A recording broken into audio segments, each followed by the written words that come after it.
No! I didn't open it. I only had one in here. Already gone. No, it's not. That bottle's more than 3/4 full. What?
Where is my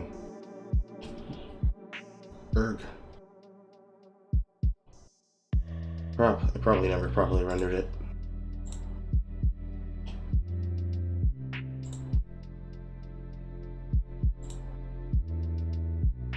Oh, I put it in a different place, that's why. Yep.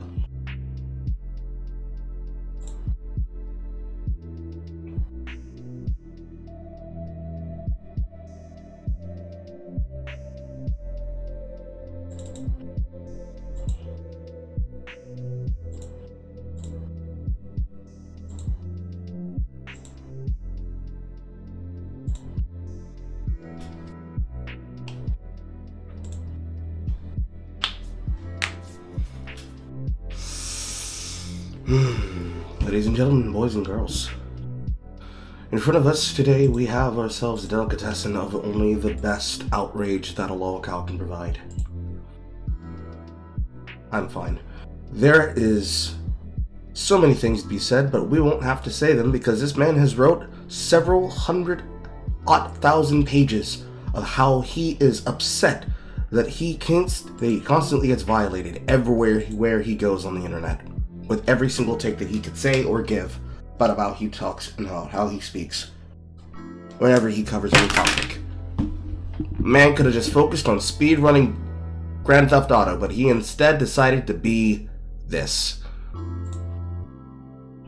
And like everybody else, I'm finna be on that ass. The man, the myth, the legend, the Loghausberg, DarkViperAU. Why does this man never go the fuck away? Is the first question I'd ask you.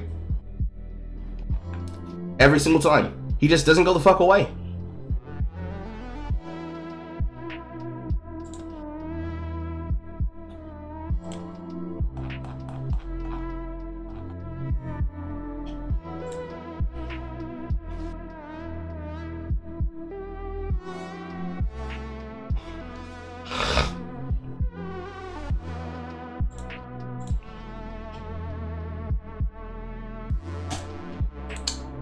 Let's get these open.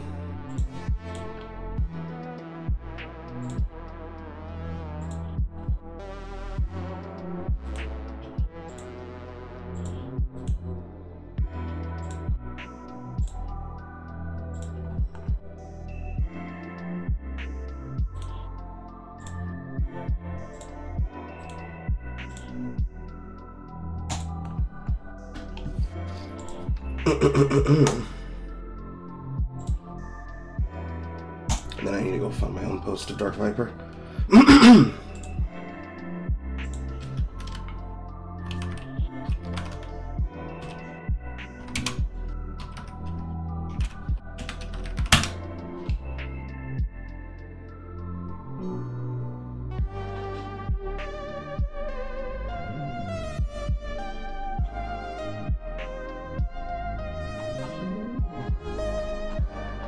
I hate that there's multiple people who have the name Dark and Viper in their name. Oh my god.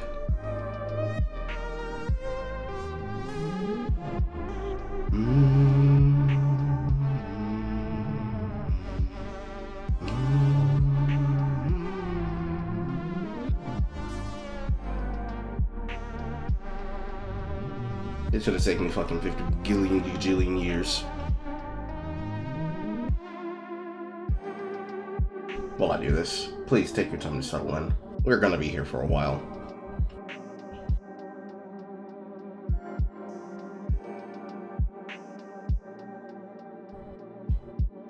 Found it.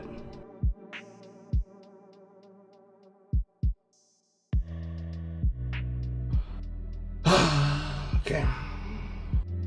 This is one.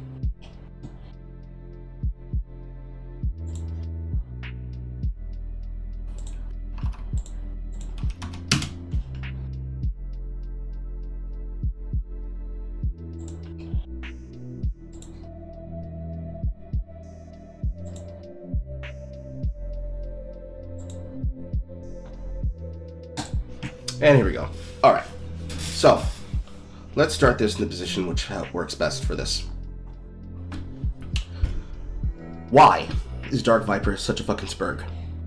The simple answer is because he cannot let a single fucking thing go, because he is so desperate to control his own optics that he thinks that he can be able to tell other people how they're able to communicate about a topic, a situation, or something that interests them. And every time that he's told that you can't control this, he gets mad about it. So, I'll give you an example. On the screen is several different takes that have come from across the internet, but specifically about my own interactions about this individual being a lol cow.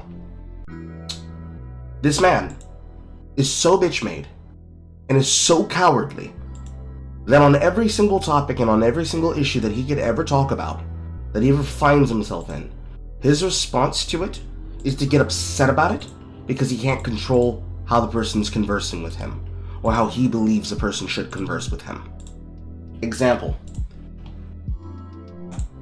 This is unironically how Dark Viper's been talking about the issue for the last few odd-off days. He's now launched into a multi-part video series about Willie Mac Show because he's upset and mad about Chud Logic.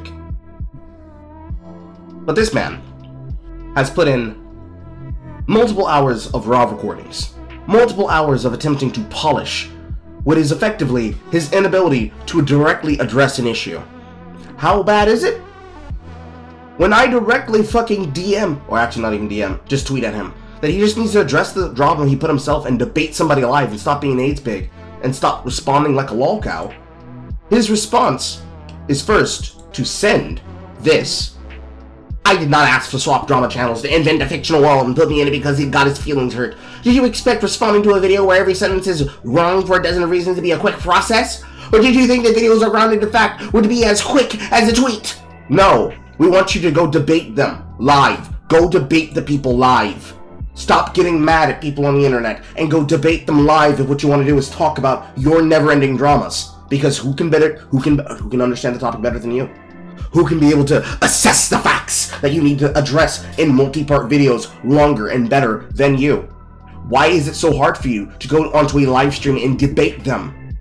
This is what happened with Destiny. This is what happened with Chud Logic. This is what's going to happen with Willie Mac Show. It's what happened with Nicholas DiOrio. It's going to happen every single time that you bring yourself into this dialectic where you're constantly fucking bitching, whining, moaning, coping and seething about other people telling you, can you just shut the fuck up and go away? Or just get off the pot?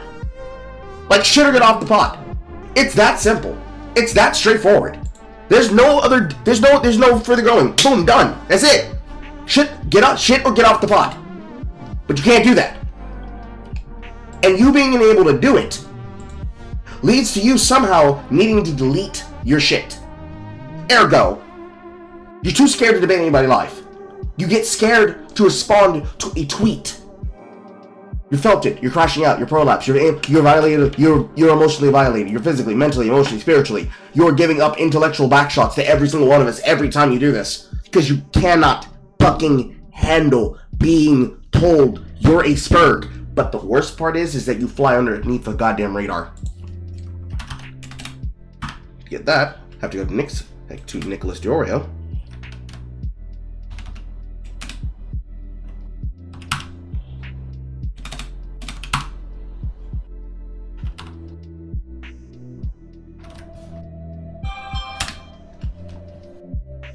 There you go.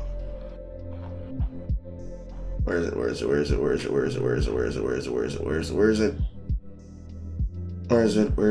it? It's one of the earlier ones. Nope, not this one. No, that wasn't either. Not that one either.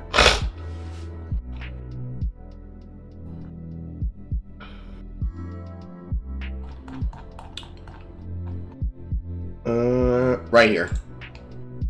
DarkViperAU is flying under the radar because people don't want to deal with him soon. They don't want to deal with him sooner or later. He's going to piss off the wrong guy, and the cascading destruction of his online community will be a month-long operation. He's the aspiring Billy Mitchell of his own community, and when the time comes, I'm not really going to be interested in people pretending that they were surprised at finding out that he sucks.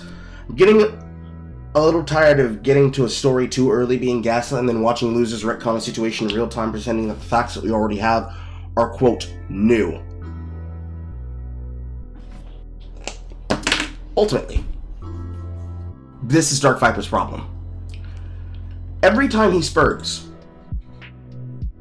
nobody takes him seriously because of how he spurgs. Yet when he immaculately shits himself the way that he fucking does, it comes around like this. Example, from 9 months ago, of course on Reddit. I'd appreciate you respecting my privacy on this matter. This did not happen recently, it was a month ago. If I wanted such things to be public, I would have made them so. It doesn't take much to lose me as a friend, but this is my decision and no one's business but my own. Carl retweeting and promoting such a false tweet from someone in the worst aspects of the online ecosystem is not surprising to me, but it's not appreciated. Speaking of that retweeted tweet, I spoke to some of the recent going-ons vaguely, in a ramble that has yet to be released. While I am stupidly willing to debase myself and roll around in the mud with these degenerates, from time to time, a line is crossed where such things have to be brought into the real world. I will speak no more in these matters or engage with any of these behaviors beyond striking further reactions. The safety of myself and those I care about is paramount. Directly into 2 days ago, between you and Nerd City in a comment section on YouTube. Very easy to offend these guys. In fact, they'll perceive an insult when none was intended. Then they'll fixate it over it forever, making up a rivalry in their head in order to feel driven to win. I can't help but agree. I look back at that naive ramble I initially made a Willie Mack show. Why I lost respect for Willie Mack show. And the criticism was so light. This is especially given when he was saying about me publicly. I avoided outright calling him a drama channel, tried to defend him and compliment his work, but it seemed to drive him nuts. It didn't even get many views. The extent to which he worked to represent our limited prior associations, as well as my entire career, personality, and personal life, is something I'd never seen before. The part covering the remainder of his video has yet to come out, but it was the least accurate, ostensibly malicious part of his video. Where? The part where he said that you were a fucking idiot? Now I know why Nerd City's here. Nerd City's here because of that whole breakdown that he had over a particular video. Me personally, I've always found his videos to be at least entertaining. I wouldn't say informative, but I would say entertaining. And he did do good, because I was one of many people who got assistance during the coof times. But I don't know why the fuck he's trying to go all in for Dark Viper. Because this individual, if you feel wronged by him, will turn on you next. All because he feels as one of the assaulted. Because when asked, why don't you just directly fucking debate each other and talk on a live stream, your answer, the man literally spent a year building a fake persona and career, putting my name on it, and selling it to his audience for money. Why on earth would I want to talk to someone so insanely dishonest? You haven't seen the half of it. Wait for the final part. It's absolutely unhinged how much he lies. You know what would be able to defend that? You know what would be able to demonstrate that? You know what would make it easy for everyone to see that? If you got him to do that on a live stream, in the middle of talking to him, and he wasn't able to hold on to a single topic. This is literal delusion shit. Because the same thing was done literally on stage at the presidential debates. When it became not a debate between two people, but a literal 3-on-1 between the moderators, constantly trying to interrupt somebody else and tell them on the spot what is supposed to be real and what's not. Why don't you do that? Why don't you go to some place where there is an equal third party that will have the conversation? Certainly, there is more than enough, plenty of enough, commentary debate channels, commentary conversational channels, and people from podcasts that will be more than happy to be the third person moderator in the room and record the thing happening, because that's all anybody wants you to fucking do. And your excuse every time is, why would I platform him? The real question we should be asking is, why are we platforming you? But the reason is because it's funny. Which then leads to what you said, I believe this was Tuesday last week. Think it would be a public service if I made Willie Mack show into further lying. The promoting scam products was a bonus. Guy can't deal with people knowing how much his videos are entirely fictional, but paradoxically his attempts to cover it just makes it more transparent. Willie's first video on me was the worst performing that he made at that time, and each will do worse. I want him to continue to flip out and kill his channel because he can't let his obsession with me go. Willie is too emotional to be a drama channel. I can't treat it like a business, said DarkViperAU, the man who can't let a single fucking thing go without writing a multi-platform essay about how he needs to make multiple pages demonstrating his outrage. Let's go to that clip, Jethro.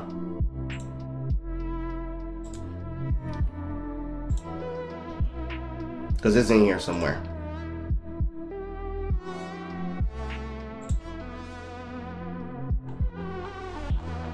Pages, 14 pages, 14 pages, 14 pages.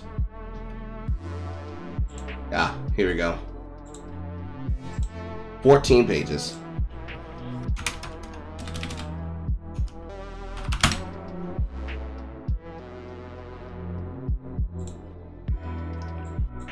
Mute this for a second. 14 pages, ladies and gentlemen. This is Dark Viper. I don't know what he's responding to here, but I did write a 14-page script explaining it's a 14-page document. You against a 14-page, meticulously written page. It's 14 page. It's 14 pages. Nah, don't try it. On page 14. Don't try it. I fucked the Loch Ness Monster. 14. Nah, don't try it. 14 page, meticulous page. Don't try it. 14 pages. Nah, don't try it. 14 pages. Yeah. That is his little note. That is the only thing which people know him for, is him spurging about somebody not willing to look at his 14-page breakdown of things. How? Because that's exactly what happened when he was made a clip 9 months ago on his 14 pages soundbite. From H3H3. 14 pages, what he The says. sex offender. The answer is 14. It's 14 pages. It's 14 pages. 14 pages. That's right. 14 pages. 14 pages. Divided by 14. It's 14 pages. Because one of my favorite no. people on the internet, Dark Viper, 14 pages. You remember this guy? It's Bro, 14 you just pages. I wrote 14 pages. On page 14. Well, he wrote 14 pages. It's but a 14 okay, page if you document. want me to consider your thesis, I need another 14 pages on this. 14. I want to take it 14 seriously. pages. 10 How have you read pages. his he's just a fucking idiot, bro. He's 14 pages. That's what It's What? 14 pages. And yet, somehow, he did not take away from this that what he should do is not what he does.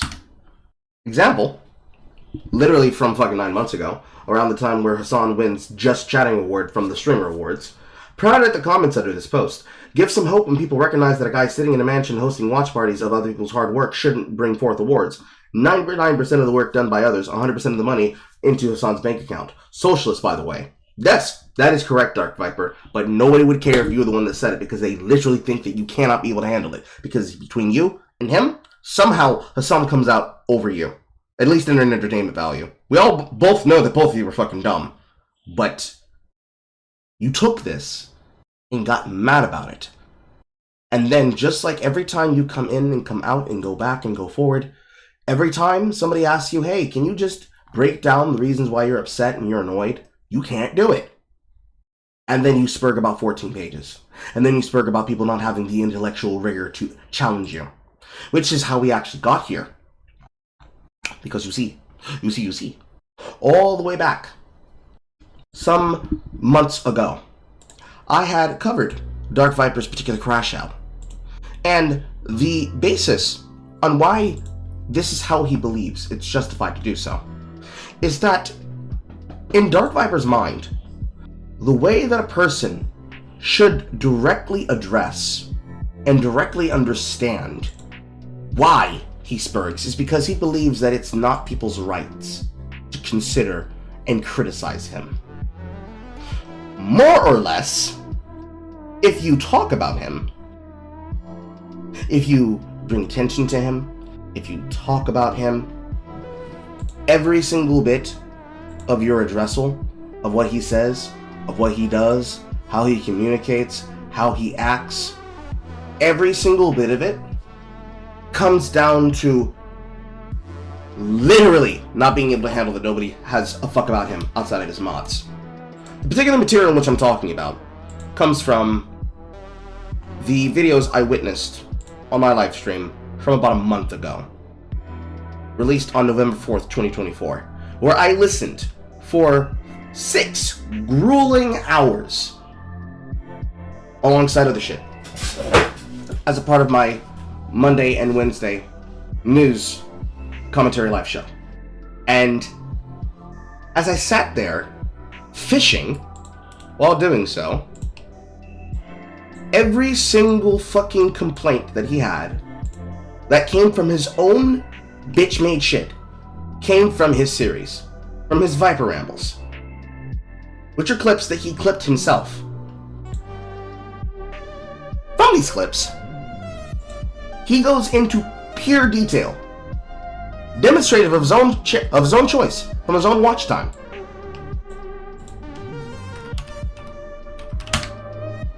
See if I can pull up in my watch history. I believe so. To your daily dose of... Yes, here it is. So, right here, from his other channel called Viper Rambles, these particular clips come specifically and explicitly from things that he said and things that he does about issues and topics.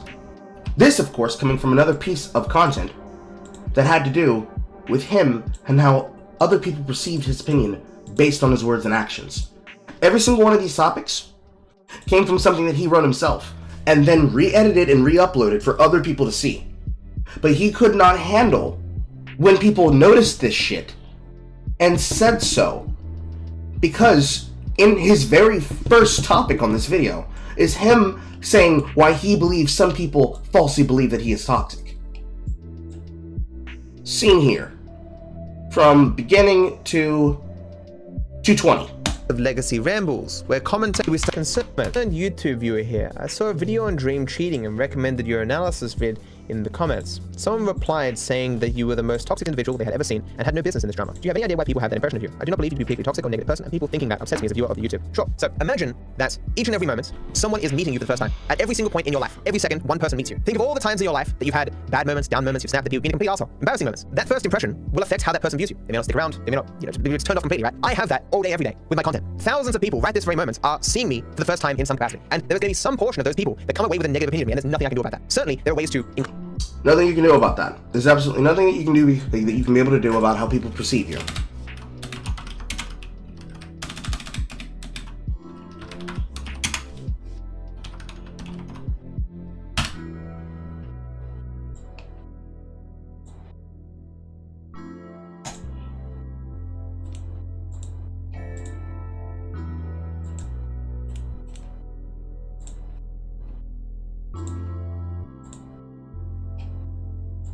Boom.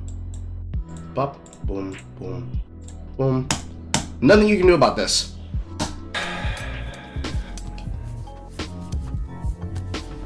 God fucking damn these stupid fucking people.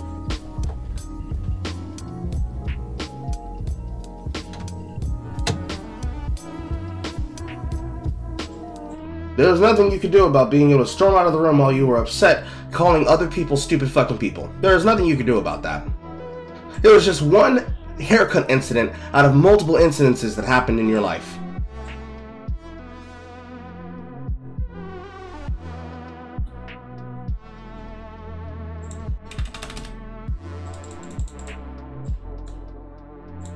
Every single ad wants to open up as I'm looking through this. Lord have mercy.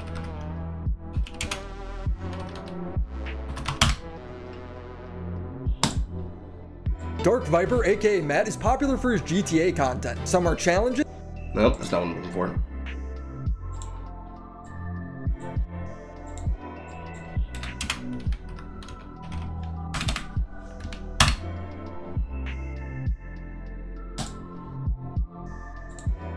Here's another one. Actually, here's a compilation of it.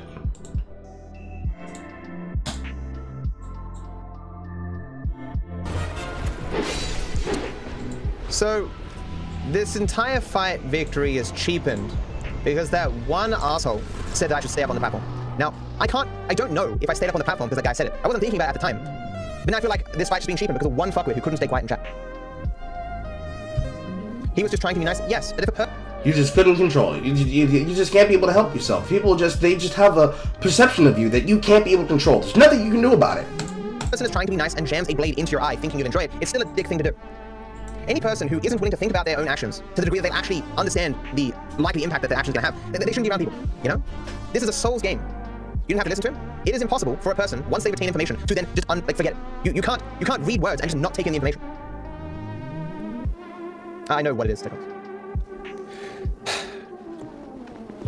There is not a single person who knows enough about souls to give that information that doesn't also know that spoiling a souls game is just the most dick thing you can do. Oh. I can't tell this is bait. I watched a bunch of YouTube clips and this is the first live I've seen. It's been really rude. I know, like, there's a small sliver of viewers who just will never get it. Lacks empathy in any respect. And it's probably the same people who are spoiling souls games. No one likes for things to be spoiled. Fucking no one. This isn't a feeling unique to me. It's literally everyone doesn't want things spoiled. It's a rude thing to do it.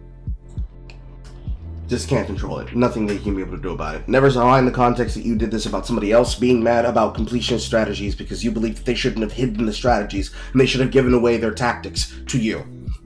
Because backseating is annoying. Yes, it is. It's definitely annoying.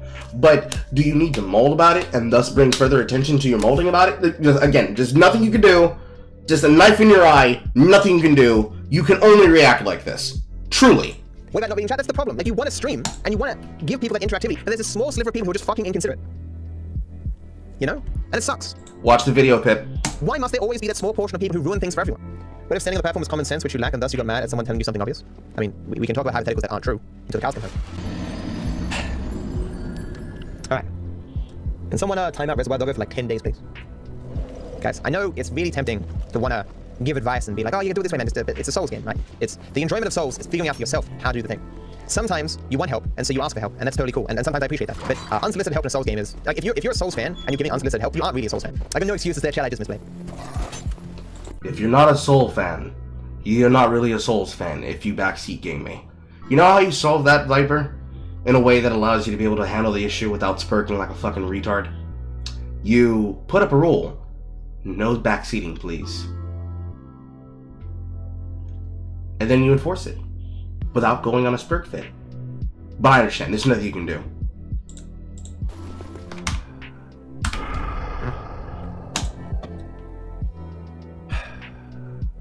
I say we use mods and we work on this, I think. Captain, my dude, Captain, please. Don't say silly things. Just don't. It's not helpful. I mean, you just watch that, and you think that the problem there is the location of Trevor? Dude. I shut them up, fuck. Sees Franklin's AI fail and crash and die. But why did we move to Trevor?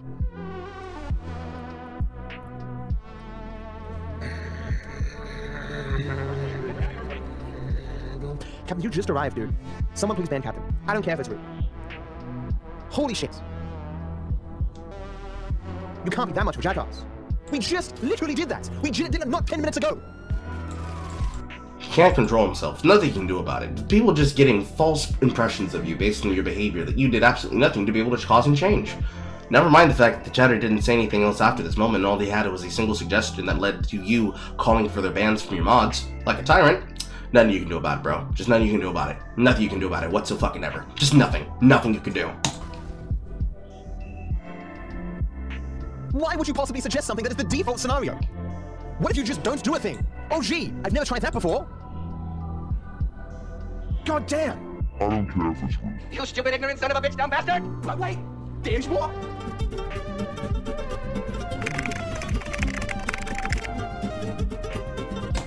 Somebody commenting about this exact situation that happened for banning him for less than 3 minutes after he arrived to his stream being unbanned now.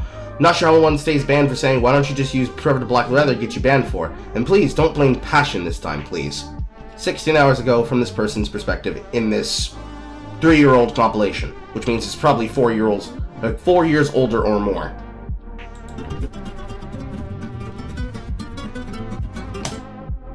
Ladder? What ladder? What are you talking about? I'll grant you that I don't like arrogant jackasses who say, hey, I can't believe you don't know that pressing W makes you go forward. Fuck these people. Whether it be that they think so highly of themselves or so little of me that they give no thought to their words doesn't matter. My life is better if they can't speak in chat. They can watch to their heart's content, but 24 hours into this, I can't deal with assholes, and I don't see any reason why I should. I periodically unban everyone. Such people can wait for those events. Nothing you can do. You couldn't control yourself doing that. You were possessed. It was the ghost that gives you backshots at night. No. It was the rape ghost. That's what happened. He just took your hands and just piano keyed you all over the keyboard and popped out this message and then pressed send. Nothing you could do. Nothing you could do, Dark Viper. Just nothing you could do. Don't say silly things. Don't say silly things. Don't say silly things. We're not worthy! We're not worthy! We're not worthy! We're stuck! We're stuck! But what if we move to Trevor? You can't be that much of a jackass. We're stuck! We have no other choice! Fuck you! What is wrong with you? Shut the fuck up!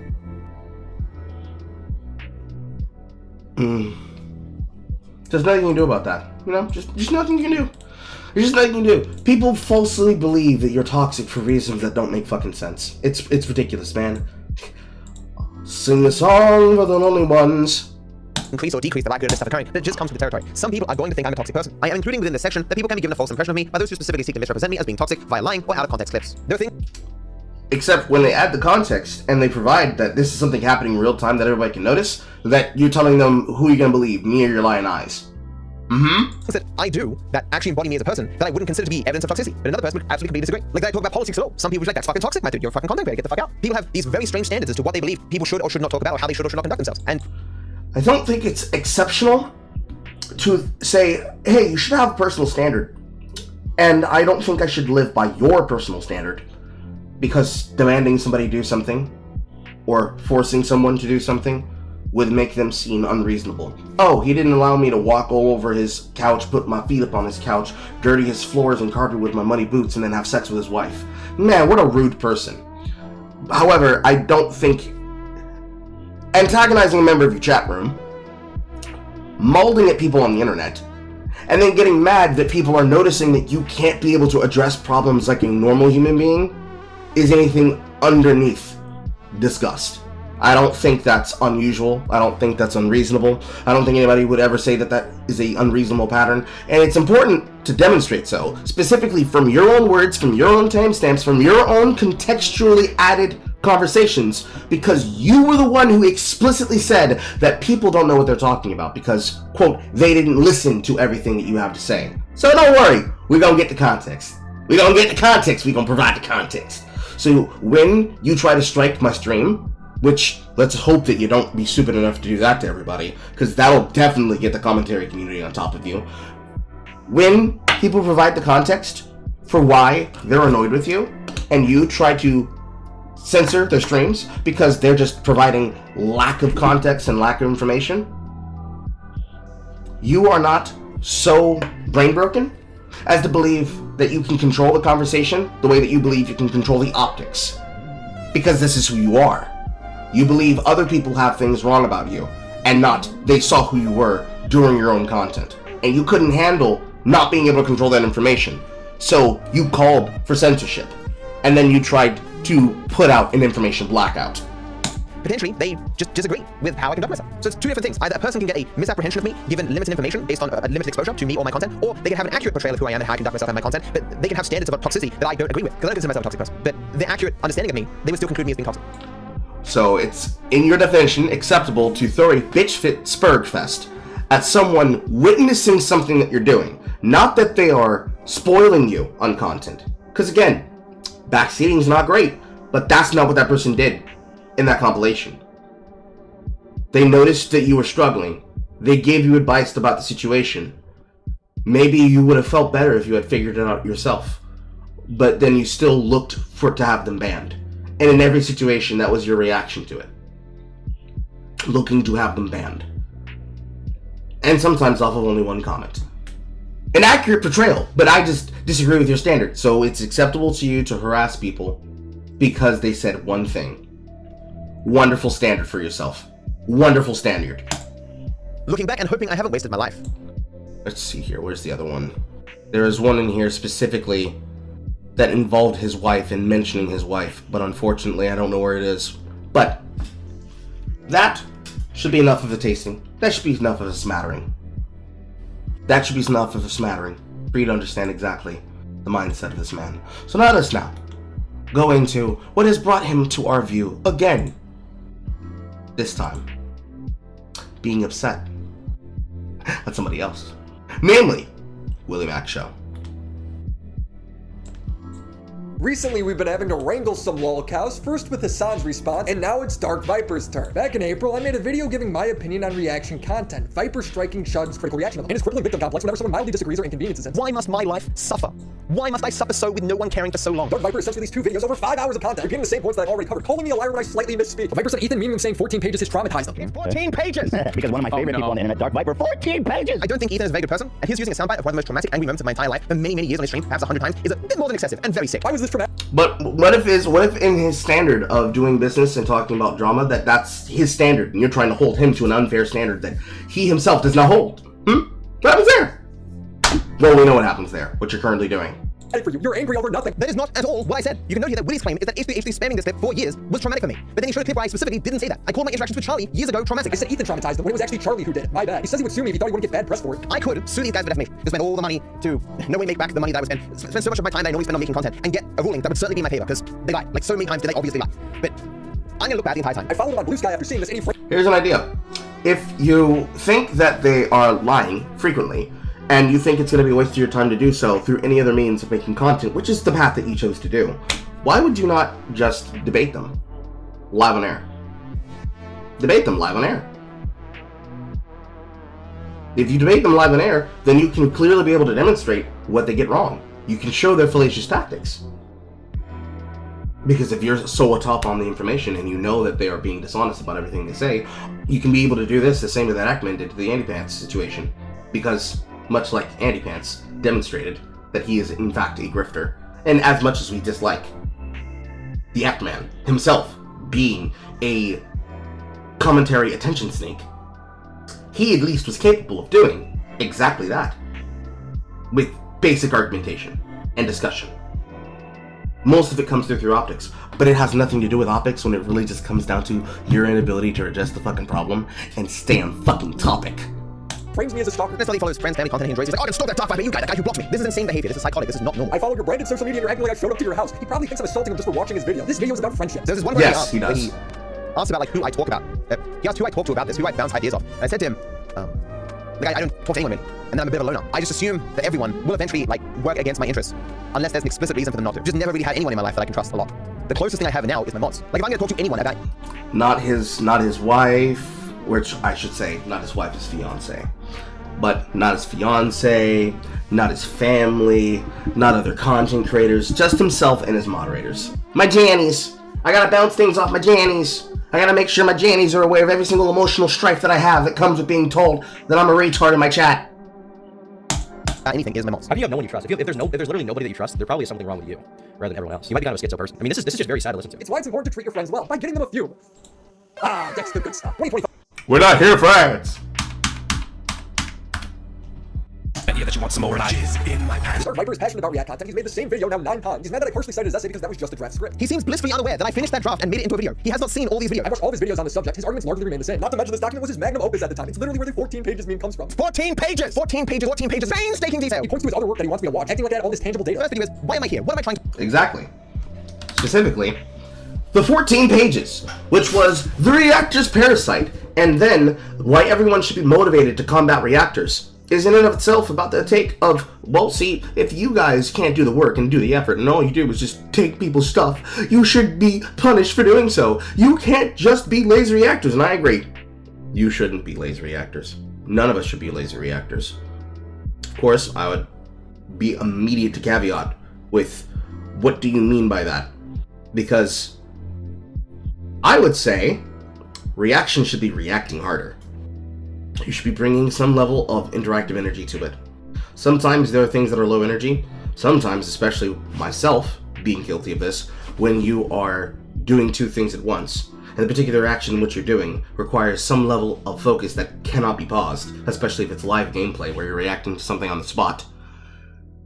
Giving the take time to breathe and then giving your rebuttal to it to make sure that you heard and listened to everything being said, because we don't like pause ending, but at the same time you want people to be able to give enough criticism so that they can give the take time to breathe, so they can then give a rebuttal to it. There is no level at which you declare this to be enough, Dark Viper, to the point where when people make criticisms of you as a content creator, you see them as no different as criticisms upon yourself. Which you said so in the video which you gave the link to that I got from that Viper Rambles. Because you directly linked to it from your content, saying they couldn't possibly know. Because you see, this came from this piece of content, that came from this piece of content, that came from this piece of content. So, I made sure to do the work. I made sure to do the work and listen to your fucking dumbass takes on that live stream. And for 6 hours, I sat there unaware of exactly why you bring yourself to act like this. And during that phishing event, it was very clear you act like this as a defense mechanism. You justify being able to ignore people's advice because, oh, they can't possibly be informed. And if they are informed, well, no, they accurately know what I'm talking about. But you see, they're just putting a standard on me that I want to be held by. I don't think I need to know the results of your colonoscopy that you had 4 years ago in order to be able to say that you're a spurging retard. I don't think I need to have been at your 5th birthday party to be able to tell you maybe being upset at a chatter for longer than 10 minutes, 5 minutes, 3 minutes, the 30 seconds in which it incurred in, that you could have a snap reaction to, is worthy of a clip that can get farmed for days, weeks, months on end, years on end, because every single clip that can be put next to that clip shows that you haven't changed your behavior. And that the people criticizing you, the ones that you claim aren't reacting harder, they're telling you the same thing that each other one said. They can't all be grifting. They can't all be misinformed. Proof. The second is the main bulk of my work, arguing for the foundations in which I build my arguments, making those arguments. I use a lot of data, I use some animations, and so this ends up being like my main thesis, if you will. It's just not true. It's the same thing where he claims that people reacting to your videos are exploiting you. Reactors are playing a game with our online creator ecosystem where everyone loses except the reactors themselves. The premise of this video is that React content is a system of exploitation that siphons an incalculable amount of money and exposure away from hardworking into the pockets of the incredibly lazy. Most content on this website is lazy. Viper struck Chud because Chud reacted to a 9-minute video clip from Viper's live stream. Chud's reaction was a 35-minute video clip from his live stream. Both of you produce equally lazy content. He tries to show that React content is harmful by pulling up a creator named Josh's total view graph, and he applies the dips to ads when reacting to it. The first 4 reactions seem to have done nothing at all, often receiving dips in viewership. In fact, the period where Josh's channel saw the greatest growth compared to the prior month was in May, and it had no reactions until the end of the month. These late reactions actually occurred prior to a downturn in the channel, and these in the middle did nothing to change its course. This therefore makes it hard to attribute Josh's July success for the reactions, considering that they occur just as much on bad days as they do good. All you can really interpret is that Asmon's reactions don't lead to a boost in viewership. But then he immediately states that this means Josh is losing views because of Asmon, when there are so many potential variables in this graph he ignored. While it's hard to know for certain, comparing the day before and the day of a reaction, I'd estimate each reaction gained Josh less than 500 subscribers each. Especially while remembering that Josh is losing views and impressions to Asmongold's business model during this process, you can see that this is not very much. However, creators have made similar assumptions when they post a video that underperformed. Backman and Internet Anarchist are both creators that complain about reaction content negatively affecting their videos. But as we all know, correlation doesn't necessarily mean causation, and that's my problem with this whole dialogue. It's all based on vibes and people's personal opinions. So I wanted to change that. Since my last Dark Viper video, I linked up with a data analyst named Blizzard. We then had the Ackman and Internet Anarchist send us videos that both were and weren't reacted to. Blizzard then divided the views per day by the maximum views per day to normalize each data set, and modeled each day as a normal distribution. The final result for Internet Anarchist is this. So see the black line there? That's the sort of the average view count of a reacted video.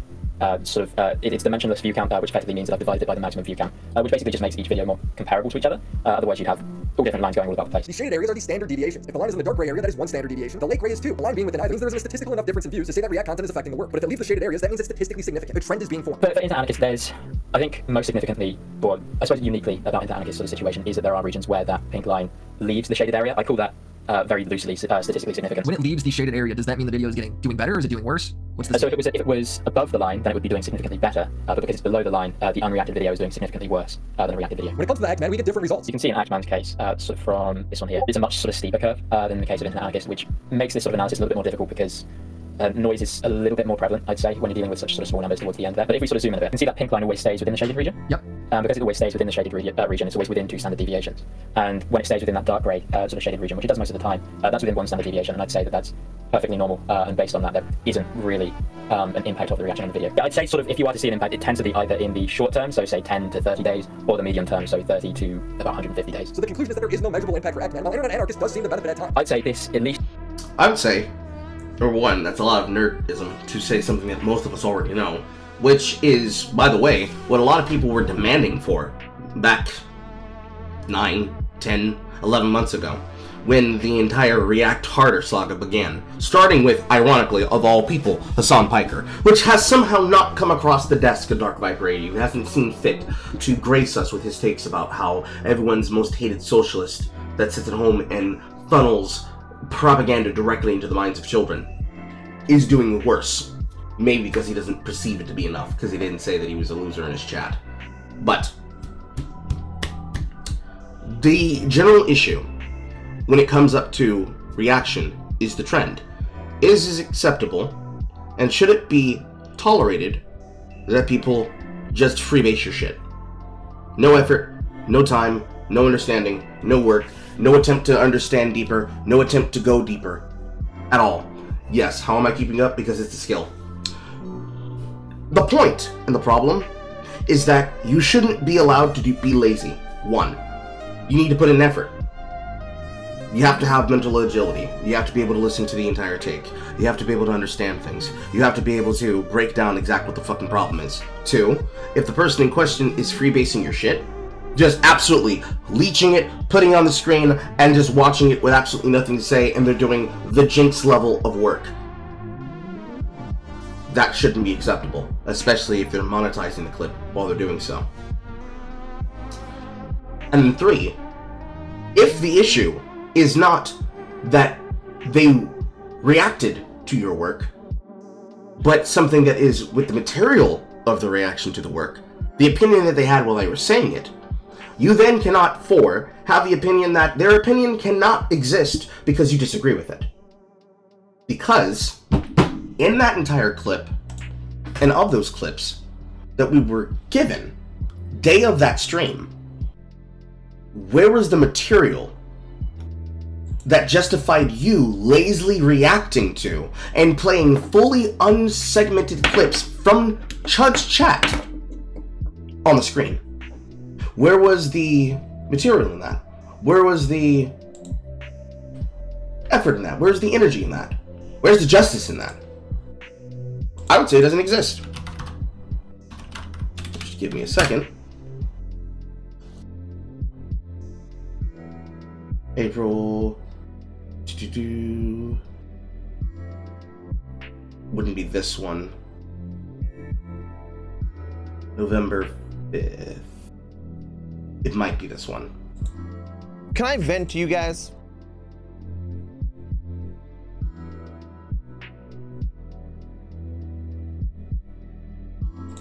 I think it might be this. And I think it's pretty clear. God, segments. No, it is. Okay. So I'm going to show you examples that came from his first year of drama of the unhinged Willie Mack Show crusade. It's even been reasonable about it. So let's have a look. Because these whole sections here that is about to play is going to be completely unedited parts that came directly from Chud Logic's stream. Inside these clips that are about to play, where from these clips that you have, that you're showing of how Willie Mack's show is a slop content creator that doesn't get anything or understand anything, where inside of this glove shadow takes of all this effort, because this is from 1 year of drama, starting from 9/10 to 16/37. All of this is non-stop clips that come directly from his chat, most of which is played uninterrupted. There's also another video that does the exact same. See if I can pull that up, because I know that's in my logs.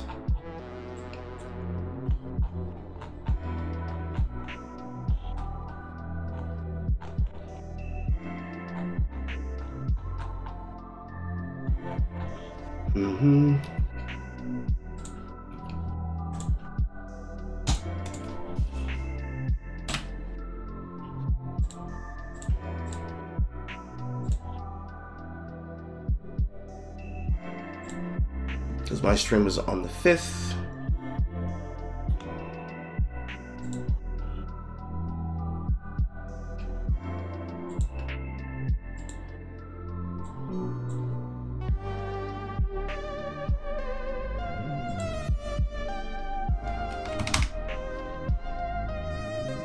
Yeah, this is on the 4th, actually.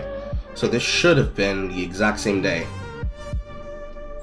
But from this stream and the Viper Rambles, alongside anything else, where is the journalistic integrity? Where is the reaction effort of you just playing clips unabashedly of Chud criticizing you? Within the span of your work, if the problem that you have is that he's reacting to your clip, but he's putting in the actual effort of fair use and transforming the clip into something that then belongs to the both of you, or rather has what would be called Creative Commons attribution, how do you justify striking his shit, striking his views, striking his videos, because you are upset about the fact that he's criticizing you? How do you walk away from that? What's the logic to that? What's the fairity in that? What's the parity in that? None. So you're just stealing from him. You're getting upset about the fact that he is getting something out of you, which is views, entertainment value, monetizable dollars from your spurgery, and you're upset that he's monetizing and milking you. You're allowed to be upset that he's milking you, but you don't get to then bogard what you perceive is unfair. You don't get to do that. There's not a single thing that makes that acceptable.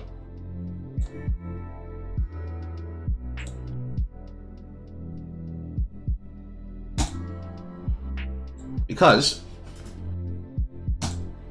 This happened to be around where Dark Viper ended up getting doxxed because of his antagonism, and people claiming that a thread that was started, because I'm assuming this was done on the forums, if not on Reddit, was made by a Chud Logic chatter, thus meaning that Chud Logic is responsible for his pain and temporary sorrow, which extends from here, which I looked at live on camera.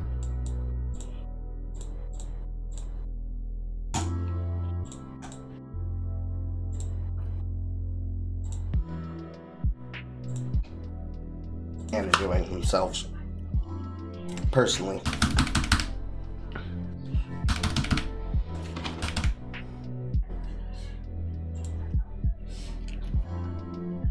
Coming out from the side. And have your. However, I do believe about the context. Dark Viper has multiple cuts inside his video, but one which was highlighted by every clip that he can possibly Chud Logic. Every clip that he can possibly find of me that looks bad and just lies about the context of those clips. He finds every video with anyone ever insulting me and reacts to every single one of those videos. Months crusade to find anything he can on me. This even led to a Kiwi Farms document being made by his viewers so that they could funnel content back to him in which I was doxxed. It's part of the reason why I have more security now. It's because of this fuckwit. It's hilarious that he says that this is the reason why he has more security, when if he just stopped feeding into it, this would not be the case. But this is the issue. You say that that's unfair. So then, later on, in your content, as you talk about it, fucking sense. I should talk to this person. That I talked to this person. Because the viewer said that I should talk to this person. So I was like, hey, one of my viewers wants me to debate you on stuff. Yes, because this should be exactly the same video.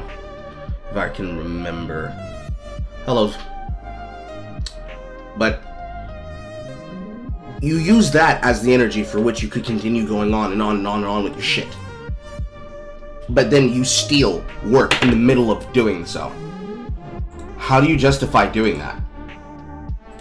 Because on the block that exists on standard deviation, if you really wanted to, because this is where this take came from, it started from Destiny of all people. If what you wanted was to stop people from reacting to your content, put out a blanket statement that you either pay me money or I will snipe your shit every time I see clips of myself. People would stop reacting to content overall, overnight. But the problem isn't because you shouldn't react to things because you're stealing money. It's that they react to them because they want to watch them amongst their own audience in their own communities. And ultimately, the actual views of the video itself, views meaning the actual original views, would not lead to a cannibalization of content. It would lead to a rewarding of content. But the problem is the methodology about a person milking a drama rather than the person getting all the essence and the actual argument for that then not happening, which is market replacement being the millstone upon which you're breaking everyone's back. Most of the people who are reacting, especially to Dark Viper, are not doing so to steal money from him. They're doing so because they want to understand why he's so spite-filled and anger-raged. And every time they look into it, it's, oh, you don't know anything about me. Well, it must be because he's fucking mad and upset. Like the entire rape review came from Chud covering the topics the way that he does. That's gotten him a view. And sure, have your hatred against him about those views, of course. But even with analyzing and breaking down the content, the issue was never about just analysis of the data. It's about, is this person being the most scumbag lord person possible when it came to taking content? And from that, we got the opinion that came from. React harder. Willie's opinion towards that, and Dark Viper's reaction to that, was, well, see, there's not really anything that's being caused here, so I can't see how that's a problem. But Dark Viper's opinion is then, okay, you don't understand the problem because it's for that they're reacting to the content, period. The entirety of the internet came away from, okay, so you don't want people to be lazy, so we're going to react harder. So then high energy, highly entertaining individuals reacted to the content. Then Dark Viper said, no, not like that. That should be the important thing to take away here, because the math yapping is not helping. I think I'd be fairly confident in saying, for the average commentary creator, the being reacted to doesn't really make a difference in your video performance. The only statistically significant finding we were sort of able to find in this case was internet anarchists, and I'd limit that to saying that only in internet anarchist case could there be the compelling case that there is a significant benefit to being reacted to. Now, is it like this for every creator and every reaction video on YouTube? No, these are 2 creators' data. It's a relatively small sample size, and the genre of video as well as the quality of reaction may affect the videos different. Point is, there's a ton of variables. So funny because he hated people reacting to his videos when we were talking to him. Well, it is, and that's the power of an intuitive model. It's no good sort of saying, oh, that makes sense, therefore it must be true.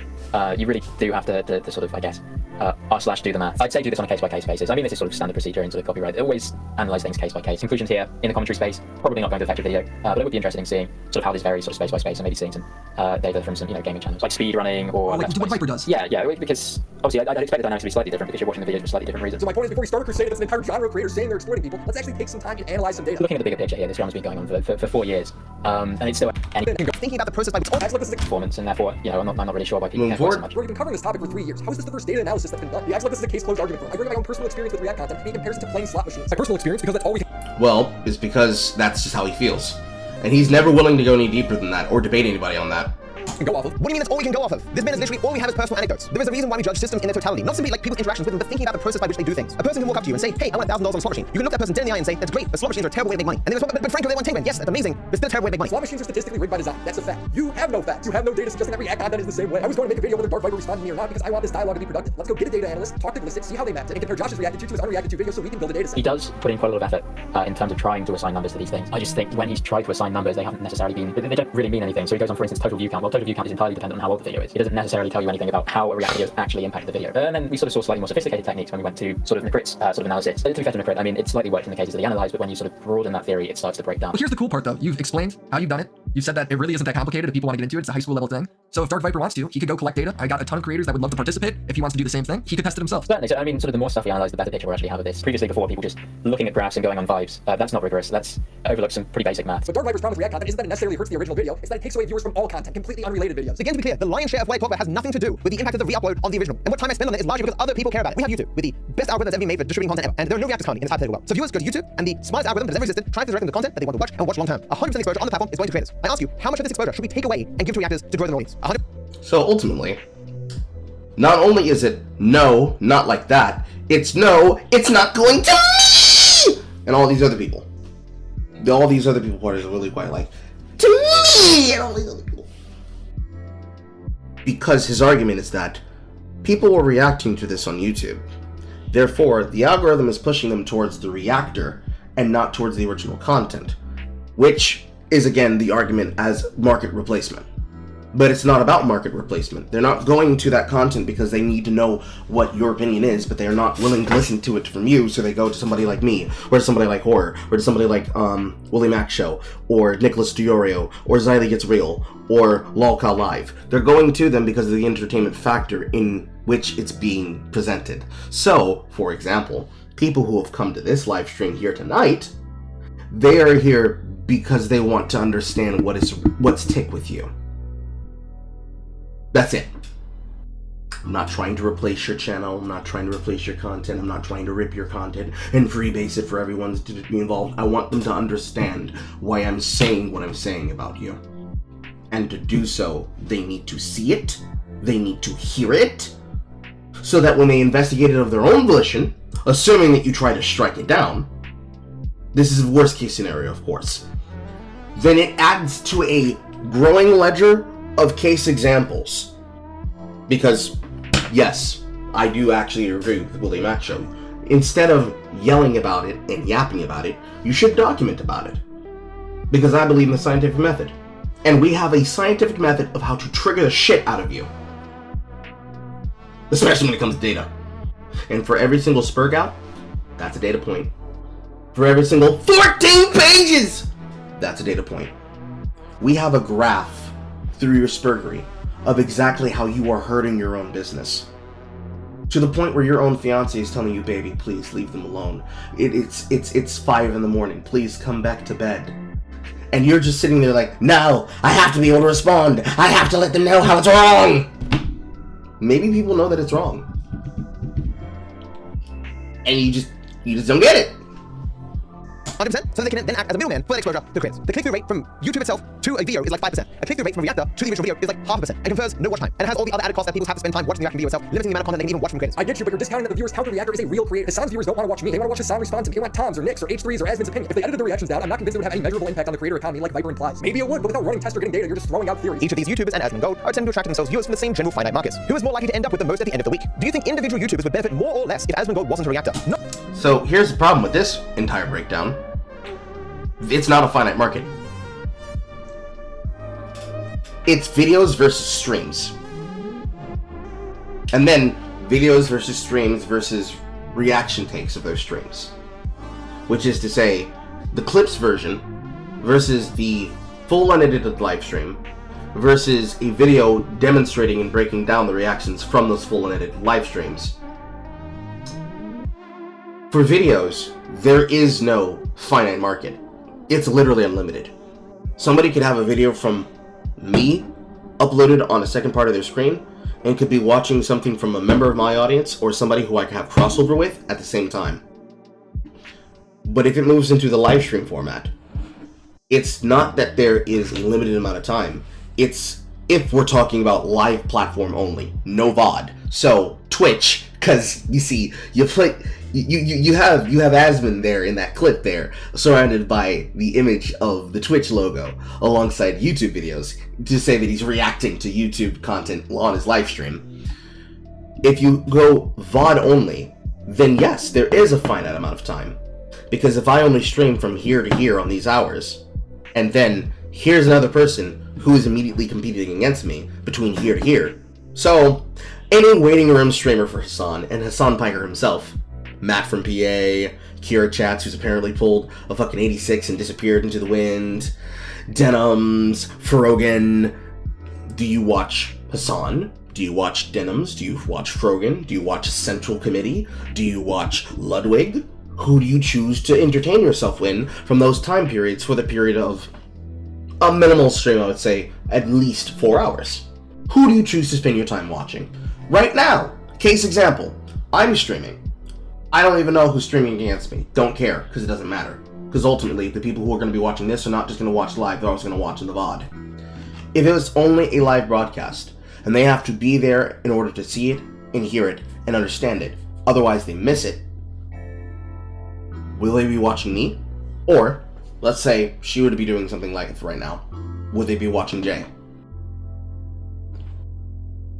Choosing between these two is the argument that you're trying to make.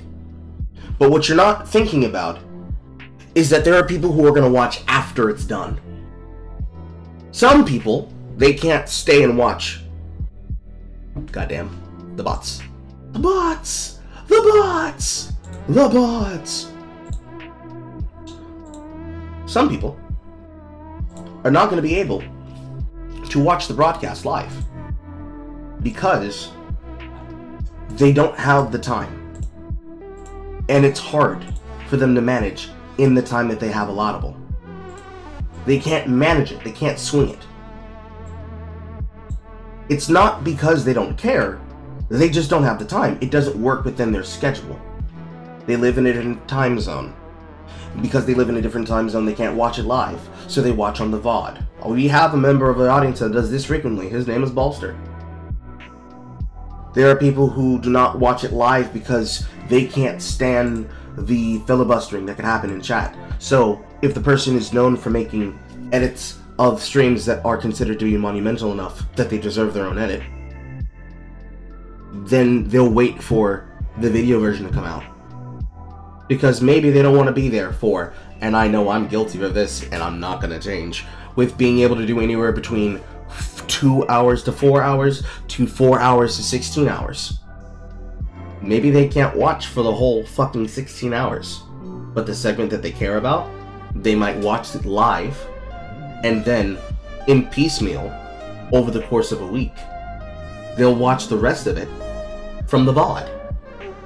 If you include the VOD cuts of these things, this entire viewpoint that you have goes away. And now you're left with no argument. Because you can't be able to justify antagonizing an entire marketplace of content creators because you perceive them not doing things to a standard that you adhere them to, that you yourself don't adhere yourself to. And not even just behavioral standards, but creative standards. It's not a business model that you gel with. But they're not doing what you're accusing them of. In fact, they go out of their way to demonstrate and do so. But instead of supplying that, you then say they're all bad and thus they don't deserve attention. But you can't communicate that. You can't break that down in a conversation. And that's where I have a fucking problem with you. You spurg endlessly like DSP, but you act like the Aussie pig roach instead. You can't handle being told, why don't you just talk to them? Because if you were to talk to them, you would demonstrate you can't fucking talk to these people on these issues because you don't understand what you're talking about. The reactors know more about the topic than you do. And that's just a blow to your ego. Not just the people he steals viewers from, but everyone else in the market, as his goal is not just to steal viewers away from those he reacts to, but everyone in general, as he can just as easily steal someone away from any of us as he can the people he reacts to. And to that I don't care. If your video gets beat up by a React creator and your video isn't the one being reacted to, womp womp. I can't believe I have this opinion. Don't care. Again, his argument. I don't care. That's it. And newsflash, in every single situation where a negative externality has been caused, impacting someone outside the original exchange, there is always going to be people who don't care. In fact, with every... No. No. You don't get to spurg at people and then say, well, you said you don't care, but there's an externality that's happening where somebody else is stealing somebody's money. They don't care. Put the laughs in the bag. That's what that is. Every harm that's ever happened in the history of mankind, someone hasn't cared. But you don't even know if they were harmed. It doesn't matter. Your indifference to harm doesn't make it less impactful or potentially less meaningful to other people. Bro, it's me giving my opinion. We don't have the data to discuss this further in a productive way, so I don't care. I'm agreeing to disagree with you, something you should learn how to do too. He frames me as the evil man exploiting other creators for personal gain. At the end of the day, what Willie wants is for people to have no rights over their work. No rights, no permission, no compensation. You work for free for Willie Mac Show, that's it. How do you know that? Did you talk to him about that? Did you interpret that from his position? Because he said, bro, I can't be able to have a conversation with you because I do not have enough information upon which to have a conversation? Because that's the problem. There are plenty of times where there will be 2 or more people who are having a conversation about something, and instead of trying to act as though I know everything at all times, at all points of knowledge, without all information within this indeterminable universe, far and beyond with perpetuity, I instead say I don't have enough information to have an opinion. Doesn't mean that I ignored their opinions, it means I took in their opinions and I put it to the side until I can be able to address it at a later date. But every single take that you always give comes from they don't care about the externalities, therefore they allow evil to persist and take root. No! It's not the chat's job, and it's not the audience's job to play reaction police. And it's certainly not your job to play reaction police. If you have a point you want to be able to exert, make your point known. Communicate it, demonstrate it. But instead, every time, Yaponomics times 10. The world's strongest jawline. At least yours doesn't vibrate out of place like Destiny's.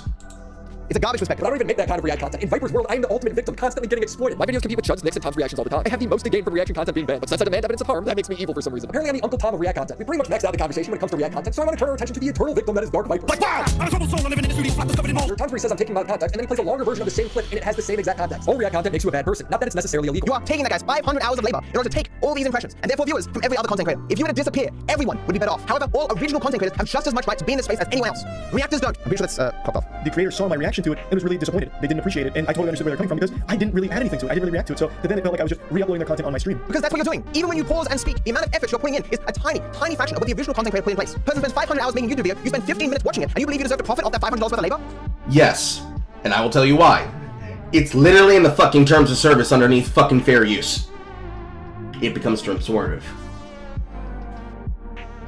My words are a product of labor of my mind. Your video, your project, your video game, is the result and product of your labor, of your mind, and your efforts. To say that it is not deserving of ownership, of views, of impressions, is wrong because of the inherent exchange that happens between ideals and consumption. People are consuming the content I got a stain on my shirt somewhere. People are consuming the content, but the value of that work, the actual material value of the labor, is through the satisfaction they had through eating it. This is delicious DarkViperAU video. Yeah, but I had a bitter aftertaste, and he called me a loser because I said that you should probably stop standing in the fire spell. I guess I'm just gonna consume the single-player Carl content. Ooh, this has a nice Cajun kick to it. Oh my god! Finger looking good! I think I'll have some more of that. No! Why do you think you deserve to have my labor? I've spent so much time in the kitchen cooking this content! Yeah, but your content's ass.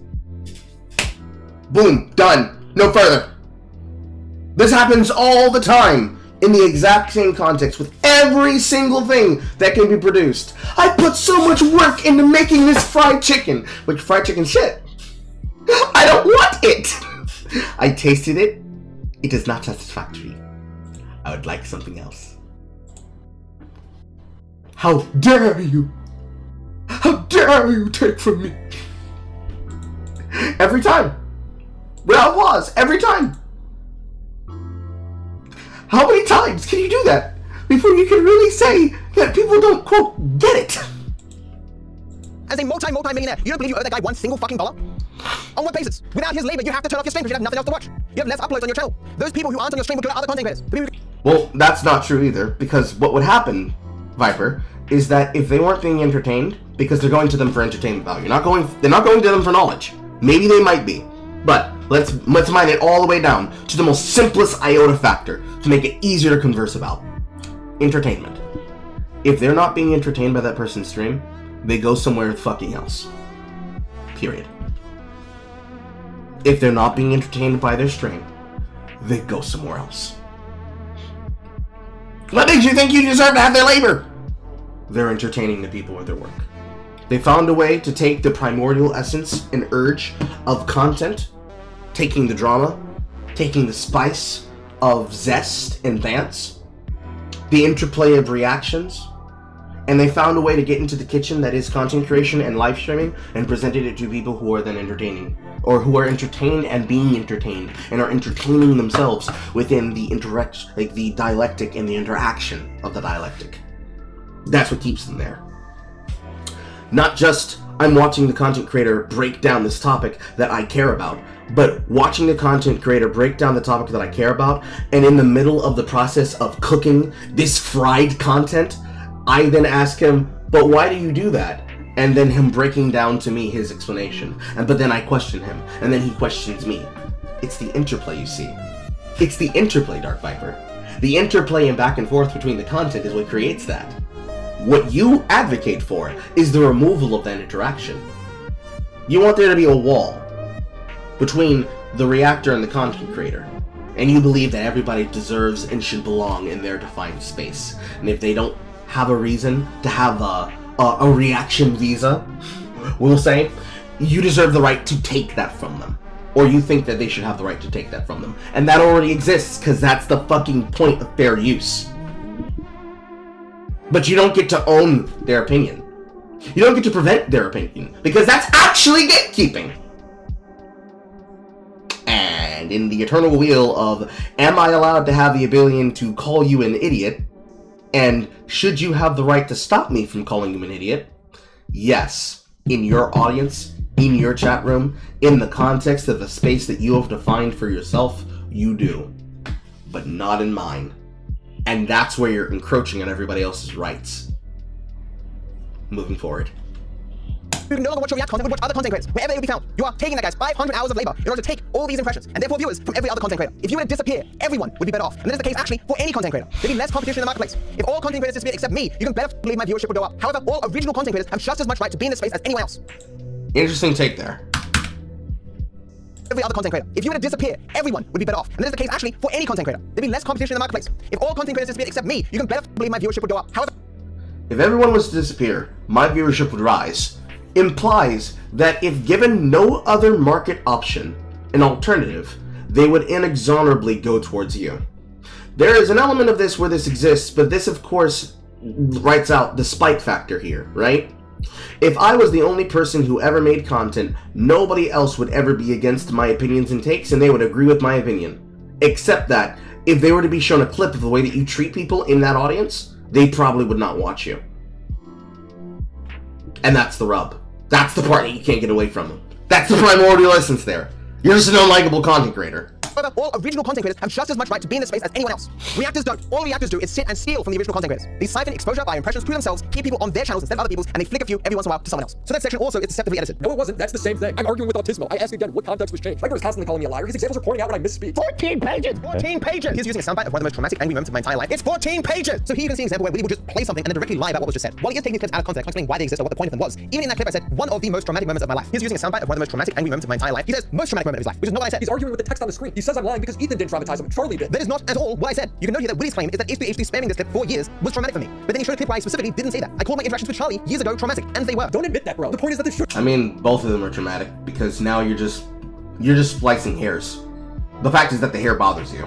Didn't traumatize you. I point out his history of spurting out over nothing, and he brings up dates. Like, yeah, Matt, the dates are why people are calling you cringe. One of the hallmarks of Willie's video, and that showcases him as a grifter, is he uses out of context clips that have no relevance to anything all throughout the video, spamming them, as I say. It doesn't matter how old the clip is. Willie knows that if he doesn't say what date it is, people just assume it happened very recently. This clip, for example, is 4 years old, but he is even more dishonest than that. He uses clips far older, 6, 7 years old in this video. The point is to show that throughout your career. The point is to show that you spurg all the time. You turn small disagreements and inconveniences into massive crash out moments for yourself. You have a pattern of behavior. Ethan plays a meme soundbite on his podcast, and he's a sick individual. 14 pages! As someone who has been incessantly harassed by him for years in front of thousands, he is one of those truly deserving of being driven off the internet. I don't know how sick of an individual you have to be to do something like this. Like, if he was using it in some wholesome way, or shouting me out in some positive way, fine, but he's just using it to... But other than that, we're gonna come to that later. We're gonna come back to this exact reaction later. It'd be great if you were shouting me out, but instead, you're using it to mock me. Mock me, good. My dog trolls a speedrunning forum, and Matt is suffering. Why must my life suffer? Why must I suffer so with no one caring for so long?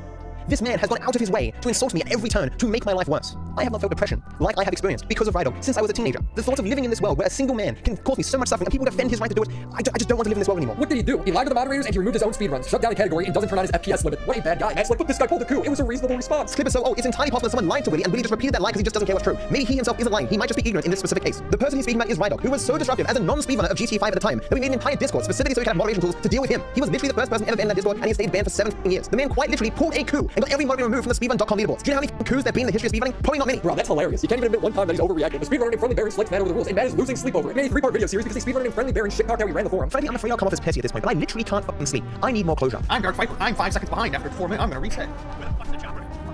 Dead. Gonna reset like DarkViper. This is keeping you up. I keep getting sent these clips, man. He keeps being an asshole. I don't like Baron. He seems to be a terrible person. Over this? He didn't do anything. I said a speedrunner beat Matt in a category, so he banned him from his Twitch chat and cries on Reddit about how his life is worse. They've known for quite some time that other people were doing runs off this category. People that could run from dawn till dusk. People that had no reason to be entertaining, had fewer obligations, fewer distractions, sharing That sounds like you're getting outplayed. Cope. information with these people is almost entirely one-sided, or at least everything I developed for the run was public knowledge. But the inverse was not true. The result was that anyone running alongside me was getting far more information. What sort of response did you expect from me? A hug? Your success does me no favors. On the contrary, it makes my life considerably worse, with the added fun that I will have to field questions about this. Humanity, society is a give and take relationship, and I... Backwards. So, in the world where you, DarkViper, are the only person who can do speedruns for GTA 5, when they see that from you, are they going to get out of line of the only content creator that supposedly exists in order to provide this context? Yeah, you can't be serious. And of course, this particular video that we're looking at is old. We're looking at one that's new. Does me no favors. On the contrary, it makes my life considerably worse, with the added fun that I will have to field questions about this. Humanity, society is a give and take relationship, and I've experienced a massive take with no give. And people seem to be confused as to why I'm not a fan of this. When I say he has made my life worse, measurably so.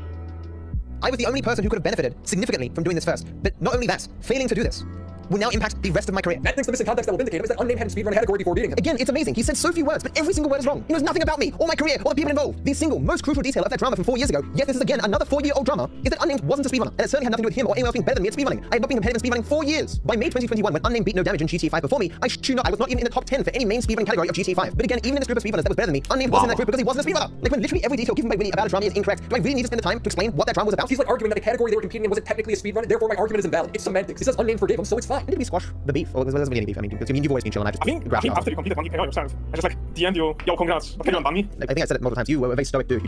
Your only interest seemed to be that you didn't want to be banned. This says more about Unnamed's character than yours. This guy can't even play a game of Among Us without making it about himself. So, like, the entire map to come to too. I'm like, I had nothing to say. I was literally speechless. I did not speak the entire time because I was so confused. Why are you playing the game? I've never been this mad a person in my entire life. I apologize, I'm still a little new at the game. If you don't even know how to win the game, why are you playing? I do. I'm just sorry. After yelling at him, Viper will done right. Scott will not be unbanned. It was not simply that I was having a bad day. I was close to tears at the beginning of the stream. I felt impressively down, perhaps due to a lack of caffeine as I was kicking soft drink. I came to the one thing I love at the moment, Among Us. To have it ruined by a guy who didn't just play badly, he literally didn't play. He'd then make a follow-up video saying that he has no friends. For all of my life, I've wanted to play board games. Board games always look so enjoyable, but I had no friends to play them with. And the friends that I did have made it even worse. But they would play board games and not invite me. I wonder why. It takes something like half an hour. It is never-endingly so how painful it is. That example after example can be provided, and he still has his opinion.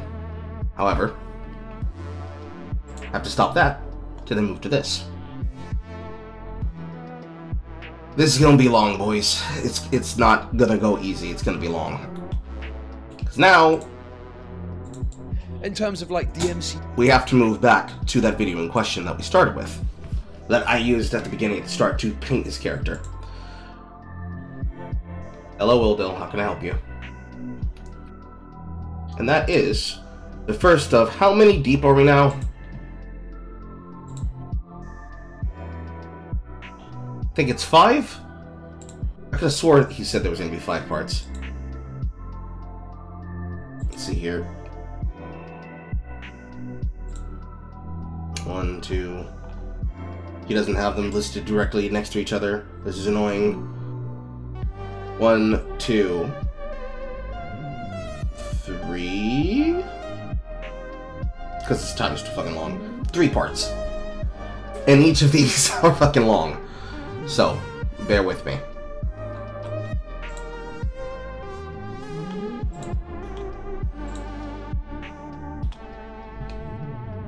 However, for the video that I just played, that is inside of the William Mac vs. Dark Viper thread that is inside of my server, and the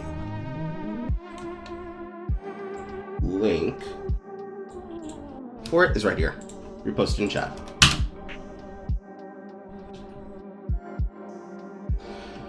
I hope you got a drink. We're finna be here for a while about this one. This man can yap for a while, and we have to watch it all raw. Fortunately, this one I think is mercifully the shortest one. 1 year of drama. The Lunatic's Unhinged Crusade, Willie Mac Slop Part 1. Can I vent to you guys for a second? Telling you a long story that most of you won't care about and that the most of the world should not care about anyway. So, where to begin? Like, the story is almost impossible to tell, which is why it hasn't been told. So like 7 months ago, I took down this video from this guy named Chud Logic, right? And I explained the whole story in this 45-minute video. I think it's pretty good. There were details in that at the time, even I didn't know. So basically, the story of Chud Logic is probably over a year ago. There was a dude in my chat spamming, "You should debate Chud Logic, you should debate Chud Logic, you should debate Chud Logic." I don't know who this is. I'm obviously not going to debate anyone. And it turned out that I talked to this person because the viewer said that I should talk to this person. So I was like, hey, one of my viewers wants me to debate you on stuff because you were asking about it or something. And so we had a back and forward here where he asked me about whether I think what kind of reaction content he does is permissible, justifiable morally. He says he accepts, of course, that reaction content is bad in the way that I described, because it's obviously true if you've gone through my work. But so I've spent, a couple of paragraphs here explicitly explaining to him why what he does is not something that I can say okay. I forgot about this. Oh, because this happened November 2022. So I explicitly said to Chud Logic, what you do isn't okay, and I do not give you permission to react to my content. Still then later, he reacts to one of my videos because he thinks it's going to be funny. Not any legitimate reason of commentary, and he has no way to talk about the entire video. In fact, the thumbnail of the video looks like this. Raped by Jack. The premise of this video apparently was to answer the question as to whether or not Jack's films personally sexually assaulted me. You can probably understand that. No, it was not. It was about whether or not that you were beaten out in a conversation, in an argument. This is number one of demonstrating that you don't deserve and don't belong inside of community situations concerning the problem and the topic that is you looking into, discussing, and being able to understand commentary communities. This is you actively not getting it. The first of many examples, which bring it back inside that space where you said that you should be, where you can be able to dictate who has the right. No, you don't get to tell somebody else that they can't react to your content and say you do not have permission to react to me. That's like saying that I'm an assassin and that I tell the police, no, you do not have the right to stop me from doing my job. I have my target in my sights. And that they have to watch me commit the crime of murder. And then I can't be arrested because I said they can't intervene. No. This is why we have site TOS rules. Get fucked. But then two, if we remove you from the ecosystem and put you into your own little pond where you exist as a commentary individual. Where, after what you just said, would anybody want to consume your content for the interest of being involved in the situation, being informed of what's happening, and then being entertained by what you're saying? Why would they stay there? To consume your chicken.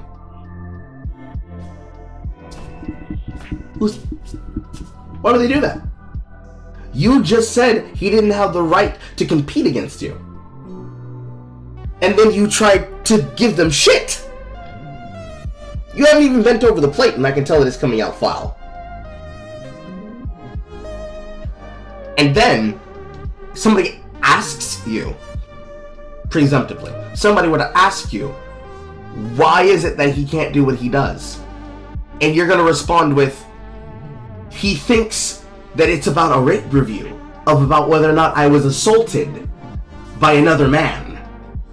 Instead of realizing that you don't even begin to even exist in the same dimension as what's being discussed. Kind of quality of content that we're talking about for this video. So obviously, Chad Logic was in the wrong, in that he legally doesn't have the right to repost my content on his YouTube channel. In the video itself, he meant... He's not reposting it, though.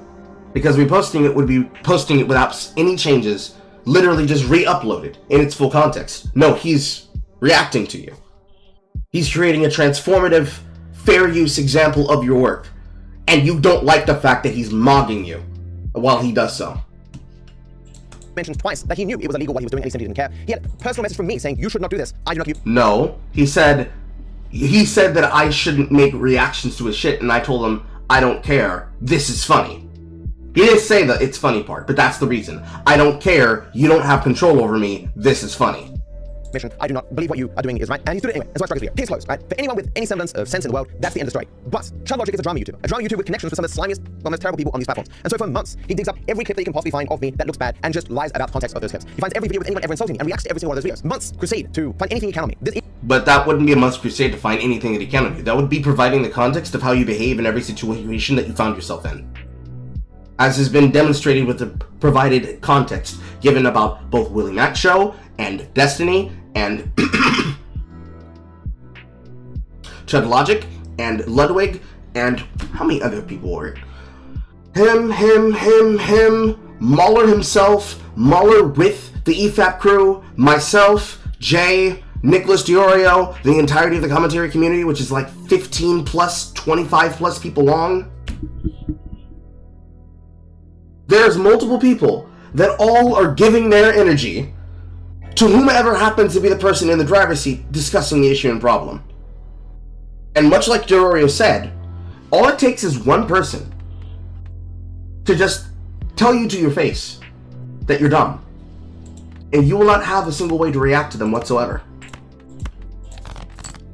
Even led to a Kiwi Farms document being made by his viewers so they could funnel content back to him, in which I was doxxed. It's part of the reason why I have more security now, is because of this fuckwit. But amidst all this, offhandedly, in this video that I made, I mentioned someone called Willie Mac Show. So Willie Mac Show is one of these cartoonish grifters who is friends with Chad Logic. In fact, as I found out recently, he is in a group of drama YouTubers that all work together to like collaborate and push the same measures and attack the same people in particular ways. Munahaz was in this group. He's apparently now promoting Willie Mac Show, so they're associated as well. But here's Chad Logic down here. Now, of course, Willie Mac Show doesn't disclose this association, even when he talks about the situation between me and Chad Logic, because Willie is a lie. But in the video, I referenced how Willie Mac Show, for some reason, had been saying entirely false things all over Twitter. Why I lost respect for Willie Mac Show. And in this video, I showcased that Willie Mac made like a dozen false tweets about this situation, including retweeting misinformation from Chad Logic himself, and he seemed to clearly know nothing about anything that was going on. This pissed off Willie Mac Show to no end. What was funny about him being pissed off is that in a live stream later, he admitted that he knew nothing about me. Had to call.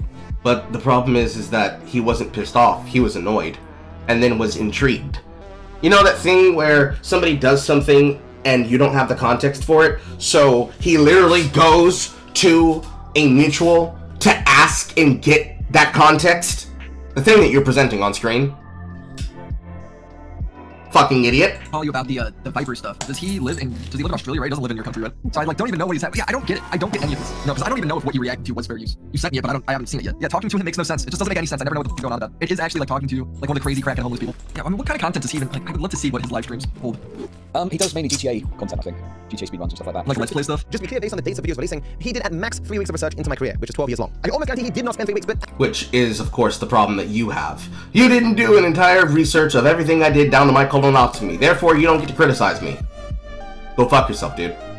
At max, he could have spent 3 weeks. Given that he also made commentary on my entire 33 years of life for some reason, not enough time to learn about a topic you know nothing about. I mean, hey, he is the expert grifter lying on the internet for money, but if I was in his shoes, I would have limited my scope of my videos to like 1 or 2 topics rather than like the 30 that he tried to cover in 40 minutes. But hey, you don't care if you're accurate, it doesn't really matter. He knew nothing about the situation, had not seen Chud Logic's video, and despite that, he was defending Chud because they were friends. Something again, he doesn't disclose, and again, we'll just come up in the story a little bit later. So despite not knowing anything about the situation, he says on Twitter that, oh, I'm gonna make a video on this situation between Chud and DarkViperAU. I haven't made up my mind yet about my stance on the issue. So Willie said here, alright, I'm looking into this DarkViper stuff. And so Jin he asks which side, and Willie says depends, haven't decided yet. To which I say, might be the first time I'll get a video about me where someone actually reads and watches my work beforehand. Good luck. Admittedly, it would be nice had you done this before mouthing off on Twitter. Honest of a man to say he didn't look into something before writing that. Of course lying because... Well, lucky for you, I did exactly that. So I don't want to hear about none of that shit when we start going through your video. Videos, plural. I don't want to hear, single player Carl, you don't know what I'm talking about. I don't want to hear, single player Carl is a liar grifter who doesn't understand things and is just gloviating about the issue for attention. I don't want to hear, he doesn't understand my issue and hasn't tried to reach out and hasn't been able to criticize it. I don't want to hear none of that. Because I said directly to you what my opinion is. I've repeated multiple times what that reaction and opinion should be. And every single time, like you have before in each of the other ones, you have ignored and ran away from just talking to people. So, since you won't talk, the best thing that we can have as a material replacement is your content. So we'll be pulling that content. And we will be taking your opinion. And we will be hearing your opinion. And when you say something stupid, I'm going to say something back to it. When you give a dumbass example, I'm going to pull from something that you're actively doing. When you claim that it's out of context, I'm going to make sure that we get the full context. And when everybody's already heard that full context, or they hear it again, the way that you claim that it needs to be done, they're going to still have to come back to the point after you tried to stop them from talking and tell you, that's fucking stupid, we don't care. We do not care. Shit or get off the pot. If you cannot handle it, do not come back in this room again. Nobody made you come into the room. Nobody made you get into the hot seat. No one's dragging you out of years of context. I'm talking about shit you're doing right now. Things you've done within the month. Things you've done within this year. We ain't gotta go even far back than that, because all the shit has been within 9 months. Technically 10. If you cannot stand the heat, get the fuck out of the kitchen and keep your hands off our spices. Period. He had me up his mind, he was friends with one of the dudes, and had already been spreading this information about the thing for weeks, right? So he makes this video, DarkViperAU won't stop, from React to base to lolcow. And so I watched this video when it came out, and 17 minutes in, I had to stop and think, why is this video so false? At this point, I already knew that Willie was a grifter, he was lying. I knew his association with Chud Logic, so he was motivated to lie. I knew he didn't like that I called him out for his previous lies, and so I knew he was going to lie more to defend those lies. But even then, I still didn't understand why it was so false. And the big reason for this is, he would say false things that benefited him not at all, he's saying. It's like there was no practical benefit to the false things he was saying, but he was saying anyway. Because I had the impression that while Willie Mac didn't know much about me, I thought he knew at least something. Because for the previous, year and a half, 2 years, he had liked 50 of my tweets, I responded to 1,000 of them. Of all the creators that I knew at the time, he had engaged with my Twitter the most in a positive way. I assumed on that basis that he had at least some like for my content, in the same way that Turkey Tom admitted that he used to like my content quite a bit. But DarkViperAU is someone with a smaller audience who you may or may not have heard of. He makes a lot of content within the game Grand Theft Auto, and while he's not as popular as Vertical, he is a very successful creator in his own right, but does a lot of cool things on YouTube, and he's someone that I watch from time to time. And I called him a bastard in DMs, and they just also started lying. But that's another story. As it turns out, Willie is a person who is a clout chaser in the traditional sense of the word, where it's not just an insult, he actually just follows people that have a lot of viewership and tries to buddy up to them in order to get views. And so the reason he followed me on Twitter and engaged with my stuff so much was in an attempt to get views from me. When he found out that he couldn't get views from me because I didn't respect him, as was in this video, he seemed to conclude, at least that's the only explanation I can think of that explains why this video, they just lied about me. So in this video, that was meant to be about defending Chud Logic. He doesn't talk about the situation between me and Chud Logic until like half an hour in large part because Chud Logic was clearly in the fucking wrong. So what he does instead is he goes to archive.org and blindly talks to Chud Logic himself and grabs every clip that he possibly can to spam in this video for like 40 minutes. He knew nothing about me, and he was clearly lying about me, so he went to his friend for context, and then, because I am a person who has a history about him, he went to archive.org to see if he could pull up things that could provide clearer context before he then directly contextualized it to me. He did not come to me and suck my dick, therefore he's evil. A blue blue blue blue blue.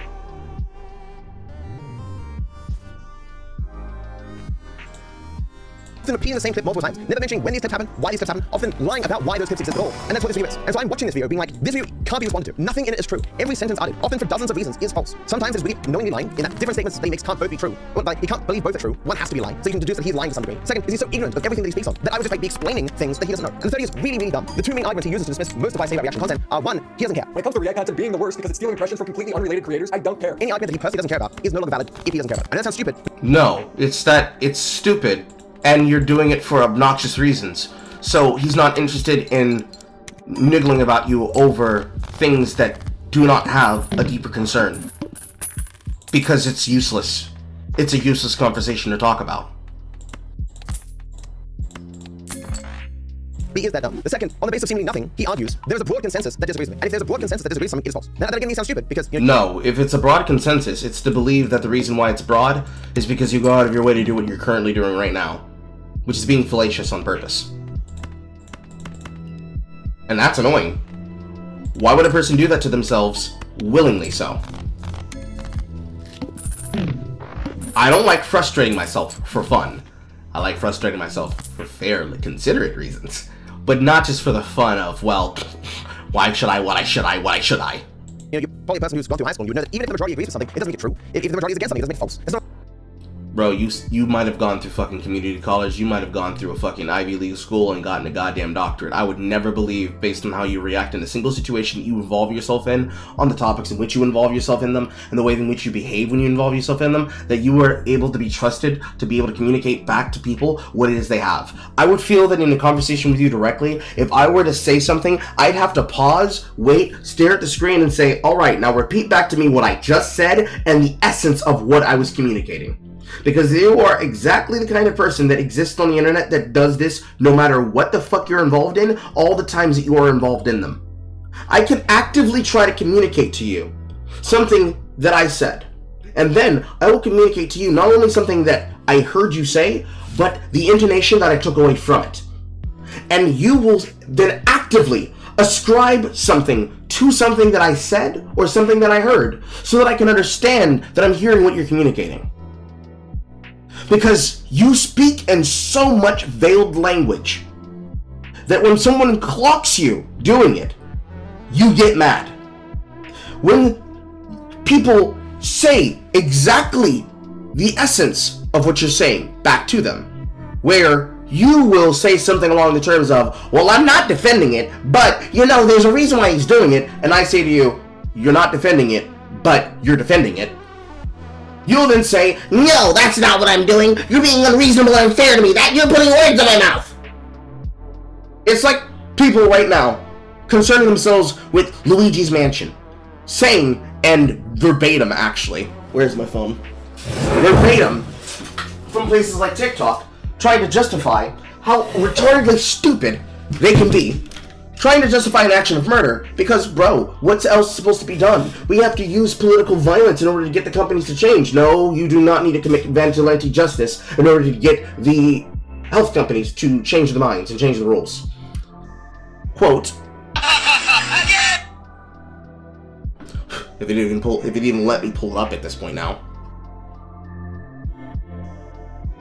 No, because the person's already deleted their comments. But going off of what I said to said person, how do you figure killing Brian has brought awareness? Blue Cross had a terrible proposed policy, Brian was shot and they retracted this policy. That's change. There's two ways that you can change through. One is through policy and the other is through violence. You cannot change issues like something like this through what is the equivalent of vigilante justice. For you and your issues, and you and your concerns, you cannot change people and their behavior by choosing to then strike their content and say they just don't get it, they can't understand, so I will remove their ability to have monetization. I'll remove their ability to understand issues. I'll remove their ability to talk about me because I don't perceive them being able to have the understanding of where I'm coming from, when you yourself will not hear them out. It's not the only way to solve this. Going on the track that you're currently on now, making video after video after video requiring essence and resource and polish. You don't need to do any of that shit. Talk to them! Talk to them! Because either everybody's going to understand what you're coming from, and everyone's going to understand what you're saying, and everyone's going to get it, or it's going to become plain and obvious to everyone listening to you, oh, this nigga really don't like being criticized. Oh, that nigga really don't like people telling him to his face what they really think about him. Oh, that nigga really don't like when people disagree with him, and he's not able to get what he wants. So then he runs to his Jannies, which are the only friends that he apparently has, because he ain't got YouTube content creators friends, because who wants to fucking collaborate with you the way that you behave, other than those that exist in the same sphere with you. And that's not even them necessarily collaborating with you, that's just them being cordial with you. You can't have friends that are YouTubers. You don't have friends that are willing to be on record friends with you, defending you from these situations. And you certainly don't have chatters that are well-known, that are content creators in their own right, that are defending you. Your own audience goes out of their way to write pseudo-intellectual fucking rants about how somebody else is incorrect, when they themselves miss the forest for the fucking parking lot. And then at the end of the day, when you don't get your way and nobody sees it the way that you say it, you equivocatively cut them off, telling your Jannies to ban them. I don't even have that fucking relationship with my Jannies. You are a tyrant! You are a commentary tyrant! Terrorizing everybody else's comment sections and live streams and debates and discussions with your glove shadow opinions!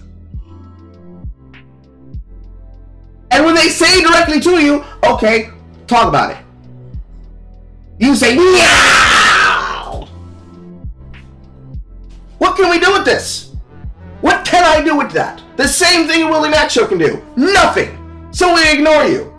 And then you disappear for like 3 to 4 months, and then you come back with yet another glove shadow opinion, and we're like, oh, okay, and we get out the milking rod. Because you're not going to conversate, you're not going to talk, you're not going to debate, you're not going to rationalize, you're not even going to attempt to understand, so what else can we do? What else can I say except grab mutters, and they'll come until the cows come? What can I say except abuse him, rape him? And remember what I said earlier about the entertaining factor? This right there, you can't do that! And yet you think you deserve to have monetization that comes from me? In your mind, you deserve to have my money that I would make off of this. You deserve to have his money that he'd make off of it. Her money, his money, their money, their money, their money. Him, her, him.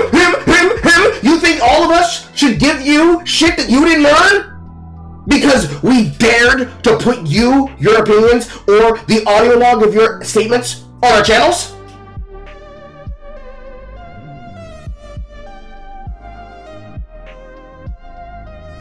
I've got choice words for you.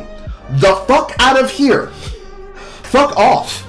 The hill, the slope that you slid down on, and all the way the fuck out the county.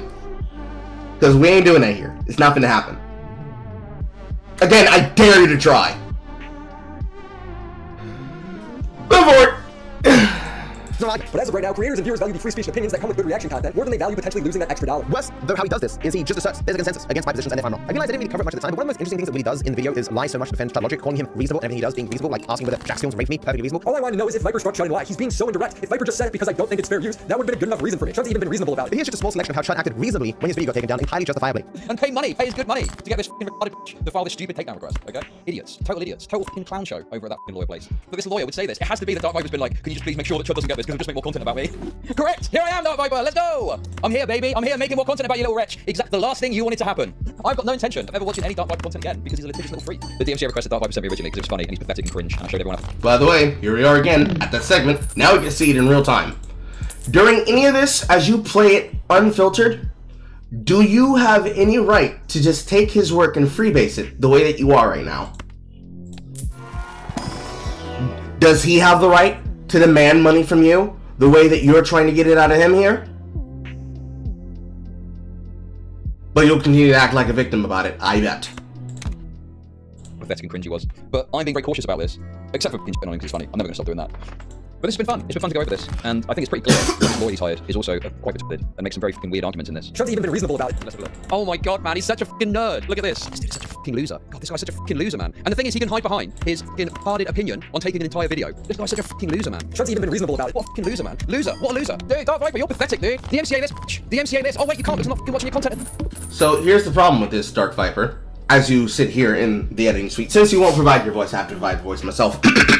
Yeah, he's being reasonable. This is reasonable. You think he's saying he is reasonable? Yes, because instead of being a Viper that will then strike your content or take down his content whenever you react to him, he is instead just simply monetizing the situation, milking it for what it's worth. Since you won't conversate, the only thing that can be left and done is to do what we're currently doing.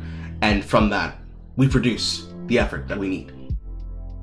Fair, I would say. Fair. Dislike it, hate it, but it is fair. At all in this bit, am I? You fucking what a loser. What a fucking loser. The MCA me, come on. Send some more my way. Let's fucking go. What a fucking idiot. Idiot, you're an idiot, Dark Viper. You. How many videos has this freak got on his channel about bigger creators reacting? Like, what are you trying to say? Okay, so give me an answer then, Fergus. Give me a fucking dollar amount, you. In fact, hop in the Discord. Hop in the fucking Discord and you can explain it to me. Do your fucking little analysis of how much money this is all costing. What damages are due? Fucking freak. Try to even be reasonable about it. Let's go over every embarrassing thing that's ever happened to Dark Viper, shall we? How about that? Should we have a little look at some of the most pathetic things Dark Viper's ever done? What do you reckon? Looking forward to this because, yeah, I mean, I'm sure there's a lot more to be discovered. And don't worry, guys, I'm committed to this. I will be looking up as much as I possibly can of this guy, and I'm going to be finding every single thing he's ever done that's embarrassing. And I'll be broadcasting it and talking about it, you know? Try to even be reasonable about it. Dark Viper has made it very clear he's a pathetic little wretch when it comes to this stuff. So this is him looking at some gay Reddit video, okay? One of his harded fans, one of his idiot fans, has put together some stupid, lame edit of him, right? Oh, I love you so much. We love you, Matt. We fucking love you. Let's put together a bunch of clips of your stream. Oh, we love you so much. You're so brilliant. Okay, anyway, try to even be reasonable about it, guys. If you can find clips of Dark Viper talking in his videos about not having a life, okay, please, by all means, send it to me. What a pathetic fucking loser, man. Oh my god, no friends. Oh no. What's happening? Oh my god. What a fucking loser. Oh my god, how pathetic is this guy's crying. He's crying. Does some gay Reddit video. Oh, what a pathetic wretch. He's crying. This dude is crying over a fucking Reddit fan video. What else have we got on the agenda? Let's have a little look and keep going. Try to even be reasonable about it. I don't know, making fun of a dude crying is pretty low hanging fruit. Listen, Dark Viper's pathetic. He's a little disgusting rat. And what he does is he's doing this like little ratty DMCA thing because he thought he could squash me privately, right? Not only did it not work. By the way, I'm not letting this play unfiltered just to steal monetization content from it, Viper. You have the opinion that everything should have context, right? So, I'm allowing the context to play of exactly how, well, what's the word what we can use here? Petty you are, and how in your perceived pettiness you demonstrate the exact quality of the things that you claim is wrong. Because I can't keep reacting to the same clips. I've reacted to these clips before and said the same things. But instead, we're going to allow to show what you believe is the context. And again, like I said, where is the value that you're supplying from using his clips without interjecting your opinion? Because, truthfully, it would not be necessary for you to bloviate on this in this way, sitting in the editing suite. But people have to see it. People have to be able to see them unfiltered and edited. No, they can be able to see examples of it. And then you can put on screen the video that it came from for the timestamp, and then demonstrate where it came from. For each of these clips, here's a clip of him being supposedly uncharitable. Here's a clip from this stream on this date 1 month ago. Here's another one from this date a week ago. Here's another one from this date 2 months ago. Here's another one from this date 3 months ago. Here's another one from this date a day ago. Here's another one from this date an hour ago from a live cut VOD. You could be doing this with multiple pieces and you could be able to effectively get your point across. How do I know? Because I've done the same thing in my own content.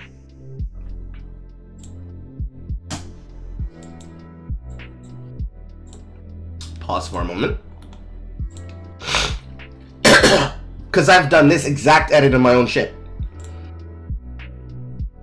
However, that is from a several hour-long video. But from the section in question that I'm thinking of, it is explicitly from this particular section about an African-American content creator and a person that he brought in to his content who was supposed to be a content creator on his own right, discussing this exact matter as crossover content between myself and my friend A Longbone. The opinion in which it came from the video called Flies in the Milk. The content creator who was ranting in question is not on screen yet. The content creator who was ranting, his name is Paradigm Shift. His real name Malcolm, name that he provided to Signifier as he listens to him. This coming from the live stream in question, which had 95k plus viewers on May 17th, 2023.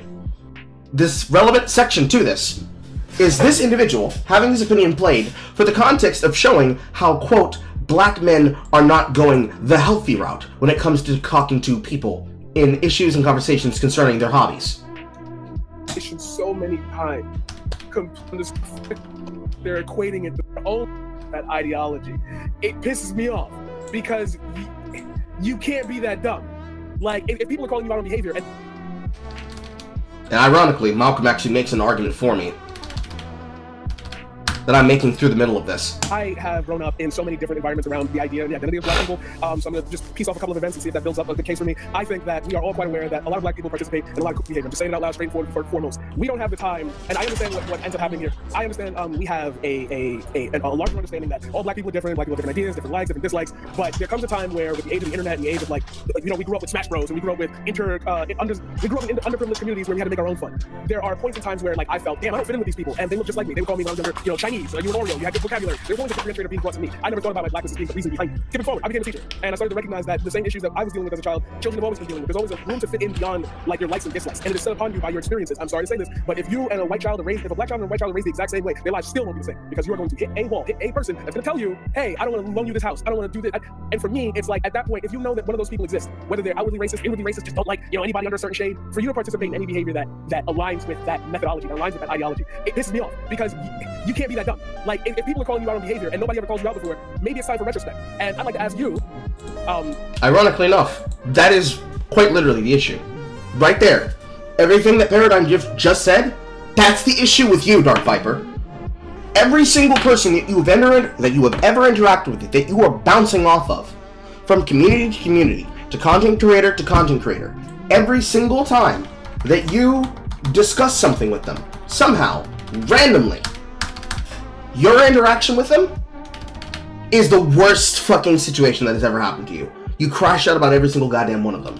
And yet, even to his credit in that moment, there's some other shit that Malcolm says about him. Which then, of course, brings me to the edit in question that was done.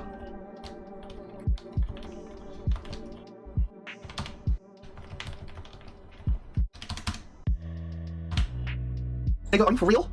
That's all it is. That's all that headcock is. It's the same headcock I do. Nigga, are you for real? Nigga, you not for real. Nigga, you for real? Nigga, you not for real. The healthy route. I think that we are all quite aware that a lot of black people participate in a lot of behavior. Just saying it out loud, straight and foremost. The healthy route. I feel like we be engaging with a lot of goofies. The healthy route. Hey, like, I'm sorry, you're not black. You don't get that conversation. Like, bro, that's the community you want me to link next to? A nigga who can't let go of his trauma in his youth, so he becomes a teacher, and he's yucking it the fuck up next to the grand poobah of black bigotry himself, who's literally only platformed because he was platformed by somebody else who also believes in the idea of digital minstrelsy. Nigga, be for real. Simple, straight cut. First and foremost, did I have to do fucking multi-parts to do so? Not really. Even though this video itself would have been a part of another 3-ish. Focus topic, focus topic, focus topics. They were all contextual together, so I brought them all together. Wonderful video. That particular section, it's about 3-ish minutes. In context of a 3-hour, 22 and 38 second video, that opening section there is within the first 20 minutes of a video. Certainly, it's not for the brave of heart. How is it that I can be able to do the same thing that you did and communicate my issues with a person's point, and I didn't have to steal multiple streams worth of context to provide it? And then when I summarized what I thought was bullshit, I was able to do so with the choice examples that came from the content to sum up for those that missed what was being said, because he said a lot, but I didn't want to remove the context from what he said, because it's necessary that they heard him say it and that they saw him say it, so that when I refer back to it, they can't say, what are you talking about? How is it you can't do that every single time that you're ever referred to and you're ever addressed? Because you don't want to. It's because you don't want to. It has to be. Because you can't be that dumb. I have to assume that you can't be that dumb. Because if you are that dumb, well then there's the problem. He's just mentally handicapped. He's literally mentally invalid. He can't ever be able to handle it because he doesn't understand the issue, because he is in fact being raped. We are all molesting him. Mentally, spiritually, physically, emotionally, intellectually. Just giving up the intellectual back shots every single time you get into the ring. And we all look around and we're like, are we sure we're allowed to do this again? I mean, alright, I guess! Everyone's doing it to you. Everybody gets to take a turn. Nobody's left out. No one's left out. Except you. You're left out in the corner of your mind as you go to that empty place. Because you cannot handle that it's happening yet again. Just like a rape victim! Which was the entire joke that was being made by him about you. Anyways, back to the monotony. But he's enraged the beast that's been fucking locked away for a little while because nothing like this has really happened for a little while, right? People have accused me of drama farming. Yes, I'm taking fucking advantage of this. I didn't want this. I didn't want any of this. I don't want the hassle of all this nonsense, right? In terms of like the MCA and copyright law, I was just doing my thing. So yeah, I'm a bit annoyed. I'm a little bit mad, okay? I'm a little bit peeved about the situation. Trent's even been reasonable about it. Right, cry. The tears are already just beginning, motherfucker. I will find any possible clip of them looking terrible, mock it and laugh at it. That is now the plan. This could be one of the most pathetic specimens I've ever come across. This is brilliant. I'm going to spend my whole stream hating on DarkViper. And what we're going to do is we're going to spend the next 3 weeks digging up every single embarrassing thing that DarkViper's ever done publicly and making content out of it. No, I'm not really going to do that, okay? We'll probably just cut some videos from this, I think. Just because he made dozens more videos that I didn't bother looking at because it doesn't matter. Like, even a small sample here. This is what Willie means when he says DarkViper is not reasonable, but Chud Logic is. I do not act enough like Chud Logic, therefore I am not reasonable. Obviously, you know, I am biased because I do react to things. I, you know, feel I do a fair use job, even though not legally, but ethically. I kind of react to stuff pretty heavily. Legally, I think that all of them fall under the same issue with, you know, full reacting to the content that exists. Like, if you watch a 30-second TikTok, right? I don't think that's a big deal. I think ethically or morally, it's not that big crazy thing. But from an IP perspective, you have breached that person's IP, and they could legitimately file a DMCA request against you if they wanted to. Same with Asmongold reacts. Yes, he talks a lot, but includes the entire video. Again, there was so much I could say about this video. I tried. I spent like... This particular section is probably the most egregious section. That big crazy thing. But from an IP perspective, you have breached that person's IP, and they could legitimately file a DMCA request against you if they wanted to. This is the purpose of IP protection policies. Yes, if a person believes that you're infringing on their intellectual property, they can issue a DMCA against you. However, this is where it then comes up against fair use. Same with Asmongold reacts. Yes, he talks a lot, but includes the entire video. Yes, he talks a lot, but he includes the entire video as a part of the reaction, because if he was to simply strip away the context of it, nobody would understand what the fuck is happening. You believe this as him saying, well, see, he talks a lot over the content, but he's also stole the entire video. When what he actually said was, yes, your video is being reacted to, but it's not just being reacted to within its entirety and freebasing it from everything that it's valued, but it's explicitly us trying to get you to understand that in order for you to have people understand you, he needs to have that there as a basis to put it off of. The springboard for the conversation. Otherwise, it's not going to be a good reaction because no one's going to understand where you're coming from. But you think that's the head slap moment. There was so much I could say about this video. I tried. I spent like 3 days writing a script to debunk this video. But I recognize, as you can probably see now, I'm a terrible speaker. You see when I'm making intros and stuff and I'm reading from a WordPad, and it often takes me like 10 tries to get out a couple of sentences scripted in perfect fluency. I realized that I've written so much that it would take literally months for me to explain through a scripted thing why this video is false, in all the ways that it is false. Because I'm not a person who likes to half-ass anything, as I'm half-assing this story now. And I knew I couldn't do it, and that really annoyed me. That for business reasons and emotional reasons, I should just let this go. Just accept that a person like Willie Maxwell will lie openly and not care what is true for money. And it's just a quality incident that exists that there's nothing I can do about it, but it annoys me. Apparently this dude feels like he's made at least enough money of return on investment for the like 15 seconds he spent making this video, because, you know, if you don't care what's true, you can just make up shit to the cows come home. He's like, yeah, I'm gonna make a second video, good money. Like, when you're not bound by reality, you can of course just fire out video after video on the same person, because you can just make up shit. And the people who he speaks to know so little that they can't deduce for themselves that this stuff is false. He'll say a lie, show a 5-second clip that does nothing to substantiate that lie. Both ultimately therefore being lies, because one's missing a wide host of context that is explicitly excluded, and the other just being something he made up. And you look at that and go, well, neither of those two things are supporting each other. Surely then there's something going on here false. But people don't. They don't really care. The story that Willie Maxwell has constructed is more interesting to people than the actual truth. And so there's nothing I can do. So I'm trying to tack into this video stuff that I don't think is going to come up in the next video. I want to showcase how brazenly these guys lie and how low their standard of evidence is. It's not just Willie Maxwell, it's not just Chud Logic, it's an entire support group of drama creators who do not care what they're saying is true. They're just trying to make videos as fast as possible. So that's not true. Because if most of us were only trying to make videos as fast as possible, then you'd be able to demonstrate that all the time. But that's not happening all the time. And it's certainly not happening with all the drama creators. Because now you have to be able to prove the evidence of that, you see. And you can't prove that. There is nothing to support this. There's nothing to support it because it's something that you said out of anger. You know that it's not true. When provided the examples that demonstrate further that it is not true, you further get upset that they have basically taken away your ability to be outraged. It is clear every single time there's an interaction. You actively get violently upset that people have taken away your ability to be upset. And what are people supposed to say in response to that? So Nicholas the Drio says here, this guy has actually become a total lolcow. Someone told me he was showing off his girlfriend and the haters got her doxed and then made a video crying about who did it. What the fuck is happening? So this is the video he's linking here. And those who actually know my content, you're gonna notice I'm very immediate. Hello and welcome to your daily dose of Legacy Rambles. Legacy Rambles. Damn! What's that? Is that the Legacy Rambles that Carl presented earlier in the stream? That is that provides and is the provocation upon where everyone's criticizing you? These takes that you're saying that people are taking out of context and not understanding? What is the next thing you're about to fucking say, Viper? And those who actually know my content are going to notice something very immediate here. Hello and welcome to your daily dose of Legacy Rambles, where Legacy Rambles are years old from my main channel, long before I met Aitana. It is literally impossible for this video to contain information about Aitana because the footage came from before I even knew her. I have never shown off Aitana to own haters. I don't care. We do the Instagram content because I like doing it and it's good for taxes. But they weren't just doing it for attacking your girlfriend. They were specifically insulting you because of things that you said of your own choice in your content that had to do with the work that you were providing. And just like you did before, you decided to change the topic from something that is actually being talked about that you're currently doing to something that you claim is not relevant because how are they attacking me about this thing? That's not even what we're supposed to be here for. Pants on head.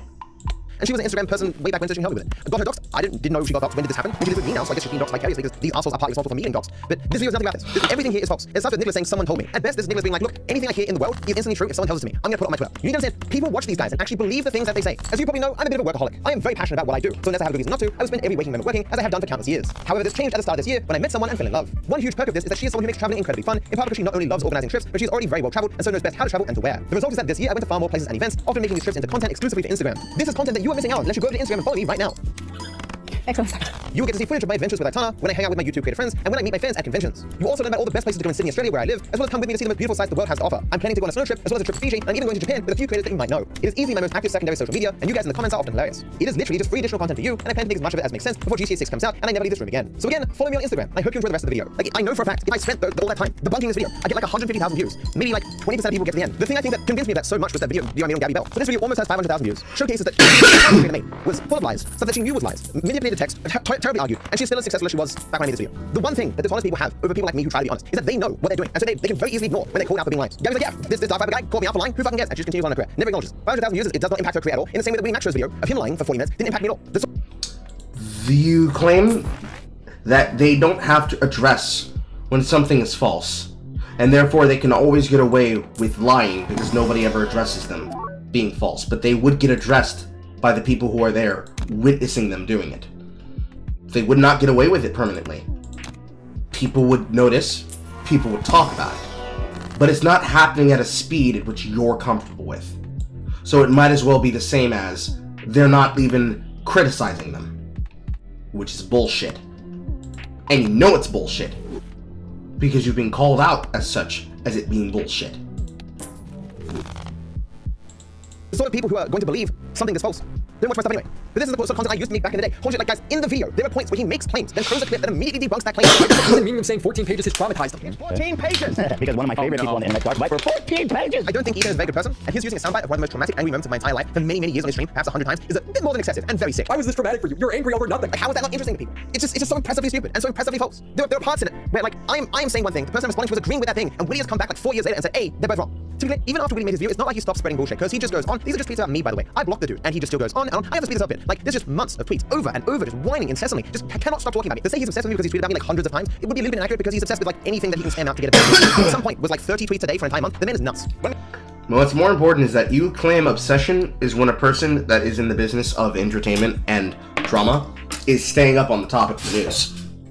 Because I'm choosing to take this time to address your videos in a place where then if people are interested and they want to find out what my opinion is, they can be able to go find it with the thumbnail that is made of your face. That is not obsession. It's not. If it's anything, it's good marketing and clickbait. But it's not obsession. There's no obsession with it.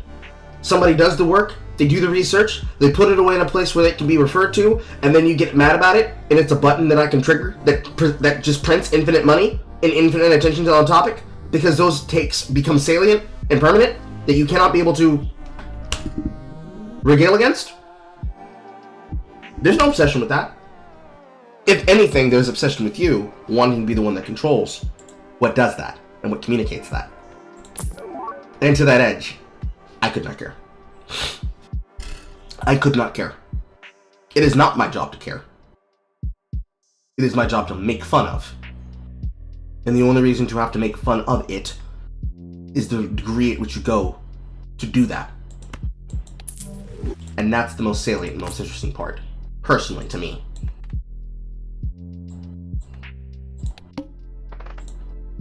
only thing about doing is, as you guys know, I hold the position in regards to React content that if you're reacting to something that you've already seen before and directly involves you, that it's fine to do. Because obviously every bit of the video you have some vested interest in because it's about you, and you have knowledge on it because of course you've seen it before, and you're the one being talked about. I'm thinking about debunking this video live. See, but the thing about this, I hate half-assing things. Like, you gotta understand, it's dozens of, I don't even want to show you my notes because it's just so embarrassing. It's like, since I made those videos about reaction content, so many examples of different events and stories and people saying certain things, even in discourse and stuff like it. And I know, doing it live, I would never do it justice. I could absolutely destroy Willie. And I think that might be why, like, because by now, he must know that a significant portion of this video is false. There's no way he does. As in, he knowingly lied. I doubt he realized how much of his video was false. And it's probably why he wants to make a second video, so he can kind of cover his ass. But do I care? Like, why? Like, I have so little time to do stuff that I gave up on the Rambles channel. Although, to be fair, I am bringing back the Rambles channel on the main channel. It'll be like a long form video at the end. So, something you say here in the middle of this, which is referred to from your Rambles channel. You claim that it's legacy content, that it's not relevant. But in your own legacy Rambles content, you demonstrated that not only is it relevant, but you brought back those pieces of content specifically because you saw them as relevant.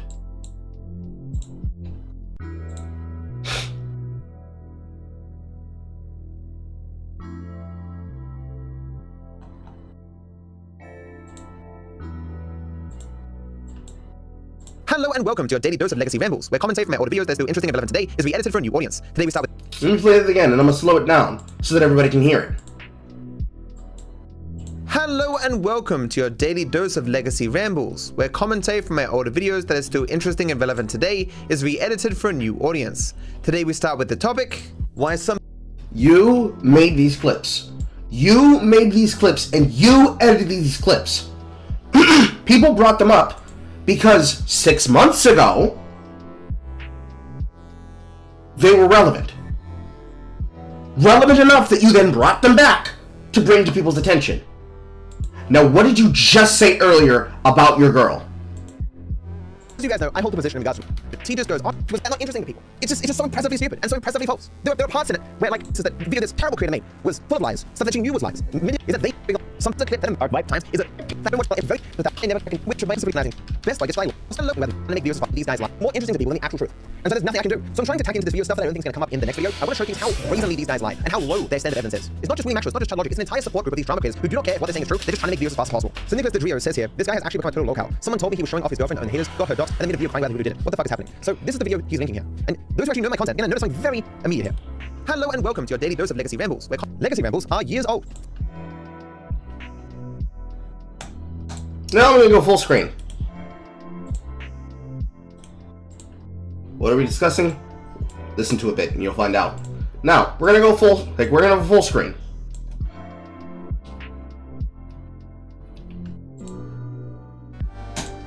This video, 1 month ago. This video, 6 months ago.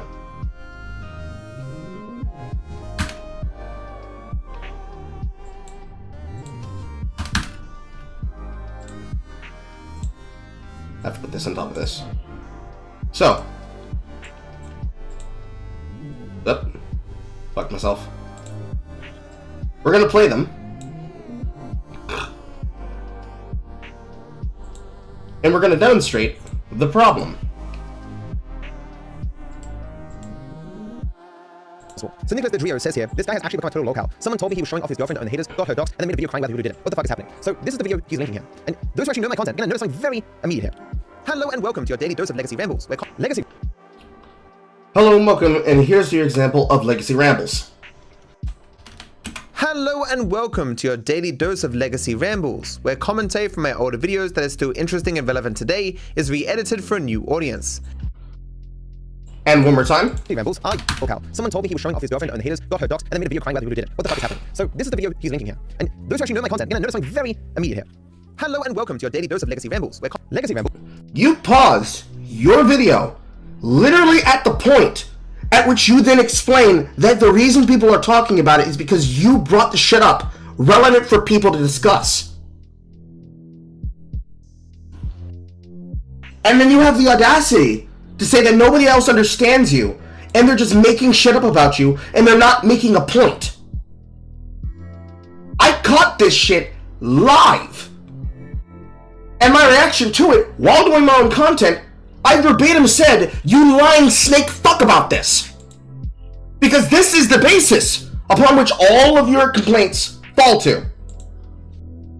If nobody was eagle-eyed enough to catch that by going and seeing the actual video itself and demonstrating it live for everybody to see, they wouldn't understand the reason why it's so obnoxious what you're doing. But that's the reason why it's obnoxious.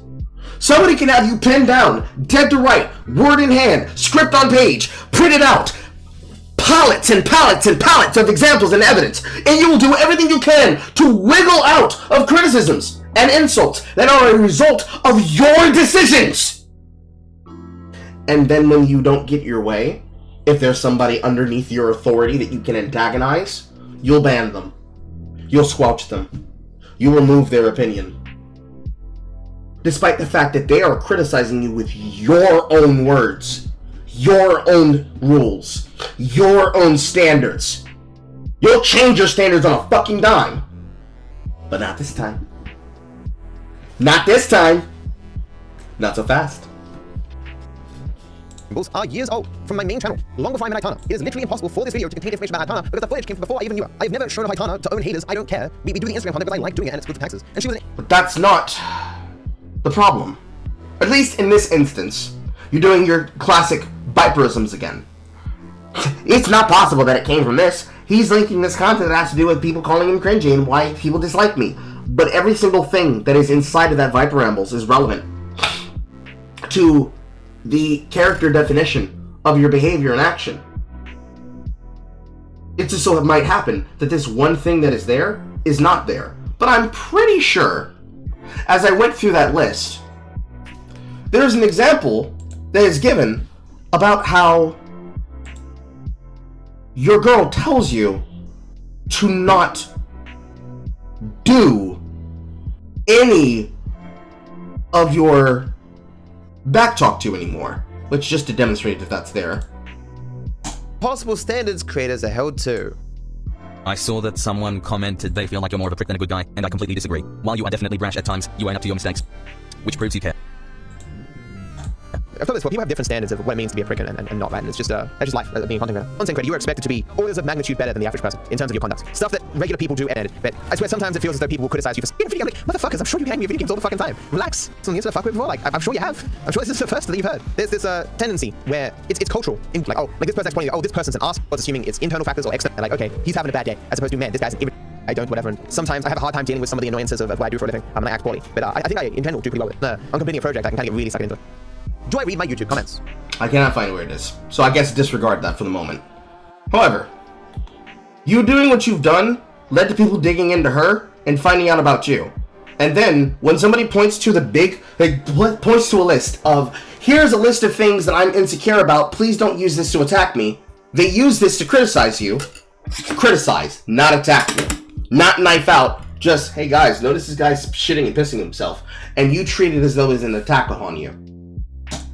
I'm pretty actually sure you actually said it in this video than you do the other one. I might be fucking crazy. This is what happens when you listen to shit the way that I do, chat. An Instagram person way back when searching with it. I got her doxed. I didn't know she got doxed. When did this happen? I mean, she lives with me now, so I guess she's being doxed vicariously because these assholes are partly responsible for me getting doxed. But this video is nothing about this. Since before GTA 6 comes out, or have over people saying for I am saying one thing. The person Catching us back up to where we were before I went back to go assess and address that, by the way. responding, she was agreeing with that thing, and Willie has come back like 4 years later and said, hey, they're both wrong. To be clear, even after Willie made his video, it's not like he stopped spreading bullshit, because he just goes on. These are just tweets about me, by the way. I blocked the dude, and he just still goes on and on. I have to speed this up a bit. Like, there's just months of tweets over and over, just whining incessantly. Just cannot stop talking about me. To say he's obsessed with me because he's tweeted about me like hundreds of times, it would be a little bit inaccurate because he's obsessed with like anything that he can spam out to get a bit of engagement. He at some point was like 30 tweets a day for an entire month. The man is nuts. What I'm thinking about doing is, as you guys know, I hold the position in regards to React content that if you're reacting to something that you've already seen before and directly involves you, that it's fine to do. Because obviously every bit of the video you have some vested interest in because it's about you, and you have knowledge on it because of course you've seen it before, and you're the one being talked about. I'm thinking about debunking this video live. See, but the thing about this, I hate half-assing things. Like, you gotta understand, it's dozens of, I don't even want to show you my notes because it's just so embarrassing. This like, the amount of notes I've collected since I made those videos about reaction content, so many examples of different events and stories and people saying certain things, even just in discourse and stuff like this. And I know, doing it live, I would never do it justice. I could absolutely destroy Willie. And I think that might be why, because by now, he must know that a significant portion of this video was false. There's no way he does. As in, he knowingly lied. I doubt he realized how much of his video was false. And that's probably why he wants to make a second video, so he can kind of cover his ass. But do I care? Like, why? Like, I have so little time to do stuff that I gave up on the Ramble channel. Although, to be fair, I am bringing back the Ramble channel on the main channel. It'll be like a long form video at the end. End of the month. It'll actually probably come out today of the month. Why would you want to even bring it back? So, you admit, by the way, that you would actively bring back the thing that you claim is responsible for getting people looking at you the way that they are. But they are the unfair ones.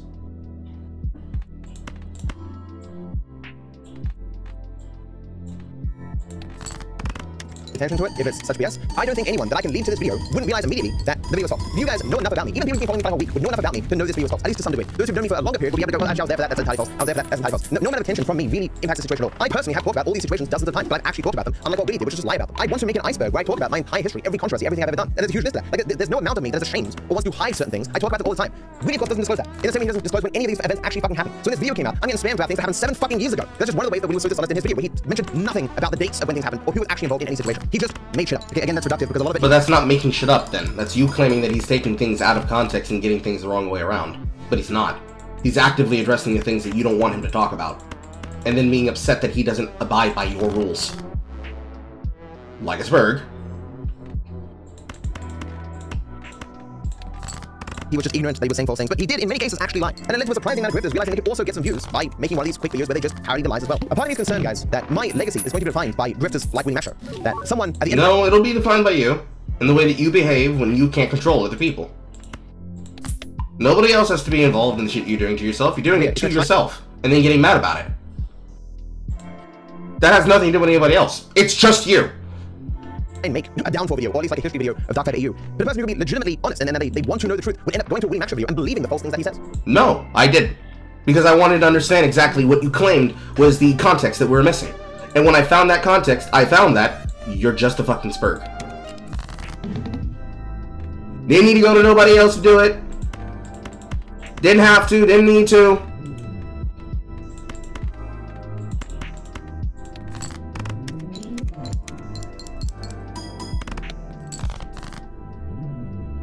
That often what's being discussed is so old that all the people involved aren't even on the internet anymore. The original discussion of events back then doesn't exist, which of course was in Willie Mac's favor because it enabled him to just make up whatever the fuck he wanted. But for a person who actually genuinely wants to know the truth, I don't think that information exists anymore. Like, my DMs here with Child Logic, like, sinks him immediately. I didn't even know these existed. Okay, he was already sunk immediately before, and that he conceded twice that he had no legal right to do what he did. But this just makes it even worse.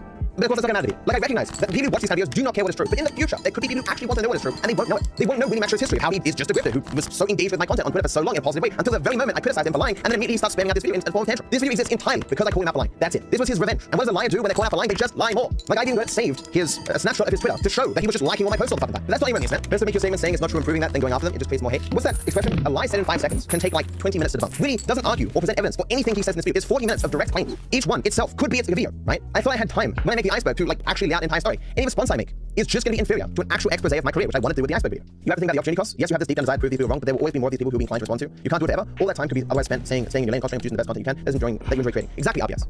Like, I've got countless things I'm meant to be doing with my time. Every single day I have... Actually, I even listed recently most of the things I was working on, right? This isn't even everything that I've got working on right now. Actually, a few of these things I've now released. This is 3 weeks ago. But, like, I don't have an extra couple hours in my day to debunk the latest grifter, right? Like, really, on average, tweets like 15 times a fucking day. And he's on Reddit as well. If he wants to make another video where he just lies a bunch of times, he just takes a day off Twitter, writes fan fiction that he doesn't argue for, and then just makes a video on. Like, I've got to forego, potentially half a dozen videos, thousands of dollars, to make a video that is going to be worse than the video we make. But lying for ad revenue is in his wheelhouse. This is literally what he does for a living. I am personally a professional. And what sucks is, like, even Itana. I mean, because it's not just her. Like, I will speak to other creators, and like, we will talk about what to do when the Willie Mac shows of the world just start lying about shit. And the response from me and everyone else is always, you should say nothing. Because we know anyone. Okay, so it was here that I got that from.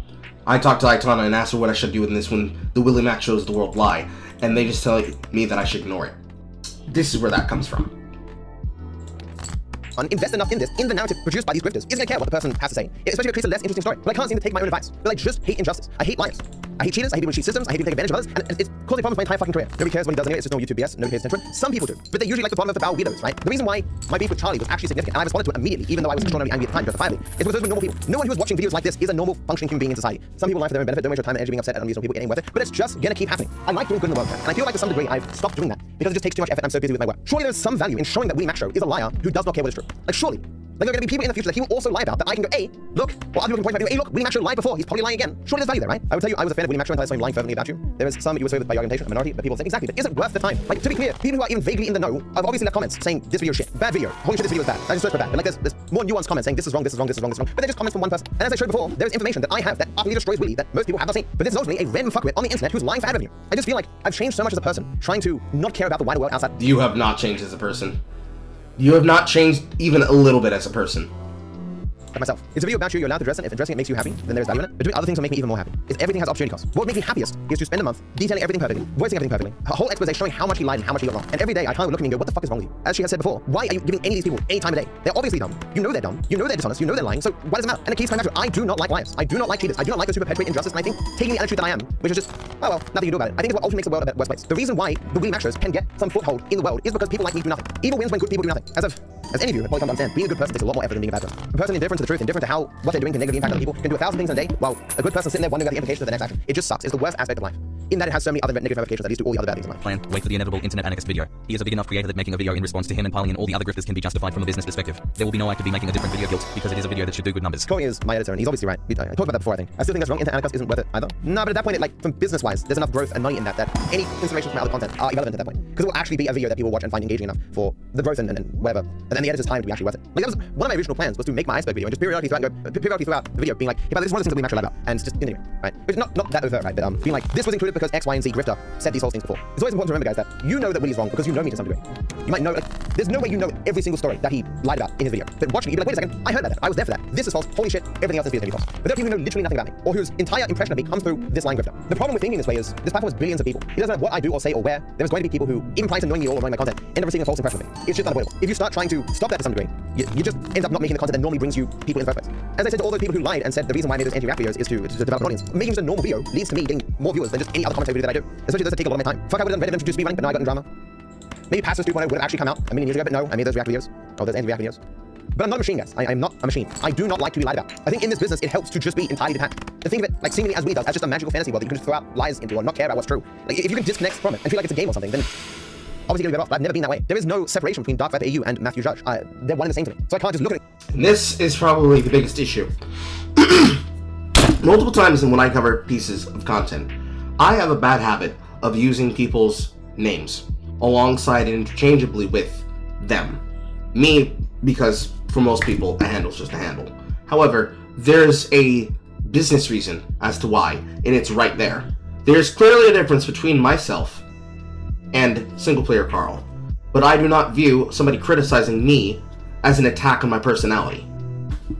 This is Dark Viper admitting with his own mouth on cut 1 of his multi-cut rant, I guess this time against Willie Mac show, that explicitly, anytime, every time, everywhere, and anytime at all, specifically in this video at 34:20, that he is so mad and cannot let it go because he sees any small joke made about him, to him, as the insult that is criticizing him as a living physical human being, and not how he behaves overall in the general sense. It's not enough. It's not enough. It's just not enough. It's not just that he needs to be in control of how he's seen. It's not just that he needs to be able to say that he knows that people can see where he's coming from. It's not enough to know that amongst those that he is entertaining, or those that are his loved ones, knowing that, hey, it's okay, we get that they may not be the most honest people. It's not enough! It's not enough. Few small is left, but it's not enough.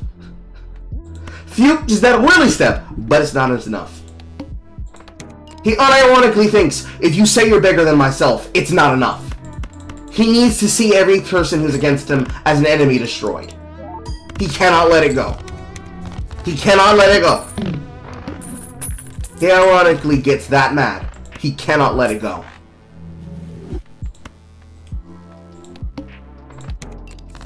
And go, lol, thousands of people have been misled about DarkViperAU, but me, Matthew Judge, who cares? Because I put so much of me personally into my work. One video to settle it and be done, not giving up.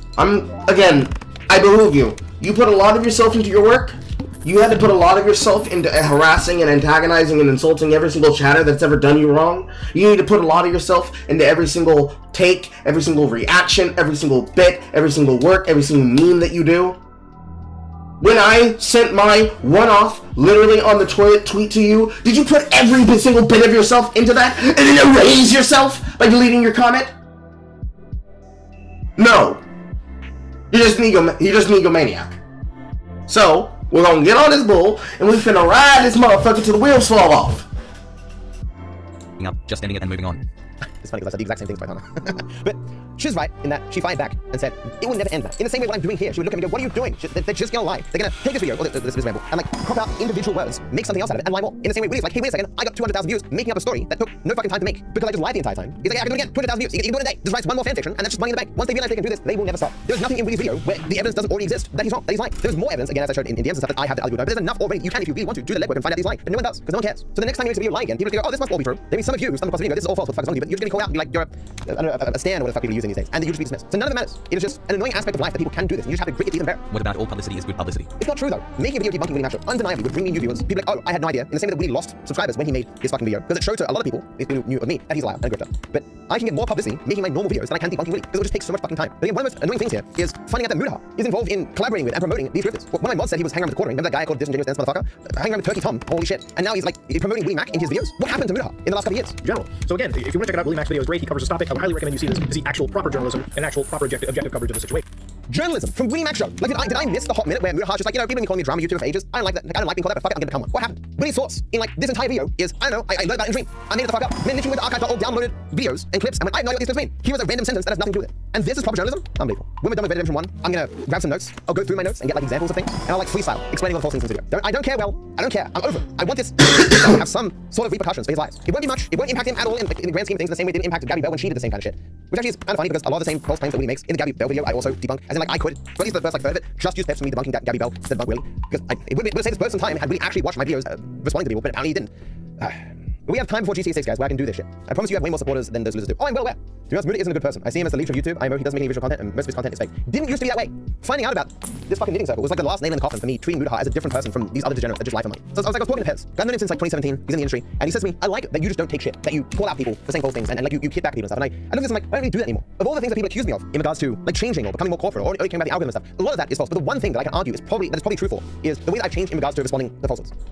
I found it so ineffective in so many different instances in the past. But back in the day, I'm like putting on gloves, I'm throwing hands about every minor issue that disprove what people are saying. But now I'm like, I'm too fucking old. Like, Willie Mac Show will exist for a couple of years, he'll fade out, and there'll be another generation of scripters. And I'll be like, oh, look, it's the next Willie Mac Show. Like, surely if I didn't take the time to write a script, and we just like at the beginning of a stream or the end of a stream just like cracked into one of these videos and showed them as liars. See, the problem with that is, these guys are hypocrites, right? They would 100% strike those videos. Even though it's like it's my positions I espouse. Why, when you say that? Why would you say if it's against their opinion they would strike them? How do you know? Has anybody stricken any of it to start with now? No. So why would you say that? It must be because you believe that, because that's what you would do. Because you've done it! For all the things you could criticize everybody else for, they have not done what you've claimed that they've done to you. They have not done those things. But you have. So what are you coping about? There's nothing else that can be but cope, dude. I'm doing it again. I'm pretending like any two actually care what my positions are. Like, really, I've heard a summary from my own mouth of my own positions. He excluded that from his video and made up his own. That is debunked, like, by a bit of footage directly after something else that he included in his video. Like, so he's seen multiple refutations of his false summation of my views, but he just made up shit anyway. Which he so often did. Where he's like, well, I know DarkViperAU saying this. I'm just saying he said it, and people gotta believe it. What if we made this a trilogy like I did in the past? The last one, chat. The last trilogy. Debunking a grifter. This will be like the prelude, explaining my thoughts, why it took so long, and then the next one we get actually dig deep. Okay, Red Dead 1. Pain. Abject aptitude, horror, and pain. But that, right there, that's the thesis statement for all of this shit.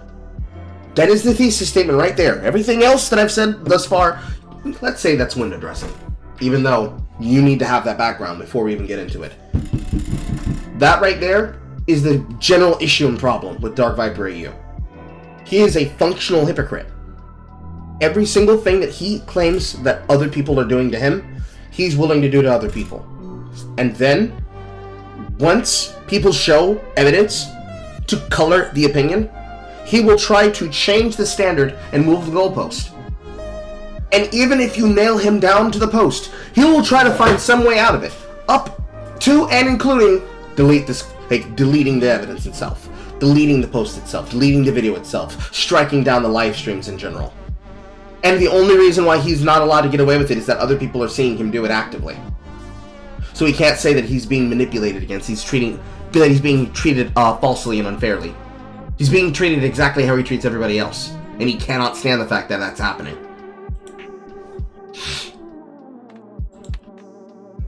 moving forward.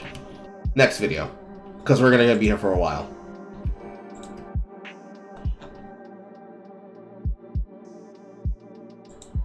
Next.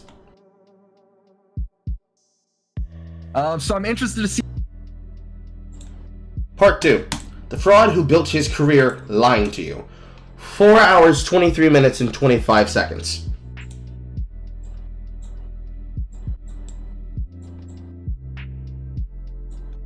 See what he has to say. Right now, I'm kind of viewing it the same way as like when Hassan or Sneeko or Fresh and Fit say I lie about them. It's like, okay, well then point to it, and they never can, and they never do, and he never can, and he never does. Just a small note before we begin. In order to make it easier for you to keep track, any footage from Willy's video will have a green border. Although any dates shown on screen in Willy's video have been added by me after the fact, because for reasons that are going to become readily apparent, we decided not to mention when any of the things he's talking about actually happened. Hey everyone, this is part 2 of the response to the hit piece that Willy Max released on me a couple of months ago. So literally the thing you said that people shouldn't do to you. When Hassan or Sneeko or Fresh and Fit say I lie about them, it's like, okay, well then point to it, and they never can, and they never do, and he never can, and he never does. Just a small note before we begin. In order to make it easier for you to keep track, any footage from Willy's video will have a green border. Although any dates shown on screen in Willy's video have been added by me after the fact, because for reasons that are going to become readily apparent, we decided not to mention when any of the things he's talking about actually happened. So, being petty, because you claim that it's not necessary for you to be petty for, and being antagonistic, and then demonstrating that it's all about pettiness for you, because of a standard that you demand people be held for, that you can't fucking have, dude. It's crazy.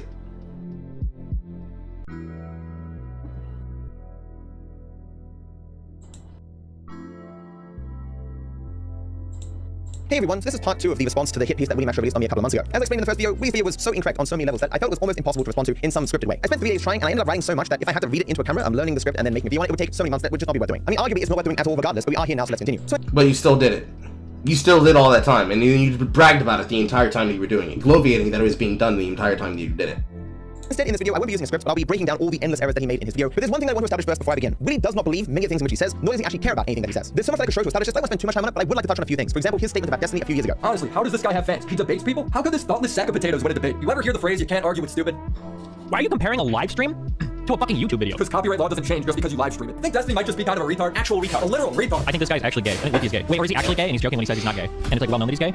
I think Leafy is actually gay. Destiny is not funny, he's not smart. In fact, I'm pretty sure he just saw himself in a confusion. But there's another guy who's just as bad, if not worse. America deserved 9/11, dude. Fuck it, I'm saying it. So that's a small slice, but obviously Willy Max does not respect Destiny at all, thinks he's garbage, thinks he makes garbage content, not smart at all. But if you scroll down a bit into the comment section and sort by new, from Jojo here, Billy before he started meat writing Destiny. This guy has got a 100% win record against Hassan. I got to say, you fucked up Hassan. Right? I did smack the debate. Yeah. It was less of a debate and more of like him just changing topics 45 different times. I don't know if we're gonna recap the whole thing, but yeah, we did a debate about the videos I made on him, and I opened, hey, did you watch any of the videos? And he goes, no. This is so crazy. Every single time I hang out with Willy.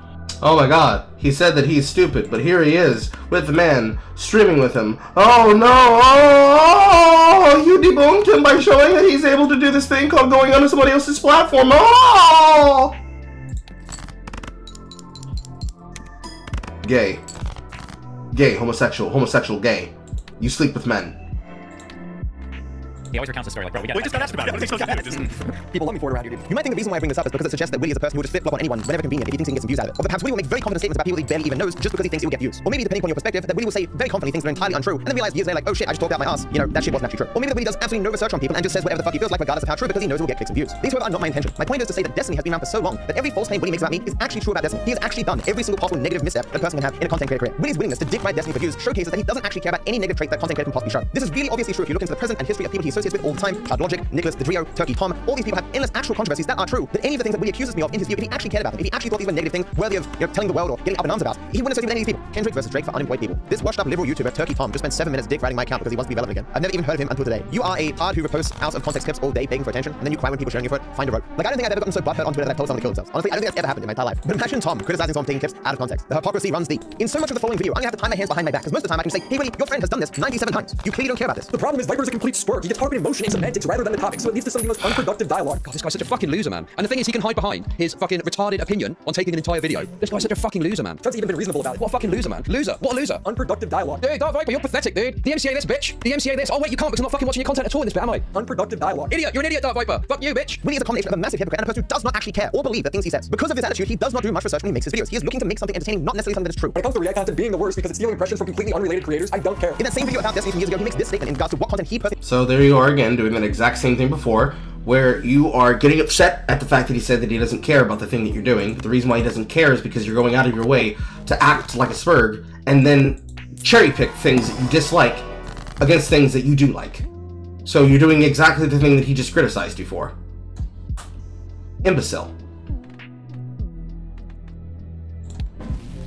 He likes to see and watch. A lot of people who made videos on Pokemon, kind of the trendy thing in our genre right now are these video essays. It's long-form content that's supposed to be fair and gives both sides, but they also annoy the shit out of me. She's charming and interesting to watch in front of a camera. She's attractive. The fuck is this? Just get to the part where you call her a bitch. We all know that's what you want to do. All these 30, 40 hour, 4-hour long videos are just getting old. Just spit it out. I don't need these guys' full names, their first job, the background on their cat. I just want to see these people get torn into. That just doesn't happen on modern day YouTube very often. So while these statements were years ago, if you've watched Willy's content, he still very much embodies this philosophy today. His job in this ecosystem is to bury stories about those within the circle that anyone else would mock until the cows come home, and then to invent funny narratives about creators and find any sort of footage that he can just to support that, regardless of what nuance exists in those situations, regardless of what extra footage exists to counteract that narrative. He doesn't care about the nuance, he doesn't care about the details, he doesn't care about knowing what actually happened, doesn't care about who the creator actually is. He's just trying to put a particular narrative that he finds entertaining. As he will very rarely admit all the time, it is just about the content. I mean, I think it's good, right? It's more content. Another example of this philosophy happened when I talked to Willy Max directly, where I lamented that me and him, we can't really have much of an impact on Hassan. His viewers simply don't care. He's not going to be less successful if Willy releases 10 videos, 1,000 videos, it just doesn't matter. So I said, you're currently experiencing telling Hassan viewers what is true. How is that going for you? Willy responds, it's going great actually. To which I say, oh, you expect him to topple over for his viewers to abandon him? Of course, Willy says, I'm getting an insane amount of love and followers, bro. Also, going to make another video showing how he does it in real time. Easy peasy. To which I respond, yes, but you're having absolutely no impact on Hassan. To which he doesn't respond because he just doesn't care. His goal isn't to have an impact on things, to educate people about the world, who these creators actually are, to try and change the ecosystem to be better in some way, to improve people's lives. He is just here for the entertainment, for the content, for the shitling. So to bring it all back around, this is why Willy's video on me is entirely factually inaccurate from start to finish. As I showed in part 1, 3 weeks prior to Willy's hit piece, he admitted he knew nothing about me, making everything he said on Twitter for the previous weeks, all the stuff he retweeted, all the false information. He was doing that uncaring that he knew nothing. And so when it came time to make his video on me, he didn't even have much of a basis to know where to look for information on me. I had to call you about the Viper stuff. Does he live in Australia, right? He doesn't live in your country, right? So I don't even know what he's yeah, I don't get it. I don't get any of this. No, because I don't even know if what you reacted to was fair use. You sent me it, but I haven't seen it yet. Yeah, talking to him makes no sense. It just doesn't make any sense. I never know what the fuck is going on. It is actually like talking to like one of the crazy crack and homeless people. Yeah, I mean, what kind of content does he even like? I would love to see what his live streams hold.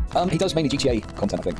GTA speedruns and stuff like that. Like let's play stuff. He was utterly clueless, but you don't care if what you're saying is true. You can just make a very quick video, as he ended up doing. Yeah, I don't get it. I don't get any of Well, no, he didn't make a quick video. He asked this, he looked into the context about you that you specifically referenced from your own archive. The homeless people. And then got mad about it. Like, I would love to see what his live streams hold. He does mainly GTA content, I think. GTA speedruns and stuff like that. Like let's play stuff. He was utterly clueless, but you don't care if what you're saying is true.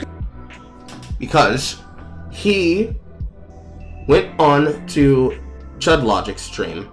You see the VOD from which it came from when it was streamed on the 24th.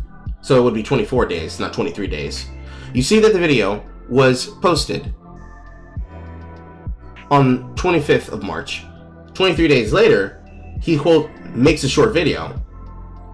But it has to do with a summary rather than how he just said you get stuck in the reeds trying to argue and debate semantics. And then you choose to do exactly that again. You can't be that dumb. My god. Why end up having to fucking make an edit of this, taking Malcolm's voice and putting it on top of every single fucking example? You can't be that dumb. You can just make a very quick video, as he ended up doing. Yeah, I don't get it. I don't get any of this. What makes matters worse, at least according to him, he handwrites the scripts for his videos. The reason why I need to point all this out is because I did not know this stuff about Willy in the past. So Willy said here, alright, I'm gonna look into this dark stuff. So Jin here asks which side, and Willy says depends, haven't decided yet. Which I say, might be the first time I'll get a video about me where someone actually reads and watches my work beforehand. Good luck. Admittedly, it would be nice had you done this before mouthing off on Twitter. Honest of a man to say he didn't look into something before writing about it. I didn't know he wasn't a serious person. I didn't know he was a grifter. I didn't know he was just making up shit for money. If you've ever seen one of his videos, he is 100% giving you false information because he's just about making an entertaining narrative and he does not care what is true. And he's also extraordinarily dumb, which you're about to find out when I break down his video. I'm not sure how long this video is going to be because I am going to use it as a bit of an opportunity to use some of my notes that I've accumulated over the years. A part of being the anti-react guy means that people send me stuff about people having problems with reaction content all the time. So for example, I have a list of 90 creators complaining about the ecosystem of reaction content, either directly agreeing with me or saying that things need to change. This of course counts a significant amount of the very, very stupid stuff that Willy says in his video. But if I included everyone's statements, the video would be many hours long. I still might do it, but if you're looking down going, oh shit, this video is really, really long, that could be one of the contributing factors. A part of the problem with Willy doing next to no research when he made this video is that it's very hard to understand at times whether he is knowingly lying because ignorant of things or is just stupid. Sometimes it's really a combination of the three, but other times whether he's lying or maybe ignorant is actually relevant. With a normal functioning person, I can usually understand to some degree what they would have run into and what they would have understood before making their video. This isn't the case with Willy. There are things in this video that is so dumb that I wouldn't think even the average 4-year-old would believe it. I make this clarification and say that while Willy certainly lied throughout this video, I can't tell you how much he lied. He seems blissfully unaware that I finished that draft and made it into a video. He has not seen all these videos. Like Willy is right now saying, hey, DarkViperAU only makes semantic arguments, while he himself is digging up drama from 3 years ago, ignoring all of my work just specifically to argue semantics with the dude who wrote the essay and therefore objectively knows what it means. You cannot make this up. It's stupid beyond reason. Oh, he's even doing this while part of my work specifically exists to answer this very question. In my personal experience, because that's all we can go off of. What do you mean that's all we can go off of? Why do you have a coming up section in the middle of your fucking content when you should just be able to get to the goddamn point? This is half the goddamn reason why we're here for so goddamn long, because you don't know how to summarize shit and get to the goddamn point quick enough. It's actually so fucking frustrating. This man is literally all we have is personal anecdotes. Even when he has the ability to show evidence for what he's saying, he's like, look, don't worry about it, just trust me, bro. When I outright call him a liar, I am being a bit reductive. It's entirely possible that a lot of what he says is merely due to his ignorance because he simply didn't care what's true and doesn't really believe in research. In many cases, he shows out of context clips and tells like 1/5 of an entire story, and so that can be seen as lying, seen as dishonesty, but it's also possible that he didn't know any of the information that a sane, honest person would include. So you can see some of the conundrum that I'm facing, why it can be so hard to respond to this video, but you know, we'll hopefully get there. DarkViper, aka Matt, is popular for his GTA content. Some are challenges, some are facts and glitches, some of it is speedrunning. This summation of me and my career probably would confuse a lot of people who only first heard of me from Willy Max's video, or only knew me from other videos made by grifters like Willy Max Show. So for example, I run across comments like this sometimes. I thought DarkViper was strictly a kind of red sheepish lolcow. I wouldn't have dismissed it if he leaned more into content like this. Speaking of my recent collaboration with Cloud drops. This is because when these grifters make these videos, they ignore like 99.99% of everything I've ever done or said, while somehow simultaneously claiming that they're telling the truth of who I really am. It's why people who know me and watch my content don't buy into these stupid videos, because they just go, wait, all this is wrong. I know DarkViper is a more complete package and I'm well aware of the things he said over the years, and so this is just nonsense. In fact, in this entire video after this point, I think there's only 1 or 2 references to my actual content, my career, where I spent most of my time on, and they're both false. I'm highlighting this to say that Willie is a person who is self-admittedly completely ignorant of me and my work, who is making a video not for people who know anything about me, but for those who simply don't. Like let's play stuff. Each of us has a problem that if we're ignorant on a topic ourselves and watch a video of someone on their topic, it's hard to tell the difference between a person who is confident because they've done a lot of research and knows a lot of things, and a person who is confident despite their ignorance. Like Willie is just dumb, so of course can be confident about anything he speaks on because he just doesn't understand how little he knows about the topics he speaks on. When the commentary community is mostly known for its hatred of React content, where he made a 14-page manifesto detailing why React content is immoral. So this is a claim that Willie also made on Twitter when he self-admittedly knew literally nothing about me or my history or my involvement with anyone. Also a year or 2 earlier, he wrote a manifesto on React content where he drew parallels to rape. It's literally all he's known for in the commentary space. Yeah, I don't get it. I don't get any of this. Like, it's important to remember that my career started back in 2012, so I had almost 10 years of doing a lot of stuff for people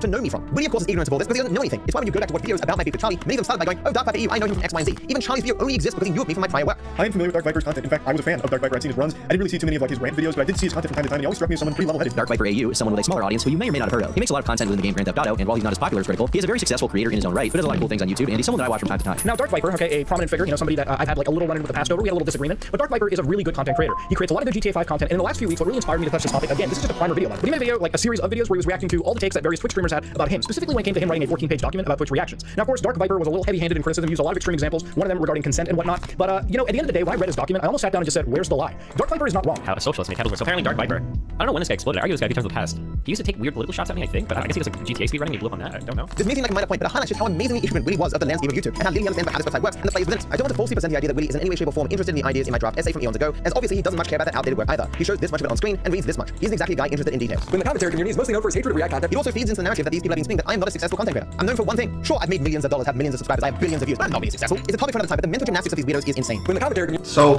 here's a question, DarkViper.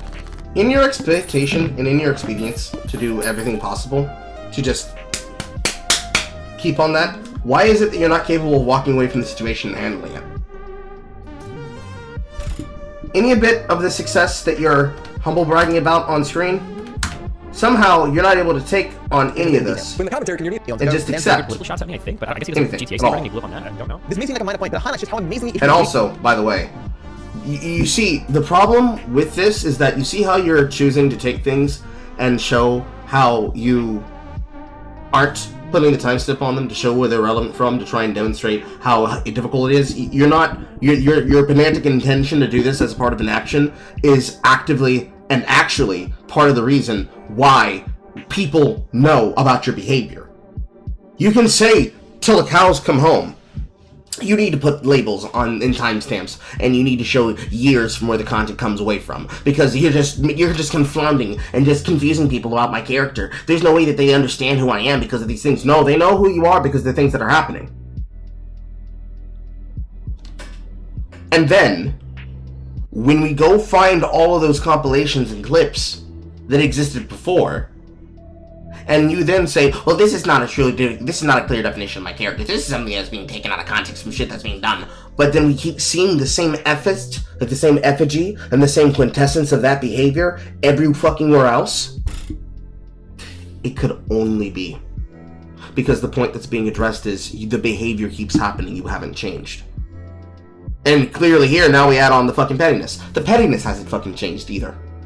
He used to take weird political shots at me, I think, but I guess he does like GTA speedrunning, he blew up on that. I don't know. This may seem like a minor point, but it highlights just how amazingly ignorant Willie was of the landscape of YouTube and how little he understands about how this website works and the players within it. I don't want to falsely present the idea. You don't understand the website, really. By doing what you're currently doing, since this is part 2 of what I can only assume is going to be a 5-page series, we'll have to rejoin her when that happens. We're only here because you couldn't be able to take all that success that you were humble bragging about and just ignore it.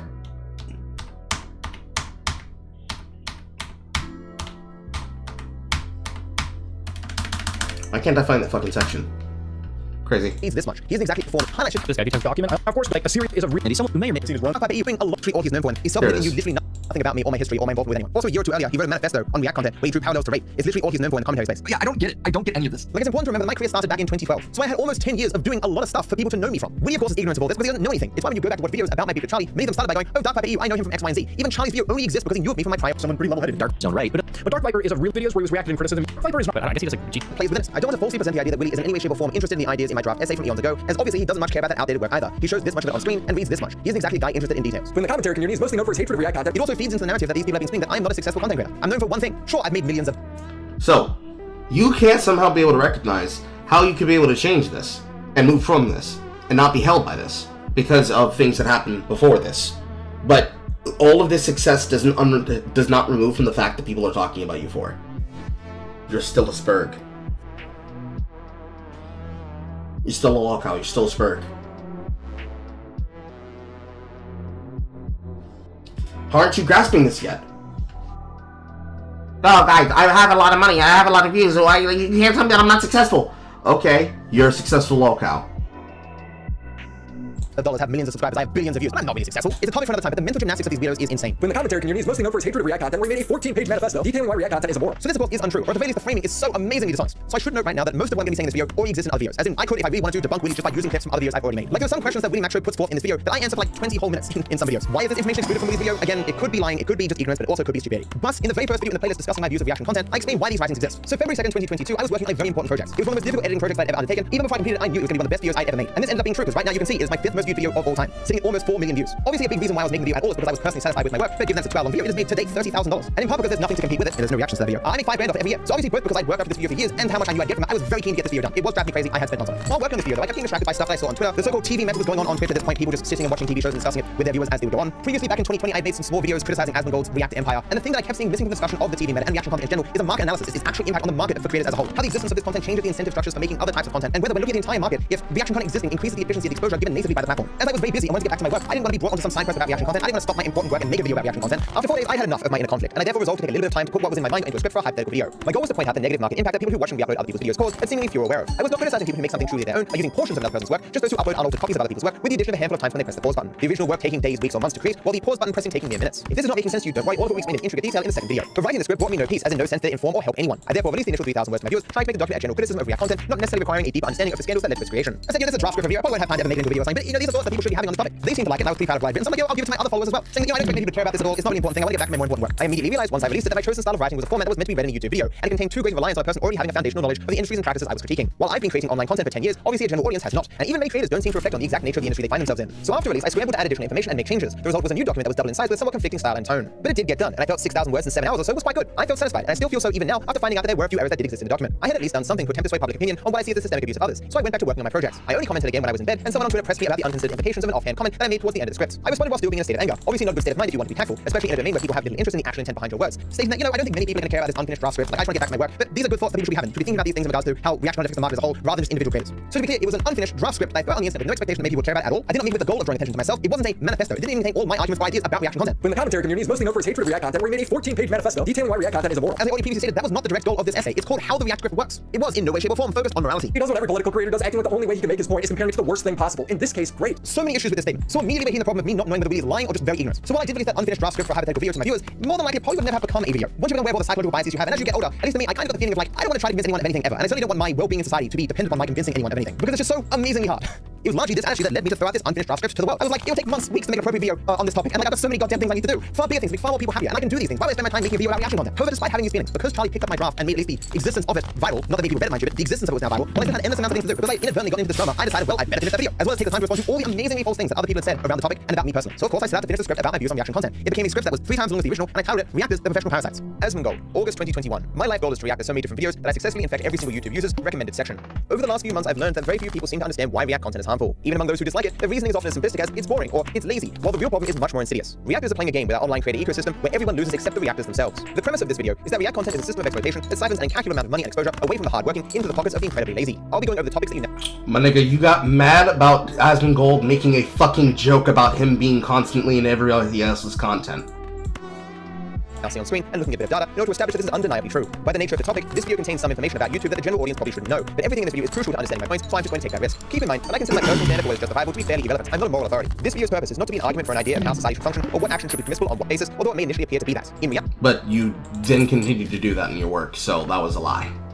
Honestly, so confident am I that the current state of affairs will be considered abhorrent by the vast majority of people understood that all I seek to do with this video is give people the bigger picture, which they may otherwise not have known about. Remember that the perfect scam is one where it's hard for the victim to even understand how they were scammed. So Willie here is saying he can't do it. He can't explain his views about these hyperbolic, over-the-top, exaggerated references to rape, as he calls it. In this case, rape. He has literally no other examples of me doing this in any other writing. The only example he's referencing here is a draft script I wrote 3 years ago, and it's immediately debunked as a concept because the finished version doesn't contain any of those references. So funny enough, the only example he has actually contradicts the statement he's making. But the problems don't end there, because I don't know if he's actually read my finalized version of the script. I don't know if he's watched any of the videos where I talk about my views of reaction content. Throughout this entire video, he never references my main body of work. To hear all these videos totaling 7 hours in length is just me speaking to a camera in the most mild-mannered way you can possibly imagine. There's no rage, there's no anger, there's no hyperbole, no exaggeration of any kind. They are just very simple, calm video essays, where I explain my views in the most easily digestible, non-controversial way possible. So you can see why, if Willie had seen these videos, this would be one reason why he'd want to exclude them, because it goes against the false narrative that Willie is trying to craft with this video. If you look at the playlist, it's set up similar. No, other than the fact that you're yapping for so much time collected, and, you know, when you have to deal with the fact that if they're watching said content and they're doing said shit in said fucking way, that it has to deal with, you know, any basic amount of, do I really want to spend my time on this? So, 1, 2, 3, 4. Some of you might be surprised.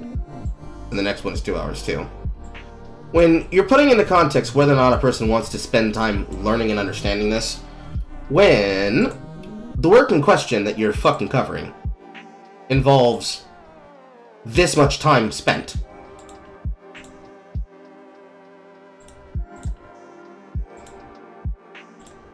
the question that people are going to ask themselves is, do I want to spend 2 hours and 14 minutes listening to him complain about this?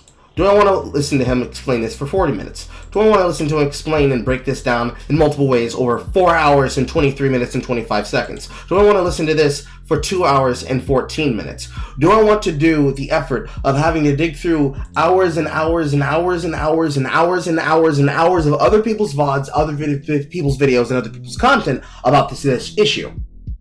The answer is, if they made it entertaining, yes. You don't make it entertaining. You just yap. And then you get obsessive about anal retentive details. How many times? Should I put a camera up? Should I go grab one of my fucking stopwatches? How many times are you gonna do this? Stop wasting my time, stop wasting the audience's time. But it's okay. Because you see, that is a part of your trap. Pedantically, that is a part of the trick. You spend so much time laying these things out, if the person skips through it and doesn't catch you where you're trying to get to things past the radar, because it's hit their annoyance filter, so they're just trying to get past it so they can get to wherever the meaty relevant parts of what debunks it is, you then tell them, well, you see, because you skipped through it, that means you don't have enough ability to be able to criticize me. It's not phallic. That's not the word I'm thinking of. The word to describe it, shorthand, is annoying and pedantic. It's annoying. It's pedantic. People don't have the patience for it. They don't have the time for it. But it's okay. I made time for you. So even if it fucking feels like pulling teeth, we're gonna listen to what you have to say. And every time you say something that's fucking false, I'm going to fucking speak on it. Every time, I'm going to pause and I'm going to give my explanation as to why, based on the shit that you said, as well as the shit that I provided. Because I did my research.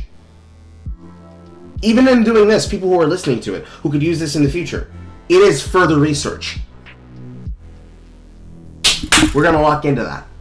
You're not gonna run away from it. Similar to how you might write an essay in university. The first video is, why am I here? What am I trying to prove? The second is the main bulk of my work, arguing for the foundations in which I build my arguments, making those arguments. I use a lot of data, I use some animations, and so this ends up being like my main thesis if you will. The remaining videos, as you know you might do for any university essay that you're writing, is to counteract arguments against my perspective, as well as to make arguments against competing perspectives. As I alluded to before, so thorough am I in these videos that I could just use clips from it to debunk everything Willie says in the first 17 minutes of his video. Which makes me ask the question, did he actually not watch my videos where I explain my views of reaction content? If he hasn't seen them, or at the very least the main fucking one, that just highlights how little research he put into his video. But if he has seen it, then that means in the first 17 minutes he lies like 30 times, because he asked questions that are directly answered in the video. I would touch on that a bit more later, but this isn't some small video. It is very well known in the commentary community.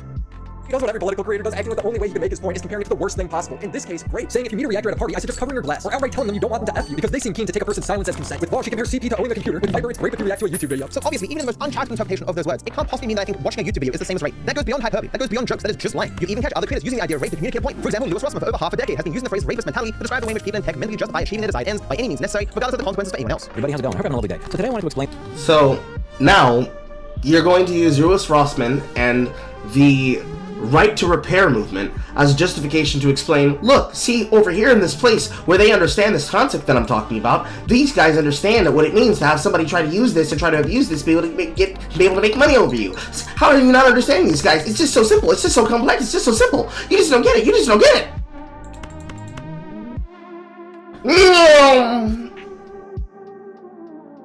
You are not. Well, actually, no. Technically, you are a business. You are a business in the sense that you make millions and millions of dollars. And much like a corporation that could be able to deal with the problem by ignoring it or getting litigious, you instead decide as CEO of Dark Viper Incorporated to bitch and moan that niggas don't see how you see it.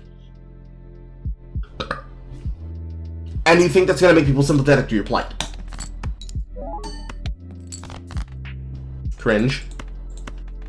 Cringe. Cringe.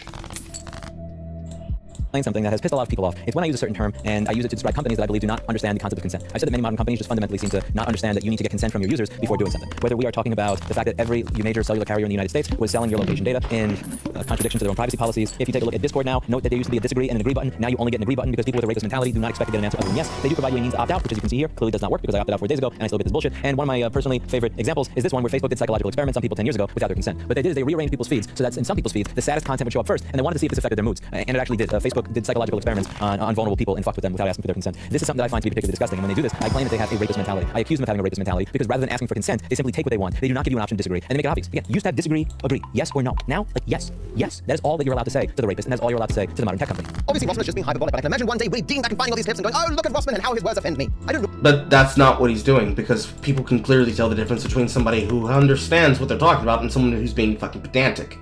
Here you are again, doing the shit that people are criticizing you for. Being fucking pedantic. Are you gonna stop? No. No.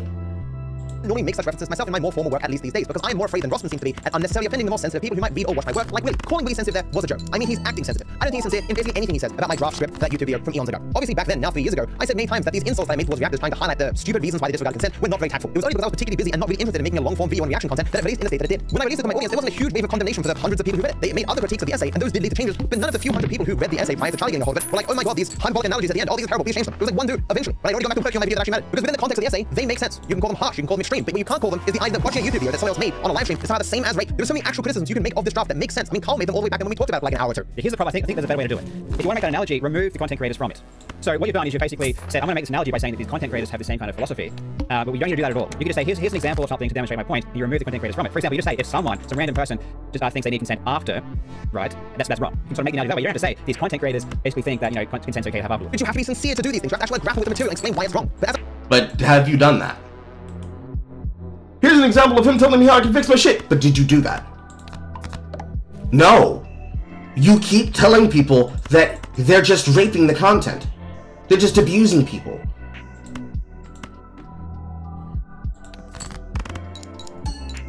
You can't be this dumb. As I'm trying to establish, Willie is never here for the nuance. He doesn't care what's actually written or why it's right or wrong. He's just looking for anything he can, regardless of how much out of context or how to store his presentation that can fit the narrative he is trying to craft. With that all being said, it's important to remember why Willie was making this video in the first place. He wanted to defend his fellow drama associate, Chad Logic. In Chad's re-upload of my video, in the thumbnail, it says explicitly, raped by Jack. Chad's even been reasonable about it. Hey guys, watch this video where we can discuss whether or not Jack's film sexually assaulted DarkViperAU. We don't actually need to go to other videos And somehow, again, even when you recontextualize it in another situation, you have again missed the fucking point! I'm getting the clicker.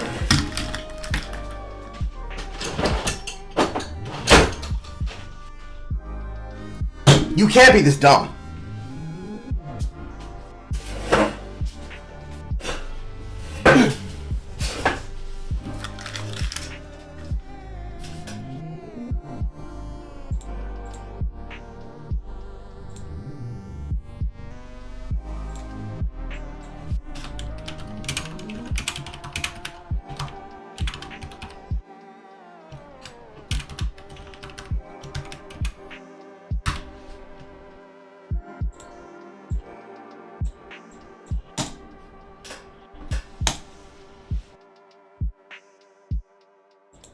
It'd be funnier if I made it a picture of Malcolm's face, but we'll do that for the edit, maybe.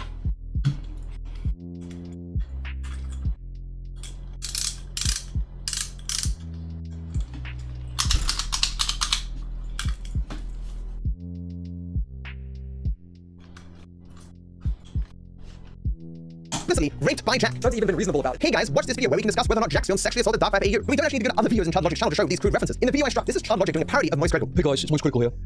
So some woman just came out and she's saying that an asshole is like yesterday's punch lasagna, and that basically, she got raped by me. Like, kind of like when you go to the Wild Wings night on a Wednesday, and you eat a bunch of hot wings, and then your asshole gets blown out the next day in the toilet, and you gotta put your toilet paper in the fridge in order to make it cool enough to soothe your asshole. So anyway, that's about all.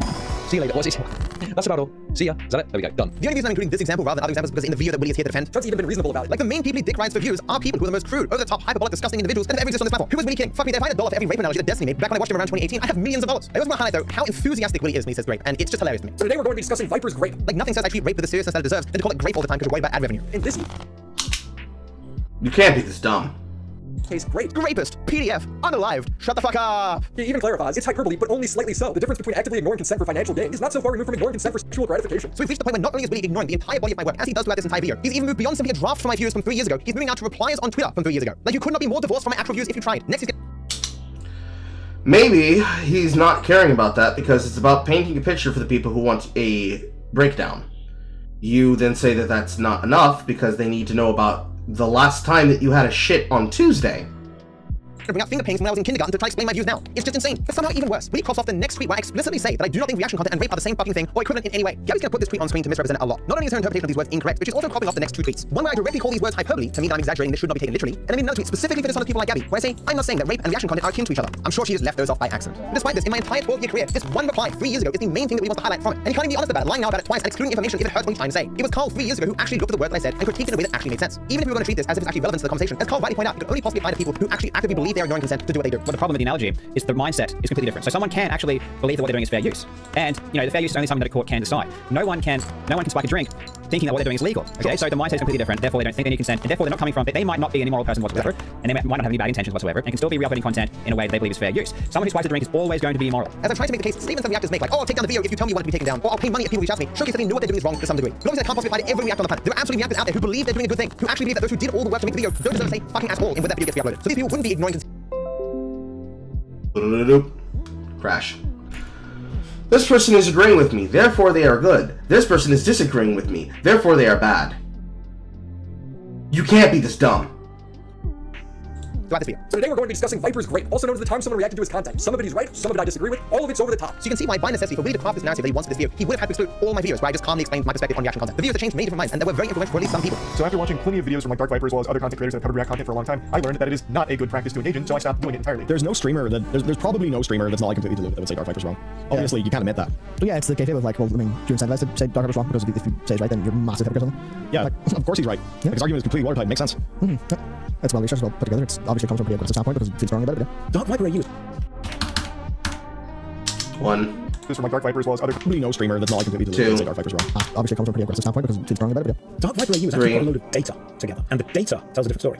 My views on my channel actually go down after every single Asmongold reaction, and I think it's because people go to watch his reactions of my stuff more than watch my stuff. And someone did the maths, Dark Viper did the maths. Asmongold has made more money from my videos than I have. And so I'm really glad you did the series, because even though maybe it didn't get as many views as you'd like, or maybe it got more backlash than you'd like, or maybe it's frustrating because people are misunderstanding, or whatever all the negatives that come out of it, you made a difference, if that helps at all. So today we're going to be discussing Viper's grape, also known as the time someone reacted to his content. In fact, that is 4 people that are all missing the actual quality of what's being said. There are not people who are disagreeing with you saying that people can lose money from somebody else reacting to their content. What they're saying is you're acting like a spurred fucking loser.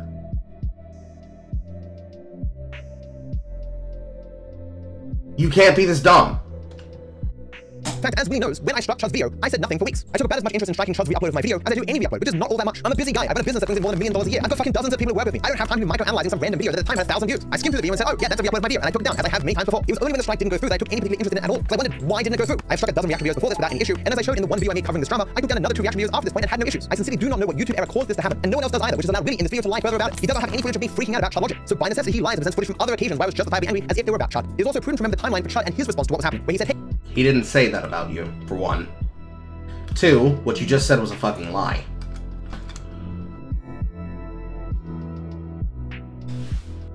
He did not. say that every single other time that you spurred, where there was no timestamp that it had to be about Chud.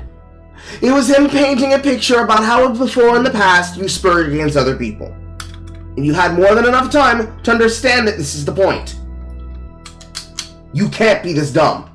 Hey, I know reaction content is harmful, I agree with your arguments, but he thinks there should be an exception made for the type of content that he makes. To which I said, no, I don't agree. I do not think people should react to my videos. He was well aware of my positions. He knows full well that I think reaction videos should be struck off the platform, because I say it in the videos that he watched. But despite this, over a year later, he hosted a watch party of one of my videos saying, hey, it'll probably be funny, and then acted really surprised when he got a copyright strike on his channel. I wanted to watch this because apparently this video is very funny, so I guess we'll see. Let's watch this video. So it's, am I jealous of Jack's film's success with credit the creators? You might say, Matt, maybe he forgot about that conversation like you did. No, he references the conversation in his video. That's the only reason I know about it. I've spoken to him in DMs before, and basically a mutual viewer of ours back a little while ago in some previous React drama mentioned me as someone else in disagreements, and he kind of looked at my channel and turned his nose up, and I think he said something about like, well, I wouldn't want to talk to this guy because it would benefit him, but it wouldn't benefit me. Okay, you know, good luck to you. He ended up DMing me with a brief backwards and forwards, and he kind of like elaborated on why he thinks React content in its totality is bad. But his position on it is like quite extreme. You know, he thinks that, you know, based on what he said to me at least. What's especially funny about the way that he lies about our conversation is that he in the conversation, as you can see, said, I understand there isn't much to gain for you in talking about this on stream due to the disparity in our audience sizes, but I'm happy to hear your thoughts, etc. But of course, I digress. It seems like the only kind of content he thinks is applicable is like edited content. Any React content is not permissible. You know, because I asked about like, what if someone's covering like breaking news and stuff like that, and he was like, oh well, if you cover breaking news, that's the last thing you want to do. I was like, okay, sure, I understand where he's coming from, but like, you know, you're making it so that basically streamers can't do anything. Like, you know, Chud is not a significant person to people. Obviously, I was a very significant person in chat, and then even when the strike didn't go through, for 3 months this man threw the biggest tantrum I've ever seen of anyone on any platform ever. Dozens of tweets, half a dozen. He's throwing the biggest tantrum because I decided to violate terms of service and also violate fair use policy. Oh man, this guy is such a fucking baby. He just doesn't understand it. He just doesn't get it. He doesn't understand that it doesn't belong to him.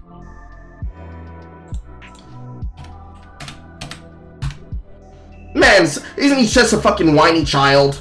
Videos, and he has not stopped whining since then. According to the tools I have, he's mentioned me on his channel 1,200 times. I know this to say that what we are saying about me is untrue, but it is actually true about Chud. And if you saw the footage I put in there of Chud logic, on the man's an unhinged maniac. yes, I am a fucking honest maniac. That's right, motherfucker. I'm a fucking honest maniac. You've got me exactly right. That is who I am. I'm totally fucking unhinged, okay? I'm a total maniac. Ah! This is a grown-ass man. An interesting fact I just learned about Chud logic is that See, he admitted that he was a deranged freak. He said he admitted that he was obsessed with me. He admitted that he was obsessed with me. Why is everybody against me? Why am I being forced to do this? Why are you making me do this, Chud logic?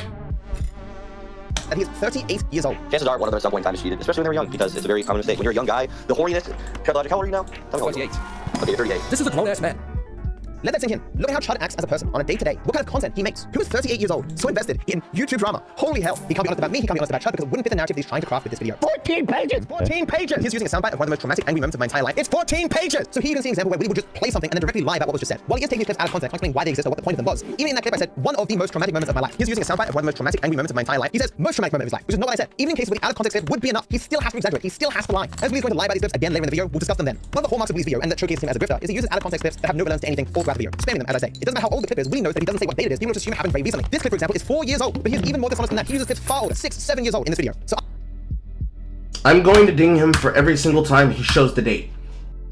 in case where the out of context clip would be enough, he still has to exaggerate, he still has to lie. As Blee's going to lie about these clips again later in the video, we'll discuss them then. One of the hallmarks of Blee's video, and that showcases him as a grifter, is he uses out of context clips that have no relevance to anything all throughout the video, spamming them, as I say. It doesn't matter how old the clip is, people doesn't say what date it is, people just assume it happened very recently. This clip, for example, 1 is 4 years old, but he is even more 2 more dishonest than that. He uses clips far older, 6, 3 7 years old in this video. So after Blee's video 8 came out, many of the people who watched his video sent me messages believing these things would happen like last week, because Willie knew if he didn't talk about the context of any of these clips, when they happened or why, people believe false things that are conducive to the narrative that he wanted for the video. Was the worst period in the entirety of my...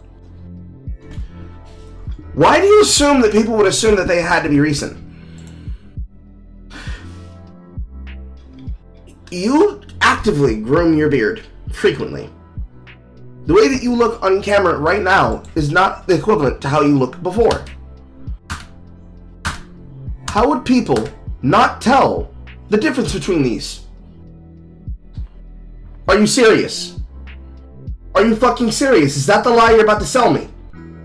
He's grifting and he's lying because he's spamming clips about me, taking me out of context, saying things about me. Nobody would understand that these happen at different dates and times. Truthfully, you must be letting a beard expansion on! Yeah, that must be the reason! Yeah!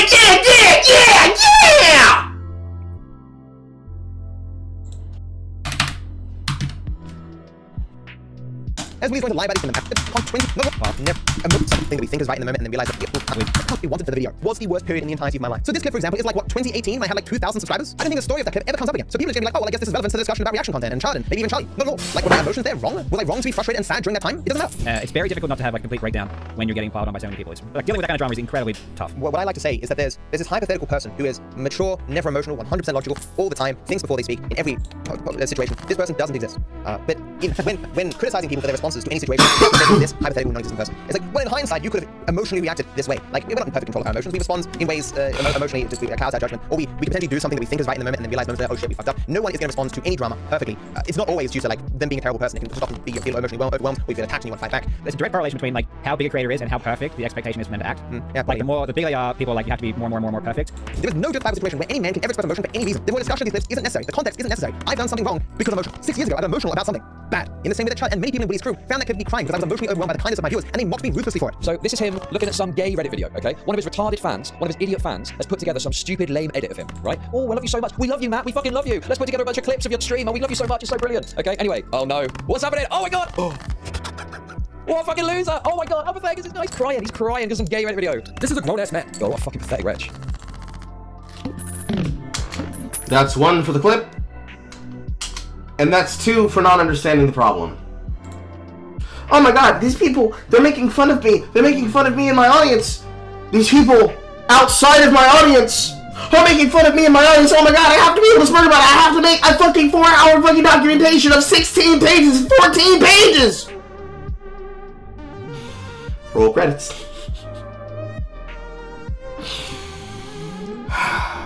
He's crying. This dude is crying over a fucking Reddit fan video. What else have we got on the agenda? As we're going to talk about later, I can't just be a normal person. I can't be angry, I can't be sad, I can't be happy, I can't be emotionally overwhelmed in situations where people would normally be emotionally overwhelmed. And it should be fairly obvious, given that I streamed for 20,000 hours, and I've released, not including clips and shorts, probably at least 3,000 videos, there was a lot of material to go through to find out-of-context clips. The aim of the live streaming game is to always be talking, always be yapping, always be exaggerating, always be hyperbolic. Everything is millions to one. It is a part of my job to be this way. Every single live streamer who's around long enough will end up having dozens of these clips where a joke goes bad, or your stream of consciousness goes wrong, you say something stupid, or you take something too far. That is what live streaming is. Making out-of-context clip compilations is so easy that I do it myself. The difference between me doing it and Willie doing it is that obviously I'm doing it for the fun of it. But Willie is trying to make the case that if you reduce me down to a 5-second clip from 2018, a 5-second clip from 2020, a 10-second clip from 2019, and like a 20-second clip from 2022, then you know exactly who I am, exactly how I act in all situations. Despite that I obviously communicate in a particular way because of the job that I have. This is what success means at this level. I have absolutely in the past taken things a bit too far, oversold the emotion a little bit too much, but there's a reason why we have to ignore 99.99% of the content that I produce, including most of the content that I produce on this topic, because a handful of out-of-context clips, these spams in this video, knowing nothing about those circumstances or the people involved, do not actually represent me. My content would be very boring if the entire time I was like, this is mildly interesting. So Willie seems to have misrepresented my topic a little bit here. Like, I can actually say that. Yeah, it would be interesting. No one watch that, you know? Just. Actually, no. That's a separate tick entirely. So, you understand the game, but you're still mad that other people are playing it and you're not benefiting from it. There's a word for that. There is definitely a word for that.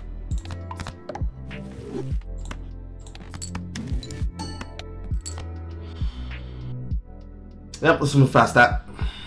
That's just you again being intellectually dishonest. These people made fun of me when I was small. Now that I'm big, they're still making fun of me. Why the fuck are you guys attacking me all the goddamn time? Except that it's because of the way that I act.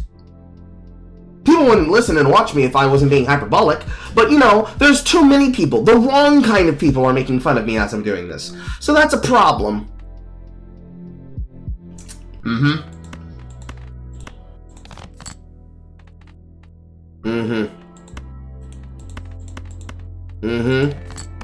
Just a heads up, it's like a week since I recorded that first part. I don't have that much time to record this kind of stuff, and I recently went on a trip at that time, and I got allergies, as you can see. But this is the time I have to record stuff, so just bear with my face.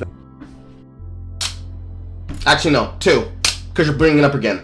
Oh my god, I can't believe that there are people who are attacking my girlfriend. Why are people attacking my girlfriend and my partner? My girlfriend and my partner that I keep putting in the middle of my content. That I keep putting in the middle of my content, explicitly bringing her next to me so that the two of us get attacked together. Man, why is that happening to me? Why is that happening? Why is that happening all the time that it's happening to me? Oh my god, I can't understand why. It must be because I included things that happen to involve content with her. But it couldn't be from that content. That content didn't come from that content. That content came from this other content. That came from this other content. From this other content. Because that content wasn't about that content. That was back from 2016. That was back from here in 2020 and in 2021. And here I am in 2024 being mad about her. Posting her right next to me. Oh my god, I can't believe why people are attacking me. But why are people attacking my girl? What the fuck is wrong with her? She's just in this picture with me in the middle of the skin.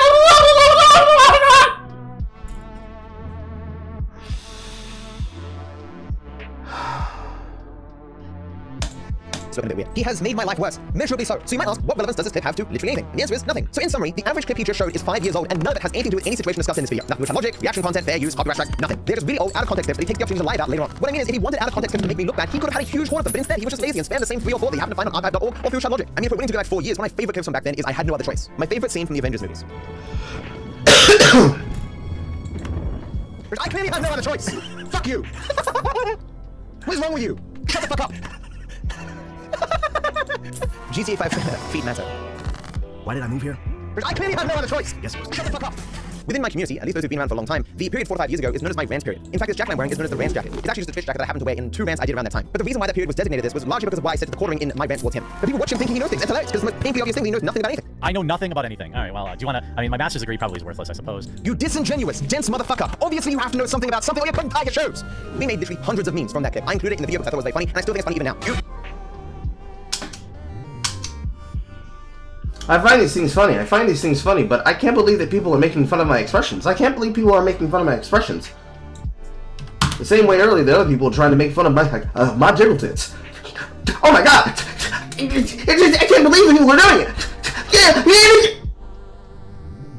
Disingenuous motherfucker. Something about something about something about something. Or you couldn't tie your show, motherfucker. Since then I've tried to recreate it, sometimes effectively, sometimes not. You disingenuous, dense motherfucker. In what reality would anyone I try to force memes and try to make things funny that are not necessarily funny, or try to outlive things that have actually already passed. Man! Why are people calling me such a fucking tryhard retard? I can't believe it. I can't understand it. I can't understand it. I don't get it. Interpret that I was claiming that Nunahar controls Twitch. That Nunahar is sucking the dick of everyone at Twitch and controls the code. He cannot be sincere. Ow. But this stuff is now all ancient history, as are, of course, most of the clips that Willie shows in his video and lies about.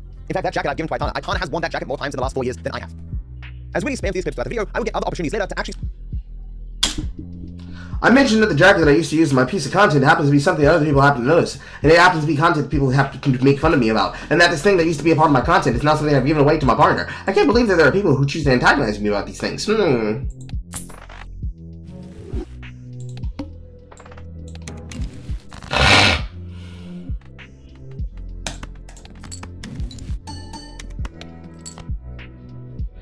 explain the stories behind these clips. I want to start off by laying out Matt's take on React content, with the focus being on streamers, complaining that they were taking other people's work that took hours and hours to make and then flipping it. So now they have a product that's equal in quality, but it took them only the amount of time to react to it on stream, showing a diagram how a React streamer could steal up to 1,500 hours worth of labor in a single hour of streaming. That's not the point. No, there's no. Not only is he referencing my draft that I spent a day on from 3 years ago and ignoring all my main body of work, he's further misunderstanding what he's reading. I summarized my current views in a few minutes in the video I made about the situation with Chat Logic. He has seen it. Summarize. We're at 49:32 out of 4 hours and 23 and 25. Summarize. Give a very, very brief summary. My issues are with the market impact of reaction content. We have two groups of people, reactors and creators, but only one of these puts forth effort and incurs risk and cost. Both, however, end up with the same product for the market, even if one might spend a month and another me an hour to achieve that. This is quite obviously not a fair or balanced system. In regards to viewer distribution, I view reactors as an inefficient secondary middleman. You can picture this as two competing models. One where viewers engage with algorithms and are directed to creators, and another where viewers engage with algorithms, are directed to reactors, and then go to creators. My claim is that that second model is inefficient by design and can only result in a net loss of value for creators as an aggregate. Reactors give value to creators in a similar way that slot machines give wealth to their users. They take from them far more than they ever give back. That is, after all, their purpose, and both reactors and slot machines would cease to be if they fail to do that. Reactors exist to increase the time people spend watching reaction videos, and by necessity, reduce the time they spend doing anything else. They are not designed to give value, they are designed to extract it. As far as the value given by reactors to viewers, all that value can be given through other forms of content and thus is irrelevant. In other words, XQC and Asan, if they can manage to extract their heads from their asses, can make their own bloody videos. Although I personally prefer this summary of my views that I gave during the time when I had the dispute with XQC. Understand, I was sick when writing this. Like, it took all mental power to be able to do this at all. In light of recent Twitter discourse, React content has only one purpose: to increase the time people spend watching reactors and reduce the time they spend doing anything else. They do this very successfully, and it is why the large creators are reactors. Why spend the time or resources to create anything when you can have thousands of unpaid interns who falsely believe if enough millionaires copy their videos, they too will make it big. Reactors do not create exposure, they merely redirect exposure that naturally exists away from others to themselves. Recommendations that would go to others are instead used to promote React content as opposed to the market. It's why reactors do not shrink as they advertise other creators by re-uploading their videos. They draw more viewers away from other creators than they ever send on, which is obviously the point, or they wouldn't bother doing reaction content. The benefits from a reaction to your video are extremely tiny and often negative long term, as your video now competes with a copy that exists entirely to use your brand and work to advertise the reactor's channel. Worse though, you have absolutely no possibility of benefiting from the other millions of reaction videos produced by reactors. These two only exist to pull viewers away from you. Supporting React content is supporting a system where a small group can produce a video that takes a month to make in 30 minutes and can keep themselves perpetually live streaming while the work is done for them. You do not benefit by supporting, creating, and then competing with content curators as they effortlessly become the nexus for all the best content online. These markets are finite. Viewers can only watch a limited amount of videos, in the same way algorithms can only promote a limited amount of videos in any given period, giving those who are already successful Again, that's wrong, but okay. even larger market share by providing them all the best content that others painstakingly work to create doesn't make anyone better off than them. Watching the slow death of creativity as those with no ideas, no talent, and no work ethic become millionaires hosting watch parties of other people working hard is gross, and all those who do it or support it should be ashamed. I think that's a pretty good summary of my views. Showing a diagram how a React streamer could steal up to 1,500 hours worth of labor in a single hour of streaming. More importantly, this diagram that I made in like 15 minutes doesn't demonstrate that a person could take 1,500 hours of labor in a single stream. They are hypothetical numbers. It explains an idea. It can't demonstrate anything. It doesn't show what streamers could or could not do. My other work contains animations and visuals and like spreadsheets of data that took months to put together. I didn't even talk about how much money I spent on making that shit, and this dipshit is using a diagram I made 3 years ago in 15 minutes. Oh god. I can't believe I didn't include it. One one of my oldest yet favorite clips is the "No one can be this dumb" clip. It's because I think I used this clip with Charlie because he didn't understand that the diagram couldn't prove anything, it just represented an idea. This isn't my clip, but it's a similar one. Who cares? You just made points the entire time we've been talking about choreography matters. What are you talking about? In terms of choreography, that was worse than anything I've talked about. This guy Rob says, "Relax, bro, damn," but the quote tweets, which got a lot more engagement. Now everyone has that one homie who makes such bad points that makes you snap like this. It's just a universal experience. So this one, if you don't understand this rage, then you've never argued with a moron before. And I remember exactly like this back in 2016, I think. It's one of my favorite clips. I know you drew this diagram, but there's no source here. You're just pulling this out of your ass. I would love to know where you got this data from if you have that available. My old viewers, it's the meme. This is a diagram used to explain a point. You're using diagrams to explain a complex idea you have about reality. I think X represents a general concept of rich people, and Y represents a general concept, these aren't specific things, of poor people. This diagram, no, it describes my points. It describes it. It describes my point of view. This can't prove anything. It doesn't actually represent real life. No one can be this dumb. Showing a diagram how a React streamer can steal up to 1,500 hours worth of labor in a single hour of streaming. I think Hassan's a prime example of this, using videos to entertain his stream while he leaves to do something else. Hold on, I gotta pee, I'm sorry. But Willie shouldn't think this way. His goal is to be communicating my perspective on reaction content, and whether a person is in the room or not is irrelevant to whether or not I have a problem with the content. Hassan is not better or worse depending on how much his ass sits in the seat. The meme of him always leaving the room is just that meme. I have personally watched his content. His ass is in that seat like 99+% of the time. And if it was 100%, I wouldn't care. The extra 1% doesn't make things better or worse for me. That might matter to Willie for some reason, and we'll talk about that later. He's talking about my views right now. In fact, considering that Hassan doesn't traditionally upload his reactions to videos from Twitch to his YouTube channel unedited, he is by no means the perfect example or the best example of what I talk about or complain about in my work. This isn't to absolve Hassan. I have a lot of problems with Hassan. There's a video on Hassan for a specific reason. You're stealing people's labor. You're basically giving out unpaid internships for exposure.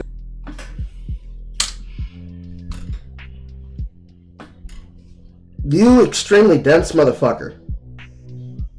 On top of the fact that you're continuing to waste our time with this background that we don't need, you are then demonstrating exactly the way people tell you to your face that you are a dense motherfucker. It is the problem that you think that you are smart. In some capacity. Because you have a business. That means you must be smart enough to be able to make money. But you are a smart, dumb nigga. My God, you are smart, dumb nigga. That's exactly what I'm doing. Except, like, everybody loves it. Just to clarify, no, I don't think it makes it much better that Hassan doesn't personally upload the videos to his main channel and instead has his Clip Industrial Complex upload those unedited reaction videos to their channels instead. I would argue this is probably... No, that's not what they do. They actually take it and he just allows it as long as it doesn't make more money than he does. Much different. Much more different. Somewhat of a business strategy for him. Obviously, he pisses off a lot of people with the things he says, and therefore, if he put other people's videos on his main channel, they might copyright strike him just because they're angry at him, and then his channel will be taken down, or he has to go to court and all that jazz. By having that degree of separation, having other people upload those videos, it enables him to get much of that promotional benefit of putting your face in the corner of other people's videos and effortlessly spamming them out on YouTube without incurring that risk. So many things about Hassan make him a very interesting case study to talk about in regards to ethics and business, but again, specifically related to the best examples of my issues with reaction content, Hassan isn't technically in. Or Denim streaming full episodes of Avatar. I am frankly unsure why Willie is taking his time in his explanation of my views to take shots at this person that I don't even know. With that being said, having now Man, why is this guy who was in the middle of criticizing me comparing me to somebody else who's criticizing? There can't possibly be any overlap, but why is he doing that? I'm not curious enough of an individual or smart enough as an individual to look into that and figure out the reasons why. So I'm just going to question it and have absolutely no deeper discussion or deeper understanding of what is happening around me. I am very smart. Spent 5 minutes looking at this person's social media. They do seem to be a very small creator, if you want to call them a creator, which is a bit of a stretch. I can find no evidence that they're uploading these anime videos to YouTube, so again, not a very good example of the issues I have with reaction content. In fact, for the longest time, I held a position that if it stays on Twitch, it's not that big of a deal. It's still a bad thing. I would rather it didn't exist, but it's not the... And that's 5. Man, theft of content is really bad. Theft of content is really bad, guys. Theft of content is really, really, really bad. But, you know, as long as it's not happening in a place where I can see it, it's fine. That's alright. That's great. But the numbers! The numbers, Mason! The numbers!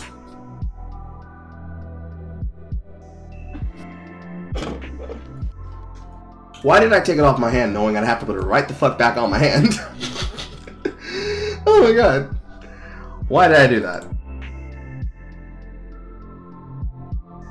Worst thing in the universe, if you react to something on Twitch and it isn't like the focus of your content, hey, I'm reacting to this guy's video today, come watch, or that your content on Twitch isn't just mainly reactions, you're not like Asmongold tweeting out, hey guys, I know you love my reactions, more coming soon, then you're probably going to be okay in my books, as long as it stays on Twitch. If just occasionally you watch a YouTube video, who cares? The reason my stance has changed on this is that 1, people are reacting to stuff that is from large companies and stuff that could threaten Twitch's viability in the future, and 2, anyone big enough either ends up having other people upload those reactions to YouTube, or they eventually realize, wait a second, I could be re-uploading these people's videos to my main channel as well and getting a lot of money. So while it's true in theory that all reaction content staying on Twitch would have a lot of my problems with it be lessened significantly, I think both the historical precedent of how streamers are likely to act and the incentive structure of market means that this will never realistically happen. So to tie this all back to the bullshit that Willie just said, Denims is not a good example of my issues with reaction content. She's a very, very minor player where a lot of my issues and criticisms don't even apply. This person is probably one of the best examples of exactly why content theft is a serious problem when it talks about somebody trying to freebase you while adding absolutely nothing of fucking quality and nothing of criticism to me. These things These things aren't problems. These things aren't issues that need to be understood and described and thought out about. No. You see, this is different. This is entirely different because it's happening in a place that I have no context to, so I have no idea how this actually deeply affects me. But I have an opinion on each of these other ones that personally affect me because I decided I was going to spurg about that person the entire time that I was doing it and that it was happening. Yes. From that alone, you should already be fucking knocked out of the park as caring about this as an issue, because it's very clear that you, like a dog, have decided to stick your teeth into this issue and refuse to fucking let go because of the particular people that you think that you're trying to take to task. And yet, you have failed to still circumventually understand a single goddamn thing that they've said, let alone the issue and the space in which you exist in. Blood unironically throwing a book at an enemy and saying, if you read this, you'll be more educated as to why violence is a problem, while everybody else is still screaming, rip off his head and shit down his neck. Belligerently stupid. Belligerently stupid.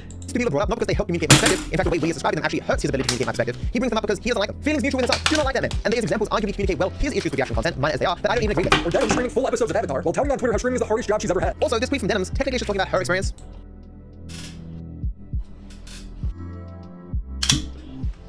Evidence that she does something that is far worse than just, hey, she's sitting there taking my content from my channel and eating her lunch over it. She's stealing intellectual property! You see, this tweet, this is just talking about her experiences and stuff.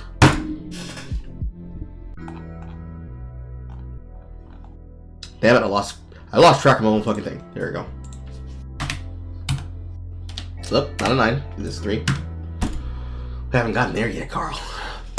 Her personal preferences. Apparently she is just a person who finds the pseudo-social interaction in a live stream to be particularly arduous. As crazy as it sounds, there are some people in this world who prefer to be out in a boat by themselves for 12 hours fishing for a living than to spend even an hour interacting with people socially as a job. Oh yeah. You see, she just happens to have a social battery, bro. She has a social battery. So even though I'm upset and angry at all these content creators that are just free-mixing somebody else's content, it's really important that when I choose to do this shit where I spurg about this particular thing that I'm talking about, it's very important that I attack the people that I believe are bad faith, and not the individuals who are quite literally full front bad faith all the time. Because you see, the reason she stole that content was she was just exhausted, bro. Mentally, she was not capable of the capacity that was necessary to be able to describe the problem that she was doing it. Now, you see, it is okay for this woman to steal the money from stealing from Viacom, because you see, she just had a hard day at work. But you, Willie Macho, your job is to talk about drama. How dare you reference drama and then reference another person who got into drama? What does this have to do with me? What does it mean, Mason? I actually want to see if she clarified what she was talking about with this tweet, but this tweet's deleted. In fact, given the amount of likes, it was deleted very quickly. So I'm not sure what she was trying to communicate, or if she actually believes these words as were written. More importantly, what the fuck does this have to do with anything? She deleted it because she was moaning about people holding her accountable for stealing other people's work! To the point and degree that she was illegally restreaming movies! Fucking idiot! This man couldn't spend the time to learn my views of reaction content, the literal focus of this section. I'm getting introduced to side quests and side characters, and Willie hasn't even started the main adventure. His argument is... He's literally adding context to compare to since he talks about drama, and she's come up frequently in multiple dramas! Why didn't you investigate this? It's that some reactors are bad, it's that they're all bad. He argues that react streamers are stealing the labor of content creators and using their own work to outcompete them for finite impressions. It should be clear to anyone who's looked at any of my work ever that my views don't just talk about react streamers. Even if you aren't live streamers, if you wake up one morning, sit in a chair, go, oh, this is someone else's creative work that's very interesting, I'm gonna watch it and see what I have to say, and then you record yourself in the corner and shove it up on YouTube, I still have a problem with that. The lion's share of my work is focused on these So why don't you have a problem with the person who is not only clearly doing that, but then made the excuse saying, listen bro, the reason why I stole your content was because my boyfriend was beating my ass. So I had to listen to your content because it's my sympathy zone.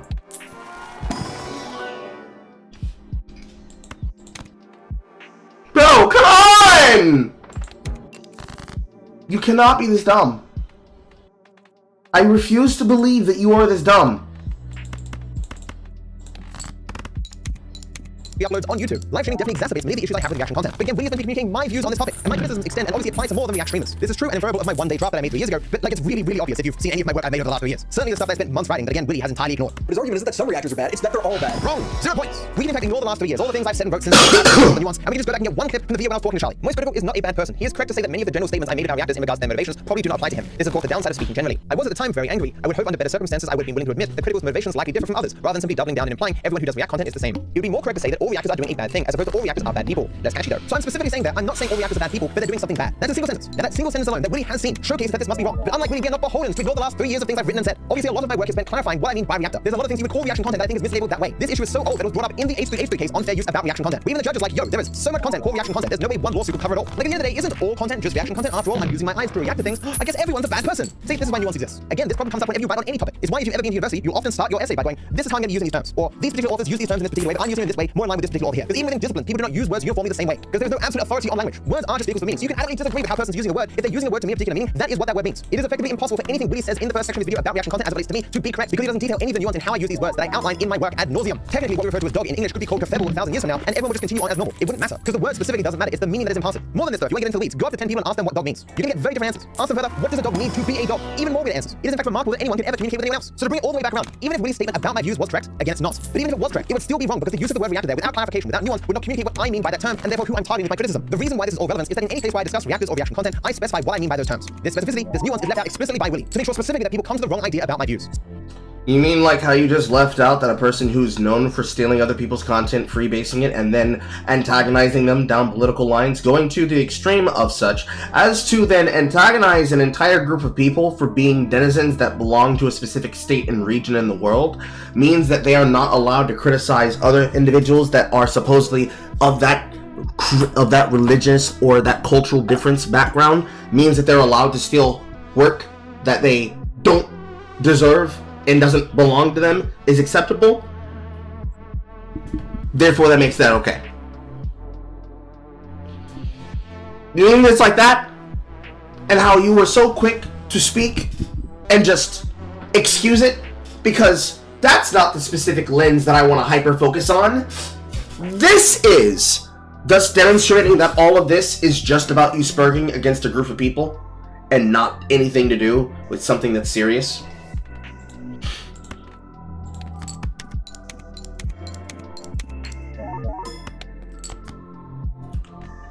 You can't be this dumb. You can't be this dumb.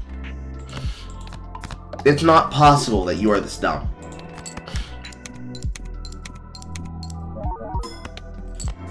So basically, his statement is false on 2 different levels. Even in the video where I cover my situation with child logic, I specifically say that I'm okay with some forms of reaction content. I have no problem with commentary content. People make their own videos that require some use of other people's work for context. In fact, there are even some limited cases where I am okay with reaction content. For example, if you want to react to your own work or other people's work that you are personally involved in. I'm fine with people watching advertisements and often even live events, assuming you're an official rebroadcaster. It is the people sitting around watching other people's videos in order to re-upload them to YouTube and avoid any work themselves that I dislike. You can see me react to trailers, my own content, as well as stuff made specifically for me from my work by my fans. If you want to go beyond the video that I just made about Chud, you can look at this video, for example, that I made on Linus, that is specifically about the idea that I'm okay with the reaction content that he wanted to make. Either because I think it's fine, I don't think it should be called reaction content at all. In fact, on the Wayne show, Linus, Luke, and myself discussed many of the things we're discussing right now, giving all this clarification that you're experiencing right now that should have been in Willie's video, but he sucks at research and just does not care. And I wanted to talk about that a little bit. That is one of my things that I wanted to kind of, not debate, but maybe try to reach a consensus on is, how do you define, then, vetting? Because this whole situation is actually kind of a really interesting analog for how I would expect our React content to ultimately work. So if somebody else vets it, where do you feel that lies on the fair use spectrum? Oh, well, it can still be a part of your team. Like, reaction content can kind of be split into 2 broad categories. One way it's done after the fact, where nothing is presented to an audience without it already having been seen, edited. You're just using the parts that you need. You come to the other person's content with some specific idea, what you want to create. That's on one side. And there's another side, which is a lot of what happens in live stream, where it's just like, are there things popular? I haven't seen it yet. Let's turn it on and see what happens. Again, to reiterate, Willie does not care about finding the truth. He simply has a narrative that he wants to find things to support. A narrative that he thinks is going to be entertaining, that is going to get him views. That is all he cares about. So I'm here now, day 3, recording my response to Willie Mash's video where he lied about me for 40 minutes for money.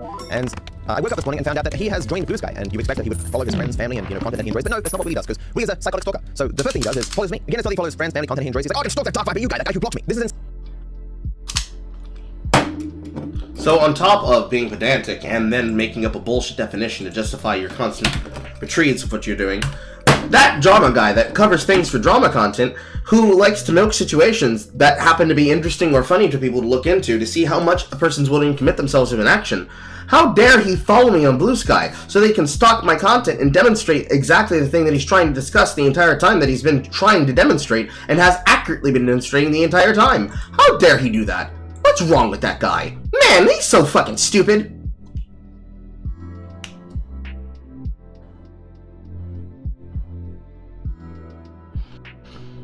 insane behavior. This is psychotic. This is not normal. I have been in this business now for 12 years. I've been in the commentary community to some degree for all that time. I've had fused with dozens of people, arguments back and forth with videos. I've never seen anyone as deranged as William Max Show is. They're just not with people I've interacted with. Other people watching their views as well. I've never seen anyone act as William Max Show has. Lying 4 months, spamming tweets 4 months, stalking on other platforms, being old accounts on platforms to stalk further. I'm not following him. I don't care what he says. I only find out about things he says when people DM them specifically to me. The DM's going, hey, William Max Show's lying about you again. This isn't normal behavior. It's psychotic. This man is mentally unwell.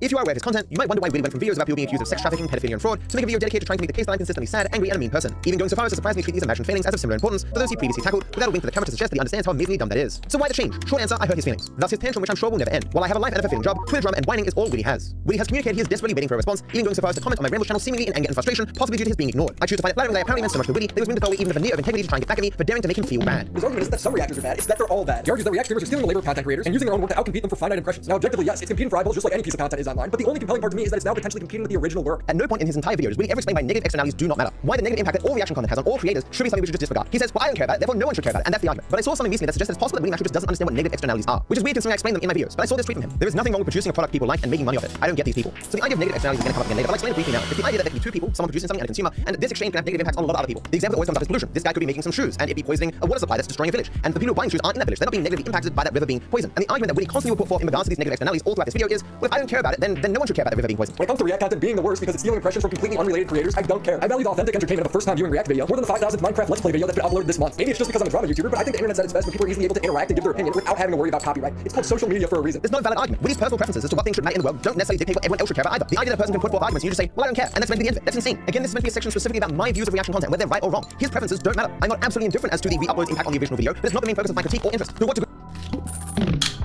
I don't care about the way that other people view things. I care about the way that I view things. This is about me. Why are you trying to involve other people in this thing that is about me? You're trying to pull attention away from me, aren't you? I even discussed that in my work as a minor accompaniment to what I'm talking about in regards to the entire market impact of reaction content and the distortionary effect that it has on the incentive structure for people making content. You can either spend a month making a video that takes a month to make, or in the course of a month you can steal 300 videos that took a month to make just from other people on the platform. The idea that I argue for in my work, for many, many hours, is that this is bad for everyone, except for those spamming out 300 videos. In any competitive marketplace, which obviously social media is, if you're competing with people who make the same product you can make, but in 1/100th of the time, you're gonna get fucked long term. In my personal experience, because that's all we can go off of. What do you mean that's all we can go off of? This man is literally all we have is personal anecdotes. There is a reason why we judge systems in their totality, not simply like people's interactions with them, but thinking about the process by which they do things. A person can walk up to you and say, hey, I want $1,000 on a slot machine. You can look that person dead in the eye and say, that's great, but slot machines are a terrible way to make money. And they respond, but frankly, they want 10 grand. Yes, that's amazing, but still a terrible way to make money. In fact, because you understand the system, it doesn't matter how many people walk up to you saying, I want money on slot machines. You always know that the slot machine must be taking in more money than it's giving out. That the collective of slot machine players must be losing more than they're winning. Throughout my work, I show many different examples of people being reacted to and their analytics, of which informed my work in the first place. The only reason Willie would say here all we have is my personal experience, because he never read any of my work on reaction content, despite later claiming to have done so. And every video is the exact same thing. It's not responding to other people's opinion with his opinion, but he presents his opinion as a fact. In my personal experience, because that's all we can go off of, when people react to my content, I usually get no jump in viewership. You know, it'd be great if someone out there had spent a lot of time arguing as to why that is usually the case. Oh, wait a second, I did that. Maybe it would be great if Willie had read it. Over the dozens of times my videos have been reacted to, I've only had 2 major boosts. But is this significant in relation to the competitive pressure that you now have when there's tens of thousands of re-uploads of people's videos on the platform, which you're fighting against for viewership? Willie has played a slot machine 1,000 times, he's won twice. Who cares? This is not how systems are assessed. It's not meaningful at all. My series directly showcased that there is a trickle effect from reaction content. In the same way that playing slot machines, you will win some money sometimes. But an understanding of the systems as a totality has you come away with the knowledge that it doesn't matter. The purpose of slot machines is to extract more money from players than it ever gives back. In the same way that the goal of reaction content is to take as many views from creators as possible and give us few back. Pointing to the few that go back doesn't change this. As a person who hasn't engaged with my work, you might not be following this, and maybe you think that I should be arguing more for it. But I did spend literally months arguing for it. It just Willie hasn't seen it, and he's not including it. He has no idea what my arguments against reaction content actually are, or what my interest is. Over the dozens of times my videos have been reacted to, I've only had 2 major boosts. One was from Destiny and the other one was from Charlie. And I think it's because those content creators were somewhat invested in those dramas at the time. Why do you think this? It is never expanded upon. Were all the other reactors not interested? Are all the... Man, large content creators sure do have the effect of being able to change how things go about and how things change everything. That can't be right.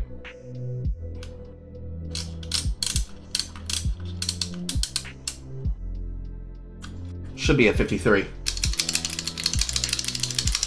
Man, I can't understand how all those content creators that are talking about these issues and topics could bring up the fact that other people talking about situations and comparing them to situations could be in this particular way and have a particular importance as to whether or not a person is, quote, stealing or bringing attention or taking views away from somebody. How could you not understand this? Why don't you have details and information breaking down the 5,000 hours of content that you've made about this content you've been digging into? Why can't you explain it? Break it down to me! Bring it to me, Mason!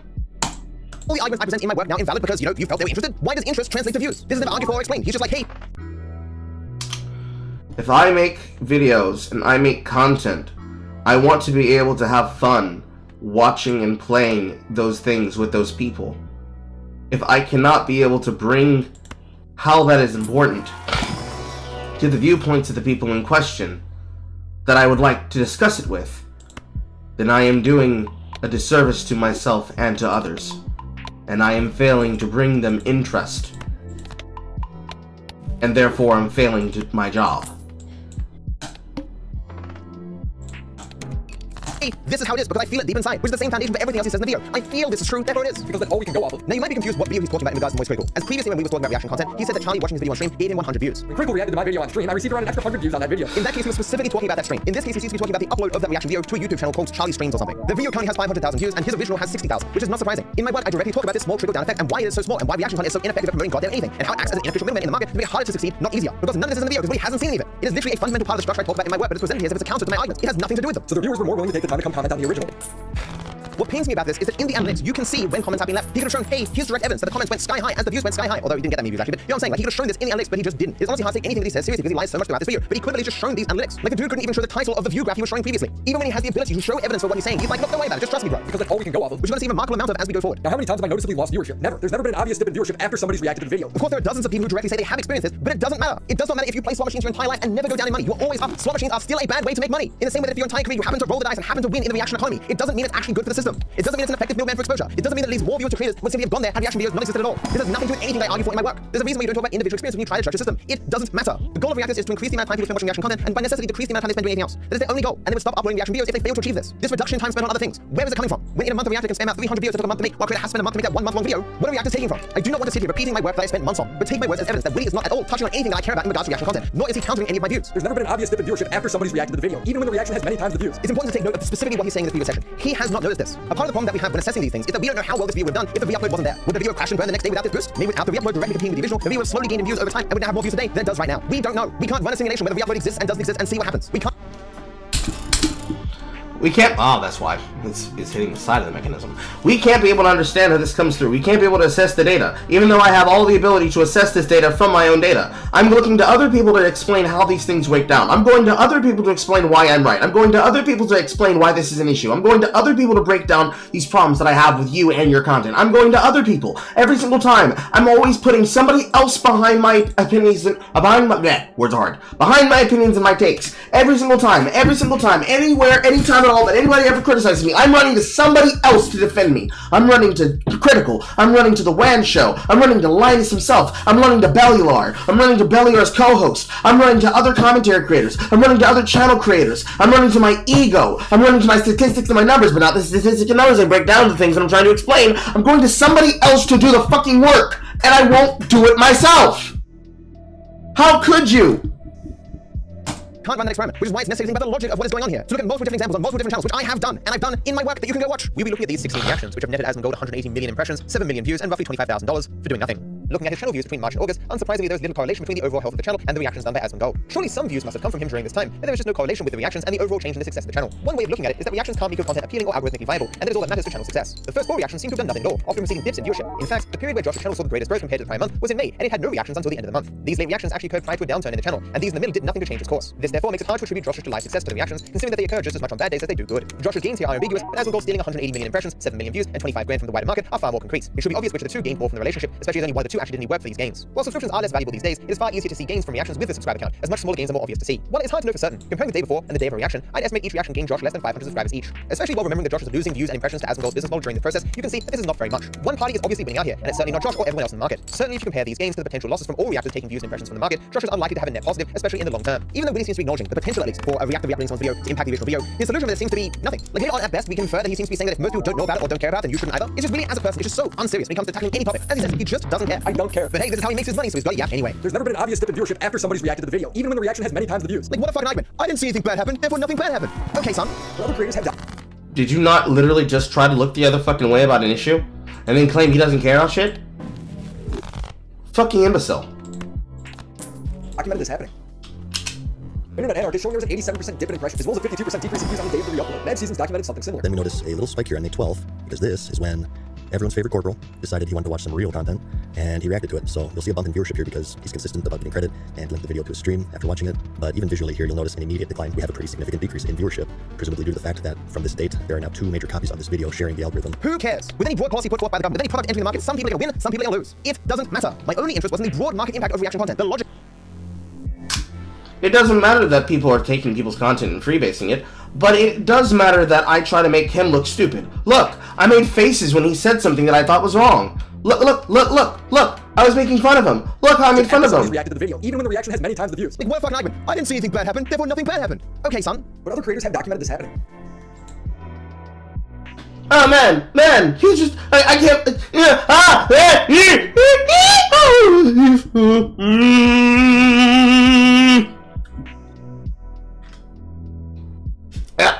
that actually hurt me. DarkViperAU cost me money as I had to go to the chiropractor to learn why my shoulder hurts. Free basic content! Internet anarchist short 87% dip. Everyone's credit, presumably due to In the market, some people are going to win, some... There are now 2 major copies of this video sharing the algorithm. Who cares? With any broad policy put forth by the government, with any product entering the market, some people are going to win, some people are going to lose. It doesn't matter. My only interest was in the broad market impact of reaction content, the logic of it, the distortion of incentive structures, away from doing creativity, away from working hard, and instead stealing what other people have already made. That this in its totality cannot be having in aggregate a positive impact on those who are actually doing the work, those being the creators. The statement, well, some people win with this change and some people lose with this change, can be said about fucking everything ever. It's not profound, it's not interesting. When you hammer on that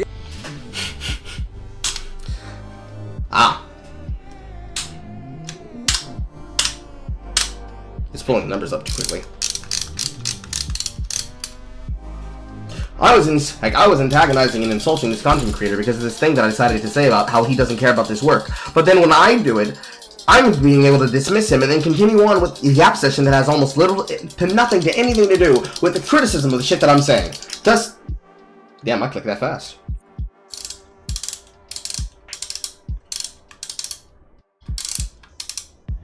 God damn it, Carl.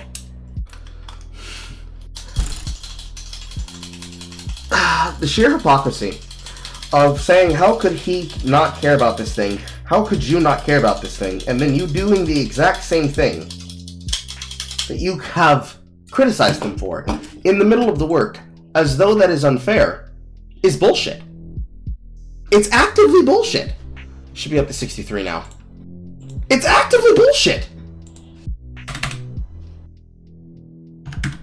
You're so unwilling to consider that you are doing the very things that other people are doing, but you take all this time semantically and pedantically act like someone else is taking you out of context and making you feel a certain way. It's stupid. You have to take some means of accountability for the shit that you're saying. And when you have a standard, hold yourself to it and don't change your opinion so that you can try to make somebody look dumb. React content is actually worse for people who aren't reacted to at all. He compares it to pollution. Why do I think that reaction content has a negative impact on everyone, but those who aren't reacted to the most? What is my justification for that belief? Am I wrong? What are the arguments against it? You never find out in this video. Because again, really have not seen my work on reaction content or my arguments from my perspective, so we cannot present them. However, as we're about to see, even though there are hours of me explaining in the most calm way possible my views that anyone could consume, he of course ignores that in favor of me being very angry at Charlie for when 3 years ago he misrepresented my views to millions of people. A situation where anyone would be justifiably angry. And even worse, he doesn't include any of the footage where I explain and argue for my views. He only includes things like what you're about to see, which I deceptively edited. I went into such intricate detail to explain that everyone suffers from that you deceptively edited. Admitting that you deceptively edited it, but more importantly, why won't he talk about this thing that isn't the focus of what he's talking about? I want to antagonize him for this thing that he's not talking about. Include any of the footage where I explain and argue for my views. He only includes things like what you're about to see, which I deceptively edited. I went into such intricate detail to explain that everyone suffers from React content, but those who are reacted to suffer the least. We can use pollution as an example. You've got the people at the top, the polluters, who make tons of money polluting the planet. Then you have the people who work for them, who make some of that money as well. Then you have literally everyone else who's like, can you guys like stop polluting the planet? Like, we don't work for you, but we do suffer because of what you're doing. And the second he's like, well, you complaining, man, I'm getting a great paycheck here. The people at the top like, look at all these people. They don't even work for us. They don't work for us. They're not our responsibility. Every class except the top is ultimately worse off. The people in second class who get some benefit are less worse off, but everyone else is the worst off. That is a perfect explanation of negative externalities. But that explanation does not in any way, shape, or form say that reaction content is pollution. It has nothing to do with comparing pollution and reaction content. Literally nothing, which is made really obvious by the small amount of footage just before that we removed. Another thing I'd like to point out is every time this whole that is not, well, I suppose, but the word you're looking for there is actually desperate incomes.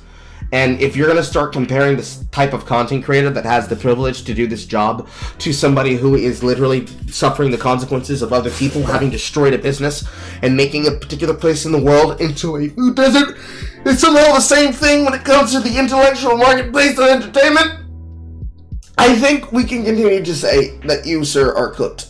And you definitely do not see the forest for the trees. React content debate comes up, the people that take the most offense to it and make the biggest stink about it are the people that aren't having a problem with people reacting to their content. I went into such intricate detail to explain that everyone suffers from React content, but those who are reacted to suffer the least. It's an idea called negative externality. To go back to my analogy from before, I'm a guy who's looked around and said, hey Charlie, you probably shouldn't be stealing $1 from like a million people. Like Charlie, you're keeping 999,900 of those dollars. Like, I know you're giving that 100, that's great, but how about you just don't steal the dollar from all those millions of people? And Charlie's like, no, fuck you, this is mine. And he responds, well, you're just complaining because you aren't the guy I'm giving $100 to. Just again, these are analogies to explain ideas. They do not represent numbers that actually exist in real life. The noise curriculum isn't actually using magic to steal a dollar from everyone. Just to be clear. It's always weird dichotomy where the people that are the maddest are the ones that aren't even directly involved in the problem that they're talking about. Sure, we can use pollution as an example. You've got the people at the top, the polluters, who make tons of money polluting the planet. Then you have the people who work for them, who make some of that money as well. Then you have literally everyone else who's like, can you guys like stop polluting the planet? Like, we don't work for you, but we do suffer because of what you're doing. And the second he's like, why the f are you complaining? I'm getting a great paycheck here. The people at the top, like, look at all these people. They don't even work for us. They don't work for us. They're not our responsibility. Every class except the top is ultimately worse off. The people in second class who get some benefit are less worse off. But everyone else is the worst off. All React content makes you a bad person. Not that it's necessarily illegal. That is not my position. This is now the second time he has told that lie that he knows is false. I won't cover it again because I believe I covered it a few days ago. But the only place I've said this was in a draft essay that I angrily made 3 years ago that I thought no one would pay attention to. Because while Willie hasn't seen any of my current work on reaction content, so has no idea what I actually believe on the topic, all the way back then with Charlie, I repudiated that belief. I said I do not think this, and my actions demonstrate that I do not think this. It would be more correct to say that all reactors are doing a bad thing, as opposed to all reactors are bad people. All React content makes you a bad person. Not that it's necessarily illegal. More than this though, it is certainly illegal depending on the country that you're in. It is simply that as I talk about ad nauseum, I do not care about the legal status of any content that I consume, as is the case with everyone. There's an entire section of my main video that clarifies this point. Because other people care about the legal status of this content, I discuss it in relation to that. It is also relevant when you use legal tools to combat this sort of content. But in a broad sense, I, like everyone else, disagree with many laws that America has. People just support the content that they like and they think is good, regardless of the legal justification for that. Willie himself unknowingly acknowledges this. At the end of the day, I don't really give a shit, right? I think React content is good. I think it's good for the community. I think it's good for the online space because it's people adding to the conversation. And that's entirely what commentary is about, what like political content's about. All React content makes you a bad person. Not that it's necessarily illegal. You are taking that guy's 500 hours of labor in order to take all these impressions and therefore viewers from every other content creator. If you were to disappear, everyone would be better off. However, all original content creators have just as much right to be in this space as anyone else. Reactors don't. Chill the fuck out. It's not that serious. I'm pretty sure that's cropped up. The creators saw my reaction to it and was really disappointed. They didn't appreciate it, and I totally understood where they're coming from because I didn't really add anything to it. I didn't really react to it. So then it felt like I was just re-uploading their content on my stream. Because that's what you're doing. Even when you pause and speak, the amount of effort you're putting in is a tiny, tiny fraction of what the original content creator put in place. Person spends 500 hours making a YouTube video, you spend 15 minutes watching it, and you believe you deserve to profit off that $500 worth of labor? As a multi-millionaire, you don't believe you owe that guy one single fucking dollar? On what basis? Without his labor, you have to turn off your stream because you have nothing else to watch. You have less uploads on your channel. Those people who aren't on your stream would go to other content creators. The people who no longer watch your React content would watch other content creators, wherever they would be found. You are taking that guy's 500 hours of labor in order to take all these impressions, and therefore viewers from every other content creator. If you were to disappear, everyone would be better off. And that is the case actually for any content creator. There'd be less competition in the marketplace. If all content creators disappeared except me, you can better fucking believe my viewership would go up. However, all original content creators have just as much right to be in this space as anyone else. Reactors don't. All reactors do is sit and steal from the original content creators. They siphon exposure via impressions to themselves, keep people on their channels instead of other people's, and they flick a few every once in a while to someone else. So that section also is deceptively edited. It's not deceptively edited. It is explicitly edited to add the context of why he's calling you out. And by putting this context there, hopefully you might have realized after doing so, you have not changed the material. You have not changed the material purpose of why he's criticizing you. Idiot. The point I was making that Willie removed is acknowledging that yes, creators have a similar impact on each other as reactors do. The example I use in my work somewhere is that the platform can support 200 Mr. Beasts. In any market, if a new player enters and takes up market share, it necessarily has to detract from other people already in the market. It's like when cars start to be produced and enter the transport market, obviously that impacted how successful other transport types were. But my argument is that reactors are doing something unfair and unethical that negatively impacts everyone. So even if our reactors in theory are having a similar market impact to what a successful creator might, a successful creator is working hard to achieve that. They're acting fairly in a competitive marketplace, which distinguishes them from reactors which are stealing people's work to get ahead in this game. Every single person has a certain threshold of what people need to do to ethically use someone else's content to make it your own. And as I've argued in my work, reaction content does not meet that threshold for me. It's why a significant portion of reaction content is just the original title and then the person reacts, and the original person's thumbnail and the person's face put in that thumbnail. Because it's clearly not transformative. If you watch a reaction, you have then seen the original work. If a video gets deleted from YouTube and I still want to watch the video, I just go look up a reaction so I can also watch it. Again, you can disagree with me, but this was the point I was making the video that Willie deceptively crops. And it should be obvious that this clip that Willie specifically deceptively edited in for some reason does not showcase my anger at reaction content, which is why there's literally hours of me calmly explaining my perspective. What makes me angry is people lying about me and my work. I spent a day writing a market critique that I didn't think many people would care about. And obviously not many people did care about until Charlie got up and said, hey guys, DarkViperAU doesn't think rape is a serious matter. And he thinks all reactors are rapists. So, thanks guys, bye. That is gonna make anyone in the world angry. We talk more about Charlie later, but again, it's the standard, but I can never be emotional about anything ever. Any person in that circumstance would be justifiably angry. But of course, my anger is spun by Willie to pretend that I'm angry at reaction content rather than Charlie, because he just can't be honest. In the same way that in this video, I'm passionate, I'm angry, and that's because Willie has lied about me to hundreds of thousands of people, and he's done this now 4 months. Writing what is legal is not necessarily good by any standard. Just because slavery was once legal didn't make it good, and certainly even if this labor exploitation was legal, it wouldn't make it any less exploitative. If you're a React streamer, you're a rapist and a slave owner apparently. Could we pick more extreme examples? Is this Bosch's younger brother? This is one of the times where I'm not sure if he's knowingly lying or just really, really stupid. Using slavery as a reductio ad absurdum against the idea of the legal system being synonymous with morality is very common. It is stock standard philosophy 101. The words there aren't comparing reaction content to slavery. It is to explain that the position that anything legal is morally justifiable to do is one that leads to a lot of problems for you. Because you necessarily have to defend anything legal right now all around the world or that has been legal in the past. You have to legitimately say, back when people owned slaves in America, it was totally justifiable to do because it was legal. This is usually baggage that people do not want to take on. If I wanted to be pedantic, I could put together an edit where you basically justify slavery and then say that people don't care about slavery because it's not happening today, but then you'd make a way to make it happen and then portray you as a current day slave owner. But outside of that YouTube poop, you are continuing to not understand the reason why people are criticizing you and trying desperately to frame it as though he's just misunderstanding and leaving out context when this has nothing to do with that. It has everything to do with you being a spurg. And the various topics that you keep trying to straighten out are demonstrable examples of why that critique exists and why that critique happens. Add on the fact that you'll ignore things that are directly to the sentiment of what you claim is the thing you should care about, you ignore. you will focus on the grandiose example, but then clearly hyper-focus in on 1 to 5 case examples where it need not be relevant. And again, still yapping. Still yapping. Still yapping. We're not even halfway through yet. Actually, throw a meme into this. No, I'm an absolute ethics master. Check this out. Whatever the law says. Smiley face. Such a basic concept that memes are made to explain this. You really did not understand it. Fucking sad. Now keep in mind, there was 14 pages. I swear someone else made this joke. That's a whole book. Wait, I made this joke. Didn't I make this joke somewhere? It's page. If you put a lot of pages together, you have a book. Here's a great joke. I'm happy I made it. The gate open is not meant to be anything. Let's go. Oh, it is meant to be. 14-page manifesto. 14 pages? Have you ever read 14 pages? 14 pages of writing, which is like an hour-long video. And this was the paragraph he wanted to highlight the most. To showcase his big brain ideas. When in reality, all he showcased was how little he understood of something so basic in moral philosophy. Writing what is legal is not necessarily good by any standard. Just because slavery was once legal didn't make it good. And certainly, even if this labor exploitation was legal, it wouldn't make it any less exploitative. If you're a reaction streamer, you're a rapist and a slave owner, apparently. Could we pick more extreme examples? This entire section of this draft that I wrote in a day 3 years ago is to explain that not only does the legal status of reaction content in America not really matter for my views, but as I argue, it doesn't matter for anyone's views either. It's like how if you're using someone else's work for a commercial purpose, it's meant to weigh against your ability to pass fair use. But how much is it meant to weigh against your ability to pass fair use? Different judges have different perspectives on this. You've got 4 factors, but you don't need to pass them all. To be clear, my other work explaining this concept is far better presented. But in this case, I want to show you what Willie didn't understand. But what about fair use? Fair use law, like 1984 in the Constitution, are things that people cite fairly often, but have not actually read. In summary, fair use law was largely written in 1976 and has the goal of allowing a person to use portions of another person's work to achieve a different purpose in the original work to target a different audience. So not React content. Nowhere close. React content is the least fair use content available online. But more importantly, what is legal is not necessarily good by any standard. You were taking too long. But what about fair use? Fair use law, like 1984 and the Constitution, are things that people cite fairly but often have not actually read. And suddenly, fair use law was largely written in 1976 and has the goal of allowing a person to use portions of another person's work to achieve a different person from the original work to target a different audience, so not react to it. So not reaction content, nowhere close. React content is the least fair use content available, but, and more importantly, what is legal is not necessarily good by any standard. Just because slavery was legal, was once illegal, did not make it any good, and certainly even if this labor exploitation was legal, it still wouldn't make it any less exploitative or something that should be tolerated. What? Click. And new drawing. What?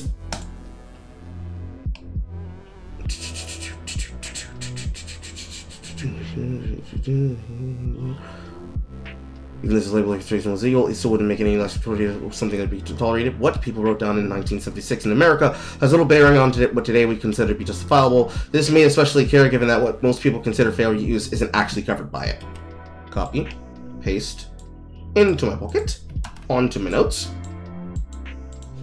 Click, click, click, click, click.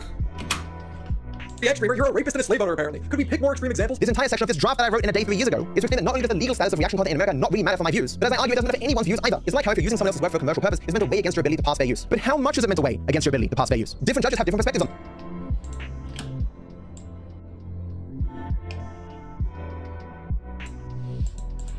it. And into my pocket. And let's see here, does YouTube still have the fair use policy system?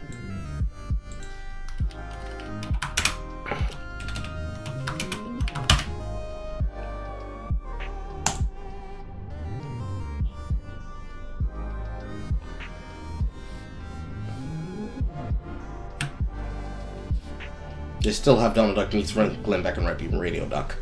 But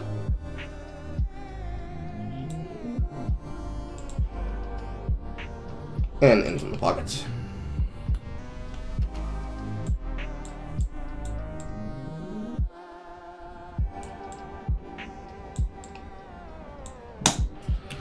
Okay, Dark Viper. I'm about to put some things on the screen.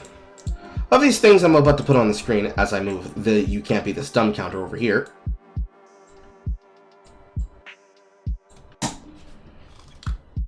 which is now at 70, by the way,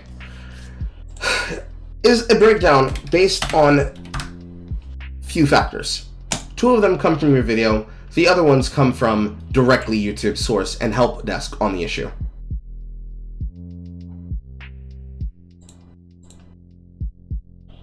Itchy, itchy, itchy, itchy.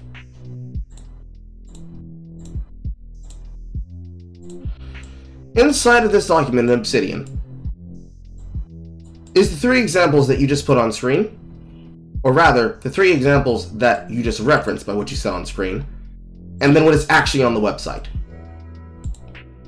Here is your draft. Here is the actual YouTube help desk policy on this, which can be found at support.google/YouTube at answer 9783148 HL equals English, which I'm going to put into the chat right here. And for context, if it lets me, the policy segment that it comes from, right there on the side, as you can clearly see it inside of my Obsidian notes.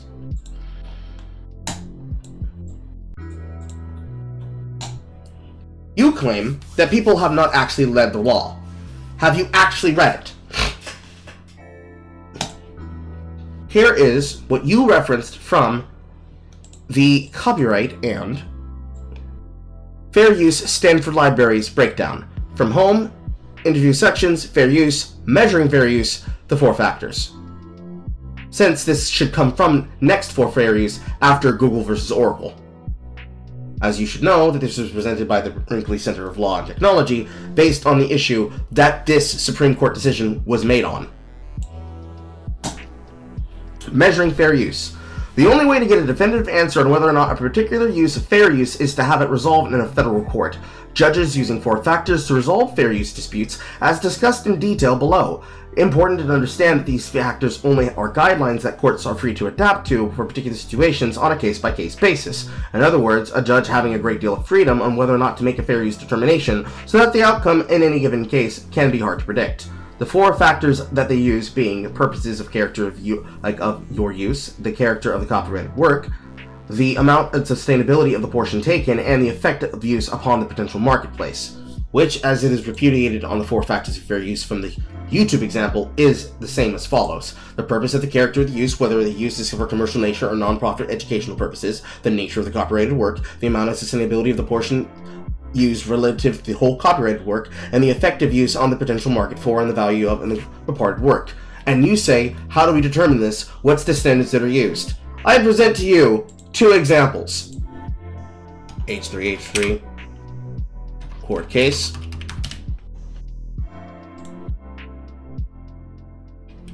Which is YouTube star H3H3 Productions, both Ethan and Gila Klein, versus Matt Haas. A case that you should be very relevant and aware of. And then another one.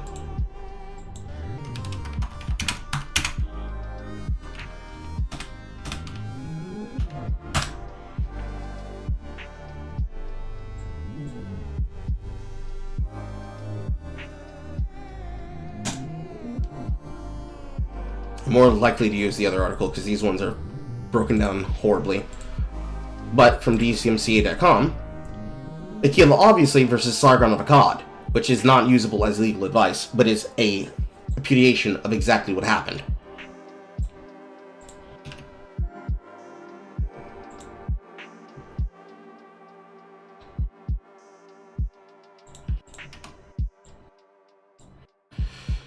These 2 cases are based on a very simple concept, which are 2 cases that are the backbone upon which most content creators can relatively compare and say that this is the backbone standard upon which they're used for. Why is that?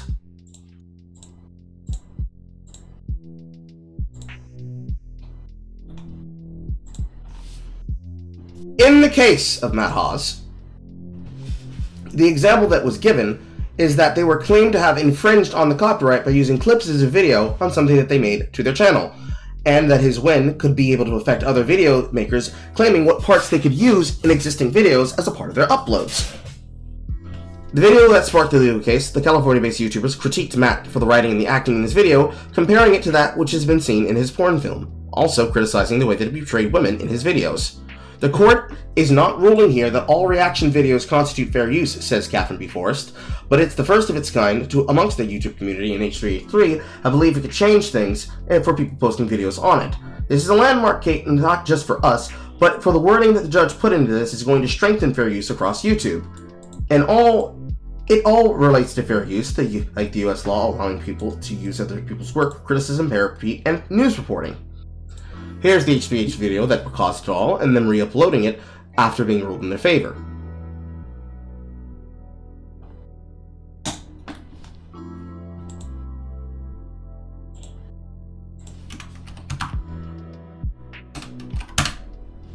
see if I can pull up the ruling.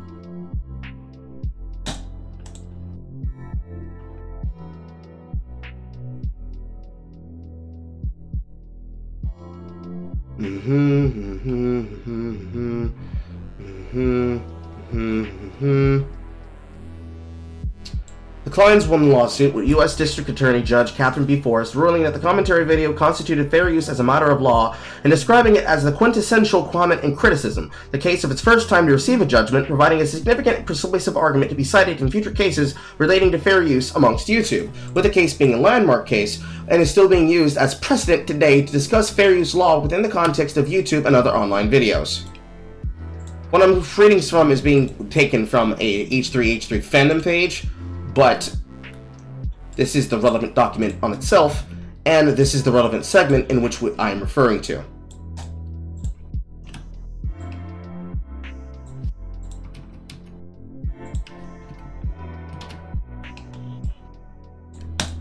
So, from this, we can be able to understand that the problem that you're having is that you think that commentary creators don't have the right to criticize people using the clips that they're doing if what they're trying to do is make any kind of assessment of things, whether it be about information of the news, or more importantly, the part that I'm going to be considering as persuasive arguments. Again, I quote, fair use as a matter of law, describing it as a quintessential comment and criticism.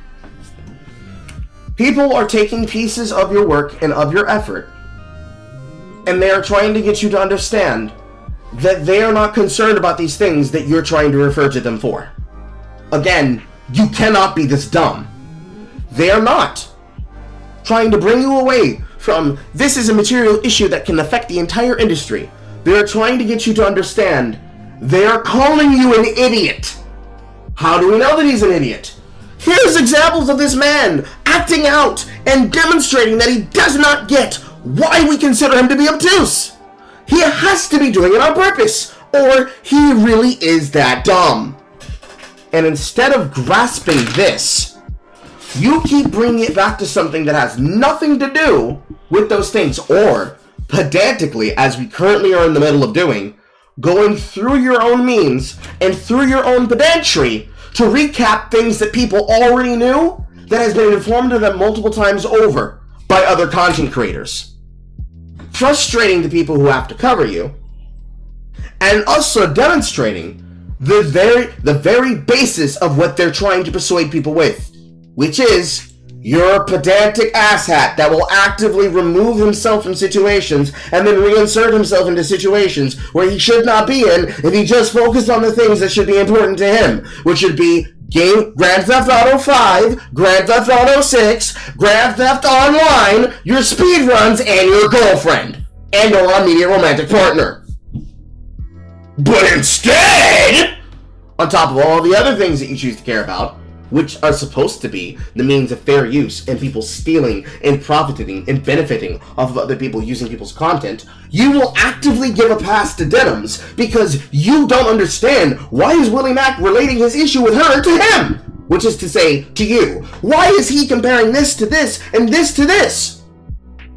You demand other people do research about you. You demand other people do background understanding and information about you, but you can't even look into whether or not the thing you're talking about is right, let alone worry about whether or not fair use itself is correct, or any of the other fucking problems you could be able to describe about. Because this is a game to you, and you're clearly playing it. But of course, this is just H3's ruling. What about Sargon's legal fees ruling?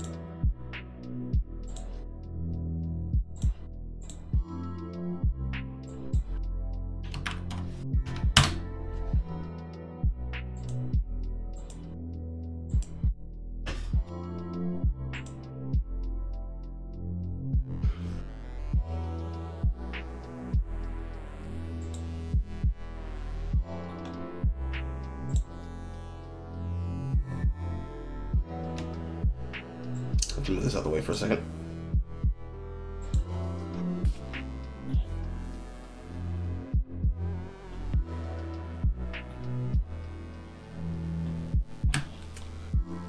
So, from Sargon's case, What did we learn about fair use, since this is another case example that now has the precedent that can be provided from H3H3 versus Matt Haas into it?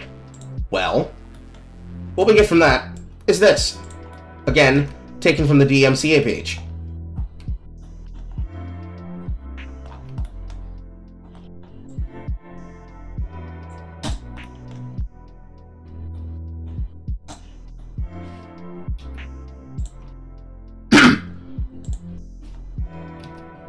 What happened? If you paid much attention to YouTube over the past few years, you probably already know the central part of this story, but it's a very short recap for the newbies. Akilah Hughes, a supporter of Hillary Clinton's presidential bid in 2016 presidential elections, devotes her YouTube channel to several things including race, social commentary, and feminism, and after Hillary's loss in the 2016 elections, Akilah published a 9-minute video on her YouTube channel that detailed the events and her feelings about them, with the included footage from the foiled election party that was titled, "We Thought That She Would Win."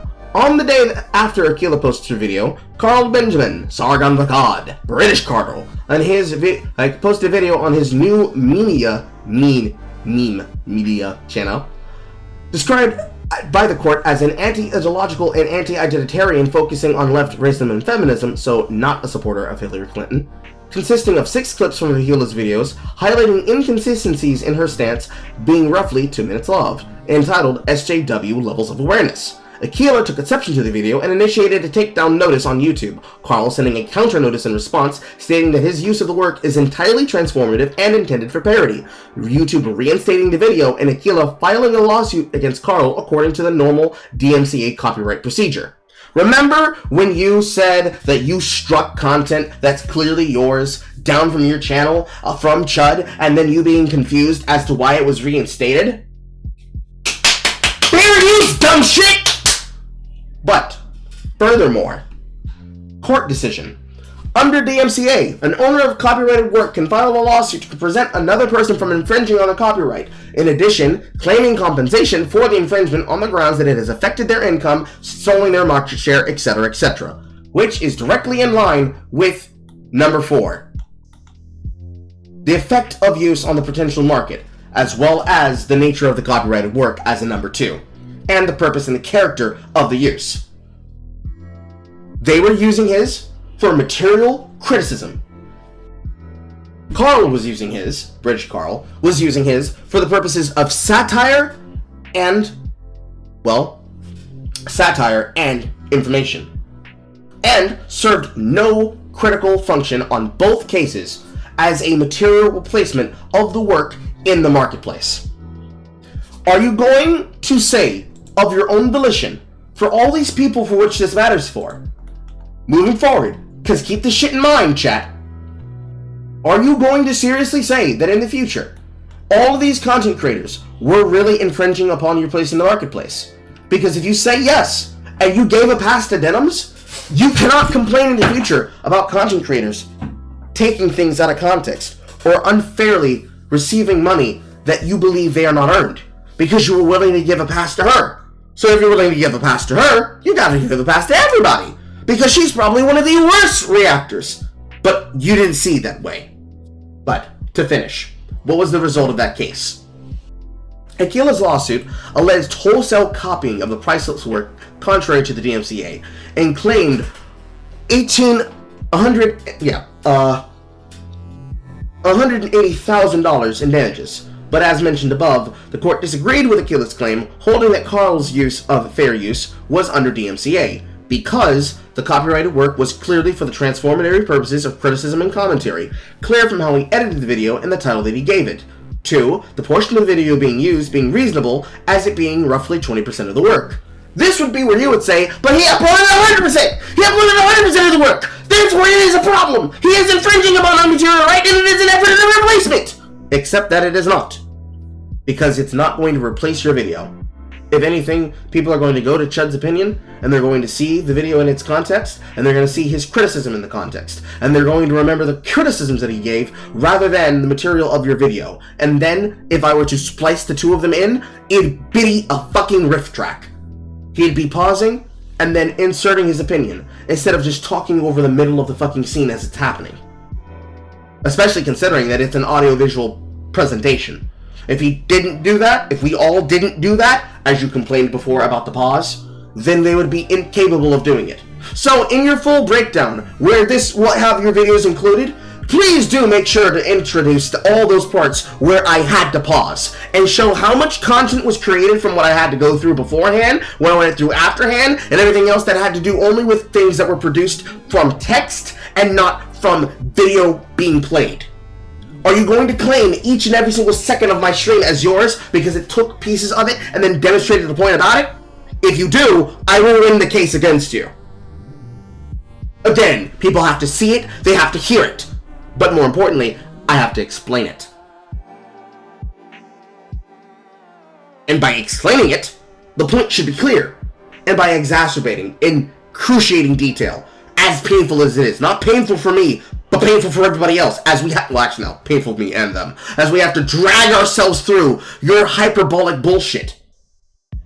This is why it's 20%, no it's 80%, no it's 100% is fucking fallacious. But if we want to be serious and down to brass tacks, roughly 20% of the work, importantly the points being used, being linked to the critical purpose of the video, and finally, catering to an entirely different audience, and that there's no danger that it would usurp Akila's usual audience. After securing judgment in its failure, Carl took things up to a notch and filed a motion seeking compensation for the frivolous lawsuit. Under DMCA, the winning party in a lawsuit may be able to recover attorney fees, but only if the court agrees. The court agreed, basing its decision on the principle called the Fogarty factors. According to the court, he'd be allowed to recover attorney fees because Akila's claims were objectively unreasonable, given a reasonable look at the video shows that no laws were broken, which is what most people take to your content. They try to give a reasonable look, but you're not reasonable. Again, I protect to you, past Carl, breaking down and doing the exact same thing you tried to do about Judd Logic and Willie Mac Show about my takes and my opinions of FD Signifier and forgetting his goddamn name, Malcolm. Paradigm Shift.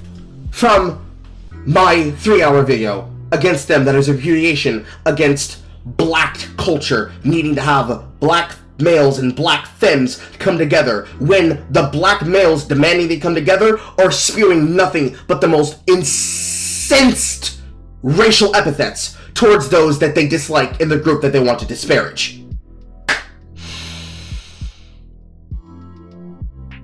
Two, claims being brought were based on improper motivation. If you were to take anything that you're saying to a court, they're not going to rule in your favor. They're going to see it as pedantic. They're going to see it as pedantic and clearly maliciously involved. How do they know? Oh, I don't know. Maybe a Cope series that you're making about him. The one that we're still in the middle of reacting to? Several of Akira's repartees in the tweet storm following the incident were considered by the court as disclosing an improper motive, including Akira's promise to take hundreds of thousands of dollars from Carl and other tweets, with the court also noting that she was using the law to silence her political critics and boost her own profile. Hey, Dark Viper! Remember when you were saying that you need to see justice and you need to see justification against all those people? Do you remember when you said that at the backside of your video? Maybe we don't remember. Let's refresh our memory, shall we? 17, he's in the industry, and he says to me, I like it that you just don't take shit, that you call out people for saying false things, and like you kid back people and stuff. And I look at this, I'm like, I don't really do that anymore. Of all the things that people accuse me of in regards to like changing or becoming more corporate or only caring about the algorithm and stuff, a lot of that is false. But the one thing that I can argue is probably truthful is the way that I've changed in regards to responding to falsehoods. I found it so ineffective in so many different instances in the past. But back in the day, I'm like putting on gloves, I'm throwing hands about every minor issue that disproved what people are saying. But now it's like I'm proof out. Like Willie Mac Show will exist for a couple of years, he'll fade out, there'll be another generation of cryptists. And I'll be like, oh look, it's the next Willie Mac Show. Like surely if I didn't take the time to write a script and we just like at the beginning of a stream or the end of a stream just like cracked into one of these videos and showed them as liars. See, the problem with that is these guys are hypocrites, right? They would 100% strike those videos. Even though it's not against my positions, the positions I've espoused. I'm doing it again. I'm pretending like any actually know my positions are. Like Willie had heard a summary from my own mouth of my own positions. He excluded that from his video and made up his own. That is debunked like by a bit of footage directly after something else that he included in his video. Like so he has seen multiple refutations of his false summation of my views, but he just made up shit anyway. Which he so often did. Where he's like, well, I know DarkViperAU saying this. I'm gonna say he said it, and people can't believe me. What if we made this a trilogy like I did in the past? The last one, chat. The last trilogy. Debunking a gripper. This will be like the prelude, explaining my thoughts, why it took so long, and then the next one we can actually dig deep. Okay, Red Dead 1. Further back than that, I've been called out, fuck it, I'm gonna become one. What happened? Willy's source in like this entire video is, I don't know, I learned about it in a dream. Showed to a lot of people, these people who knew of me, that he's a liar and a grifter. But I can get more publicity making my normal videos than I can debunking Willy, because it just takes so much fucking time. But one of the most annoying things here is finding out that Mudaha is involved in collaborating with and promoting these grifters. When my mod said he was hanging around the quartering, remember that guy called Disingenuous Dense Motherfucker? Hanging around with Turkey Tom, holy shit. And now he's like promoting Willy Mac in his videos. What happened to Mudaha in the last couple of years? In general. So again, if you want to check it out, Willy Mac's video is great. He covers this topic. I would highly recommend you see this. This is the actual proper journalism and actual proper objective coverage of the situation. Journalism from Willy Mac's show. Like, did I miss the hot minute where Mudaha just like, you know, people have been calling me a drama YouTuber for ages. I don't like that. Like, I don't like being called out, fuck it, I'm gonna become one. What happened? Willy's source in like this entire video is, I don't know, I learned about it in a dream. I made it the fuck up. Man, literally went to archive.org, downloaded videos and clips, and went, I have no idea what these clips mean. Here's a random sentence that has nothing to do with it. And this is proper journalism? Unbelievable. When we're done with Red Redemption 1, I'm gonna grab some notes. I'll go through my notes and get like examples of things, and I'll like freestyle, explaining all the false things in this video. I don't care, well, I don't care. I'm over it. I want this grifter to have some sort of repercussions for his lies. It won't be much. It won't impact him at all in the grand scheme of things the same way it didn't impact Gabby Bell when she did the same kind of shit. Which actually is kind of funny because a lot of the same false claims that Willy makes in the Gabby Bell video, I also debunk. As in like I could, but at least the first like third of it, just use clips from me debunking Gabby Bell to debunk Willy. Because it would save this person time had Willy actually watched my videos responding to people, but apparently he didn't. But we have time before GC6, guys, where I can do this shit. I promise you have way more supporters than those losers do. Oh, yeah, that's gonna look great on Kurt. They're definitely gonna side with you on that.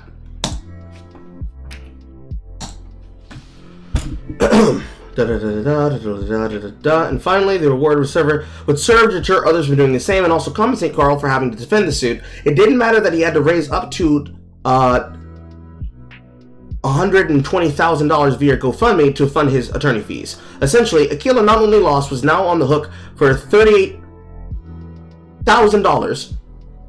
Yeah, $38,000 after filing her lawsuit. And here's what we learned from the decision. All these things, Dark Viper, are going to be used against you. That's what is important. That's why it's important.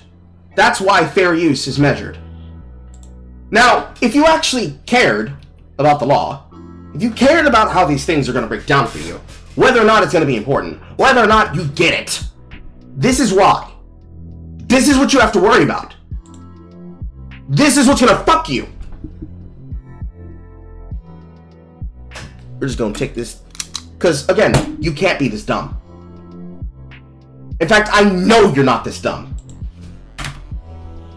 Because there's no way that you would not bury your own case in court by just constantly A-logging publicly. There's no way you'd do that. Certainly not. No. You're not that dumb. No, you can't be that dumb. You can't be that dumb. Because this is no longer about, oh, he's seething that somebody's making fun of him. Oh, he's upset that he called him stupid and fat. Oh, he can't be mad that people are saying that he's upset. 14 page. No, you cannot be so stupid that you have actively demonstrated the necessary means that someone in court can go and take your video, take these clips, and, Your Honor, motion to dismiss. He's clearly trying to use the DMC laws to punish me. And then, when they submit it into evidence, you not have a single thing back to say to it. Because you're there saying, yes, I want to punish him. I want him to feel something. I want him to feel something. I want him to feel something. I want him to feel... There's no way. No fucking world. I can't think you're that dumb. But I have to treat you that dumb. Oh. Back to it. It's only gonna get longer, chat. It's only gonna get longer.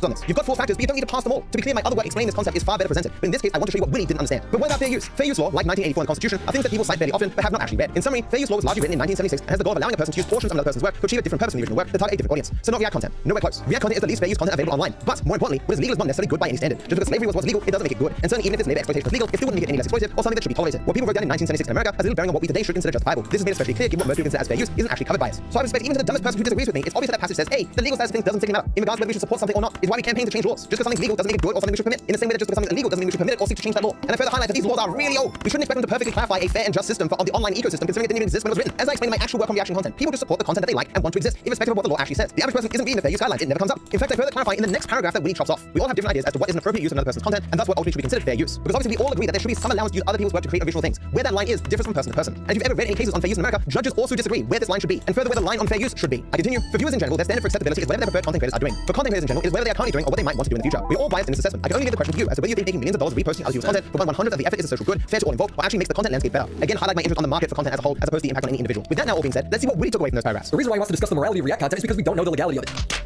No, you moron! Those paragraphs, and again, all my work, specify that even if it was an answered question, it wouldn't matter. I say, okay, it's fair use, it's still bad, and shouldn't exist. And I would argue, as people have countless times throughout history, that those laws would need to be changed. But as I showcased before, even in an example on my video about child logic, judges don't even agree on fair use. An interesting thing to note is that for the first time in 30 years, a fair use case actually made it to the American Supreme Court in 2022. To very briefly cover the case, the issue was whether this photograph being altered to look like this resulted in a new artwork with a different character and purpose, thereby constituting fair use, or whether it remained substantially similar to the original work, merely serving as a derivative work that infringed on copyrights. The district court judge said this was fair use, but when it was appealed, the Second Circuit judge came and said no, this was not fair use. It then went to the Supreme Court, where 2 of the justices said it was fair use, while 7 of them said it was not fair use. So you could say in the totality, 3 of the 11 judges called it fair use, while 8 of the 11 said it wasn't. And obviously,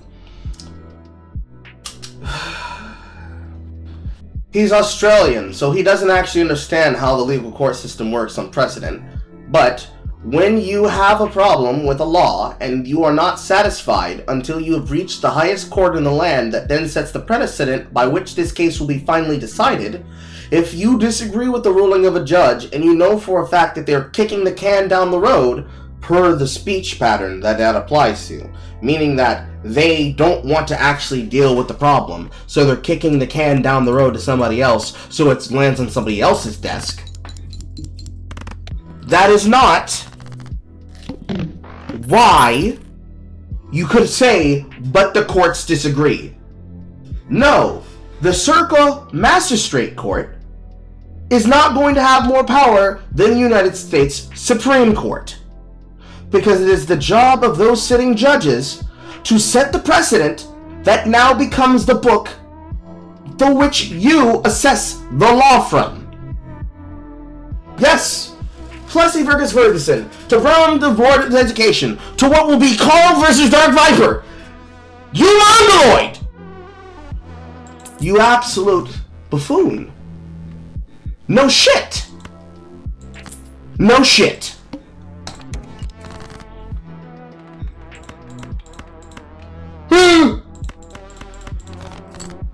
See, all those judges feel justified in their views based on the law that exists. It is not only the law itself that is ambiguous, but how the law should be applied. Although that Supreme Court case did actually give some clarity on the issue, but that's kind of outside the scope of this video. To reiterate, to what degree I discuss the legal question largely relates to other people's views. Many people are young or just philosophically illiterate, so sometimes use the legal system to argue moral positions. In those cases, it is far easier to argue the legal question than to try to change their views of morality or teach them philosophy. Further, in cases where I personally have used the law to achieve certain things, like striking a video, at that point, the legal system does matter, because the legal question impacts whether I've used the legal tools justifiably. But to be clear, this could all be set in stone, and not a single argument that I make against reaction content would change one fucking iota. It wouldn't change my views at all. Why would I think what should be permissible for society or what is good for other people be impacted by what people wrote down in 1976 America? I'm being a dead horse here, but all of this I clarified in intricate detail in my main video on reaction content. The video expressly details things so simply for dumbasses like Willie, and he didn't even fucking watch it. Did you watch any of the videos? And he goes, no. But as I say, when you're not interested in the truth and you're just trying to push a particular narrative, research doesn't matter at that point. I get it, we don't have a legal precedent set. For fuck's sake, even before Willie's video came out, in America, in the Supreme Court in 2022, they had a fair use case, which obviously set precedent. The problem is the same one that the judge in the H3 case said eons ago. To loosely quote him, what people call reaction content differs in every conceivable way possible. The term reaction content, as it's used colloquially, doesn't specify a particular type of content with very specific characteristics. Consequently, you can have 2 reaction videos that differ in literally every way possible. So even if we finally got a court case where a person got up one day and said, oh, that video looks pretty popular.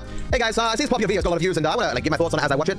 Playing it too long in front of my nose. It just reminds me of the time when Becky kissed me, like in 3rd grade. It's pretty sweet, eh? What do you guys think of this? Is it good? Yeah, okay.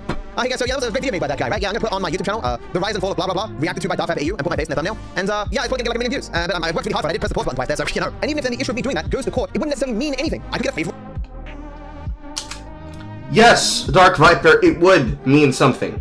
Because if the person just simply freebased your content, this is why these words matter. That's why these words mattered, Matt. If you freebase someone's content, and they freebase your shit in such a way where they are now beating up against these things that they now have to explain to a court and make sense, yes, it does matter. Because now I have examples. Your Honor, I know that this individual has absolutely nothing to say about the work and has presented this content as a means to try and cash in on a algorithmic trend. How do I know? Because here's all the factors. And by these definitions and factors, I can be able to hold this person to account. You say it doesn't matter. Yet it very clearly does. Because there are 2 cases that I have cited as the basis as to why I say you're stupid. And why it's wrong. And why you cannot be this dumb. And once again, smart dumb niggas. Smart dumb niggas. will judge, or a not favorable one. But because reaction content differs so much, we wouldn't know particular characteristics of that reaction mattered for the ruling. And even to the degree that would be detailed, people wouldn't care. As I tried to argue, if you go back and read the H3H3 case and why he won his case, all the reasons why he won do not apply to the content that I critique. But no one cares. I barely care. In summary, the nature of the content and the law themselves means that there can never be a true definitive answer that will apply to all forms of reaction content ever. And even if it did, it still wouldn't matter. It is somewhat annoying that I spend so much time explaining why something doesn't matter, we shouldn't talk about it. And when he's talking about it right now, is he relevant to my views? I get it, we don't have a legal precedent set, and everyone's barometer for what they count as fair use is going to be a little bit different, which is why he says, who cares about fair use? No, wrong, 0 points on the board, as incorrect as you could be. I want to clarify this and say that people differ both in what they think the law currently protects and what they think the law should protect. For example, I clarified my position on fair use, which can be summarized as, who the f cares? Even lawyers aren't positive when it comes to what counts and what doesn't when it comes to fair use. This section's gonna be a bit funny later, because as I showed in the first video, Willie knew nothing of me before he started making this video. But despite that, he called me the fair use guy on Twitter. Willie Maxwell responds to Tom by saying, I agree, especially coming from the fair use guy. He believed at the time that I was a strong proponent of fair use law. It probably doesn't shock you that later, Willie tried to defend all those statements he made on Twitter when he self-admittedly knew nothing about me or my positions. Even lawyers aren't positive when it comes to what counts and what doesn't when it comes to fair use. Some say most of it likely counts as fair use. Then why are we talking about it in the section about my views on reaction content? Others say live stream react content might be impossible to be considered fair use. If you react to anything and you're adding enough commentary to the fact that it's not a replacement of the original, then I think that it's fair use, I think. That's no, 100%. But if all he did was facial expressions and he did not commentary at all he did, that would actually be transformative. Yes, leaving to take a break will almost certainly violate copyright due to the lack of commentary, but arguably so does just watching it in real time if there's no commentary being made. And this highlights why it might actually be impossible for any live streamer to have a live stream reaction where they're just simply playing the entire video and reacting. At the end of the day, the legal argument just isn't that productive to debate. So obviously, I don't care about the opinion of one lawyer. I'm not going to spend too much time on this as I keep trying to express that this is completely irrelevant to anything that I've ever said on reaction content ever. But in Legal Eagle's case, Willie is deceptively cropping things out. In one singular soundbite, just before what Willie showed. Willie Mack shows deceptively cropping things out, except that he's not deceptively cropping them out. But I'm not deceptively cropping things out. He says, as you deceptively crop things out, and then you demonstrate how it doesn't change the context of the point of what you're going for, because the argumentative position that you're trying to make to convince people of your position does not hold water.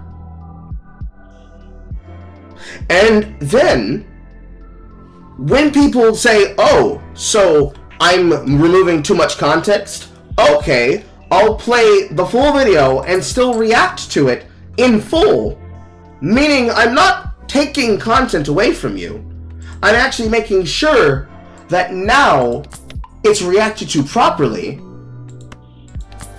Then it goes to, but you're stealing from me.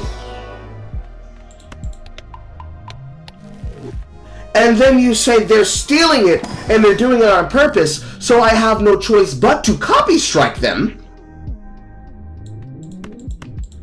Do you not see how this leads in the cycle that we are now finding ourselves in? Because that would be the reason, sir. We find ourselves in these problems because that's what you're causing. But no, it can't possibly be that. Not possible, not probable.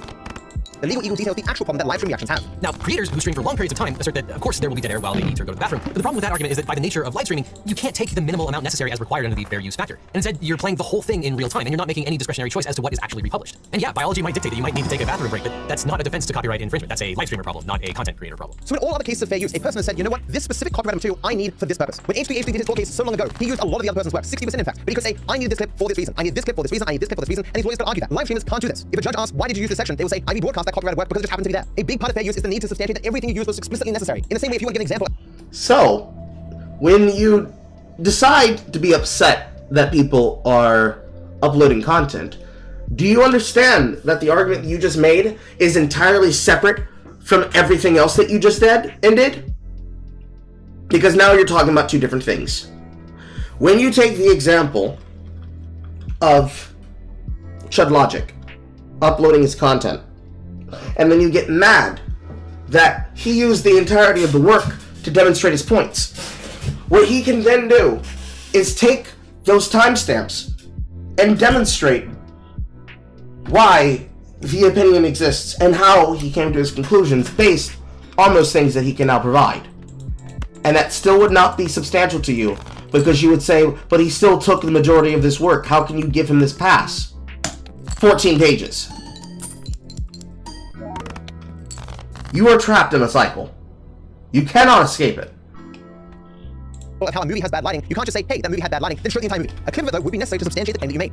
I don't think it's going to make it in the video in any other place. I want to talk about what I said to Child Logic so long ago. I think that the issue regardless is that I largely agree with your fundamental points around React content, what creators like Asmongold do, how it negatively impacts creators, etc. My main point of requiring clarification would be around things that have provisions within fair use already, such as news or content with educational purpose, or reacting to a video of, say, a streamer announcing they're quitting about some controversy they've been involved in. Hope this makes sense. I understand there isn't much to be gained for you in talking about this on stream due to the disparity in our audience sizes, but happy to hear your thoughts, etc. The provisions in fair use that allow for the dissemination of facts wouldn't seem to give allowance for reactions to copyrighted works, merely repeating the facts contained within. The facts themselves are legally different from a person's expression of them. For example, if I write a book where I bring together all the facts about birds thus far known, you could not sit and read the book to your audience from start to finish merely because it contained facts. You could, however, repeat anything you read in the book, even directly quoting it, as long as you couldn't just be said to be reproducing the work. Repeating a shooting happened recently and news reports say the culprit is a person named Steve is quite different from sitting and rebroadcasting a news report made by someone else. Admittedly, that is a very simplified summary, but it's the next part that is relevant to me because it's not about their use. News, political and social commentary, criticism of others are the last things you want reactions to, in the sense of live first-time viewings. Such things should be done with careful consideration and research, not off the top of the head where information can be misremembered or things left unchallenged that otherwise would be if greater time is taken. Reactions run the greatest risk in spreading misinformation inadvertently or giving strength to harmful perspectives due to being ill-equipped in the moment to correctly combat them. They also just in general low quality due to the person speaking being unaware of everything in the video, leading them to speak on things unnecessarily as they are about to be addressed in the video. All forms of political reactions are done for the sake of entertainment and the benefit of the one making them, not for any real social good, at least compared to other forms of political and social commentary that do not have equal chance of such negative consequences. This again being highlighted by Chud's reaction to my video where he said, I want to watch this, it's probably gonna be funny, and all throughout the video he's like, I understand this, I understand, and you bring up things that be later addressed in the video. I wanted to watch this because apparently this video is very funny, so I guess we'll see. Let's watch this video. So it's, am I jealous of Jack's film success with credit the creators? What difference does that make? How is that a difference? I don't understand the difference. What does that make a difference? What does that mean? I don't even understand what he means by that. Wait, what? Textbook slop, you. I can't believe that these people are not making these material efforts and these material breakdowns of these concepts by literally playing the parts that are supposed to be relevant to them. But now that I've removed him from his context and I've decided to paint him as stupid because he is trying to understand the context 1 minute into watching the content, now, clearly, I'm going to show exactly how hypocritical I am by doing the exact same thing to him that I'm claiming other people are doing to me, but completely missing how we are not even talking about the same two things. I need to pee. Fucking idiot! Goddamn imbecile! Fool! Fool upon fools!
Now, you see how I was able to leave the room, DarkViperAU, and that while I left the room, the content was not just playing there, but people were left to look at your stupid fucking face? This is what you want people to not do. You don't want them to pull Hassan Piker. You don't want them to take your content and then let it play in the room, and then when you try to take me up onto the metaphorical stand in the alternate universe where I chose to pull Hassan Piker, try to say, how could you do this? Single player Carl, you took his content and you played it, freebasing it, for no fucking reason whatsoever. Whether the clip be short or long, how could you have done this? You cannot say that, because the parts in which I am taking for the purposes of demonstrating my point. But because you choose to do this pedantically, I'm choosing to do it in the most effective and pedantic way possible, which is to catch you doing it live through the content as I watch it. Because possibly, maybe, because I'm willing to demonstrate this the way that I do, you no longer have the ability to remove yourself from your context. Because how can you say, why is Carl saying this? I don't understand what his argument is. I'll stop and tell you what my fucking argument is. I'll break down to you the point of what I'm trying to get across. I'll explain to you the reasons why what you're saying is false. So, much like the segment I just did before, when we were at points 73 and 74, and 72, about why you would be pedantic about fair use, I demonstrated the reasons why it'd be important. If you were to take this to a case, to any judge that would rule on fair use, And it is of my opinion. If you were to take this to the Supreme Court to rule on a case of commentary content creators, it would be a class action. Commentary YouTubers versus Matthew, DarkViperAU. You would not only lose, you would lose horribly. Because not only do you not understand the purpose of what DMCA is meant for, you do not understand the persuasive argument that is being made about the commentary people are providing.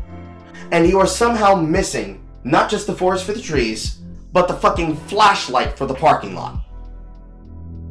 We do not and cannot compete against the content that you make in the marketplace of Grand Theft Auto 5 playthroughs, Grand Theft Auto in general, playthroughs, commentary, and speedrunning. You are trying to criticize and compete and then inform in a marketplace of ideas about DMCA, about the tactics and strategies, about how to best ethically perform reactions, and then also giving criticism about those that are not reacting hard enough. Reacting harder meaning people who are legitimately putting in more effort into the reaction than sitting there and equivocating what would be the worst example of reaction of content, which would be free-boosting this video at the same time as me sitting in this chair and playing this video game of Balatro in the bottom right corner, saying nothing, doing nothing, adding nothing, and never interjecting anything to show how you are right, how you are wrong, or where you are attempting to split hairs. Especially without pausing, let alone with pausing and having what you equivocate is the Asmongold position of click, yeah, yeah, yeah, that's right, yeah. You can't seem to tell the difference between these things. Not at all. Not even fucking close. So, it has to either be you're willfully choosing to do that. My hoodie's on the jar, it's on the table. It is either that you are willingly and willfully being deceitful, which we can say is fair because of how spiteful you've been, or is just you being completely unaware about how the US system treats law, and whether or not what you're doing would be held up in a court of law as admissible for evidence. And if it were to be so, how you would immediately lose your case because of your pettiness in trying to antagonize the people that you perceive are bad actors. Now I'm hungry. I'll be right back again. And yet again, notice how I'm not stealing your shit while I do so.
And now in 2 minutes, I'm going to pull a time-honored tradition that is known as pulling a Pokemon, where I combine my dinner/breakfast with my criticisms. Let's continue. We're still not even halfway fucking through. you could say. To put it another way, nothing that is done via reactions can't be done with response videos, like the one you're watching now. Response videos have a much greater chance to be legal and ethical, containing only the parts of the original work necessary for context in the new work. Reactions are done because faster, easier, and potentially more enjoyable for the one making them, not for some greater social good. Things are judged based on the weighing of the pros and cons versus the pros and cons of the alternative. I don't think reaction content of the sort you describe passes such judgment. To be clear, if Chud, during his live stream, had reacted to my entire video, and then he had used that to make his own video where he edited it down, added some stuff, or what have you, actually transformed my work, I wouldn't have struck him. But his work. So, the thing that I will probably end up doing with this work, because that's what you say is acceptable. So if people don't like that, they can definitely be able to like and enjoy the video that does the full breakdown of you doing so. Work was not transformation, it was just a watch party of my work. It was something like a full 5 minutes of just dead air while he reads his chat. Despite knowing my position, explicitly having me explain to him why I do not agree morally with what he does. He still couldn't put in the bare minimum effort to be transformative by actually editing the work. But you see, the problem there is that that is an insane position that nobody would agree with. Because now you're getting upset that a content creator watches the video live on air to inform themselves live and then post their reaction to your content. Because it's not just about them taking your shit, freebasing it, and putting it in a watch party format. It's in them seeing it with fresh eyes for the first time, and their audience enjoying that reaction with them as they see it with that content creator for the first time. Usually, sometimes this is off the basis of whether or not the reaction is brought through by the person who's doing so, as it being justifiable because they themselves are reacting to it in the way in which they are, because that individual is reacting based on the fact somebody else told them to look at it. Whether it had been my fucking head mod, it had been one of my mods, it had been a member in my audience, it had been a member outside of my audience that was interested in giving something that would add to the content. No matter how it happened, someone went out of their way to provide to me the thing that they would like me to see to entertain them. And me obliging them is not a problem. But you clearly want it to be such. And that's bizarre. That's randomly bizarre.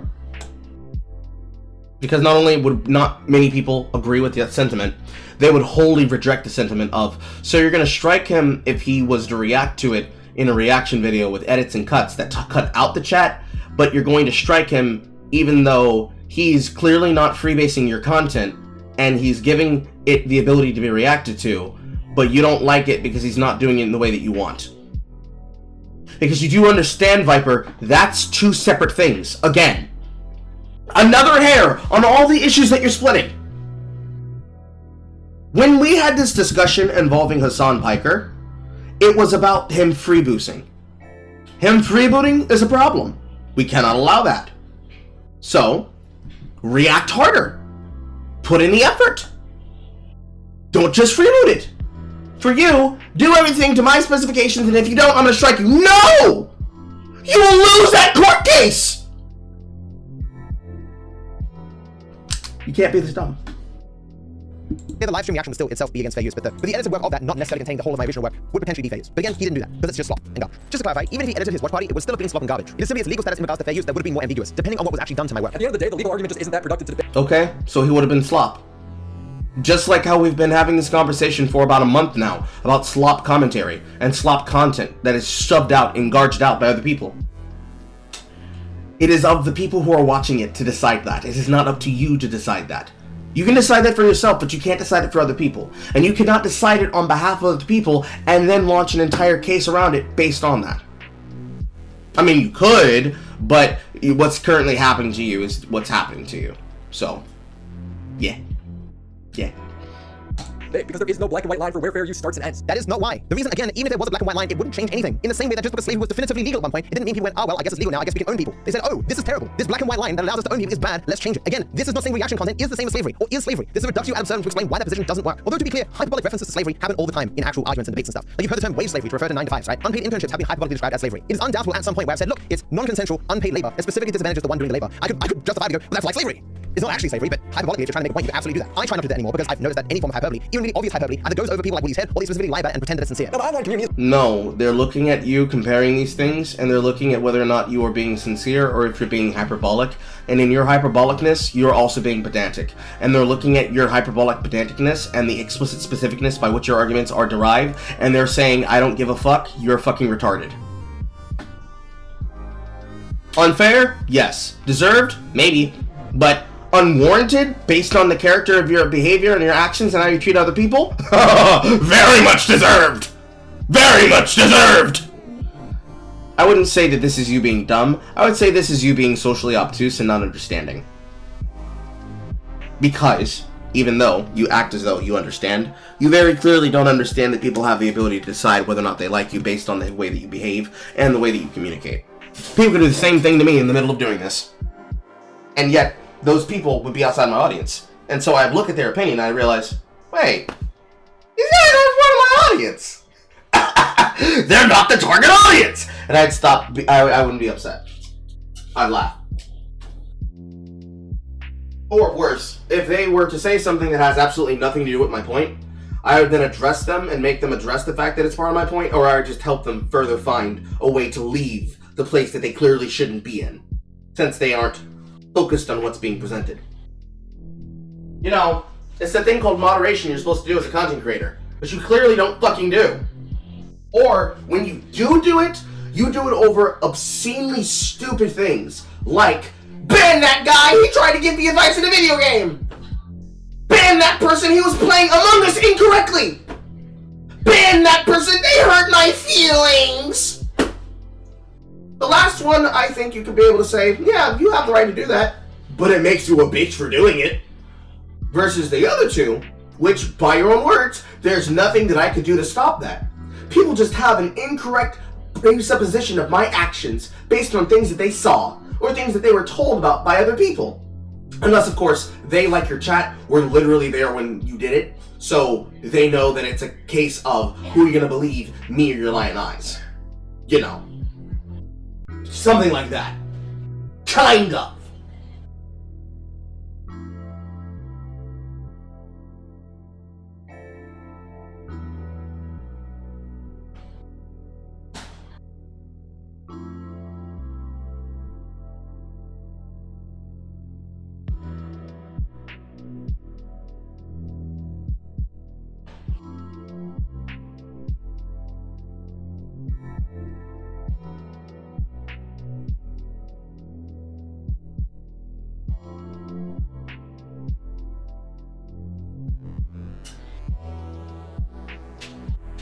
It's not hot enough.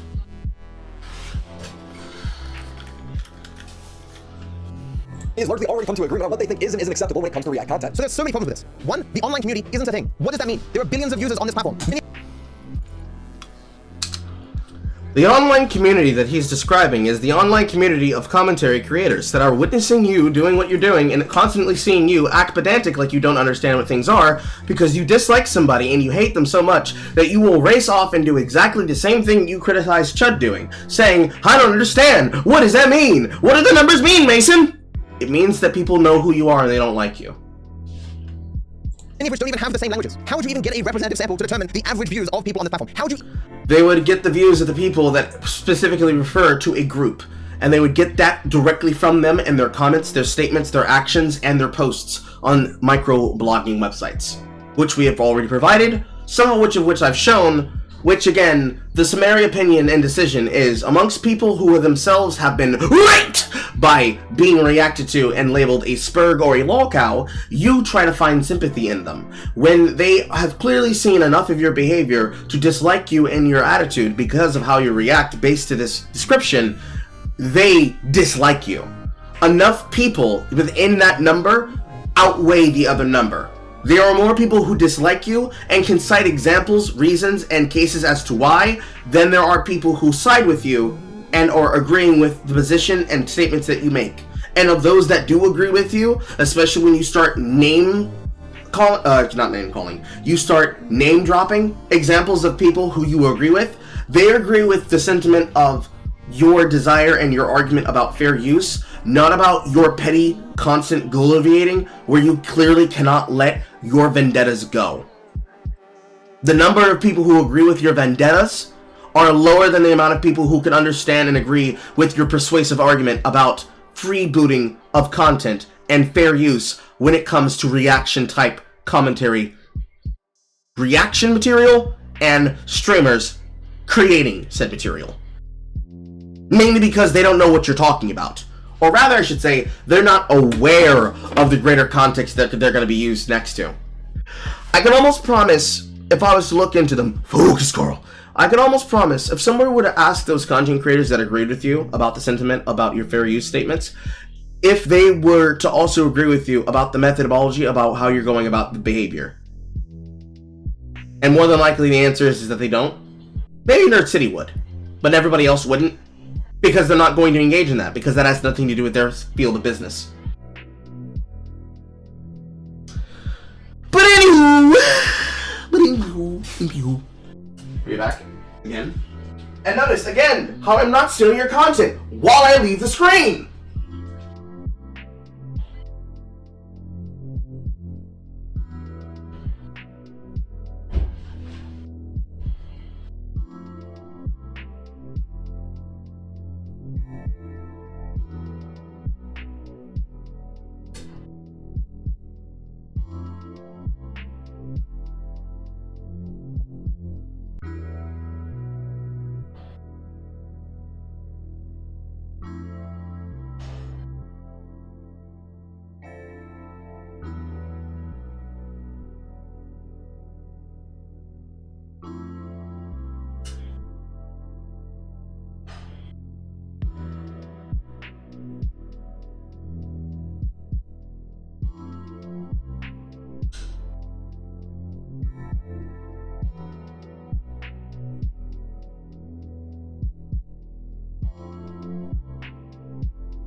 And now it's a real reaction video.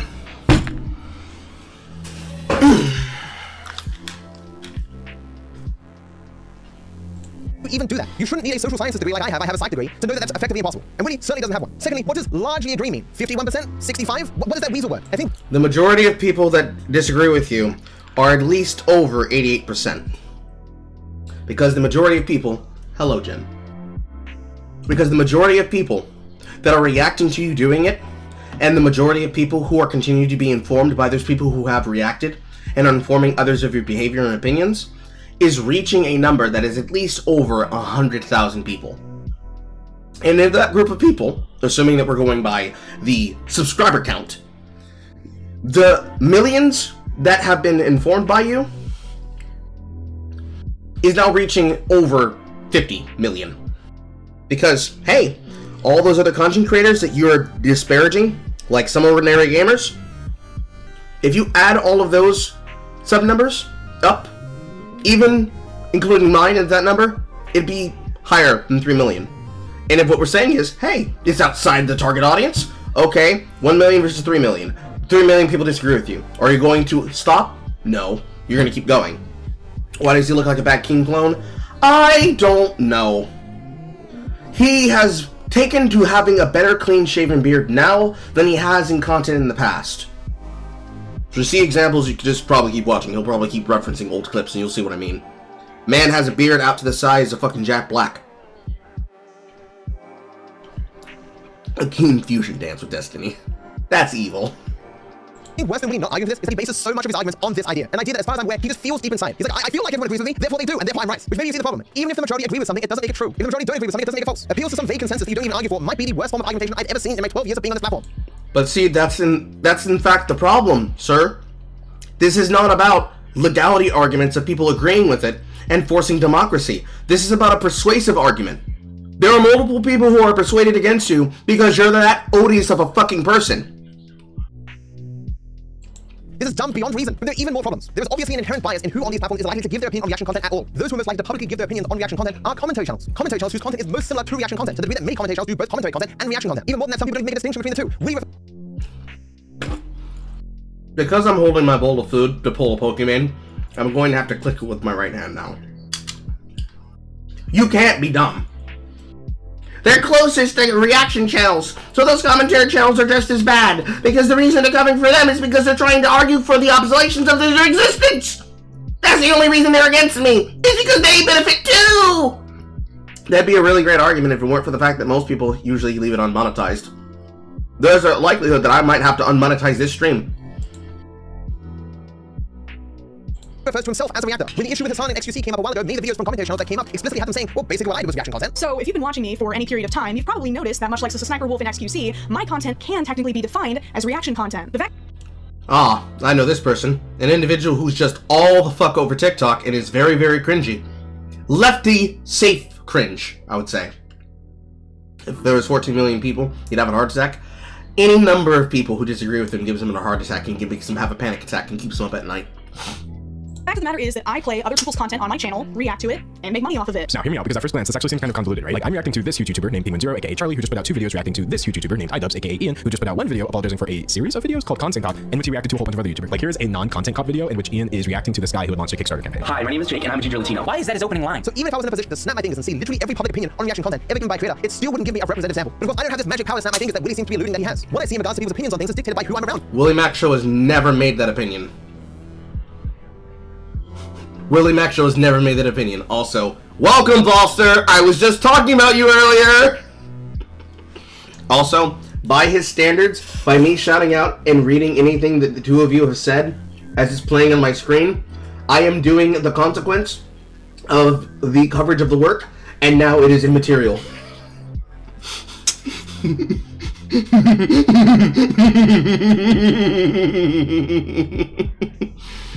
And the communities that I involve myself in online, and the algorithms that dictate much of my life. This is the same way with Willie seems blissfully unaware of this. So I referenced at the very beginning of this that I have 90 statements from creators who say they have issues with reaction content, or that they directly agree with my position on this. That doesn't mean it's a representative sample. Doesn't mean I know what the average person thinks. But importantly, again, it doesn't matter. Even if I had that, it wouldn't change whether I'm right about anything.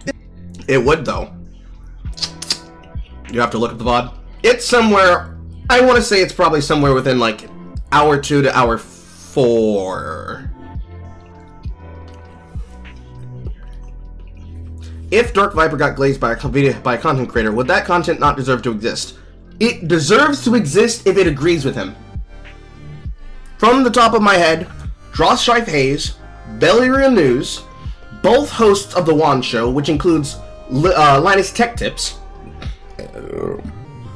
He tried to use the right to repair argument of Louis Rossman, and assuming that Louis Rossman would have talked to him, he didn't actually. Probably yes. He's used at least 4 to 7 different content creators to try and justify how actually people agree with me, therefore I'm right, therefore you guys are cringe, and my position is correct. But yeah, it's somewhere in like hour 2 to hour 4, I want to say. I can't remember exactly, but it's in there somewhere. I'm talking about something like time zones and audience and reach and something like that. But anyways, yes, it would. It literally would change it.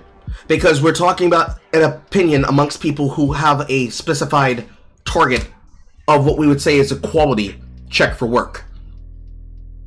Yes, pro-Viper drama content is good, but anti-Dark Viper content is bad.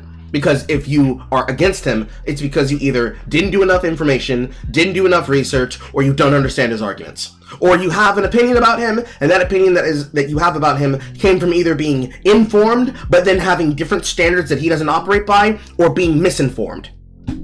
I already played clips earlier. I don't know if you were here in the middle of it, but I played clips earlier that demonstrated that from compilations of his. But he would also say, but look, those things were so old, that was so long ago. But I would I would counter that by saying, but yeah, but look at your behavior that you're currently doing recently. Look at his behavior that is currently in this video that is 2 weeks old. You're still being fucking harassatory and bloviating to the point that you're doing the things that you said that other people shouldn't do in your work. You could claim it's to demonstrate a point, but you're just being an asshole while you do it.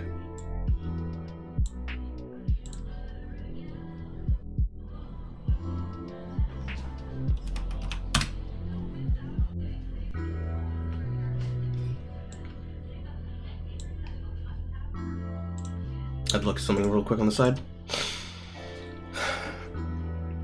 Pattern recognition. All the big brain missing. Listen, he's got a very big head. He's got a very big brain. Got a very big head, got a very big brain, and he cannot understand that people could be able to take the time to read it to read things that are coming from the comments of his audience, or if people are sending it to people in DMs. Anything that distracts from the main piece of content is bad. However, we do know that if you make such a video or such live stream like mine, and then edit it down later, that's acceptable. We're going to test that theory. We're going to test that theory. Much of my life. This is the same way with Willie, but he seems blissfully unaware of this. So I referenced at the very beginning of this that I have 90 statements from creators who say they have issues with reaction content, or that they directly agree with my position on this. That doesn't mean it's a representative sample. That doesn't mean I know what the average person thinks. But importantly, again, it doesn't matter. Even if I had that, it wouldn't change whether I'm right about anything. This is a tactic that Willie has throughout the entire video. He doesn't address anything that I believe or say or make arguments in favor of my positions. He just makes broad statements. Well, you know, effective negative externalities, it doesn't matter because I don't think it does. Well, I mean, like, the majority of people like agree with me, right? So like, that's what really matters, right? Is it really the case that the average person would work really hard on something and then see someone else repost that thing, make fuck tons of money and give them nothing and be like, it's good, I like this. That person's made a bunch of money posting my video on their channel and they gave me nothing. Sweet. I just find it hard to believe because even in cases where I see people not having my exact positions, they will usually say, well, you know, I really think YouTube should implement some system where like the person who does the work gets paid. Again, I can't know what the majority thinks, but I am still influenced by my environment. It's very rare for me to find a person who's so okay with reaction content where they don't think there should be a change with the system. But you just said that it wouldn't matter, but then you admitted that you are in fact infected by your environment. That's how commentary channels behave. It's a self-policing regulatory body. They see someone fucking around in the space and they correct them. Don't monetize it, Carl. If you do, you're a filthy drama leech, and it makes Dark Viper feel morally not a manlet. Well, I do not care. Somewhere in the world, but I don't care, but I don't care, but I don't care. Single player Carl!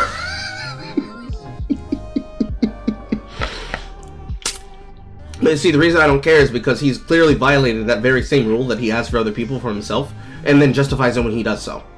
So, he's clearly a hypocrite. So why would I hold myself to the standard of a hypocrite?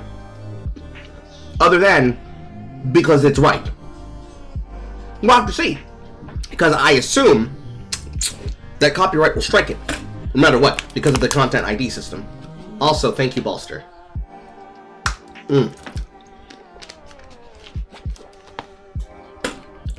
Love to stick around, but you gotta go in for day shift. Here's next year.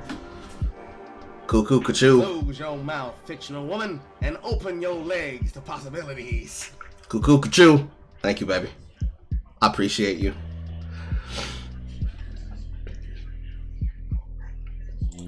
Y'all are always welcome for inviting the guest con. Now hold on. For things like this, usually yes. For this, I was gonna do this myself. He pissed me off enough that I wanted to wait.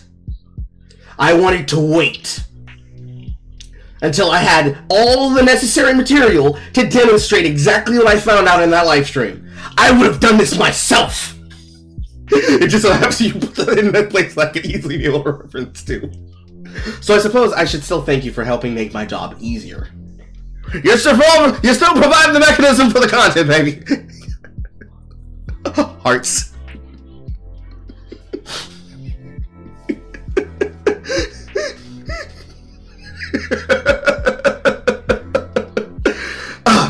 Here's a $1 million question. Are his replies to Willie Mack and Diario monetized? Oh, absolutely.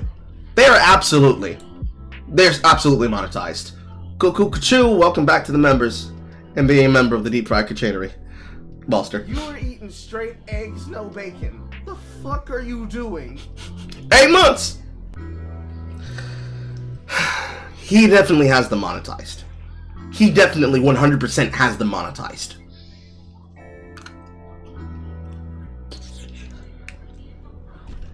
So things change so that those who are doing the work actually receive tangible benefits for that work. Like people on this platform have verbally been complaining about reaction content for a decade. There have been week-long campaigns where hundreds of thousands of people come together and say, hey, fuck reaction content. In that environment, Yes, but nobody ever gives a solution. Or, rather, they do not take the energy to go about getting a solution. And then, when there is... You don't have to say thank you. You don't have to ask. It comes with the penis. Based. But then, when they talk about that, when they assess the issues that go into that, and they computate the methods on how they do it, we always have the question of how do you prove that people are not benefiting from this? They then do the Destiny answer. If everybody came together as a collective and they said, I'm a member of this content creator collective, pay me an inbox of a one-time purchase for a month or a lifetime subscription of $35 a month so that you can react to my content. If you don't, anytime I see you quote my work and you're not in that collective, I'm sniping you. They don't do that.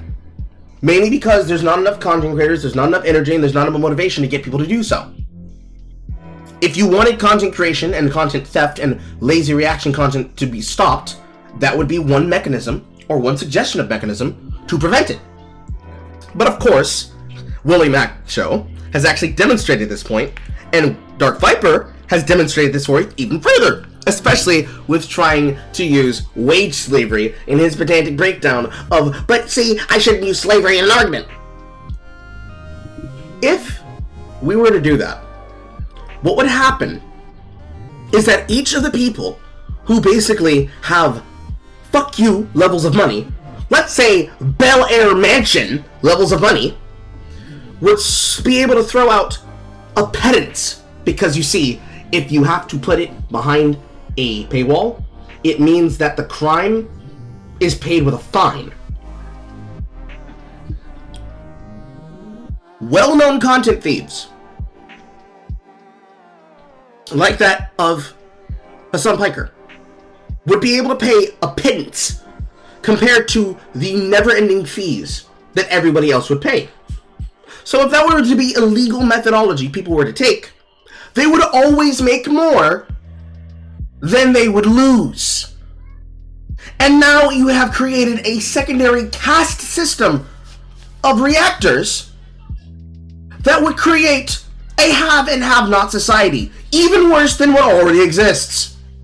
And if you think it's bad for Hassan Piker, imagine adding in Valkyrie, imagine adding in Pokimane, imagine adding in VO, imagine adding in Frogan. Imagine if a left-wing bread tube, cornbread tube, and cringe tuber collective was created specifically to pay money into preventing this from happening by the standard that you have set forth, saying, here, how do we be able to hold them accountable?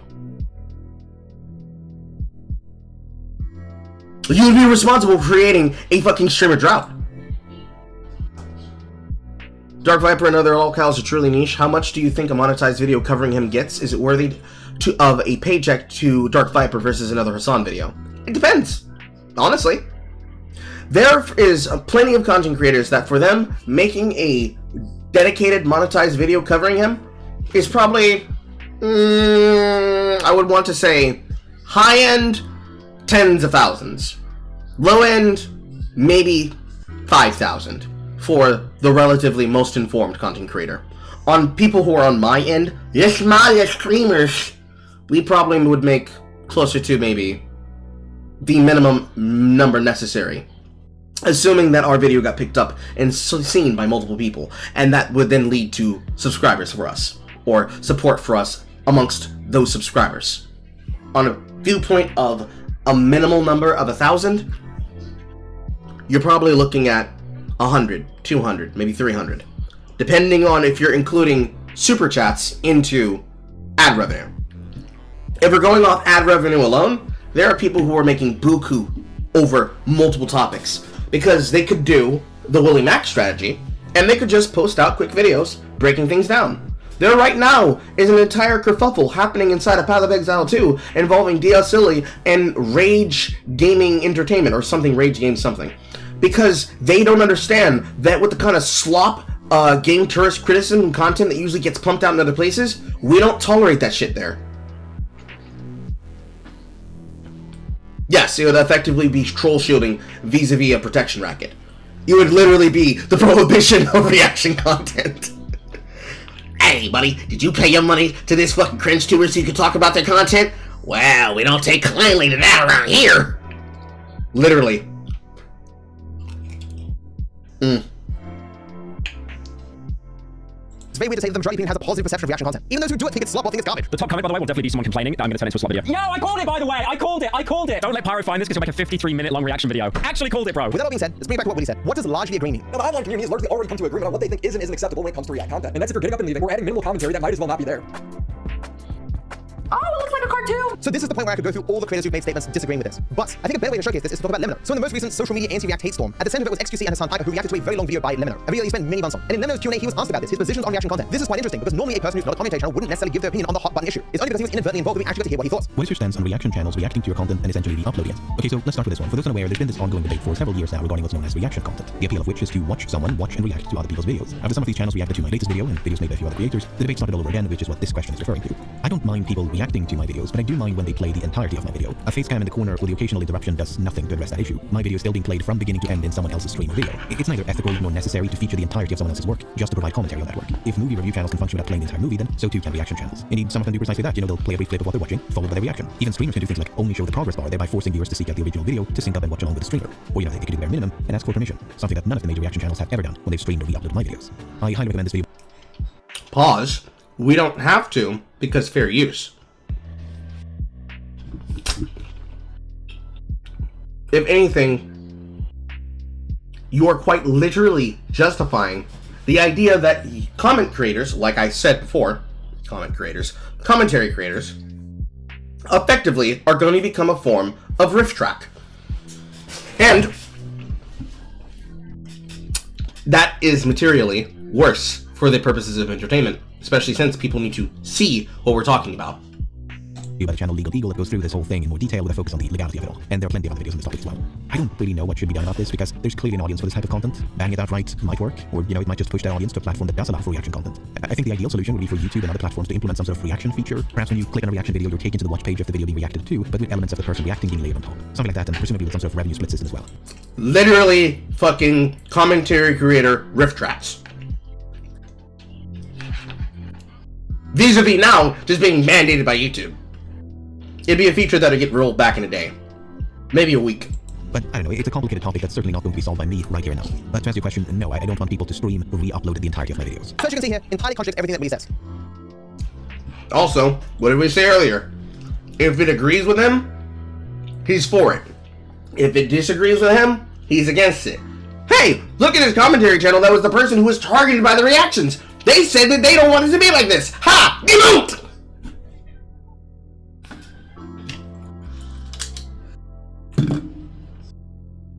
Cannot be this dumb. So why is Lemino and all the people like him just excluded from Willie's analysis? Now what's funny about this is Willie will later go on to reference the controversy with XQC, Lemino, and Hassan and just leave out Lemino's opinion on the topic. Whoops. So why is Lemino not a part of the online community? Why am I not a part of the online community? Again, where the fuck that is. Why is it possible for me to be able to make anti-react videos that get overwhelming likes against dislikes? Because you're not the target audience. Because you're not the target audience. Did you listen to Lemino's entire response? Clearly there's an audience for this. I don't know what should be done for this. His opinion was not, I think this is wrong. It was, I personally don't want people to do that, but there's clearly an audience for this, so here's how I feel about it. Don't you take that rejection from him, because that's what you're doing. You're stealing his opinion, you're taking the parts that you want relevant to yourself, and then repackaging it to try and force people to listen to your argumentative opinion. And that's wrong. It's wrong for you to do that. Because any time that you're inherently dishonest, it's going to work against you in your argument.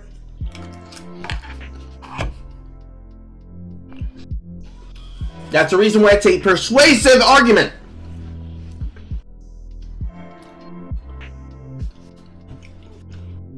Why is it all the time the reaction content comes up as a controversy? Why have people come out publicly? Because of the very thing that you've chosen to do, which is to try and split hairs on 5 different issues against 4 different people in 3 different instances over 2 timelines of your career, when you were nobody and when you were successful. And right now, hyper-focusing on this one example of a person that you would like to attack, which is technically 2 examples. One being Chud Logic, the other one being Willie Mac Show. And your pedantry about it does not help the issue. Because you're clearly not making things clear. You're in fact still being pedantic. And then insisting, if people misunderstand your position, that the reason why they misunderstand it must be because they don't have the context. Because you've literally done the meme. What? You're against my position? You don't believe that my opinion is the correct one? Well, clearly you just must be uninformed. No, I'm very well informed. I think you're fucking retarded.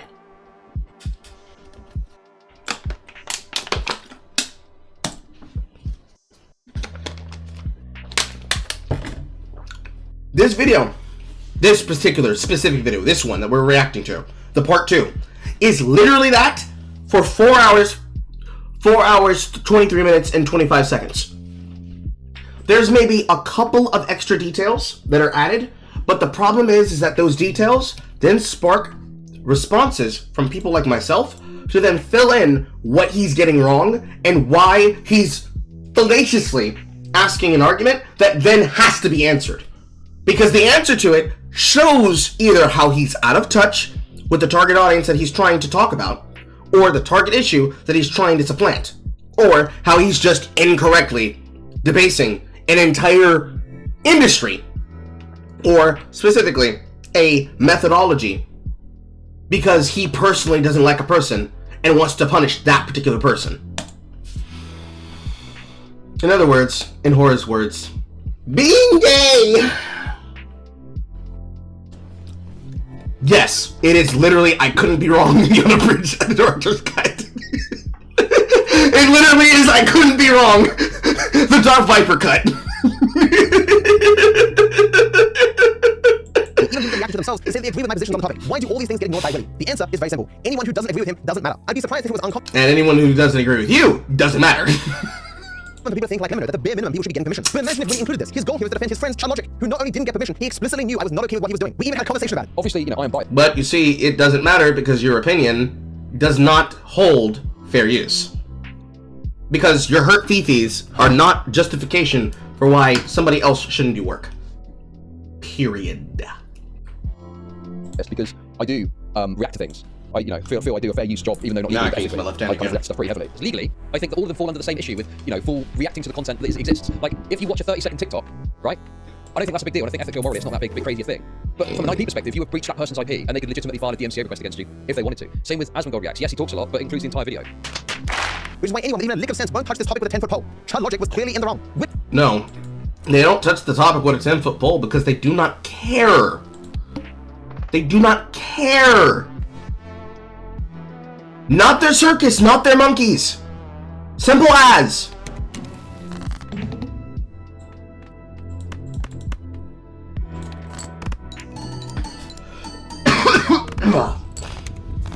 Willie, though, is a grifter, perfectly willing to lie to defend particular positions, excluding information, making And now we're just calling people words. shit up on the spot, defend the perspectives that he wants to put. He does not care. So little did he not care that he couldn't even read my positions on reaction content before making a video starting with a discussion of them. Sniper Wolf's reactions are not valued by the community, and she faces backlash for it. Again, it's this idea of the community. What is this? At one point every month, Sniper Wolf was getting 500 million views. 500 million views a month. Even now, she's still getting 100 million views a month. Compared to that support from the online community, the small videos she's showing here are nothing. With any piece of content, there's always more people who don't like that content than do. Pointing to something that has been popular for a very long time and saying, hey, millions of people don't like this thing isn't meaningful, it's not relevant. In the same way that Willie and his horde of people lying about me and not liking my content isn't meaningful to how good my content actually is. There are countless people who've come to realize that Willie is a grifter. Does that matter? That obviously doesn't matter to Willie, but again, it's how Willie argues. If you ignore all the people who disagree, all the people who clearly have opposing positions, then everyone agrees with Willie, and he's right. Just because Sniper Wolf has 26 billion views doesn't mean that anyone in the online community supports her in any way. Come on, guys, there's videos here with 1 million views. Let's be clear, I don't like Sniper Wolf. I don't like her content. I think it's shit, but I think it's the same way about Willie. I think it's the same way about reaction content. I think it's the same way about slot content in general. And at the drop of the hat, I can find countless people who agree with me. So what? Every in-group is criticized by the out-group. What is values of a creator is being critical or analyzing a video? So again, those 26 billion views, isn't people valuing Sniper Wolf's content? No, it's people hating it and watching it and not valuing it but still giving it their time. Wait a second. If what you want to say is that by people watching her content that they're saying that they agree with her and the sentiments of her freebasing the content that she takes, you're not actually helping your argument, my man. You're not helping. You're actively hurting. Not only are you actively hurting, you're creating the justification that if enough people have enough views, therefore their opinion must be the most correct one and is the most right. And by them being the most correct and most right, because hey, look, audience members, success, business, clearly I must have the correct position because look how popular I am! All you literally did was presuppose the position that would allow for people like Hassan Piker to win the day. Look at how many people are consuming this content illegal on the platform. Look at how many people are just basing and freebooting the concept on Twitch. The place that you said if it was only happening on you wouldn't care about. Look at how this all this manifested little evil is being allowed. Clearly the reason why it's happening is because you guys don't care. You don't get it. You don't understand it.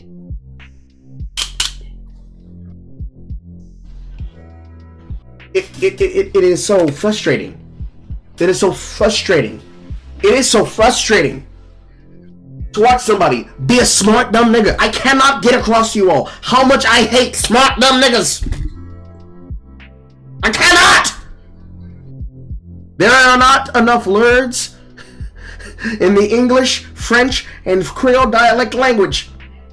But there are plenty of fucking insults!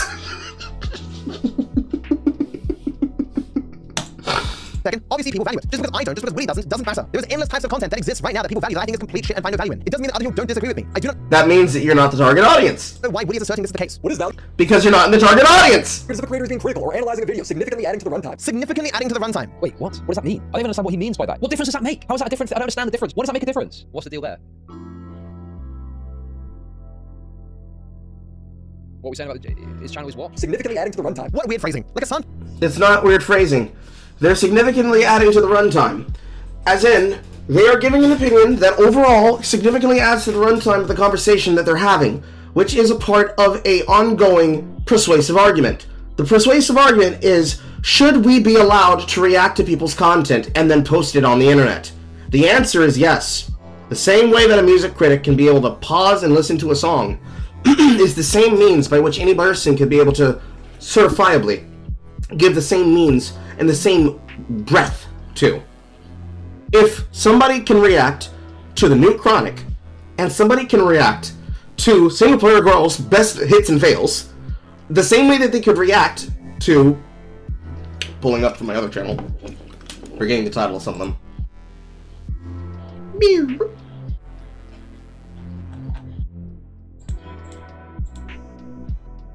We gotta go all the way back to the beginning. Oldest videos. The same way a person could react to, I'm worried about cancel culture response highlights part 1, as it was edited by Spaced Oyster and Callum, or the Dragon Quest XI streams of how Video Game Donkey just epistemically got things fucking wrong. The entire point is getting people onto the page, which is, should I be allowed to do that? Am I allowed to take videos of myself playing a match and demonstrate it? Am I allowed to react to a game that I purchased? Am I allowed to react and post my hands and my decks that I'm playing with? Am I allowed to explain how to properly play a deckhand in Vault of the Void? Am I allowed to be able to criticize a bad reactor or a person who has bad opinions about something like female-centric dating relationship animes? Like that from Noralities? Am I allowed to react to a fan's video of blackwashing which features me in the content?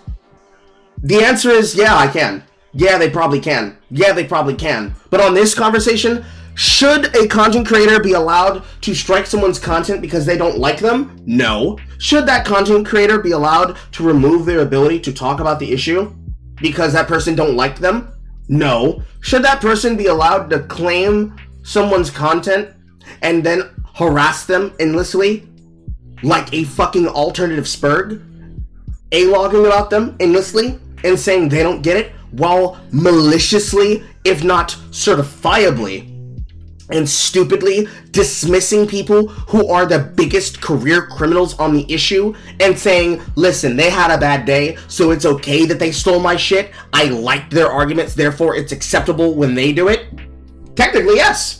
But it means that you're a hypocrite. But it means that you're hypocritical and a hypocrite. And that we should not base your opinion as being fair, because when the standard would be used against you, you would scream and cry, but when you use it against other people, you justify it.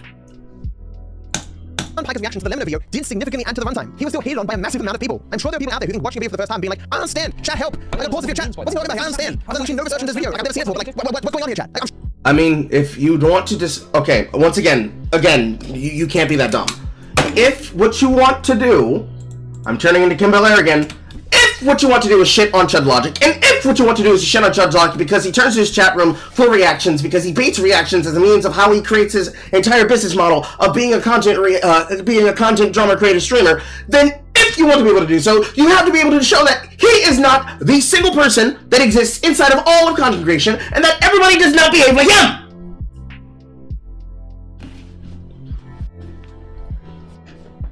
I'm sure some people think that's valuable stuff because it's adding to the runtime, but obviously there are many people who don't think this way. I ran across this great video. How much slop is in a Pyro live video? Came out a month ago, got 20,000 views. Of course, Pyro Cynical reacted to it. It says, my video is slop, and it's got 3 times the views. And the video length has doubled, but as I keep trying to explain to people, when you're live reacting to another person's video and you don't edit it, of course the length is going to increase because you're just rambling about stuff you know often nothing about and you're just talking to chat. So like, half this video is Pyro. No. That's wrong. You would have more views on that because people went to go watch the views from the video. And the size of people who are watching your content is directly related to the amount of people who are in your audience. How many subs does Pyrocynical have? The obvious answer.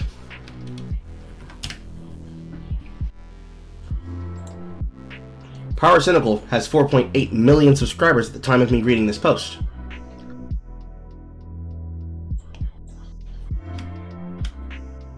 Here on the screen, from somebody who made a video called Blags2, 23K, it is an assumption that he is a fan of him. And so, from an edited video re-uploaded to Pyrocynical TV,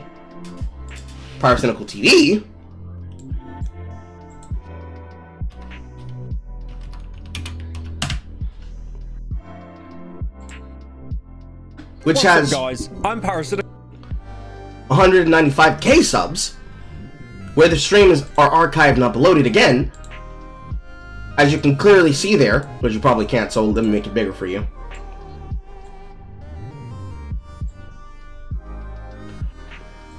DV, did you edit this? You're making Peter Jackson blush. I have to assume he edited. His ego is too big to not allow him to do so. But as you can see here, you can see that it says that it's edited by JMeph. Yeah, JMeph. J-M-E-P-H. Of course, the fucking Pyrocynical TV side has more views than Blags2. Blags2, a name that I've never heard before, which is probably just a person's account.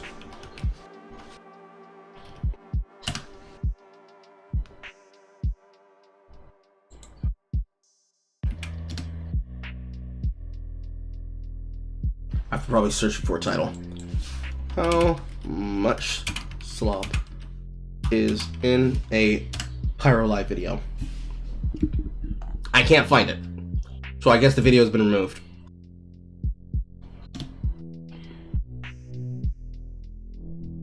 Yeah, no, it's not showing up. Unfortunate. But smaller content creator versus larger content creator, re-uploading content and then re-editing and re-uploading content to a secondary channel. Yes, he's going to get more views. Period. This is just logical. There's nothing wrong with this. This is how it works. By all means, you're allowed to be upset about it, but you cannot make these arguments that you're making, Dark Viper.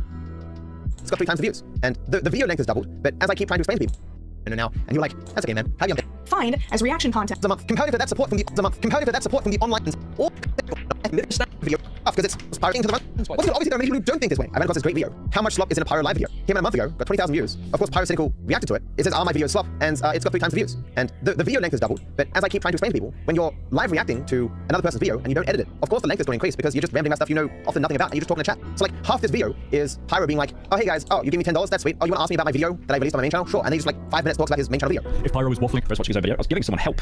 They gave me $30. What are you doing on your Saturday? Because that's ultimately the conclusion of Blag's video. So 66 seconds of the 20-minute video is mixed slop, 583 seconds of it is slop, 54 seconds of it is reading tweets or articles word for word, and finally 530 seconds of the video is quote-unquote original content. Like, what am I on the tier list of slop? Not the tier list, but the ranking. I guess it's like criticals on top. Then it'd be ordinary gamers. Then it'd be Unpavil. Like, Unpavil is pretty similar. Unpavil gets more views, but he doesn't upload daily. Musahart uploads daily. I get less views than those two. Carl, can you check your Discord DMs?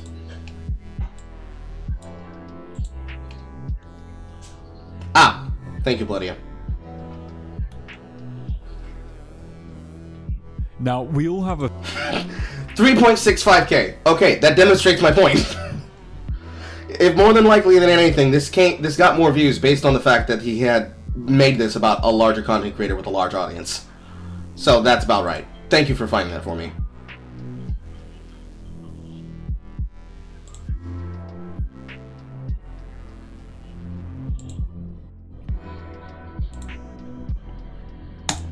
Okay, moving forward.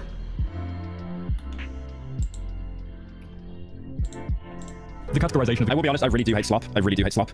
But like, my monthly income at the minute from slop has made like 70 to 80% more money than what the Darkwood video has made so far on ad revenue, and that's an 8-hour video that's got 3 million views in less than a week. So it is literally just basic math. Like ad revenue alone on the main channel, I couldn't do videos like that. I couldn't, unless I was taking out like a mortgage or something. And Willy's not giving any reason why all these people's opinions should be disregarded, or they're somehow a worse opinion, or somehow wrong in some sense. He's just saying, hey, I think the majority of people agree with these perspectives, therefore they're true, which is again, not an argument. How, as a React content creator, do you avoid taking the piss? Well, I think that so long as you're... I find it ironic that you're going to quote JXE, which is literally one of the many nexus points that jump off this fucking conversation, and then say anything close to yourself, because you're bringing them up because you're trying to compare them to yourself, that you are like them. No, no. No, no, no, no, no. No, no, no. No, no. People are not freebasing your content and then rushing to try and hide the name of your channel so that you can't even be given consideration. This is a Hassanism. This is what people don't do, Dark Viper. In that conversation, that ever-going conversation of what is acceptable and what is acceptable and what is accountable and what is allowed, we firmly said no to this. You're clearly trying, it's fine. You don't have to knock it out of the park every time. So long as there's clearly a respect and understanding there that you are working with someone else's content, I think you're good. It's fantastic that you found one person in the world who doesn't hold the exact same opinion as I do. Congratulations. There are literally millions of them in existence. What does this prove? How many people did you use to demonstrate your opinion? How many people did this prove? You see this pettiness? This is gonna lose your court case when you get the shit brought up in court. Please, sue somebody over this. Please, I am begging you, sue them over it! Having another person say your same perspective doesn't mean anything. In the same way that Lemino having that opinion before doesn't make him correct, doesn't make the majority agree with him. What makes me arguably correct is that 7 fucking hours I spent arguing from my perspective. The worst thing about this discussion on some level... What makes me correct is the 7 hours I spent arguing. Not saying anything of value. Just wasting your time. You see this 4 hour and 23-minute video that we're still having to go through? This is what proves me right. All part 1 through part 2, part 3 is what makes me right. Instead of, you know, the main idea of your argument. The thing that you need in a persuasive argument to convince someone. Loving it! Is a lot of it just relates to values. One of the actual valid criticisms of my work is that it doesn't go very far. All I argue is that reactors are having a negative impact on the market, and they are not making YouTube more efficient in its distribution of exposure. It is entirely possible to accept all my arguments as to the negative impact that reactors have on creators and the marketplace as a whole, and still think it should remain that way. Because hell, maybe you think that the potential solutions would cause even worse things to happen. You can even see with Chud Logic, he was like, yeah, I totally understand what you're saying and how it's harmful to creators and all that jazz, but I feel like we'd lose this value if reactions didn't exist. To which I obviously disagree. What I'm saying is it's even possible to agree with me in regards to the issues of reaction content and the negative impact on the platforms, but disagree with me as to whether something should be done about it. Sorry, I'm going to look a bit different in a few of these tips. Unfortunately, I didn't have time to say everything I wanted to say before I went to my holiday with Itana to Fiji. We were there for 5 days. I also got a haircut. I'm a bit sunburned, but you know, I'll be saying the same stuff, so probably won't throw you off all that much. It seems important to point out that, unsurprisingly, Willy copped off a lot of important information given in J. Hey Dark Viper, did I need to know that about your relationship with your girlfriend and what you were doing out there in the world? I don't think I did. Why did you tell me that? Why did you tell me that?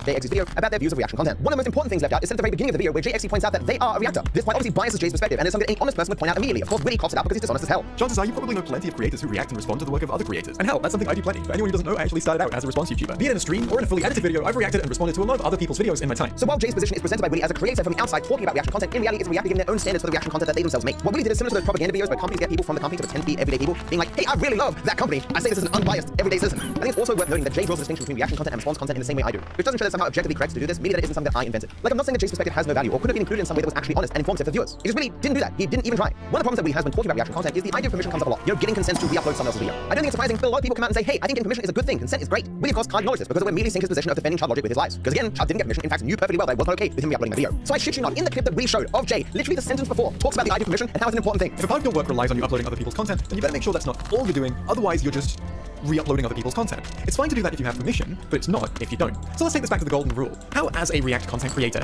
do you avoid taking the piss? Well, I think that so long as you're clearly trying, it's fine. You don't have to knock it out of the park every time. So long as there's clearly a respect and understanding there that you are working with someone else's content, I think you're good. The point isn't that Jay and I have the same positions in regards to getting permission to watch other people's YouTube videos on a live stream. Like, I'd be surprised if he got permission to watch every single video he's ever watched during a live stream. But I think just by the effort that Willy went to not talk about the idea of consent in his video. On some level, I'm sure Willy was like, look, if I come out as anti-consent, that's gonna be kind of weird. Maybe I just don't talk about it at all. I make reaction content and I don't feel the need to ask the... You see, there's a problem here. What's the problem that's happening there, Dark Viper? I said it earlier. Arguing for his obsolescence. He is putting in perspective how he makes his money. He, she, it, they. They're non-binary, but...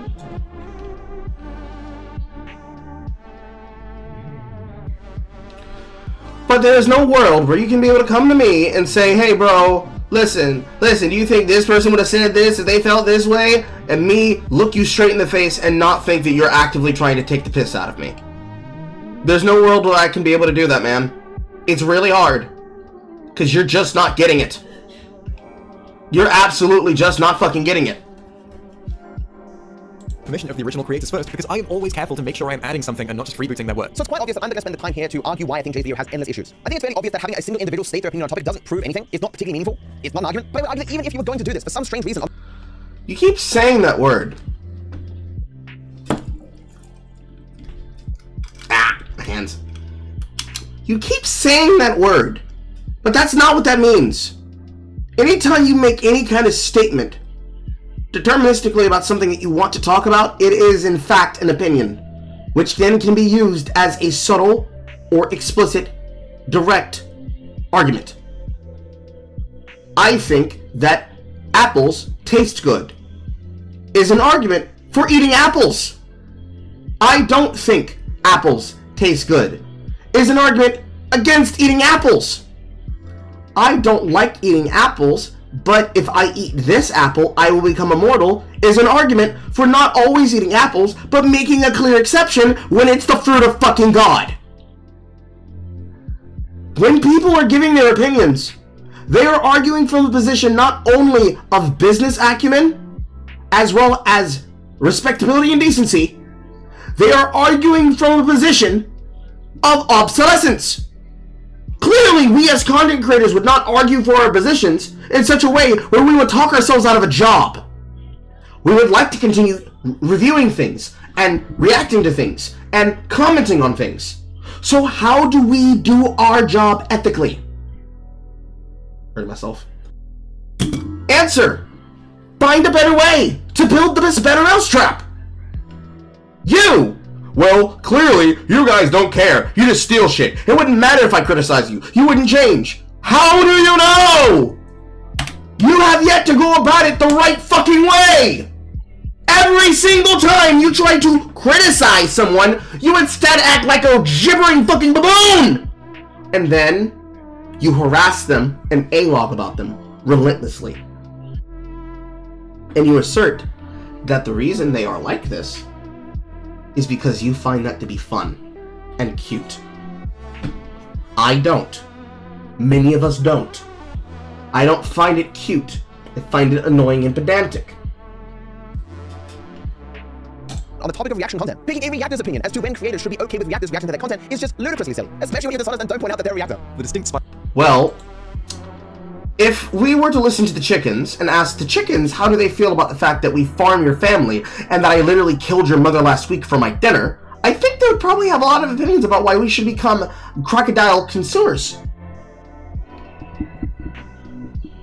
We should probably put it into context. We should also remember that we're human beings and we have this thing called a cognitive mind. And if what we're going to do is continue the behavior, we have to learn a better way to do it.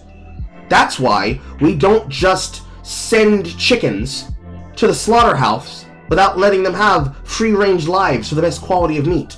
And those that usually try to use worse practices have worse tasting meat. Because we've done the science. Unfortunately, in most of the cases, you're not really doing the science. And in the places where you have crunched the numbers, I swear to God, if I brought in Aiden Paladin, if I brought in my man Aiden, and we actually crunched the numbers on data heuristics, she would probably buffoon you and clown you in the way that you think you're buffooning and clowning everybody else. You think you've got the last laugh on the joke, but the joke is that everybody is clowning you. Well, what would I know? I'm just a black guy. spike of someone live reacting to my video. 200 extra views to a full-time YouTuber is an entirely negligible amount, but a spike of that amount all at the same time and all on a video that's averaging about 50 views an hour is very clearly a sign of something. So I took to Twitter to ask if anyone knew what had happened, and it's only after all that someone told me Hassan had reacted to the video. The idea that I should just shut up and be thankful for the free clout is another pretty common one, and to that my immediate thought is that you are grossly overestimating the amount of clout this kind of thing provides. Somewhere between 150 and 180 of Hassan's fans came to watch my video following the stream, which on average translates to a grand total of about 40 cents and 7 subscribers. So thanks, I guess. The main issue that people run into when they try to justify rebroadcasting other people's YouTube videos without their consent is that usually they say that, oh, if you meet these different criteria, then you don't need consent. They say your video is critical, or you double the length of the video, or something along those lines. At that point, you don't need consent. There are, of course, two major problems with these sorts of rationalizations. The first being, you haven't seen the video, so you don't know necessarily if you're going to be negative or positive, so if some aspect of the tone of what you're going to say matters, you won't necessarily know if you're even likely to meet that criteria if you haven't seen the video before, which reactions traditionally don't. The second is that you haven't done the reaction yet. So speaking specifically of a live stream, if there is some particular criteria that you need to meet to not need consent, you don't know if you're going to meet that criteria. So whatever arbitrary criteria you've invented that says you don't need consent to the person who worked hard to make that fucking video, you don't know if you're going to meet that criteria. So every time you take someone's video, throw it up on your live stream, and start watching it with your chat, you're just rolling the dice if you're going to violate that person's consent or not. And it should be obvious that the reason why people are okay doing this is because they don't really care. They don't really give two shits what the person who made the visual video actually thinks. At least in regards to the idea of permission, it's one of the huge problems with Jay's video. Consent is meant to come before you start doing something. The default in our interactions with strangers is that we ask for consent. Hassan even says that he's used to creators getting annoyed at him for this, and that this is just the standard apology that he issues out whenever that happens. But some content creators get upset about it, and when they do, I'm like, I'm really sorry, and I will never do this again. And it's as simple as that. It could be argued that the reason he's happy to just make the same mistake over and over again is that it's more convenient for him to just apologize whenever he's called out than it would be for him to actually stop doing the thing he's apologizing for. Which is the exact same reason why reactors traditionally do not ask for consent, because while they fully know that some people will be pissed off if their videos get stolen, those people may not even find out, they may not have balls to say anything about it, and even if they do say something, who cares? Just take down that one video and throw up another 50 in their place. That is true in certain cases, but again, in the case of single player Carl, me, the black man sitting here in front of the screen, I don't do that. I can push forward knowing the law that you should be informed about. Because even though you don't live in the United States, and therefore would not be subject to the purposes of a United States court, you should definitely know these things, as they are the background on the channel and the platform on which you operate. There are some that for themselves, sure, put Zachary inside that they are so large that they do not have the ability to address the concern that the person is describing. For someone like yourself, you could be able to do the exact same thing. In fact, we would beggar you to do so, but you're not going to in the future, because you have to A-log about people that you hate. Whereas, for someone like me, I would have justified reason to ignore it, because why should I be bogged down reacting to every single comment, or reacting to every single person who objects to things? You know, other than the fact that that's how you have to interact to grow. No. They should just spam content, non-stop, ever endlessly, trying to find a content cycle that works to make as much money as possible, which in and of itself isn't necessarily an unfair system to go about.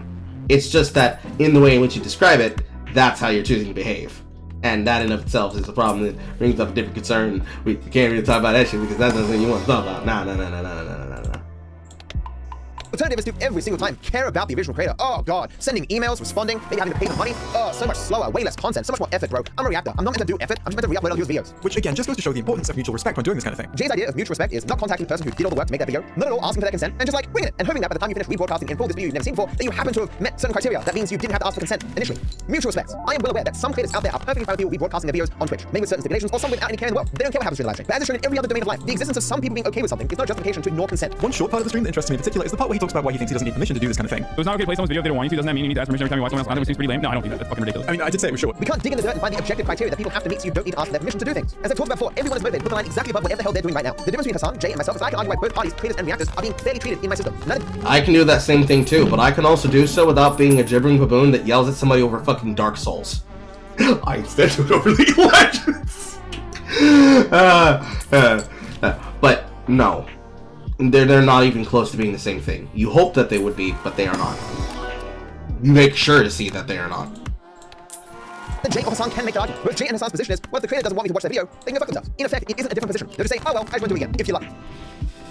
Viper, on the other hand, thinks they can never add enough. It's all bad all the time. But why, Willie? If you're watching this responsibility or you've seen my other work, you may understand why I hold those positions. But anyone watching Willie's video wouldn't know, because Willie likely doesn't know. And to be clear, again, Willie is repeating this, it's all bad all the time. But obviously, I do not have the position that all reaction content is bad. And he knows this. I bring up stuff all the time that other people refer to as reaction content I don't think should be called reaction content. For example, the stuff that Legal Eagle makes. I brought up one of his reaction videos, but I was talking to Ludwig once on stream. I imagine it still is an issue under your finite impressions idea. All React videos would eat into it, although to a less problematic degree. Yeah, but it's true that in the same way that time and attention is finite, impressions are as well. The platform can only promote so many videos. And so it just comes down to like, are you creating something new? So for example, the Legal Eagle released a video recently titled Lawyer Reacts The Little Mermaid. And now your expectation might be, that the League of Eagles sat there for an hour and 40 minutes watching a Disney movie. That's obviously not what he did. What he did was, in his own time, off stream, looked specifically at an aspect of the movie, that being the legal contracts that is used in that movie, and spoke on it from a legal perspective. He didn't restream the entire movie. He didn't replace the purpose of the movie in some capacity. He created a differentiated work targeting a different audience with a different purpose. Again, a large part of the problem here is that Willie has not detailed what I think reaction content even is, what I'm actually criticizing. He's not detailed any of the nuance that I have on this issue because he hasn't even seen it. Because he's again basing everything based on stuff I said 3 years ago before I spent months writing my actual views in as much detail as possible. Viper, on the other hand, thinks they can never add enough. It's all bad all the time. All reactors do is sit and steal from the original content creators. They siphon exposure by impressions to themselves, keep people on their channels instead of other people's, and they flick a few every once in a while to someone else. Telling the premise that react content shouldn't exist. Everything react content takes is taken from these people, whoever they are, wherever they are. It's just logically true. This isn't just true of reaction content, but any market as a whole. Any time spent consuming content that ethically should not exist is time that would otherwise be spent on other things. To be clear, I detail this in many different ways in my actual work that again Willie has not seen. When it comes to react content being the worst because it's stealing impressions from completely unrelated creators, I don't care. Again, his argument,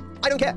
That's it. And fucking newsflash, in every single situation where a negative externality has been caused, impacting someone outside the original exchange, there's always going to be people who don't fucking care. In fact, with every harm that has ever happened in the history of mankind, someone hasn't cared. It doesn't matter. Your indifference to harm doesn't make it less impactful or potentially less meaningful to other people. I value the authentic entertainment of a first-time viewing react video. Oh, there's so many problems. More than the 5,000th Minecraft Let's Play video that's been uploaded this month. Great. Why should other people have that perspective, Willie? You're meant to be arguing why people should agree with you, not to be stating as before that everyone just already does. You can of course watch all of my work where I detail my arguments specifically, but even in my conversation with Chud, I said, here's why I think reaction content is bad, here's why I think could replace reaction content, and why it does it better. But like Pyro, Cynical, or Pavilla, like, look guys, I need money, so I'm gonna keep making reaction videos. Esmondor didn't double the amount of reaction videos he did every year because he's like, well, I just really have more things to say. It's because it's really profitable and easy content to make. It's why the comparison Willie's making here is so stupid, because he's not comparing reaction videos to Minecraft videos, he's comparing authentic reaction videos to very numerous Minecraft videos. So if we swapped those and we compared authentic Minecraft content to spammed out reaction videos, would his positions change? I think they would. In other words, he's not comparing Minecraft videos and reaction videos, he's comparing authentic content to non-authentic content. Because it doesn't seem realistic to think that Willie's like, oh yeah, 5,000 Minecraft videos, that's a perfect number, bro. They are way better than authentic reaction content. Oh, 5,001? Yeah, that's shit. Reaction content is the most spammed out content on this platform. It is suggested by Filmor that there's 10 times as much releasing now than there was 10 years ago. And so one thing I asked him, what portion of videos each year had the words reaction, react, reacting, reacts, reactions, or reacted in the title? And so he gave me this data. Now, this looks complicated, right? This is the total amount of videos he has for that year, how many views those videos got, and so on and so forth. But the important one is here. This is answering that question. In 2014, a 10% of the videos fit this criteria. In 2024, almost 1% did. While this number can't tell us the actual portion of videos on the platform that are reaction videos, it does tell us definitively that the amount of reaction videos on the platform has increased by like 10 times in the last 10 years. Because remember, this isn't a representative sample of all videos on the platform, and as we found out from the previous data, we're not interested in all of YouTube, we're really only interested in the popular videos. So like I can't tell you 1% of videos on the platform are reaction videos, but I can tell you that it's certainly increasing over time, which is something that I think we all kind of knew, that reaction videos are getting more popular and more people are making reaction content. But this does something put numbers to that feeling,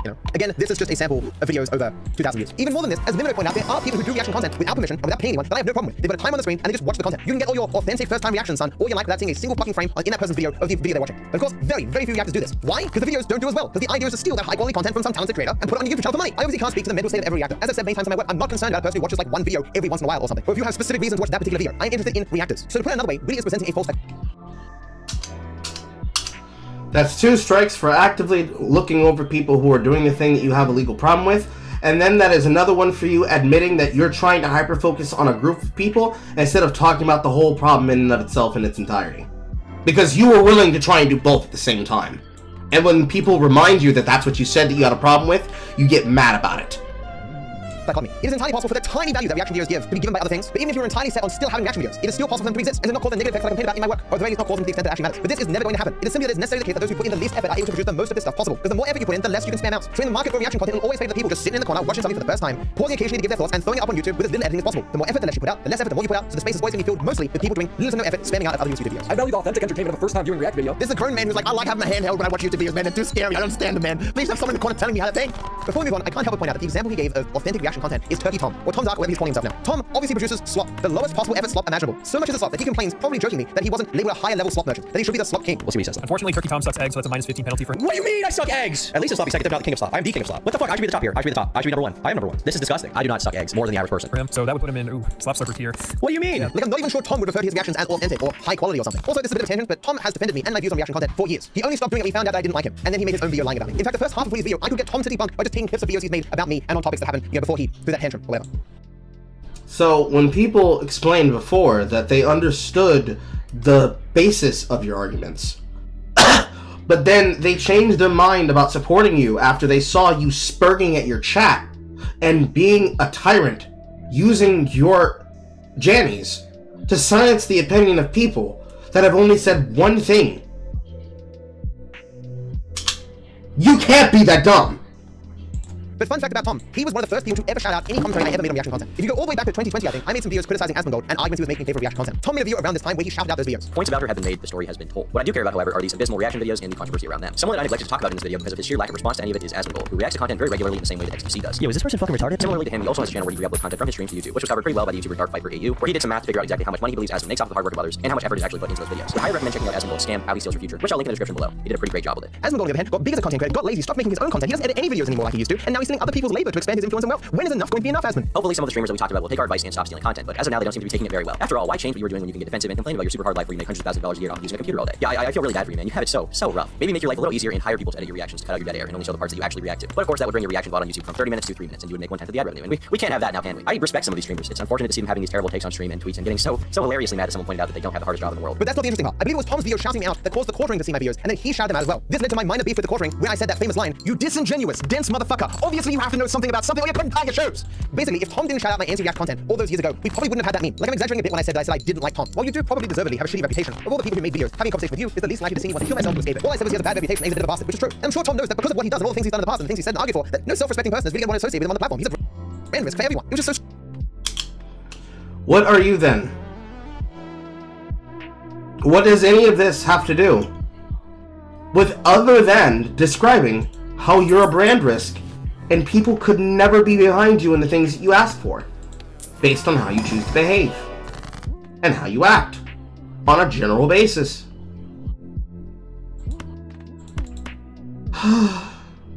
Pain. It was strange to me they took it so hard and threw that tantrum because it was like, they don't know this stuff. Did you think I didn't know this stuff? It's just so weird. Willie just seems so naive to me attributing authenticity to reactors. Their job is to re-upload other people's YouTube videos for money. Like, how does he think these people process things? Like, sure, they have bills to pay, they got rents, they have a mortgage to pay, but like, they're not feeling it today. They're not really authentic. So like, they're just not gonna re-upload other people's videos today. They're just gonna wait till next week, maybe next month, when they feel that authenticity again. Like, I'm gonna be honest with you right now, maybe a controversial statement, but I think if there was no money or growth associated with making reaction content, most people wouldn't bother doing it. Like, how many people are sincerely like, look, one day I want to grow up and host watch parties of other people's YouTube videos and then post them on my YouTube channel. Let's fucking go. Something in effect entirely devoid of creativity. Like, honestly, find me these people. Just be clear, with that little bit of hyperbole, I'm not. For humor, I could throw my hand up and say, ooh, but I really shouldn't do that.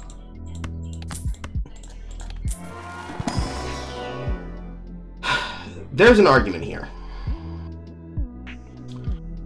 Should a person consider it unacceptable that they themselves are being found in the middle of a dialectic that has to consider how they feel about other people's work, content, and context about said work? Is it a fair assumption to say that any of this should apply to a person? Fairly or unfairly?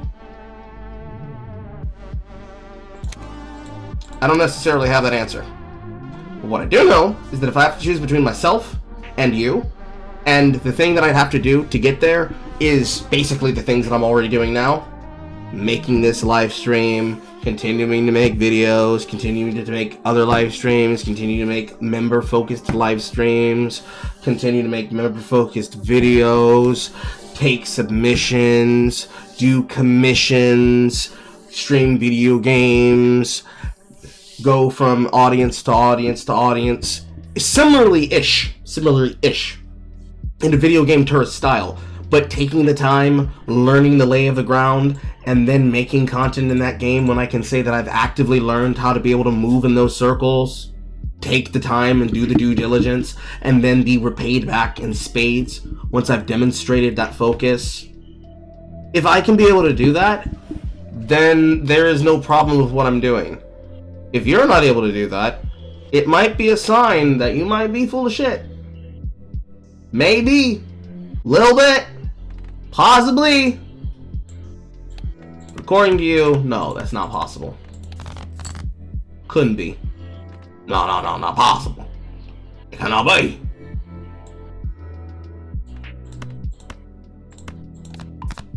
Speaking about every single person who's ever watched a YouTube video on stream or reposted someone else's video, I'm specifically talking about people who do that shit professionally. The content aggregators, the reactors, the re-uploaders. Begin to bring it back around to Willie. Tom makes crap. Everyone knows Tom makes crap. Even Tom knows Tom makes crap. Calling his reaction content authentic is insane. Maybe it's just because I'm a drama YouTuber, but I think the internet's at its best when people are easily able to interact and give their opinion without having to worry about copyright. It's called social media for a reason. But he continues to give this false dichotomy where we either have reaction content or we share our opinions. I struck down Chud Logic's video, and what did he do after that? Did he shut up? Was he no longer able to express his opinions? No, he made dozens more videos talking about me. He mentioned me. I tried to silence the opinion of a content creator, and that content creator didn't let themselves be defeated and instead chose to make more content in the future about me and about the subject matter that I tried to silence them on. I can't believe that you all believe that this works.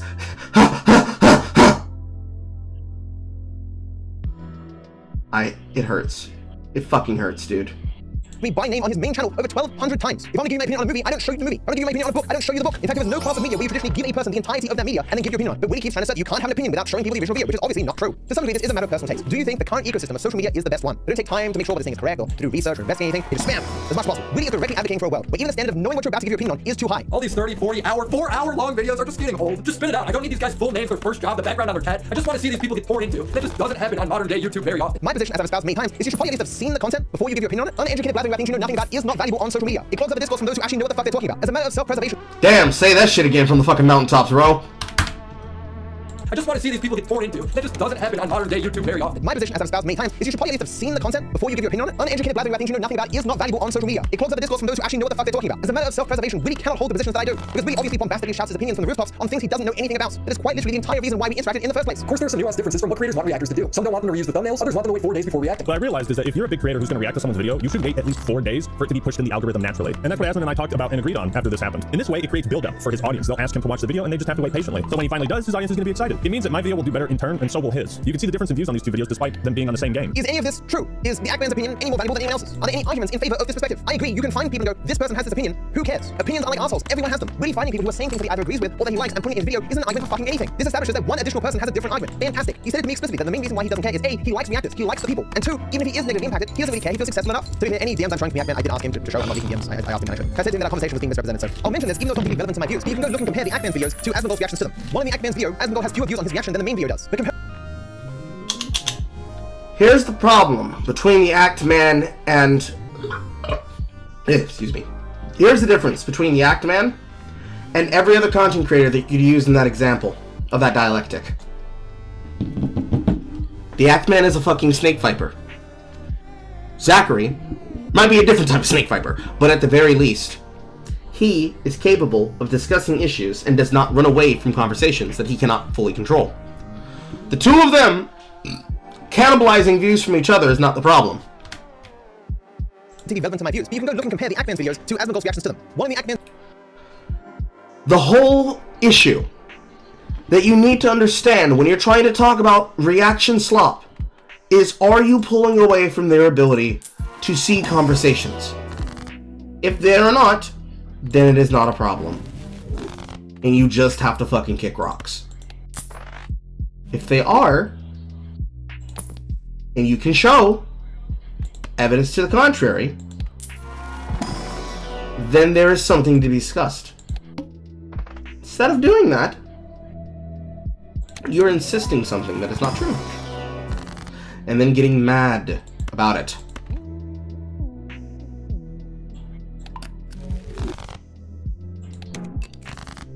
Video, Asmongold has fewer views on his reaction than the main video does. But comparing them now, they have essentially the same views. In the same way, in Mad Season's video, he compared his video, World of Warcraft Pandora's Box, and Asmongold's reaction to it, and that showed a bit of a difference in views. In just a year and a half, a difference of 300,000 views that favored Asmongold is now a difference of 4.3 million views, and obviously still favors Asmongold. The guy who, in effect, did nothing to make that video, but whose video now obviously competes with the original for viewership. The second comparison the Ackman shows has Asmongold's video being half the size of the Ackman's video. But now it's almost caught up and will eventually eclipse the Ackman's video as well, because the Ackman releasing like one video a week is going to draw as much attention to himself as Asmongold, because Asmongold is the amalgamation of tens of thousands of creators working around the clock. Stuff that in any other industry would see Asmongold paying millions of dollars to those creators, but in this industry, as Willie argues, those who do the work deserve fucking nothing. Between his different channels, Asmongold can upload 10 videos a day. How many does he make himself? Next to none. Like, the Ackman is very successful and biased because he obviously likes Asmongold. But obviously for my actual work on reaction content, which again Willie is ignored entirely, I spend a lot of time tabulating data on Asmongold's reactions. My data only goes up to the end of 2023, but I want to highlight a particular creator, Belior. At the time, he'd been reacted to 72 times by Asmongold. 72 reactions, surely he must be the biggest creator imaginable. Bigger than all of us, think of all that trickling down from Asmongold. Didn't happen, obviously. But surely he must love reaction content, right? No, he agrees with me entirely. The way that the algorithm works, the way that all this shit works, is basically just, it's YouTube trying to find out where it puts its chips. Almost, right? So, you know, videos, depending on what viewers do, Asmongold TV stunts. Well, yeah. I mean, yeah, yeah, that's the thing. Like, to be honest, the whole react meta is fucking terrible. It's awful for the internet. Oh, yeah, I mean, there's Dark Viper who people love playing for some reason is very emotional. When it does like react content and damage does like no different potentials to it. Yeah, that's a really good theory. It's probably true. React content. Yeah, like, yeah, it's really damaging. People have, YouTube oligarchies. Yeah, people have no idea how damaging it is, and a lot of creators are, I don't know, I feel like they're wanting to suck up the streamers or something, perhaps. But it certainly is the case that the React version of a piece of content will do better than that piece of content itself, and that will actually kill the original piece of content in the YouTube algorithm because people choose the React instead because there's a there's a name that is there. So yeah, React content. I guess it's like you guys probably enjoy the React content, but it's worth understanding that even when the original videos link and all of that stuff, it does immeasurable damage. Now what it does do is exposure. There's exposure. Some people are talking about that. In all of my experience of any of our videos being reacted to by people, it literally does not move. It does not move anything at all. I have never argued that having your videos occasionally reacted to will immediately sink your channel. I have argued again that it simply makes it harder for actual creators to survive because it makes the market far more competitive. And in its function as a middleman for the exposure natively given by the platform, it just makes it less efficient, meaning that viewers less efficiently find creators to watch. Because that's the entire point of reaction content. As isn't uploading and trying to give other people viewers, he's trying to make himself viewers. He isn't spending up 10 videos a day being like, hey guys, go watch someone else. If they watch all his videos, they literally wouldn't have time. And therefore, he should not make videos at all unless he goes through you and an accredited, trusted team that tells him that his opinion is allowed to be had. Because he's doing it the wrong way. But you'll teach him how to do it the right way. Except you can't even be able to describe how to do it the right way. Probably because there is no right way. At least as such as said by your opinion. More or less.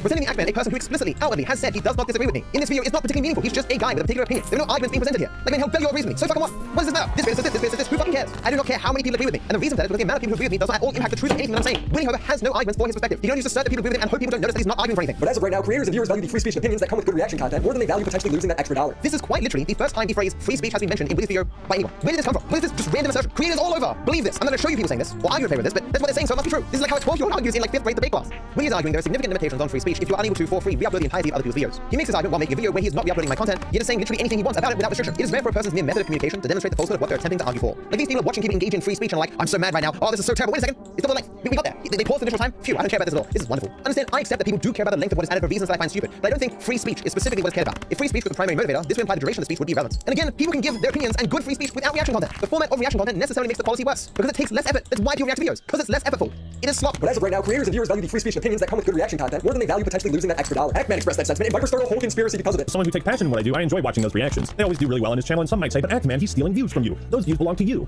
Maybe they do. I can't say for certain, but what I can say is a lot of people who are subscribed to my channel wouldn't be subscribed if Asmongold never made these videos. This does not at all contradict anything I've ever said. It is why the Ackman explicitly in DMs told me that he agrees with me. He is merely putting a positive spin on something that to him is very uncertain. He's like, well, maybe I'm losing some views, but at least I'm gaining something. But again, to be clear, the lion's share of what I talk about has nothing to do with the impact of the re-upload on the original. And what time I spend on it is largely because other people care about it. I care about it to the same degree that I assess slot machines by one spin. It doesn't matter how many people win on slot machines. Slot machines are still a bad way to make money. It doesn't. I don't care as much as everybody else. Here's how I'm going to prove that I don't care. I'm going to make a multi-part series where I demonstrate how little I care about it. And then, when people say, well, see, I understand what your argument is, but I am benefiting off this some way. Instead of being the holistic argument debate haver that I have portrayed myself to be, I'm then going to act like an even bigger Spurg A-log, and the way that I was using this guy, I'm going to turn against this guy, because I am the smartest person in the room!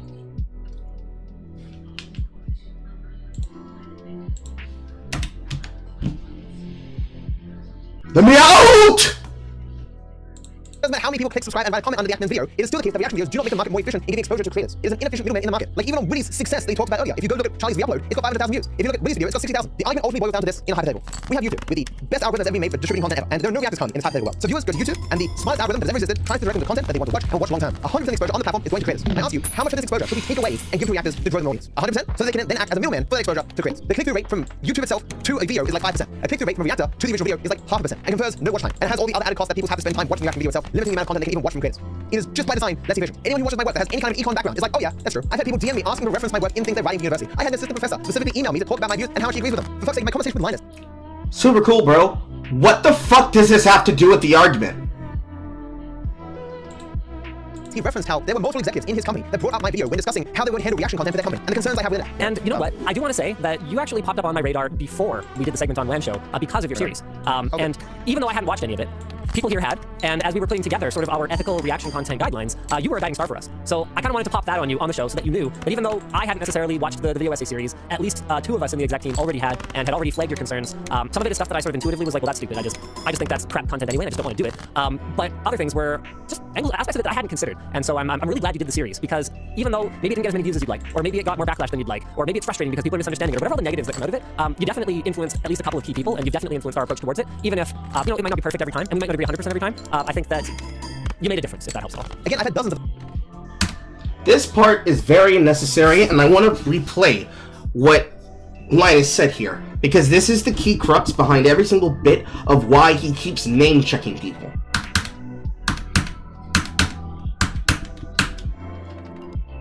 Limiting the amount of content they can even watch from creators. It is... I'm gonna slow it down even. just by design, less efficient. Anyone who watches my work that has any kind of an econ background is like, oh yeah, that's true. I've had people DM me asking to reference my work in things they're writing for university. When he brings up that he's gotten people to show that they agree with the statement and the argument and the mentality behind what he's saying here, specifically about, I've had a person support me in my work and say that they understand exactly what I'm talking about. He's not just bringing this up to humble brag about himself. He's bringing it up explicitly because he's saying, your opinions don't matter because you're not certifiably and monetizably moving the market. But me, when I talk, big people listen. Because he goes from, hey, I had an econ teacher talk about this, to I had one of the biggest content creators on the platform talk about this.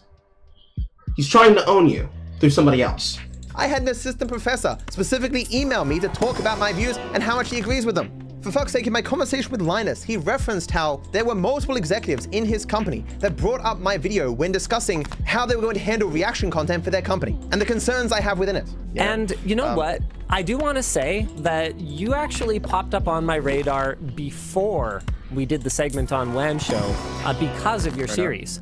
And even though I hadn't watched any of it, people here had.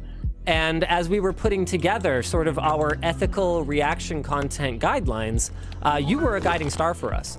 So I kind of wanted to pop that on you on the show so that you knew that even though I hadn't necessarily watched the video essay series, at least 2 of us in the exec team already had and had already flagged your concerns. Some of it is stuff that I sort of intuitively was like, well, that's stupid. I just think that's crap content anyway, and I just don't want to do it. But other things were just aspects of it that I hadn't considered. And so I'm really glad you did the series, because even though maybe it didn't get as many views as you'd like, or maybe it got more backlash than you'd like, or maybe it's frustrating because people are misunderstanding it, or whatever all the negatives that come out of it, you definitely influenced at least a couple of key people, and you've definitely influenced our approach towards it, even if you know, it might not be perfect every time, and we might not agree 100% every time. I think that you made a difference, if that helps at all. Again, I've had dozens of the largest creators, many of which you probably know, who've DM'd me and expressed support of my work, including the Act-Man. But again, Willie has not seen any of this work. He has no idea what I argue for. But we continue now with Willie accusing me of generating a conspiracy against the Act-Man, a guy I've spoken to in DMs personally many times. And on this topic explicitly, of which he DM'd me to talk about. I can't say for certain, but what I can say is a lot of people who are subscribed to my channel wouldn't be subscribed if Asmongold never made these videos. I sent him a message. He hasn't responded, but even if he does respond, I'm not going to tell you what he says, because I'm more asking him out of curiosity. I have seen the negative response from viewers when others have called out Asmongold, who previously associated with him in the past. I ask you honestly, do you really see Asmon as better than the others you criticized, or did you worry about how it would reflect on you to speak negatively of him? And they act more to defend reactors than they do anything else. It doesn't matter the formulation that reaction content takes, at least in the sort that I'm talking about. The live stream reaction and then just throwing it up on YouTube. To most other people, the form it takes matters. That's the consensus. Again, this magic consensus that Willie feels deep inside his heart doesn't matter. He's not establishing this at all. And what's the conspiracy that I'm talking about with the Act-Man? I was asking him, does he feel his relationship with Asmongold impacts his views on reaction content? Which, yes, it does. It obviously does. He said so publicly. And he said to me privately. More than that, it's perfectly reasonable to ask, did you fear backlash when you were making that video? Josh Strife Hayes once upon a time said that he believed that Asmongold boosted him up and gave him his career. When in my video I showed for certain that is not the case, and Josh Moore came out against the idea of reaction content, he experienced backlash because of this. Because previously he had supported it, and he already had an association with Asmongold. Has anyone in the chat seen DarkViperAU's video about React content? It's a really big kind of hot topic right now in the Twitch world. Reaction content. Because Asmongold has reacted to so many of my videos, and I've always been okay with it. You know, I've always been absolutely fine with it, because I feel that Asmongold he's advertised me well. He has always put my channel in the Twitch stream. He's always had it linked in the description, and Asmongold's chat seem to now recognize me from it, so I've definitely benefited. But DarkViperAU has actually put a load of data together, and the data tells a different story. My views on my channel actually go down after every single Asmongold reaction. And I think it's because people go to watch his reactions of my stuff more than watch my stuff. And someone did the maths, I think Dark Viper did the maths. Asmongold has made more money from my videos than I have. And when you look at it that way, it's quite weird, because to create original content takes hundreds of hours. Yeah. And then if you create that original content through hundreds of hours of work and someone else watches it on Twitch as a reaction, they are putting in maybe 20 to 30 minutes worth of effort Yeah, to they're watch the putting in video. the duration of the final video. Yeah. But they are then getting more views than the original, and they're benefiting. So someone pointed out that the average person would be able to produce one YouTube video in the time that Asmongold could react to about 80. Oh, yeah, easily. Think about that as terms of income.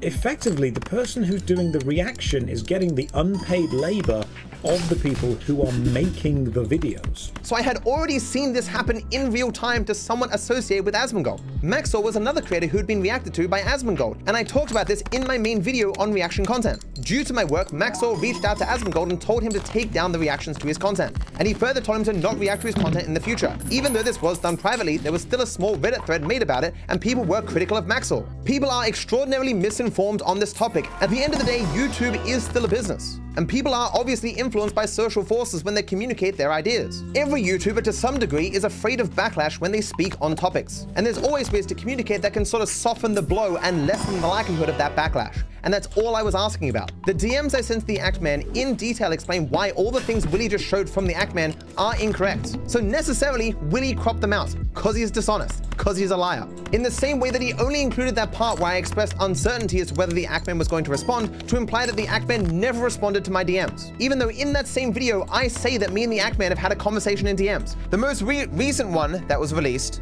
was this by the Act Man, a person I've talked positively of in the past, called the Dark Side of Reaction Content. Recently, he reached out to me and he was like, with all the recent buzz around reaction content, do you want to maybe do a video/stream discussing it? Would you be down to do something like that? I'm not leaking DMs here, like I don't want to show him my conversation with him, but this is just what I've said, okay? He crops that out so he can dishonestly frame this as if I'm sending people essays and not getting responses. In reality, as I show here, he's the one who contacted me. You man, all the recent buzz about reaction content has made me want to talk about it or maybe do a video stream discussing it. Would you be down to do something like that? I respond and he says, yeah, I'm still down to chat sometimes, just being very busy, you know? When you say boost Asmon, do you mean like when I say his reactions have had a positive benefit on the overall growth of my channel? I don't take this as hostile, by the way. I watched a good chunk of your big video on reaction content and agree with virtually everything you say. As with any issue this complex, there is nuance, and Asmongold's reactions have legitimately given me many new viewers I likely would never have had otherwise. I believe I talked to him recently and expressed to him that I wished he did more original content, though I have been drinking the time so it's hard to remember, haha. From my perspective, though this certainly doesn't apply to all the channels Asmon has reacted to, his videos reacting to my content has been an overall positive benefit for me and my channel. Lots of people in the comments of my latest video confirming that they found me through Charlie or Asmon, etc. Which is the majority reason why most people don't necessarily mind when somebody else takes their video and does a reaction to it. They usually only mind if they are somehow contradicting them, or they are trying to debunk what they're saying for the purposes of saying that they are wrong or that they are lying to somebody about something, because they care more about the perception that a person isn't necessarily making slop content, but whether they are being misleading to the point of setting a person up to fail at life, or to fail at the topic of question that they're discussing. Which actually dips more into the spear of what I was just talking about with DS Lily. But then, with this idea, it would be hypocritical of me to criticize his content the same way you have, even though I agree with many of your stances. If you've seen my work, none of this contradicts it. I merely tried to contextualize this trickle, explaining why it's so small and why overall the impact of reaction content has to be negative on the entire ecosystem. The reason why the Act Man doesn't care does not contradict anything I've said or my views. It's why he can say he largely agrees. But I did respond to one person initially, which is the Act Man. I like the dude, I like his passion for gaming. I've watched quite a few of his videos in my time, and he says, I'm all in favor of reaction-based content, but if you're gonna upload it to YouTube, then for God's sake, cut out the parts where you're eating, contributing nothing, or going to the bathroom, lamau. It really ain't that hard to make a half-decent React video. So I responded to this, in what reality would anyone be in favor of people making millions of dollars hosting watch parties in order to avoid doing any work, or bare minimum paying people for it? Your first impressions of something, given via a handful of pauses, is not creativity or transformation. He responds, I have my reasons. One of them is that I'm happy that people watch my content and share it with their audience. I make enough money as is, so for me personally, I don't care too much about it. Just want people to watch and enjoy my work.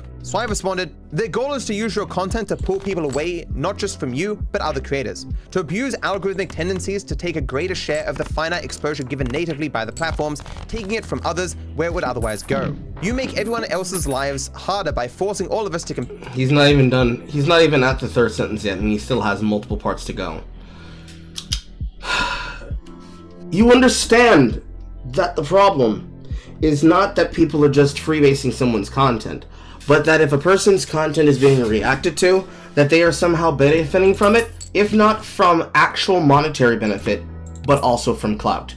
But instead of understanding this and recognizing this, you instead do the same thing that you've been doing, which is to say, you ignore that entire part of the argument and hyper-focus on the part that you want to look at. To say that this makes you a moron would not be unfair.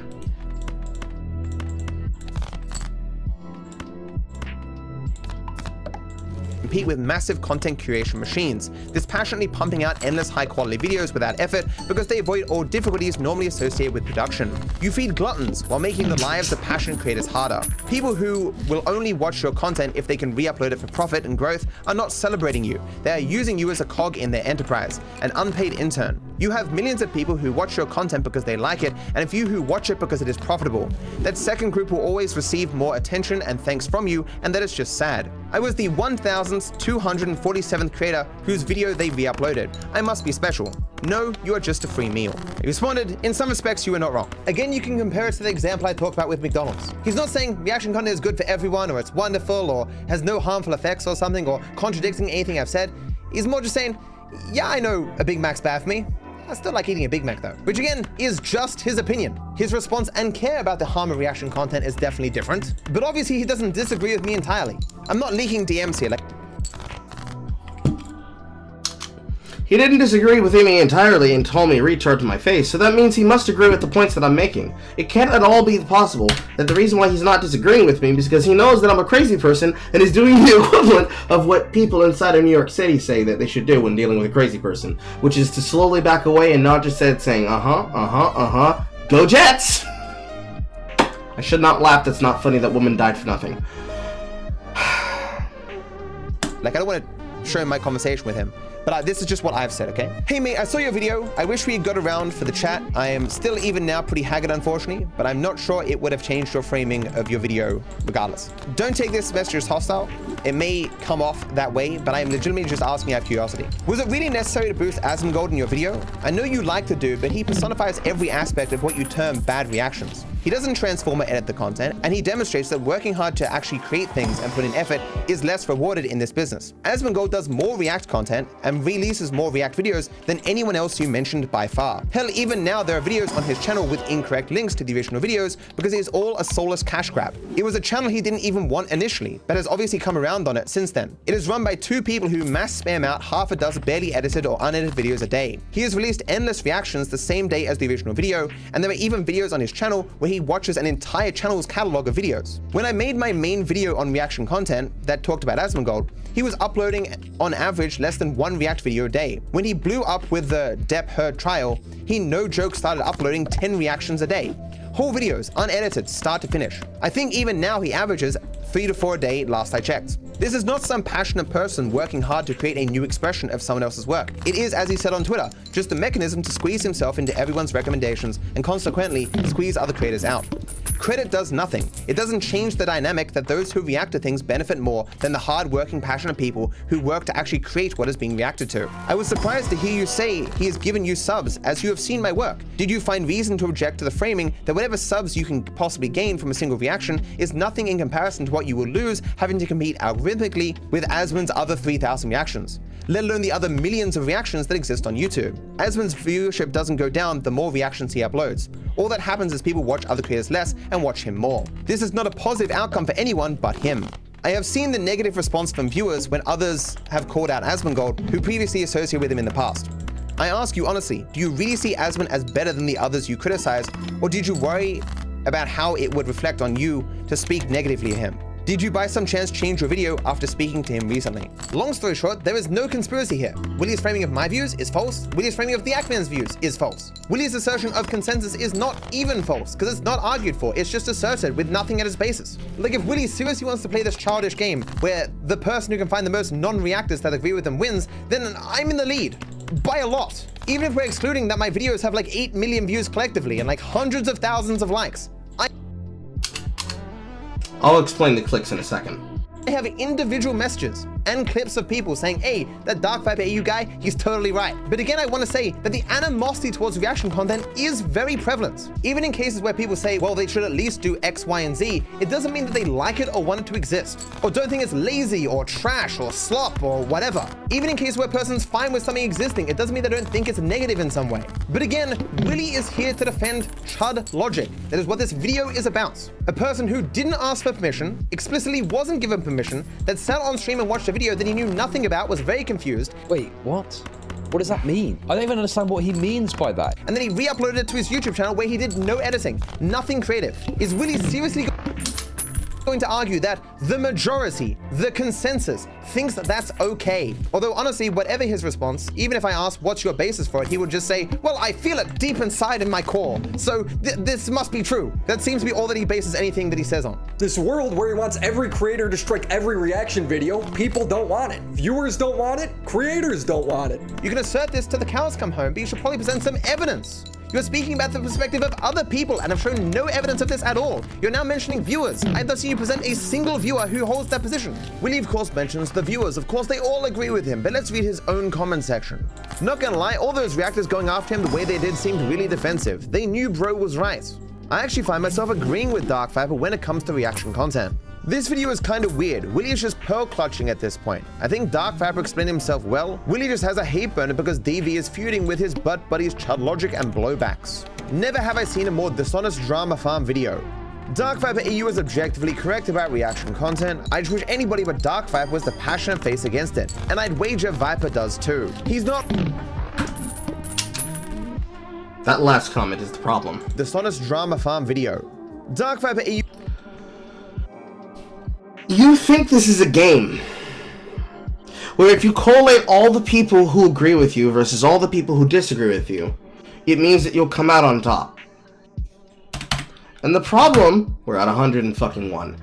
And the problem that comes with this is that you obsess to this to the degree that you are pulling out comments to try and assess how you are right. Other people's comments to assess how you are right. And yet you cannot let go of the fact that when you're at this point, you have long since abandoned the thing that you said you were here for. You claim that the reason you need to be against bad reactors is because they're bad for the ecosystem, when this is clearly a hate boner against Chud Logic and Willie Max show. That's what we were supposed to start off about, right? This is supposed to be a currently 3-part series about how Willie Max show is a liar.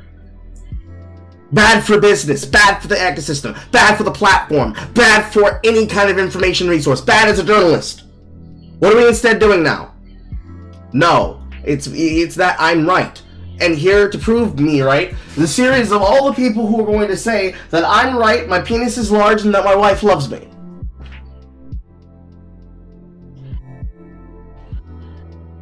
This is why he said he doesn't care. This is why he said he didn't care, DarkViper. Because he knew that you were going to do this.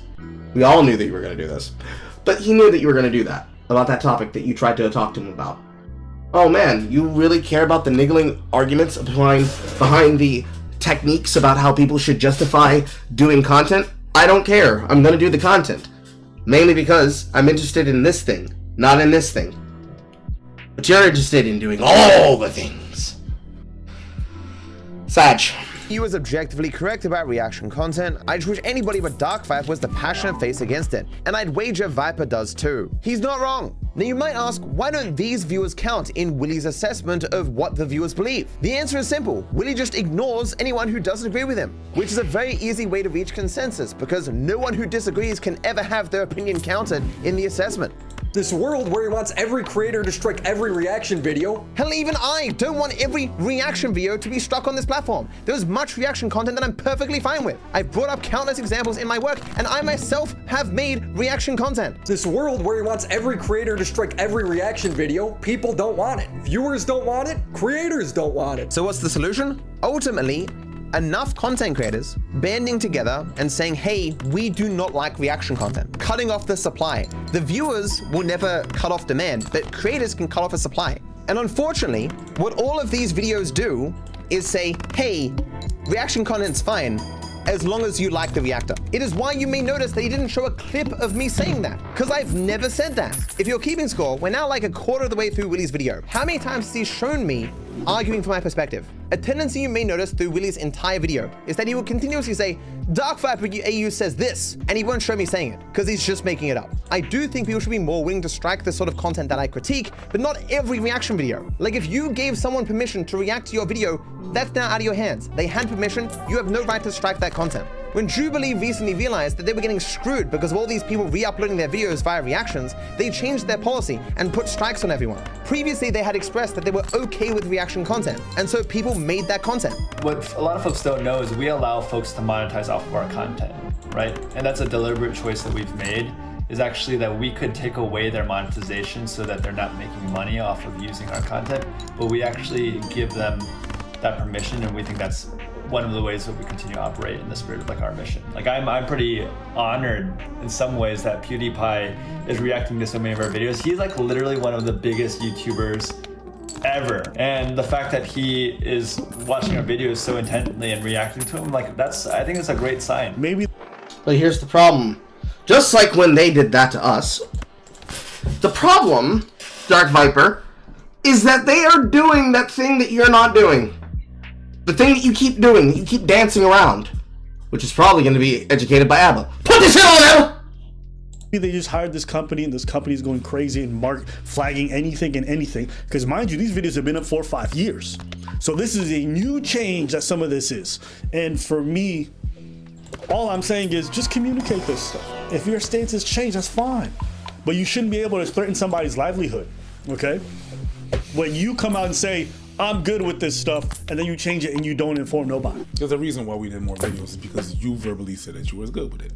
I did get to speak to the CEO of Jubilee. I'm gonna try my best to summarize the conversation and some of the things that me and the CEO of Jubilee talked about. And as somebody who does a lot of React content, who adds commentary, who transforms a lot of the work that we react to through jokes, parody, commentary, which I believe falls under fair use, and through a lot of case law would agree. There are other people who do reactionary content that would not fall into fair use, who literally sit there, play the video, and don't say anything. Now, that to me is theft, okay? I've always said this, even though I do this genre, I don't think everyone who does this genre is doing it correctly. Anyone who's doing bad forms of reactionary content, I'm okay with them being copyright struck if what they're doing is genuinely theft. Now, I talked to him about this. We had a disagreement on this point. And that's okay, that's a matter of opinion, but I don't think any of us wanted a protracted legal battle. So they said they were gonna take away all the copyright claims, and I appreciate them for that. At the same time, the kind of content that Jubilee makes is expensive. They have to hire all kinds of people, they have to bring people in, they have to coordinate all the extras or all the contestants or all the participants, so they have to have a coordinator for that. They're paying those people. Set design, location, camera equipment, editing, they have to pay for a lot to produce this kind of content. Our content is more low budget because there's really not that much in the production value, so it's cheap. What does that mean? We can afford not to do too well in terms of views. Why? Because we're not having that much overhead, so we're still gonna make a profit. For them, they have certain quotas, and when they're not, you have to figure out why. And one issue that they're running into, according to them, is a lot of people are just straight up stealing their content. And when and to be fair to them, hundreds and hundreds of channels react to Jubilee. Hundreds, way more than the React does. And if all these people are just pilfering their views or misusing their content or making it low budget or whatever it might be, it hurts their brand. So I could understand them wanting to protect their company, wanting to protect their product, and hiring a group to be able to take this massive amount of people. Unfortunately, I think the mistake that they made is how they went about this. And I think they agreed with that. They said, you know, we changed our stance, which he admitted. and the way we did this was incorrect. But he also had the grace to say, I admit this mistake and we want to fix it and we want to find solutions to make our company be protected. And it's something I support, because even though I do reaction stuff, I wish YouTube had implemented a revenue system where, every time I react to a video, they should get 10% of whatever I make. I'm okay with that because I think it's fair. Unfortunately, I just can't set that up because YouTube doesn't have that built into the system. If they did, I think we could find ways to make it work for everyone, because at the end of the day, the better Jubilee does, the better we do, because they make more content, we make more content, and then you guys get different varieties of things that will benefit you, the audience. But when it's not financially possible for them to do so because of these issues, then I can understand their frustration. All this to say, I understand why they did what they did. I don't think they did one about it the right way, and I think they would agree, but I do think they're trying to get to a good place, and that's something I support. They should, as is their right, strike any video moving forward that violates their policies, but you can't retroactively remove consent. What all of these videos do is say, hey, reaction... Sweet fucking Jesus, please get to a fucking period. Content's fine, as long as you like the reactor. Yes. People disagree on things, and I've argued one of the contributing factors as to why you don't hear more people speaking like me publicly, that they're willing to talk to me in DMs and say this stuff, but less willing so publicly, is because of people like Willy, who just lie, who make up stuff. If you strike someone, even if it's 100% justifiable, legally and ethically, there'll be the Willy Max shows going, this guy is gonna turn off my free faucet of content? How dare they? Dig up anything from any point in this person's history that I can make a video on. I will take this person down. I will find any possible clip of them looking terrible, mock it and laugh at it. That is now the fucking plan. This could be one of the most pathetic specimens I've ever come across. This is brilliant. Anyway, Jesus Christ, man. I'm going to spend my whole stream. Hating on DarkViper. And what we're going to do... You notice how you say all of that and you played that in its full context? Correctly, mind you, from ABBA, but you keep missing this context that people don't take you seriously? Nigga, be for real. Carl, what do you mean by that? What do I mean by that? Is that he understands that when Chud is laughing, he is playing up a reaction. Chud is playing the position of, I'm so upset, I'm going to go through my time and I'm spending all this time actively doing it. What you're currently doing. Chud is meaning about, but you're actually doing it. And then you're threatening legal action against people because you don't like being called pee-pee poo-poo man, who pee-pee poo-poos about every single commentary community take that he always gives and comes back doing every 3 to 9 months that he does so for a period of 3 months to half a year.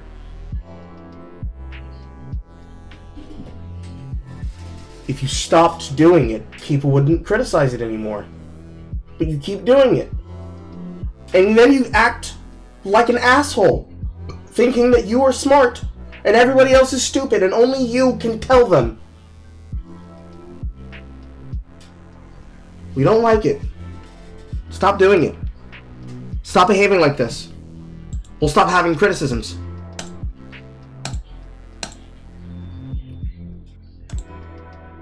Is we're going to spend the next 3 weeks digging up every single embarrassing thing that DarkViper's ever done publicly and making content out of it.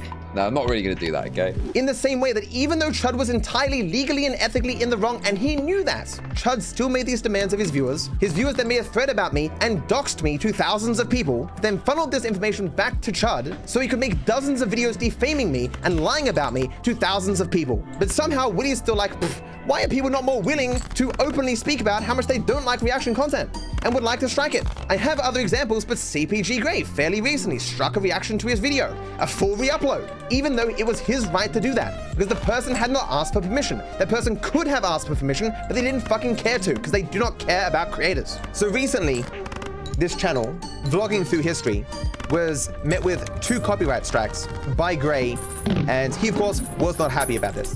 Now, this channel is kind of what you'd expect, where it's someone else's video, their title, their thumbnail, with him pointing or something on that other person's thumbnail. The video is him in the corner, limited editing. It's just the entire video played, or at least 90% of it. There's nothing creative here.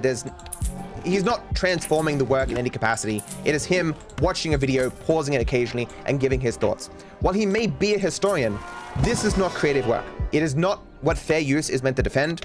And the video he ends up making, talking about his reaction content, if played in a court of law, would sink any potential for him to have a fair use defense for what he's created. Anytime a person justifiably strikes this content, the Willie Mac shows, the Chud Logics start spreading bullshit. Because at the end of the day, what Willie wants is to people have no rights over their work. No rights, no permission, no compensation. You work for free for Willie Mac show, that's it. It's a garbage perspective.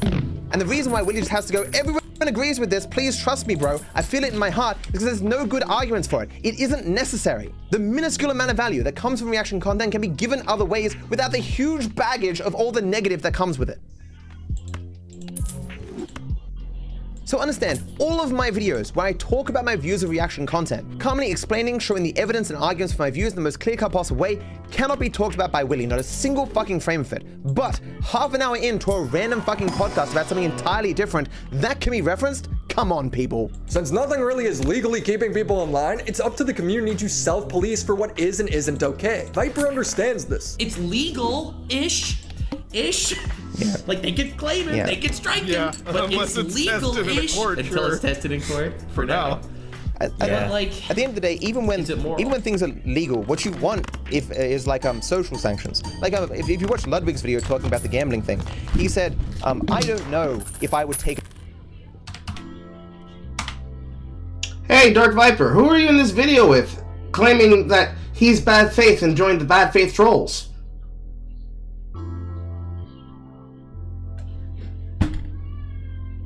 Hey, Dark Viper, how is it that it's acceptable for them to be okay here in this clip, but you hate that he's platforming other people with different opinions on other clips? Hey, Dark Viper, why is it that yet again a band that you said should be denounced because he's supporting slop content creators should be understood and accepted here for this clip in this context, but also he's bad because he used to be good, but now he's bad? But let me use this example from when he supported me as an example of why my argument is good and why he's good for supporting my argument.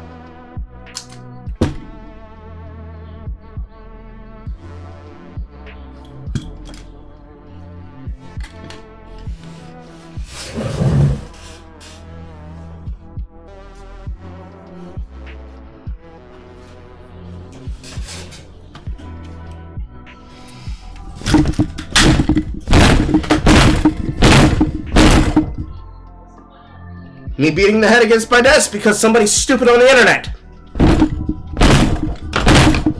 Thank you for your concern.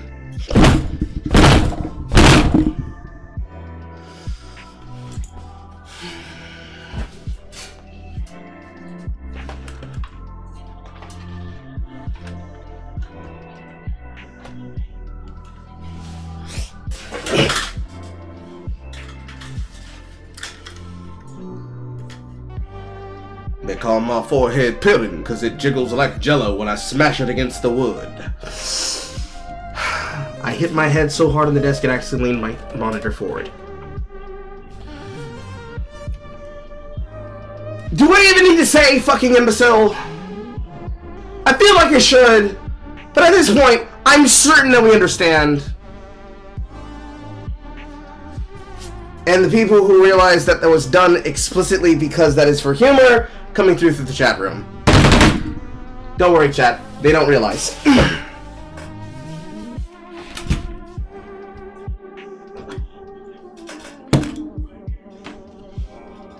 Continue. The day, even when things are legal, what you want is like social sanctions. Like if you watch Ludwig's video talking about the gambling thing, he said, I don't know if I would take a gambling sponsorship, but it's not because I think it's bad. He would then choose to, in the future, take a gambling sponsorship. Several of them, actually. Specifically about fantasy sports betting. Because I worry what people will think of me. My audience will be angry at me. But He then chose to project himself into an argument that had to do something with him being upset between Destiny, the cornball incident, and multiple other instances of him trying to protect Cutie Cinderella as she was trying to protect them platforming Frogan. Yes, I like my titties too, so does my wife. Potentially. And that kind of stuff is really powerful. The problem with social sanctions around reaction content is it doesn't work. You're gonna know. Yes, it does. Because you would not be finding yourself in the situation that you do over your reaction because you yourself have the inability to deal with your problems.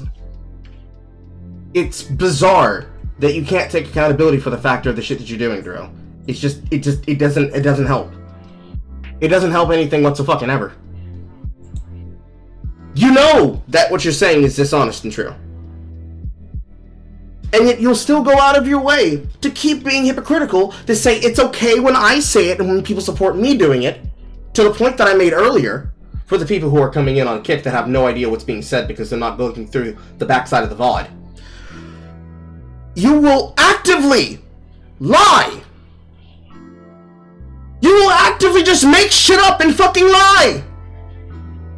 In the pursuant of, guys, I'm definitely not mad. Here's to prove that I'm not mad. I'm going to now make this 4-hour and 23-minute and 25-second video demonstrating all these ways that somebody else is a grifter and a liar, despite the fact that multiple times in your own assumption, specifically with some ordinary gamers, Munahar, some ordinary gamers, you'll say that he is supporting slop content creators and lazy reactors, but then you'll take clips of him platforming you in the past to say that he's acceptable instead of now, because wouldn't him supporting the people currently in this day and age be an example of the problem that's causing the problem in and of itself? It's a problem. It's incoherency that doesn't make fucking sense, that can't follow through any basis of an argument, let alone from any other person in its entirety.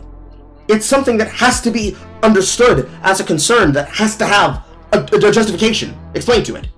And no matter how many times people have tried to explain this justification to you, to the point where you'll say stupid shit like, haha, why does it even matter? It doesn't matter. Immaterially, it doesn't matter. It doesn't care. When it comes to the literal point of trust and safety's position, as well as the moderator position on whether or not you should care about something like that as the means of fair use, which allows us to have videos on a platform. There is no world, there is no goddamn way, there is no world, and there is no goddamn way that you can be saying these things and me not have to count up this fucking counter, which, by the way, you cannot be this fucking dumb.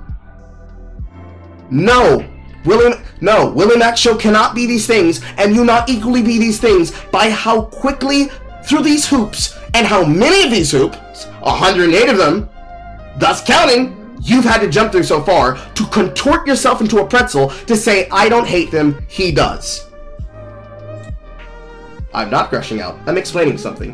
Hello, welcome. You are now watching the channel and a stream of Single Player Carl, where we are going through an entire basis and breakdown of an individual who is the point of the content. The content focus being, of course, 16 hours of 14 pages. DarkViperAU, the Assaulted. You're on a segment called VsChat. The entire purpose is that we're going through things. For those that have no complimentary basis, you have entered into the middle of a live stream that is breaking down the reasons of why we're presenting something. It is actually ironic that you have done so, because in the middle of this broadcast, multiple times at hour 1 through hour 3, he has demonstrated, and I demonstrated, multiple examples of him crashing out against other people in the chat room. You might have noticed that multiple people who have decided to then make comments about my body, as well as my wife, have since been banned. But I didn't at all need to crash out against them saying, how dare you refer to me. In fact, I made a joke of my own bodily autonomy by jiggling my titty, in which I am currently doing on screen now. And then, when you asked what happened, as I then gave you hints that maybe you should investigate it, I'm now telling you what's happening. Anybody who was here before, did you notice how I did that without having to scream, rage, outrage, and shout? This is the difference between an actual content creator who does it for a living and DarkViperAU. The smallest, littlest iota of a thing that can insult him based on how he speaks about words, let alone his reaction to people giving him information, crash out. People make jokes, or rather, not even jokes, because some of these have been caught by the AI moderator, explicitly with them saying things that they don't understand because they are lacking that context.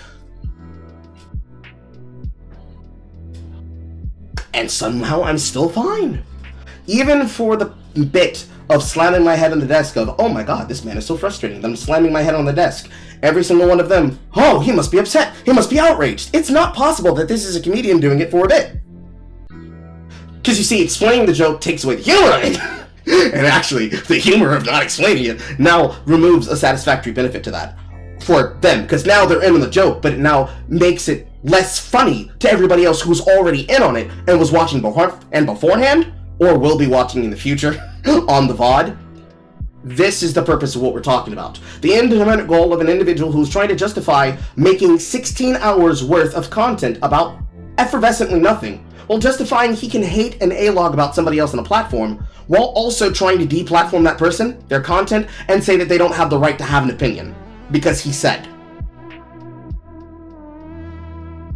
What is the purpose of me explaining this? So that you can now have the understanding and the context that you are looking for, and so that you can now be on the same page.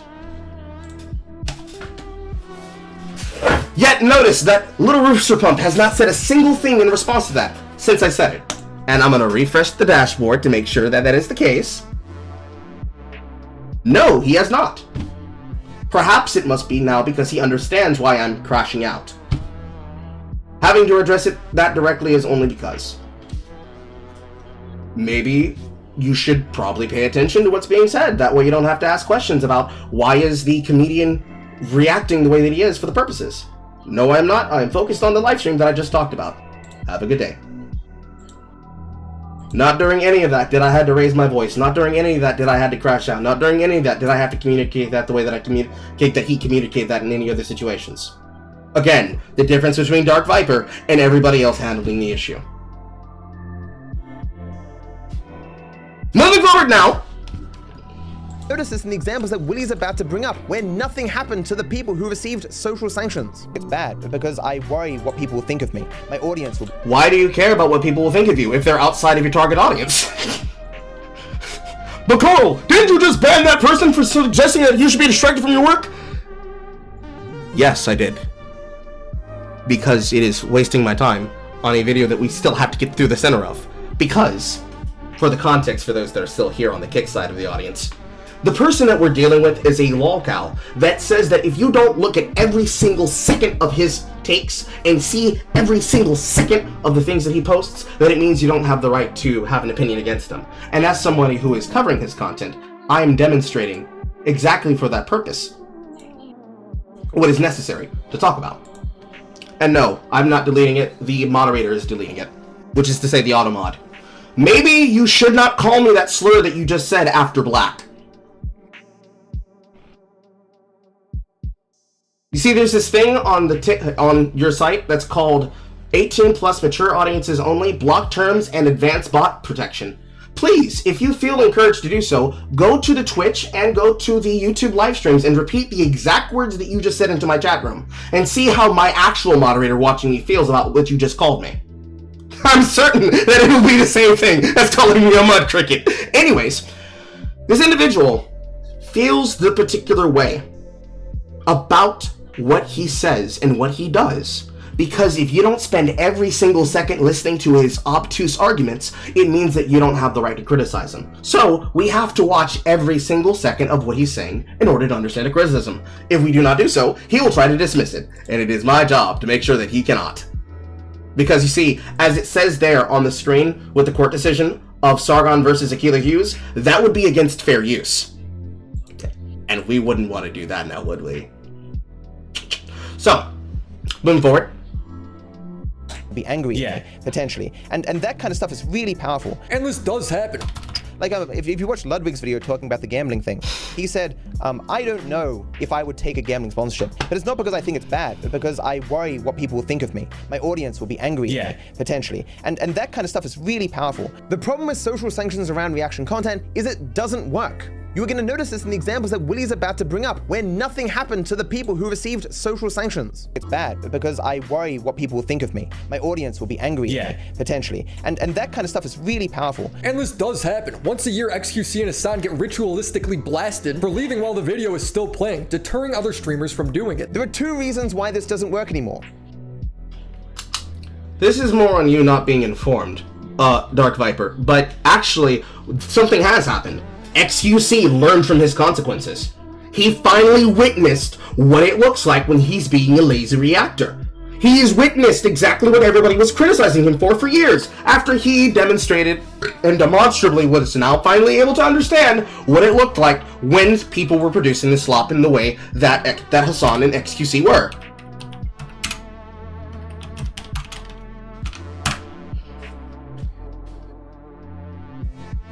Where is it?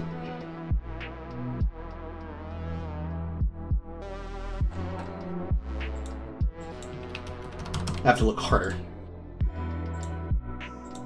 It's been taken over in SEO, so it doesn't automatically come up every single time. XQC. Here we go.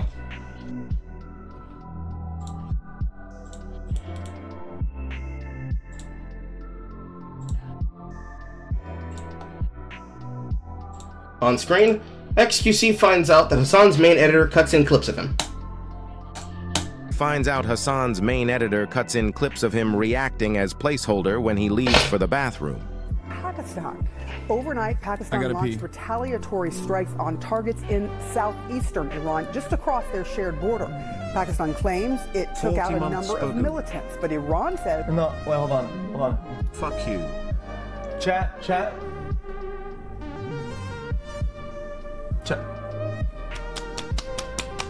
Hold on. Where you live? Fuck now hold on. BTW change shirt you smell. Are you telling me that I reacted to an educational video about the whole thing, about the whole ordeal, and I get canceled for reacting, and you're telling me? For context, for those who are too lazy to do the research, he is specifically talking about the Lamino situation, for which he was on the face of. He gets called out for being a lazy reactor, as he should have, over the Lamino video.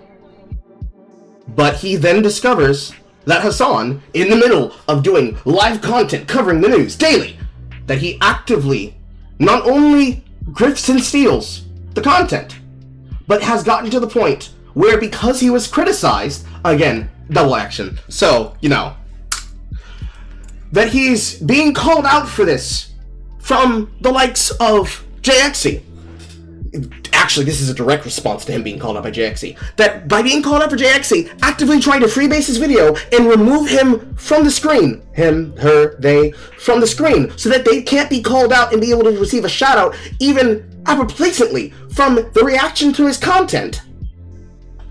He's now seeing the result of what Hassan learned from that.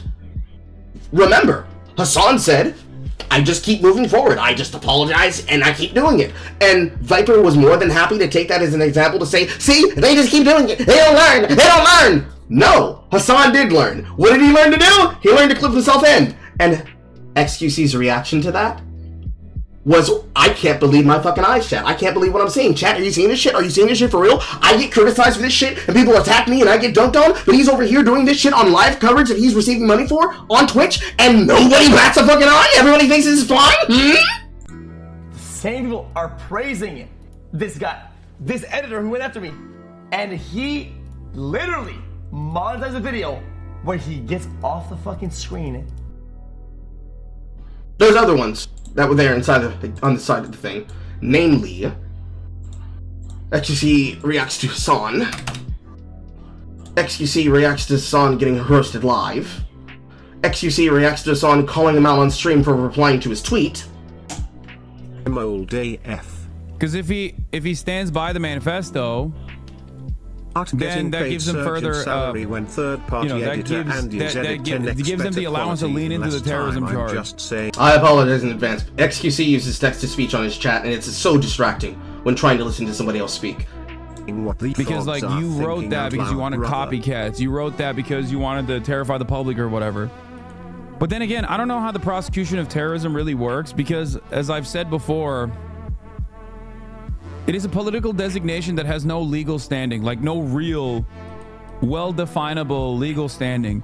That's why dumbasses like XQC will like write under my Twitter post about Luigi Mangione getting a slap with terrorism charges a Google definition of it. You know what I mean?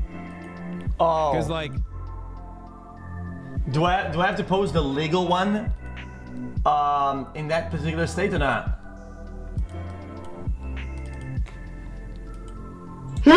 What is this, Dark Viper? This appears to be a case example of an individual not only learning from his past behavior for being criticized for it, but actively now looking at the person who is the standard of what bad behavior is and realizing, holy fucking shit, I can't believe it!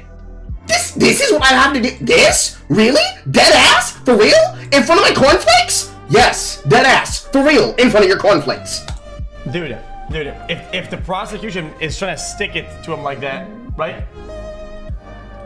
And it's also the definition is everybody, guys, this is a classic case of everybody else is wrong. I'm not as wrong. Guys, this is a classic case of it's everybody else that is wrong. I'm not the one that's wrong. How do you guys not see this? I'm confused. Oh, hold on. And then what are you gonna say? You're gonna say that what? That what's this in? New York or whatever? Is it that the state of New York is what? Right wing? What's the next take? He a little bit confused. Most people can't understand him, but Lord Almighty, Felix would actually be good at single player Carl. Because he understands exactly the fucking issue. Again, nobody understands a single fucking word he's saying, but he gets it. He understands it in this instance, on top of being just the normal political 5-figure, 6-figure Andy Chud, who can't deal with the fact that he has to deal with what comes with being the most seen grifter on the platform, who is responsible for putting Twitch in the position that it's in. He cannot handle the fact that other popular people sees him doing wrong and are calling him out about the things that he's doing wrong. And then we'll mold about it live on air. And you can see as people are pulling up the red, because it shows when XQC's name is being mentioned, as well as when he mentions his own name being seen on camera, as he's looking at his own chat, that he cannot handle that he's being mobbed by people in his own audience. Because of course it's not all supporters, it's hate watchers too. Because the hate watchers call out the things that then bring it to people's attention, the dumb shit that he does. You cannot, for certain, be this fucking dumb. You cannot, for certain, be this fucking dumb. Worse, you, Mr. Research, you should already know these things. How? Because you pay attention to the commentary space. You pay attention to the arguments. You pay attention to people talking. You pay attention to the happenings. You should know this already. So why did you just say that stupid shit you just said? It must be because you don't know what you're talking about and are uninformed or are completely ignorant to it. Now, if it's because you're ignorant because you literally didn't know what happened, how could you say that? You say that it doesn't matter what people do and that there is no such thing as community sanctions upon actions. So which one is it? Were you lying then or are you lying now?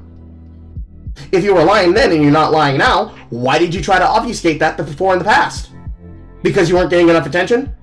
Because you weren't spurred enough yet to then react and make the videos that you have, bringing us here. If you're lying then, but you're not lying now, and you knew that, then everything you've been saying thus far is just you trying to justify A-logging about Willie Macho and about Chudlogic. Upon which, again, all of us have told you, spin on it. If you weren't lying then, but you are lying now, which is the likely case, it's because you wanted to obfuscate everything that you were saying then, and are saying now, and are saying about things in perpetuity, because you hope that nobody has an example. Which, hey, Single Player Call has an example. Do I get money for winning? No, I get paid. All of you get paid. Also, that's not right. That went up at least 6.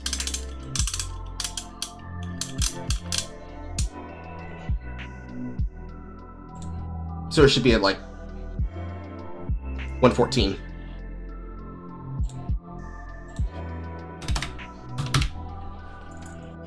And now I have to put this shit back up.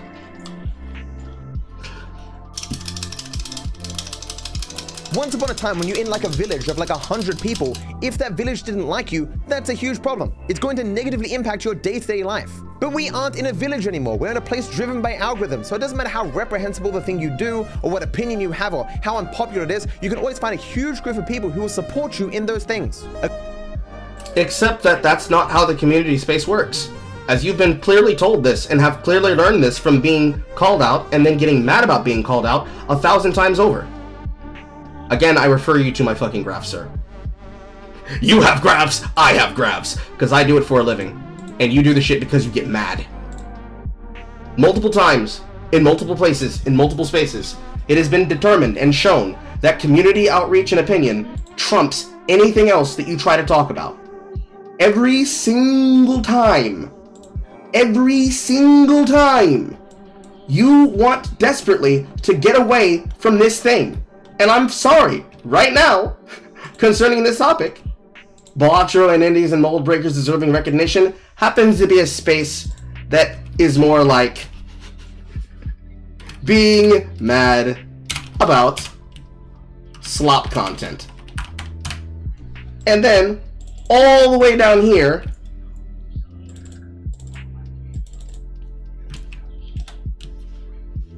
DarkViperAU being mad, or rather being felted.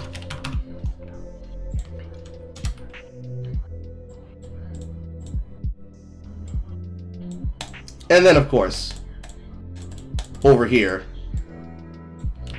Forever Video Discourse. And then just DarkViperAU belligerent yapping.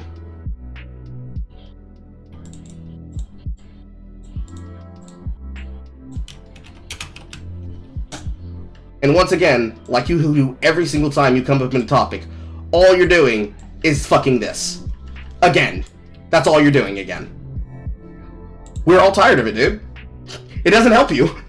You've been told multiple times that the amount of space to talk about the issues are finite, but the amount of content that people can watch about that content is actually effervescent. You cannot have enough content, because if somebody's entertained by it, it doesn't fucking matter. But the topic, right now, is not about the amount of content that people are freebasing. And it's not about the amount of content and audiences that are consuming that content. It is explicitly about you not being able to handle that in the commentary community bubble, as I've talked about it many times before, which you always have to when you're making space, because it's a bubble inside of a bubble inside of a bubble. Every single time we come back to this topic, you can't handle that inside of the greater fucking circle, you're being told fuck off. So you get mad and try to niggle your position all the way down to a finite circle, despite the fact that every single time you have fractionated everybody with the way that you behave. You fractionated everybody in the way that you behave, and you haven't learned from it yet. And every single time you get reminded, every time you come back, hey, stop doing the shit you're doing. Now, I want to keep harassing people about watching my content and striking their streams and striking their videos unfairly. Okay, we're gonna keep calling you a retard. How many times does it have to happen until you stop doing it? How many times do we have to have this conversation with you, old man? Stop making me hit you! I don't want to hit you, but you make me hit you, bro. Come on. Just stop. Just stop it. Just stop. You don't have to do this. But it's okay. It's alright. We can't trust you to know what's wrong and what's right. Very hard for you. Very difficult for you, you know. A good example is very recently Jax Films made a video criticizing the reaction content of a VTuber, as well how she steals other people's memes and jokes and puts them on her community page with a simple lol or something to drive engagement. Narzul, 4 numbers, sent this little tip. While it's not in video format, the VTuber Fillion is stealing people's memes off Reddit and posting it on her YouTube community page every day with captions like lol and yeah, just to drive the algorithm her channel. Interesting, I thought. I looked into this. Is there any truth to this claim? Spoiler, yes. Lol, lol, lol. There you go. There are your 3 lols in a row. My head hurts. Lol, real, lol. After that video came out, got like 500,000 views, you know what happened? Nothing. She just continued doing the exact same thing she was doing before. But do you realize that the thing that you're saying is supposed to happen is that you want there to be an administrative decision that comes from the website and not the community decision that comes from everybody being aware of the topic? No. Because what you want to have happen is you want YouTube to be so inundated in drama content that when you decide that the person has not done enough, that you can be able to say, this person's clearly doing crimes, and you want them to say, yes, DarkViperAU, we sit amongst on high about how you are concerned about these topics, and we shall now demonetize and then delete their channels, and source all the money they would have earned for the next 5 years to you. That's not gonna happen. Because that is them not acting in the capacity of a platform. That is them acting in the capacity of a publisher. Safe haven, anyone? Safe haven, anyone? Safe harbor rules? Things that have constantly been discussed multiple times before? We can't do that. That's not allowed. They would literally lose their right to run a website if they did that. So what's the next best thing? Community outreach and community censorship? Yeah, because it's easier to allow a group of people to recognize a bad behavior and ostracize the person for not behaving in the way that polite society dictates they should. In this sense, polite content creators. And society, the space in which they occupy. Now, what would you call that? What would you call that? What would you call a person being called out about behavior in an audience and either being forced to conform to that pattern and that behavior, or be ostracized and not mentioned again and ignored to be? What would be the word that describes that? Social amounts of change that has led to people being called out about that behavior and no longer doing that behavior in places where people can see. I think that's doing something? It's doing something, right? Because they were doing it before, unimpeded, with no care, and now they've gone underground, right? Now nobody can see them doing it, right? So now, they're doing the thing where nobody can see it, and because they are, we can now track what they're doing and how they're behaving. Oh my god! Wow! I can't, oh no! Again, you can't be this stupid. It is not probable, it's not possible for you to be this stupid. It's not possible for you to be this stupid. It can't be. Because if you're of the community, you know what we're talking about. This is not news to you. You're informed, you're aware. You're not like the chatters that got banned for calling me the hard R. It's possible, my man, for you to grasp these things. It is possible. You can get it. You can understand. You understand the concept. You understand the topic. You understand the rules that are in law. But all of a sudden, when they are against you, belligerence, ignorance, like amnesia. But when they agree with you, and they're platforming you, people who have literally an invested reason to hate others, which is very much the case with Beliar. Beliar might as well be fucking Twitch's trust and safety, the way he's saying, fuck that guy, he's not benefiting the rest of us. The same way that Twitch Trust and Safety will actively share jokes amongst themselves and memes amongst themselves on the internal Slack, showing that they want for him to be deplatformed, but he's not getting banned enough for them to do so. You cannot hold these positions and expect people to not push back against you when you're clearly acting out like a buffoon.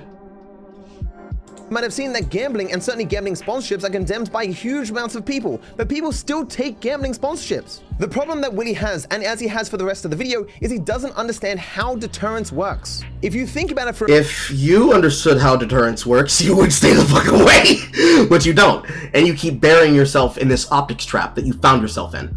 Because you care so much about how you are seen by everybody else, but you don't care at all about how you are affecting other people, let alone how your actions are affecting you, and framing it that it must be somebody else instead of yourself. The call is coming from inside of the house, bro, and he's saying that you're fat and you need to go to the gym. For a bit, you can probably figure out these principles. You don't need to have a background in criminology like I do to understand the principles I'm about to explain. But you do need to have intellectual rigor to take your ass to the fucking gym of your mind. Work out your brain to figure out why it's cringe and why it's ridiculous.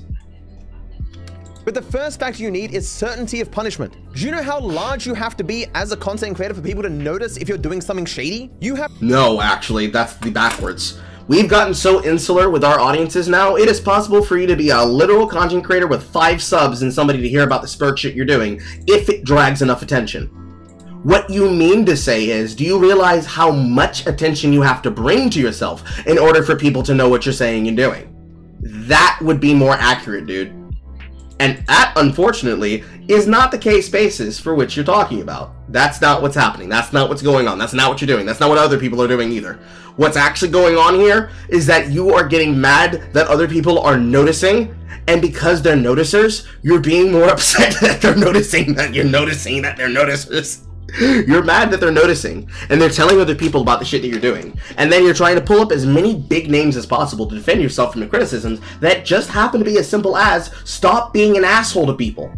And then, from stop being an asshole to people, stop being an asshole who justifies attacking people. Stop being an asshole who justifies attacking people, and then insisting that you're not upset when you are upset. You're but frustratingly upset. How upset are you? You're so upset that your own partner is telling you, please put it down, and you can't put the shovel down, Yorick.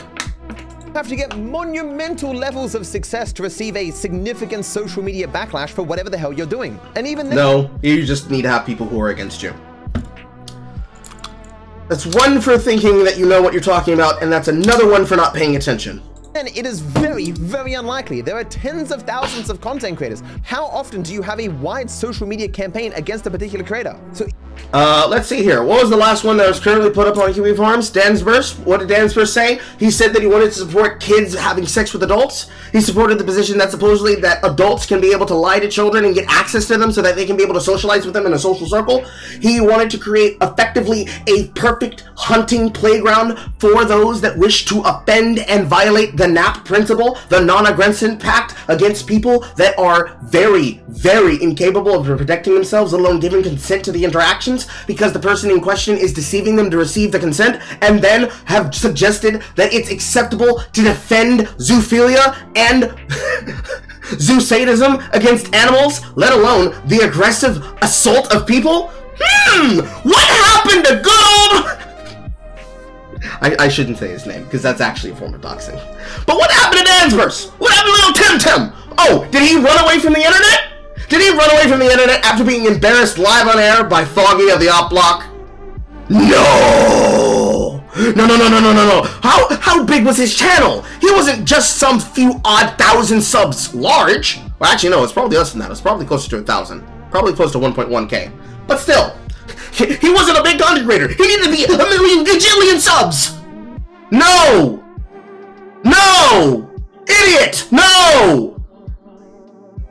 All that it requires is that you piss enough people off and put enough interest in you for people to look into you. And that's all it takes for people to really get on top of it.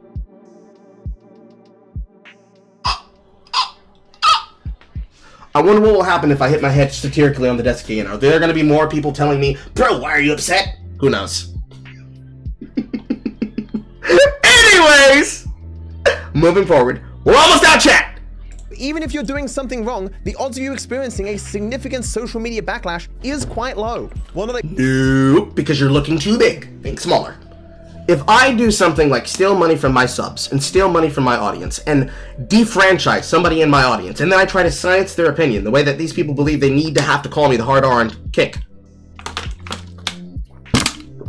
and somebody of my audience who believes in, one, the opinion that I should live my standards, and two, the moral compass that what I'm doing is wrong, they will, depending on how much power that they have, do everything in that power to out what I'm doing, especially if I'm going out of my way to silence those opinions and silence those voices and silence that news from getting out, either by trying to top-down control it or discourage dissent by rewarding people with free shit. It's very simple. How many times have people been revealed for that? Hell, half the shit that has to do with my internet backstory happens to be me doing that exactly to a person who I said, do not do that. Don't fuck with it. Leave it alone. Them not listening to me and saying, alright, you forced my hand. Most of the shit that happens on the internet is literally because somebody decided to fuck around and now they're upset that they're finding out. This just happens to be attempt number 5 of you fucking around and finding out.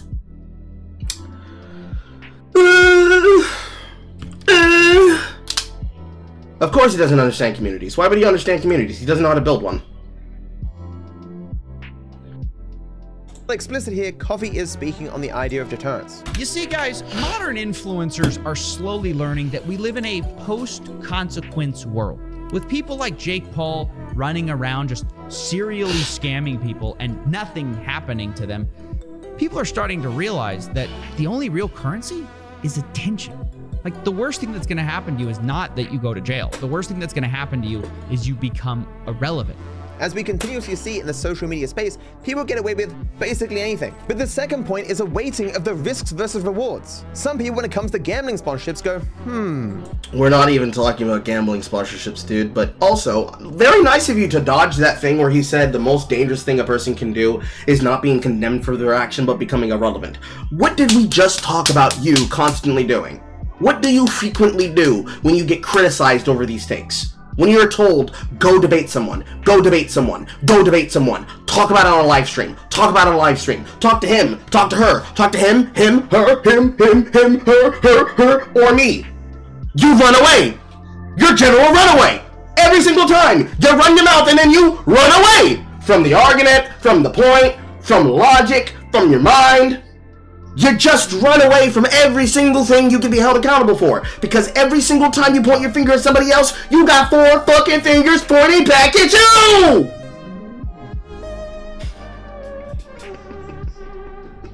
Or rather, 3 fingers. It's only 4 fingers if you're capable of giving them the holly jolly salute, boys. So I'm being offered $10 million. My audience isn't gonna care, it's not gonna matter at all. Some people on Twitter are gonna get mad, but I have $10 million. I'm gonna take the $10 million. But the problem with the backlash against gambling content and the backlash against reaction content, for example, is that from the outside, not engaging with the content, it's still obvious to see if a person is doing gambling, but it's not obvious to see if a person's doing reaction content by any definition. Like you have Yes, it is. You can simply go to their fucking feed, go to their pages, and see if they're promoting any streams that they rewatched about a particular topic. Anybody who goes to those channels usually go there because, guess what? Their audiences like long-form content. How many of them are willing to do the entire fucking project and broadcast the entire time? Like I said earlier, probably not a lot. But there will be people, like Boster, that will catch it on the fucking VOD. And they will explicitly do so because they are into it.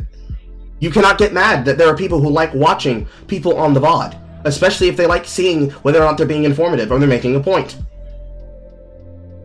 There's a serious question that can be asked. How many times would it be necessary for people who call you out and are willing to do the due diligence of tolerate your obnoxious attitude to do what I'm currently doing? How many more of those people are going to come through? And how many of those people are going to discover my takes here? The same way that Foggy, making him crash out and cry, put Dan's bursts directly in the middle of the firing squad for everybody to understand that he is indeed a fucking sympathizer for pedophiles, if not one himself. Especially with the arguments that he was making about the things he was talking about. How many people are going to say, you know what? Single player Carl's fucking, he's cooking right here. Goddamn, he flambéed a wonderful meal. Mwah! Cajun Fox is playing in the background. He just gets his foot directly in his ass, and there's not a single way which this man can wiggle. Certainly, he's going to refer to this, and we're going to get an entire news cycle of Dark Viper Crash Out. How many times do you think we could spin that wheel before we eventually get down to having multiple people who have said the same thing about you, the same way that I am right now, and people will in the future again, before you're finally able to accept, maybe I'm the asshole? The number's probably going to be 0. Or an asymptote close to 0. Because, as you said in your Viper Rambles, they either have the wrong backstory about you, or they have the right backstory, but you don't care about their standards and morals being pushed upon you. Unfortunate. Have to physically interface with the video and watch it potentially all the way through to know if that video fits your criteria as something that shouldn't be done. So when it comes to reaction content, the people who are most likely to see that a person isn't engaging with that content in a way that people would approve of are the people watching it who clearly don't care because they're watching the content. Like, I'm not spending my time watching every reaction video on the platform going, oh, actually this doesn't fit my definition of what would be good on the platform. If you don't like reaction content and would condemn it, you're not watching it. But even if you were, Snipewolf's not going to be like, oh, DarkViperAU doesn't like my content? Well, I made like $20 million last year making this content. You know what? DarkViperAU can go fuck himself. the chances of any significant repercussions from making any form of reaction content is close to zero. I would say exactly zero when it comes to significant repercussions. It doesn't matter what I say or do, a person's gonna go, yeah, but like, I make a lot of money re-uploading other people's videos, so, and I have an audience for it, so why should I care about what people who don't watch my content think? Many years ago, there was a broad condemnation of reaction content as a whole. People certainly did disagree as to what content should be allowed on the platform, but it was less accepted as a whole. No one wanted to be labeled as a reactor. Reactors were lazy, boring, uncreative. And you can hear these thoughts expressed in all the videos back then. But being a reactor has now become far more socially accepted, so you get both the good reactions and the bad in a far greater amount. It also seems possible that the word react has come to replace other words that used to be used. Director commentary, reviews, now it's just reactions everywhere. Further watering down what the term even bloody well means. Keep this stuff in mind as we talk about XQC and Hassan as we move forward. But do you know who's responsible for that? You, dumbass. You're responsible for that. People like you are responsible for that. Because you cared more about spurring about something than actually defining your terms and dealing with it directly. And now everybody can get away with what they're doing. Because of you. You're the reason they can do that. It's your fault. Bad, but because I worry what people will think of me. My audience will be angry at me, potentially. And that kind of stuff is really powerful. And this does happen. Once a year, XQC and Hassan get ritualistically blasted for leaving while the video is still playing, deterring other streamers from doing it. None of the posts on Twitter that were just screen caps of the thumbnails of the videos mentioned anything about leaving the room while the video was playing. None of them. The people on Twitter were not going and watching the video going, oh, at 16 minutes he left the room. Well, better go back to Twitter now and start complaining about this. Just the idea of the reaction of re-uploading someone's video in its entirety that someone had spent a lot of time on caused this condemnation. I say this because it's literally the only thing that is shown in the fucking tweets. The idea that all these hundreds of thousands of people went and watched both videos, noting the times that the people left the room and said, oh, this is actually something I need to condemn, came back and liked it, is fucking insane. But there are so many more problems. Willie specifically says here that this is deterring other streamers from doing it. But XQC and Hassan still do this. Willie himself has shown that Hassan does this countless times. Especially coming from the guy who leaves to eat midstream while other people's videos play. If this backlash from the outgroup doesn't even deter the people receiving the backlash, what evidence is there that it deters other people from doing the same? Does Willie sincerely think that the main criticism of XQC and Hassan sitting around watching other people's videos is how much their ass is in the seat? If Hassan's ass to seat percentage went from 99% to 100%, then no one would have any additional complaints about Hassan's reaction content. I need to see some evidence of this because this is just insane to me. I don't watch Hassan's content. Why would anyone who doesn't watch Hassan's content care how long his ass is in the seat? Does he really think that every year there's a huge social media backlash because of less than 1% of the time that Hassan's ass isn't in the seat? That's insane to believe. The people throwing backlash at XQC and Hassan don't watch their content. And this does happen. Once a year, XQC and Hassan get ritualistically blasted for leaving while the video is still playing, deterring other streamers from doing it. At one point in time, I want to argue further why it's just very silly to think that every creator who reacts in a bad way is going to get flamed on Twitter tomorrow, the next day, the next week, the next month, whatever. And how I wanted to point this out is that there's just so many of them, right? Like I just started collecting a few as I was going around social media, where it's just a person like with a random clip. I don't know if this person's goddamn real. Is another random person who's just like, they just... This is not an example of people doing this on YouTube, my man. That's an example of them doing it on TikTok. You're complaining of... Excuse me. My saliva is telling me that it doesn't want to be in this content anymore. It's trying to choke the shit out of me. You were mad about this happening on YouTube. You then say that you would excuse it happening on Twitch as long as it was out of sight, out of mind. Now you're getting upset about people demonstrating what multiple people have already called out and said and condemned as being bad. Especially to the degree that they would take somebody else's content, layer something on top of it, and maybe even put something else on top of that as well, and monetize the revenue that comes in from watch time and watch retention, so that they can then target those people for ads, that channel for ad sponsorship and partnership, and farming your content relentlessly because they're not being held to a fair standard. Fuck.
No.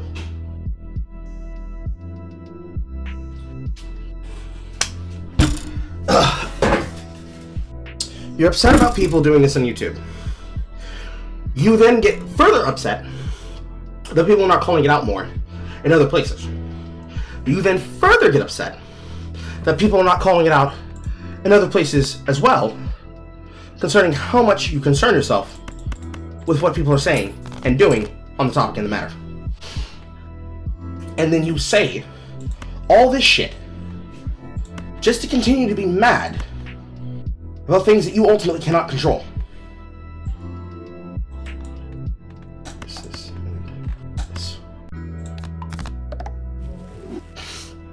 There's no world where you can expect me to take you seriously again, where you're willing to accept, allow, and ignore these things here, but you're not willing to address them anywhere fucking else.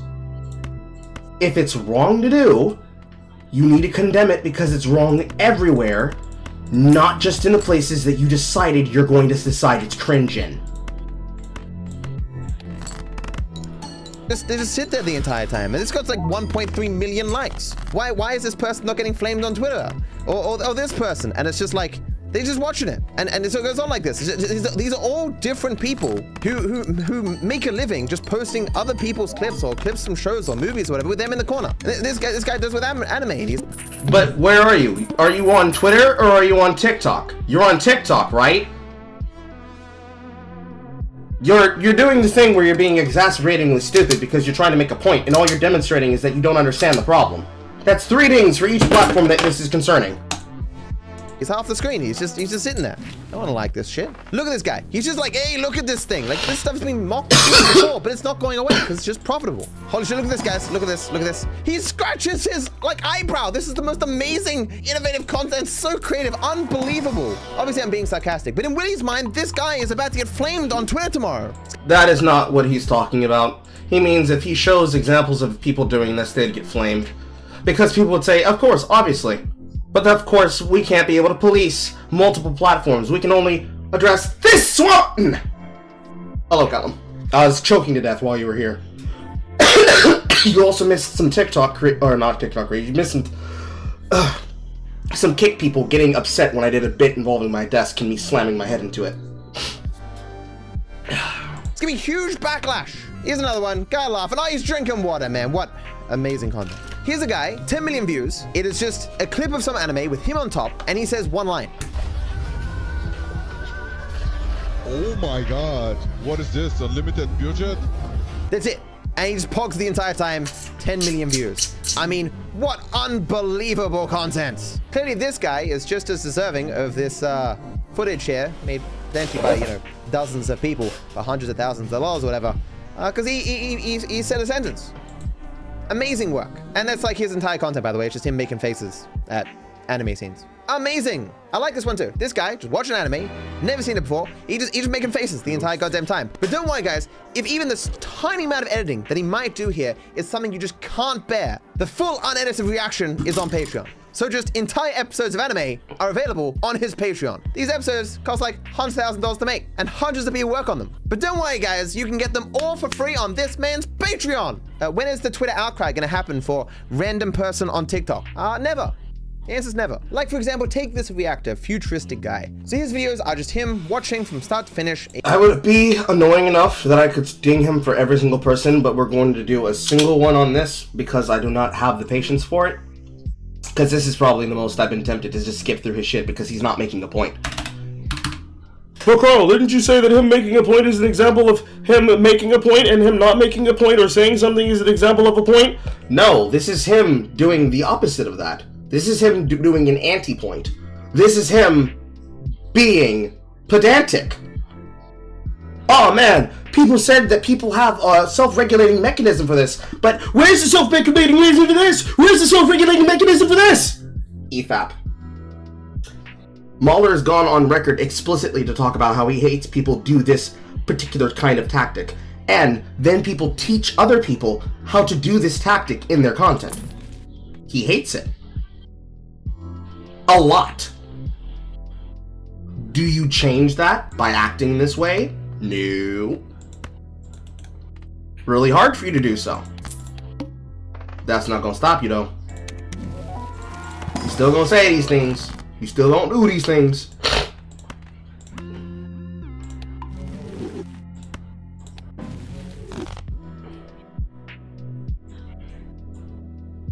A music video, and at the end he gives his review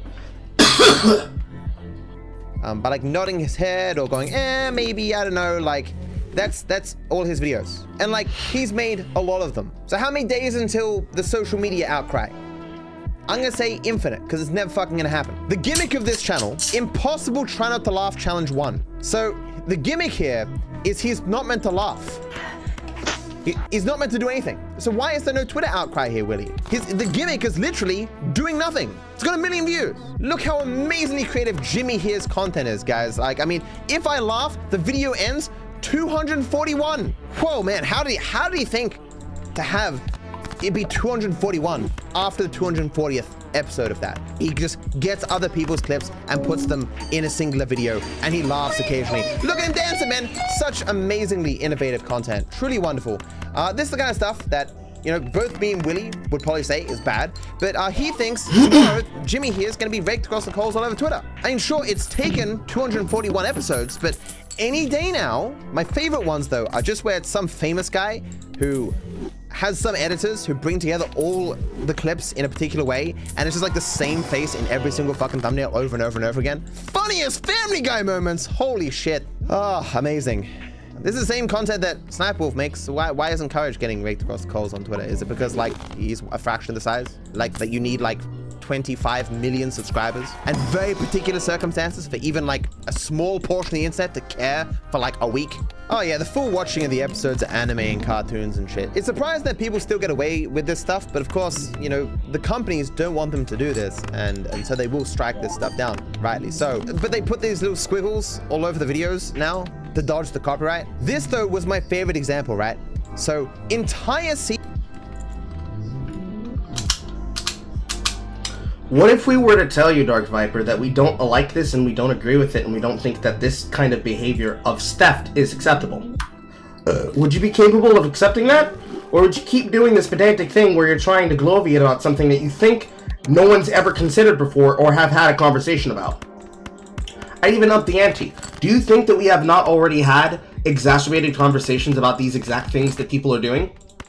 Do you think that people agree with it and they think it is acceptable and they don't see a problem with it? You have to, right? Because otherwise, why are you going to the nines to do this? Certainly you know that nobody's ever considered it. But, in actuality, we have talked about it. You just weren't there for it because it was one of those phases where you were running away from criticism again. Actually, see what's inside the shop. Seasons of the Boondocks were on YouTube for 2 years, gaining many millions of views. This guy got 262,000 subscribers in that time. It took 2 years for the videos to be taken down. Now, companies, litigious, care so much about protecting their copyright, It takes them 2 years to care about a channel of this size. And Willie thinks Pussy Lover 69 badly reacting to videos is getting a huge Twitter backlash next week. Like, I mean, it's just so unbelievably naive. It's just so amazingly ignorant of how people work, markets work, social dynamics work. But he says it like so many times in his goddamn video. There are a ridiculous amount of channels that get by doing exactly what Snapwolf does. They get by doing exactly what Hassan does, doing exactly what XQC does. There's countless more that get by doing what Asmongold does. No one knows their names. No one cares. In the same way that Hassan gets away with it, XQC gets away with it, Snapwolf gets away with it, Asmongold gets away with it, all these guys get away with it too. No one. But they're not getting away with it because they're not going under the radar, unseen and unheard. In fact, of the examples that you pulled up, you demonstrated that they are in fact getting sanctioned in some way by someone. But that's not enough for you because it's not to your liking. It's not to something that you can explicitly say is on specificity. So it might as well not even be happening. It might as well not exist. Might as well not be real. Unreal levels of pedantic and fuck you that should go on top of it, my dude. Amount of Twitter backlash occurring for 1 week is going to offset the massive gains you can make ripping off other people's work and sticking your face on it on YouTube. It is money. Willie's position ultimately boils down to the idea that when presented with fuck tons of money for exploiting people, all the people exploiting people would be like, yeah, but like, I know I'm getting a lot of money for this, but random guy 47 says he doesn't like me on Twitter. I think I'm gonna have to rethink my entire life, return my sports cars, sell my mansion, stop this hugely exploitative career that I've done for so many years now and given me luxury that very few people will ever experience. But I personally think this is really dumb, and Willie is dumb for thinking this. This is stupid, and Herbert communicated really obviously why this is the case. And this does happen. Once a year, XQC and Hassan get ritualistically blasted for leaving while the video is still playing, deterring other streamers from doing it. But again, for XQC and Hassan to be criticized for far more than Willie is letting on, it required them to be successful 4 years doing this, like half a decade of rebroadcasting and re-uploading half of YouTube, including full TV shows. No, they were being blasted about it the entire time on Twitch! An entire ecosystem that you said you didn't care about as long as it never was in front of your eye lines. Again, out of sight, out of mind. You literally tried to justify excusing Denims. She's just a small little content creator. She's not causing any harm. I want the big fish! The big fish! I want the big fish! No, dummy!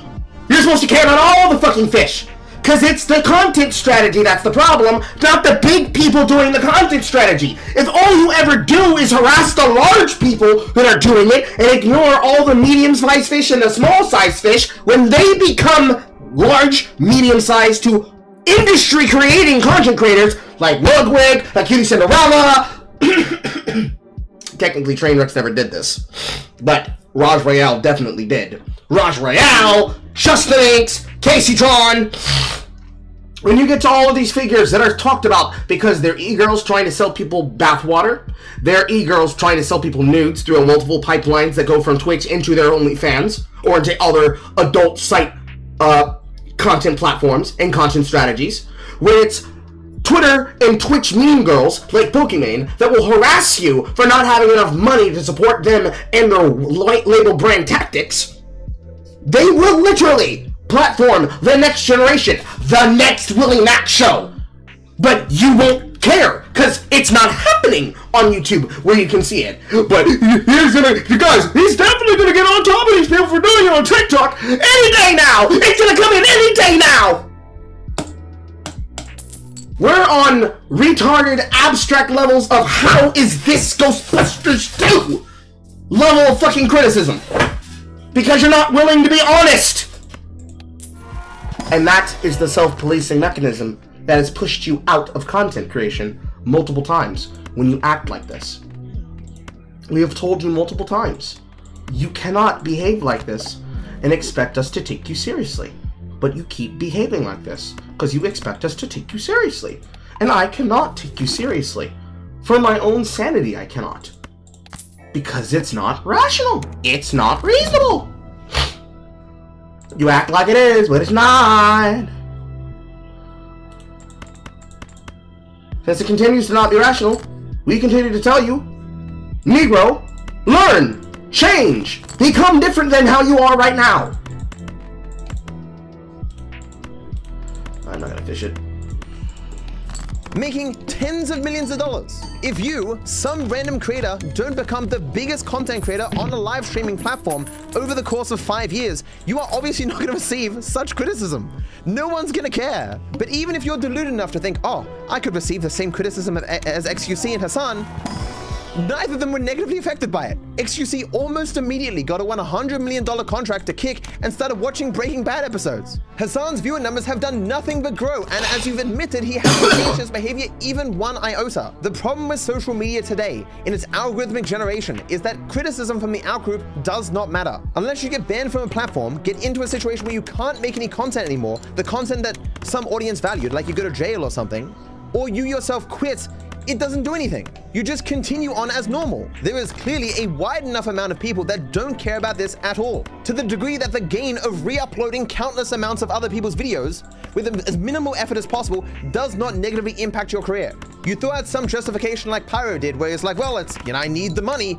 And people who watch the content are like, okay, we understand. Because the people who watch your content, the viewers, are really all that matters. And they will engage in any mental gymnastics they need to continue to maintain that value that they're getting from your content. I do not understand how Willie is arguing for the existence of social sanctions being effective on social media while pointing to 2 examples where it clearly didn't work. People who don't know or watch your content criticize you on Twitter for like a week and you go back to making millions of dollars. It's just bewildering to listen to. It's just the dumbest thing I've ever heard. The community is... So this is what, the 4th or 5th time that Willie has alluded to this mystical community that has decided what everyone should or should not be doing? The community has landed where as long as you're present and trying, especially if you're being critical, then you're okay. He tries to act like in 2016 we had different standards. We didn't. The past is so irrelevant to my perspective on reaction content that my main essay where I talk about my views specifically starts by saying, I am not interested in this. It's not relevant. I'm not going to talk about it at all. Rather than being bogged down with the history of reaction content, this video will almost entirely focus on the present. He had to dig 40 minutes into a random podcast to find me mentioning it even offhandedly. The lengths that this man will go to not present my arguments and my perspective is insane. But the length in which you will go to misunderstand his argument in the presentation of anybody else's argument is belligerent. If I use words to insult somebody else's attention span, does that mean it becomes more based for doing so? This hand's dead. To be clear, this isn't something I just made up or something. I lived during that period, and that was my experience. But other creators from around that time do also express that experience. For example, here's CDogVA saying the exact same goddamn thing. The whole... And here comes a person from, whoa, what's that? The Trash Takes podcast. People who are known for doing the exact same thing in anime. That's 2 dings. Actually, no. Is it a 3-man podcast?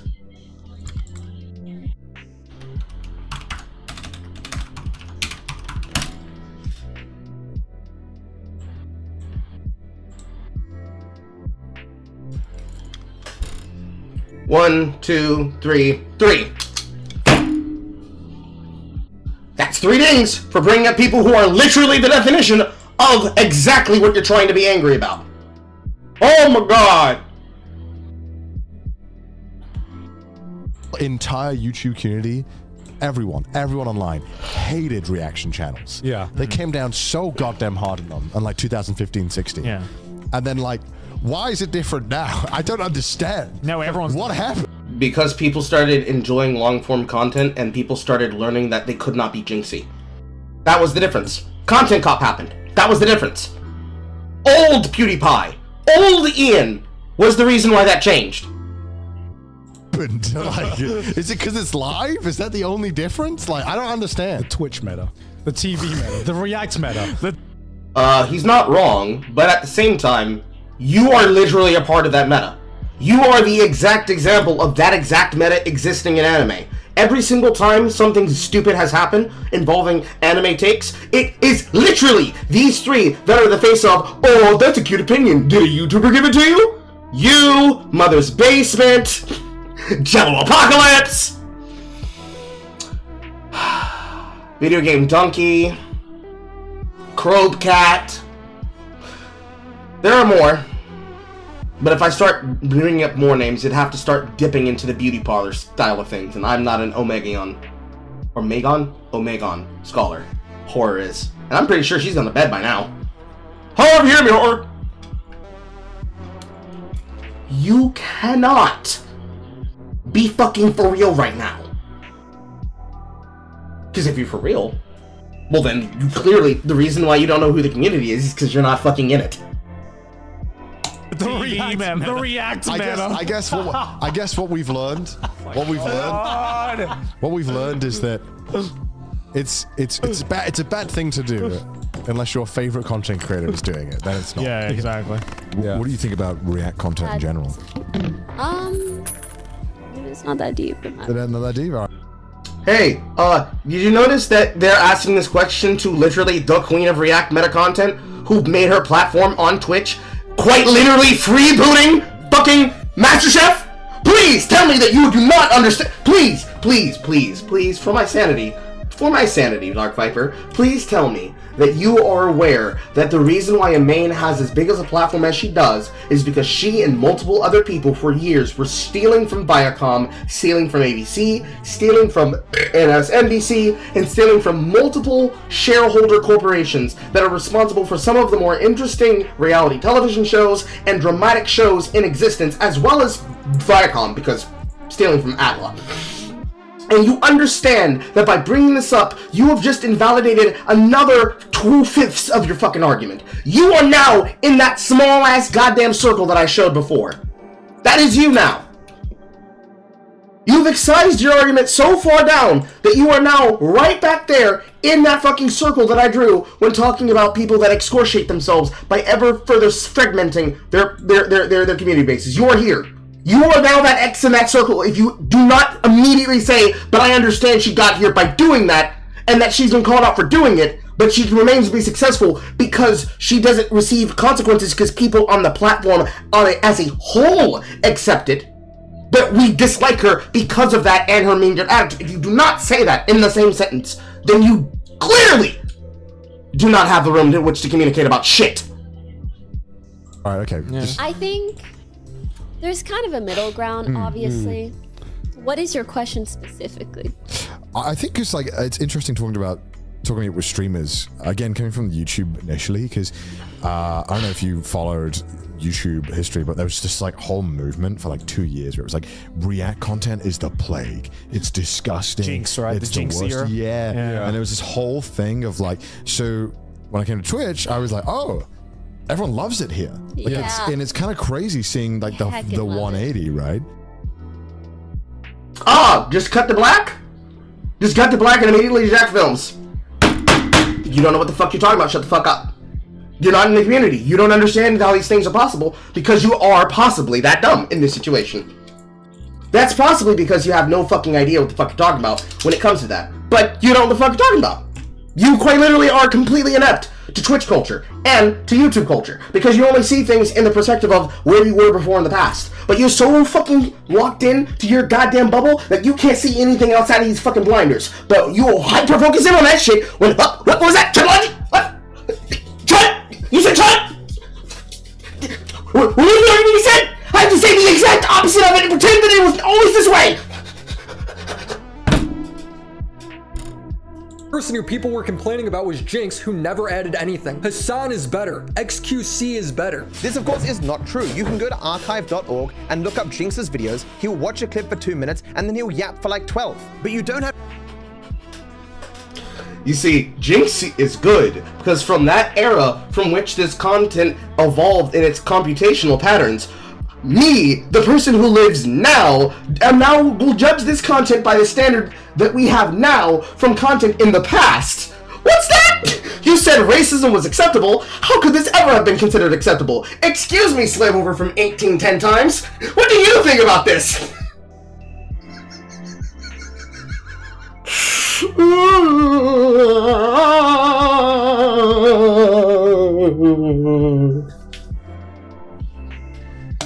Have to go that sort of effort, as even in the video uses of Jack's films, you can see that Jinx yaps for many minutes after the video he's watching ends. Willie just excludes this and pretends it doesn't exist because he's a liar. Because the problem here is that he was doing exactly the energy that you claim everyone else is doing on content. He was watching it in the corner and not reacting during the time in which was elapsed, And during that time, if it's a 2-minute video, he's saying nothing and saying, haha, paste, all real, for those 10 minutes. And in that time frame that you said that you cared about, here's the amount of content that's being played, that little dumbass boy on the screen, here's the amount of content that's being played for the length of it, and here's how long he was doing all that non-yapping. Oh look, it's exactly the same. The entire fucking comedy track of the fucking riff track of this content creator is mute. Look what happened after that mark. This is the standard you said that you did not want. He was doing exactly that. That's why it changed. We would not be able to evolve from that black man there. Put him on the screen so we can make it a meme. We would never evolve from this black man here being criticized by this white man to this black man here criticizing this white man in the distance if we did not criticize Jinx. It would not have happened! It wouldn't have happened! Multiple content creators, multiple people, over a conversation that expanded the entire website about the entire methodology we use as behavior! It all changed! Because it started with people like him! And that's why we miss the old iDubbbz. That fuck you iDubbbz. That being rude iDubbbz. With an attitude iDubbbz. And yet, you have to be dense that you don't fucking get this. You're so in tune to the conversation, bro. You're so in tune to the conversation. You're so in tune to everything that when it's explained to you explicitly, or worse, you recount it as, I remember back then. I remember that content. He used to be better than, he was actually better than that guy now. No! You clearly don't get it. Let me out!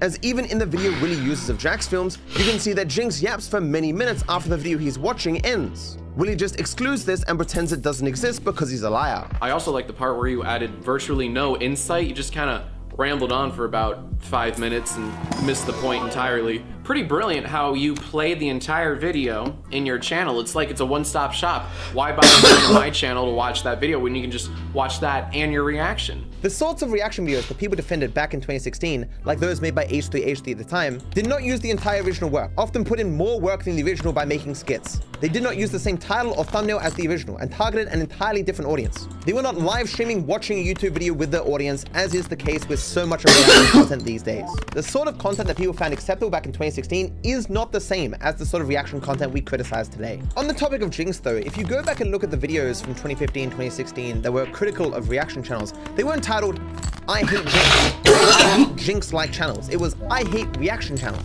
For example, this creator, I hate everything. He criticizes how little work they take compared to the original. He criticizes their effect on the algorithm. He criticizes how reactors use the entire video. And he says outright that showing the entire work isn't necessary for commentary. He further complains that reactors undermine the very idea of creativity. I urge you all to stay clear of crap content like this. It has no value. There's no skill or involvement that makes them worth watching. It's a shame that the word react has such a negative connotation because, as I said, there's some really well-made reaction content out there. Hell, I may not personally like it at all, but even the Fine Brothers have more going on. At least there's some kind of production value, and it's more than just people sat there silently watching a popular video that they didn't make. Fucking talentless. It is a legit business, so you can't take that away from us, you know what I'm saying? Yeah, I suppose in the most frivolous way possible, recording yourself watching a video is pretty legit, but like, I don't care if it's legit or not. I just fucking hate reaction videos, because I think they're stupid and dumb and have no value, and are also stealing. Time for me to make money off your hard work. There is no reason that you have to sit there watching the entire video in full to be able to start a discussion about it. It makes no sense. A clip here or there is fine, but you just watch the entire thing. People don't understand that the reason that these channels just explode is because they're totally abusing the YouTube system that is in place. YouTube values frequency of upload and viewer retention above everything else. And what are the two things that these reaction channels do? They spam out multiple videos a day because they're so easy to make, and they're always really long because they're just watching other people's videos in their entirety. Like, what is difficult about understanding this? How do you not have a problem seeing these people doing nothing but putting someone else's video that they have most likely worked really hard on? All of these things are things that people criticize right now as well. I would argue that Willie misunderstands that people would naturally focus on the worst aspects of a thing, or the worst examples of a thing, but that doesn't necessarily mean that they don't also have grievance about things that aren't as bad. It is very clear that everyone who dislikes React content to some degree dislikes some forms of it more than others. And there are some parts they could live with, but that doesn't necessarily mean the person thinks those are good or worth having on the platform or should exist at all, merely that they pass some threshold to no longer be worthy of criticism. Person who people were complaining about was Jinx, who never added anything. Hassan is better. XQC is better. But the point I was making is that the idea of being a reactor was more of a condemnable thing back then. It wasn't something respected. Again, I'd be hard-pressed to prove this, which is why I didn't argue it in my actual work. It could not be more beside the point if you tried. Something Viper and I agree on is that we don't want a lazy streamer to get sued by a big company and then set a bad precedent for what fair use is. Viper writes, the legal positions of platforms like YouTube and Twitch balance on a razor's edge. All it would take is one single significant challenge that could destroy this delicate balance and make all of our careers impossible. Citing XQC disguised Toast and Hassan watching anime and cartoons. No,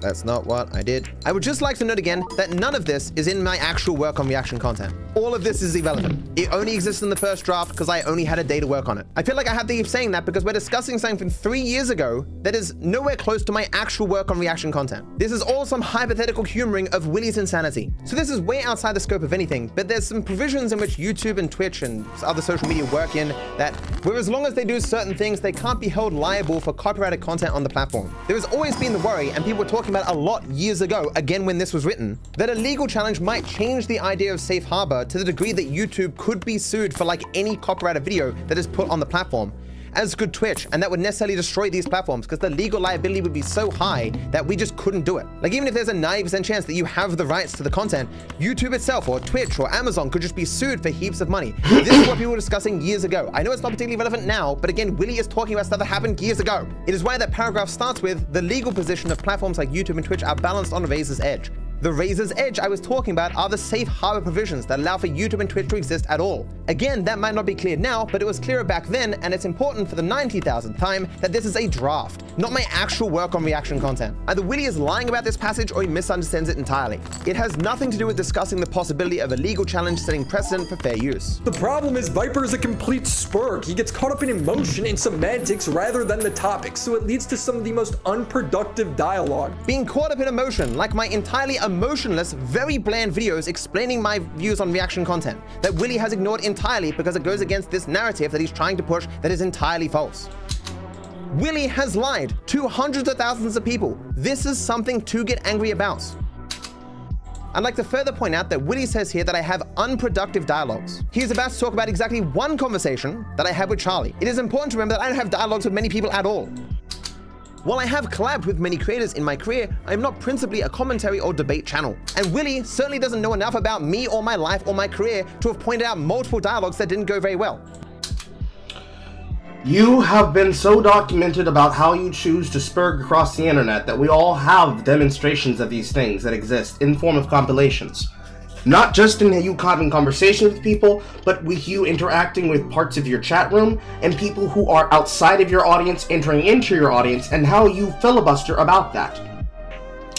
Not addressing myself and the example that I made with the headbanging earlier, you are not capable of saying that because you are not capable of even addressing that you are spurging out and doing the exact thing that he says that you do, which is trying to niggle in the reeds of the details. My very limited dialogue with Charlie was not something I wanted or sought in any capacity. Better phrasing would be, if DarkViperAU doesn't try to have a productive dialogue, he doesn't have a productive dialogue. Which, yeah, because I'm not trying to.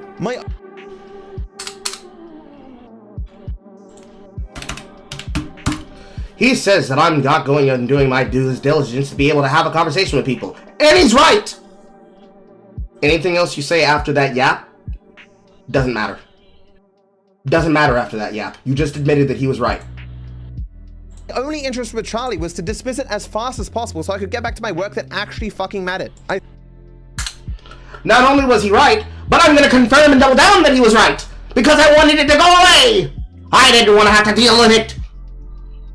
I threw my draft script into the world specifically because I didn't want to discuss the issue further, but I wanted it off my mind. In such circumstances, why would the dialogue have been productive? One of the things I was accused of at the time was intentionally writing those things in my draft for attention, because I received so much of it. Usually when someone makes a video complaining about something on the internet, no one cares. But in my case, my draft essay led to dozens of videos being made discussing this topic. Do you know how difficult that is on any topic? Charlie himself at the time said it was an eye-opening experience and he was going to change his content, leading to later him saying that he no longer makes reaction content, and he credited my work as a significant part of that. The videos just on my dialogue with Charlie got tens of millions of views. These videos not only changed viewers' minds on the topic, but creators as well. What more could you ask for? Despite not even trying, I got huge attention on an issue and changed minds. There are so many negative words you can use to describe my interactions with Charlie all the way back then, but unproductive is probably the only one that doesn't apply. There are only really two caveats to this. One, the only reason it got a lot of attention is because of Charlie. Although, to be fair, the only reason he paid attention to it at all was because he was a fan of my previous work, so I also get a little bit of credit for that. And two, this is not what I wanted. I was very busy working on something that I cared about far more. My goal was to not get attention, to not have a dialogue. It is insane that back then, because I drew so much attention to the issue, that people argued I was effectively baiting people, that I intentionally did things to get people to talk about this because, oh, look at how many views I'm generating. Honestly, I think a lot of Dark Viper's goal, because he said in his response video that he doesn't gain from this, that he's making enemies. I don't think there are specifically 4 people who are named directly: Hassan, Pokey, Moist Critical, and XQC. And I don't think that was an accident. I don't think these 4 examples, the 4 largest Twitch streamers, 4 of them, was only to drive a point home. I think it's to create a little controversy. You are referring to Legwig, the man who will literally monetize any controversy that he possibly can as long as he's able to make buku dollars back from it. And saying, look, a person who says that I'm right. Idiot. Fucking idiot.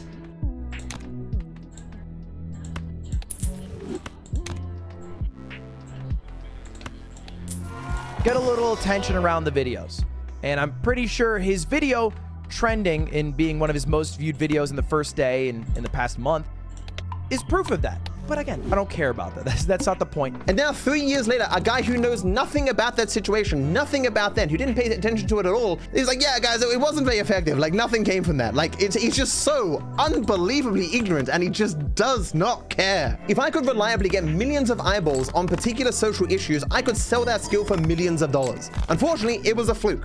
If you ain't about money, then I don't mess with y'all. And that's really the extent of the argument Matt has made on his dozen or so videos on the topic. And every video is the exact same thing. It's Matt responding to other people's opinion with his opinion, but he presents his opinion as a fact. It's literally just him making semantic argument. So this is him implying he's watched the videos, which he clearly hasn't, because they don't even all involve me responding to someone else. He seems blissfully unaware that I finished that draft and made it into a video. He has not seen all these videos. But even worse than that, I do not think Willie knows what semantics are.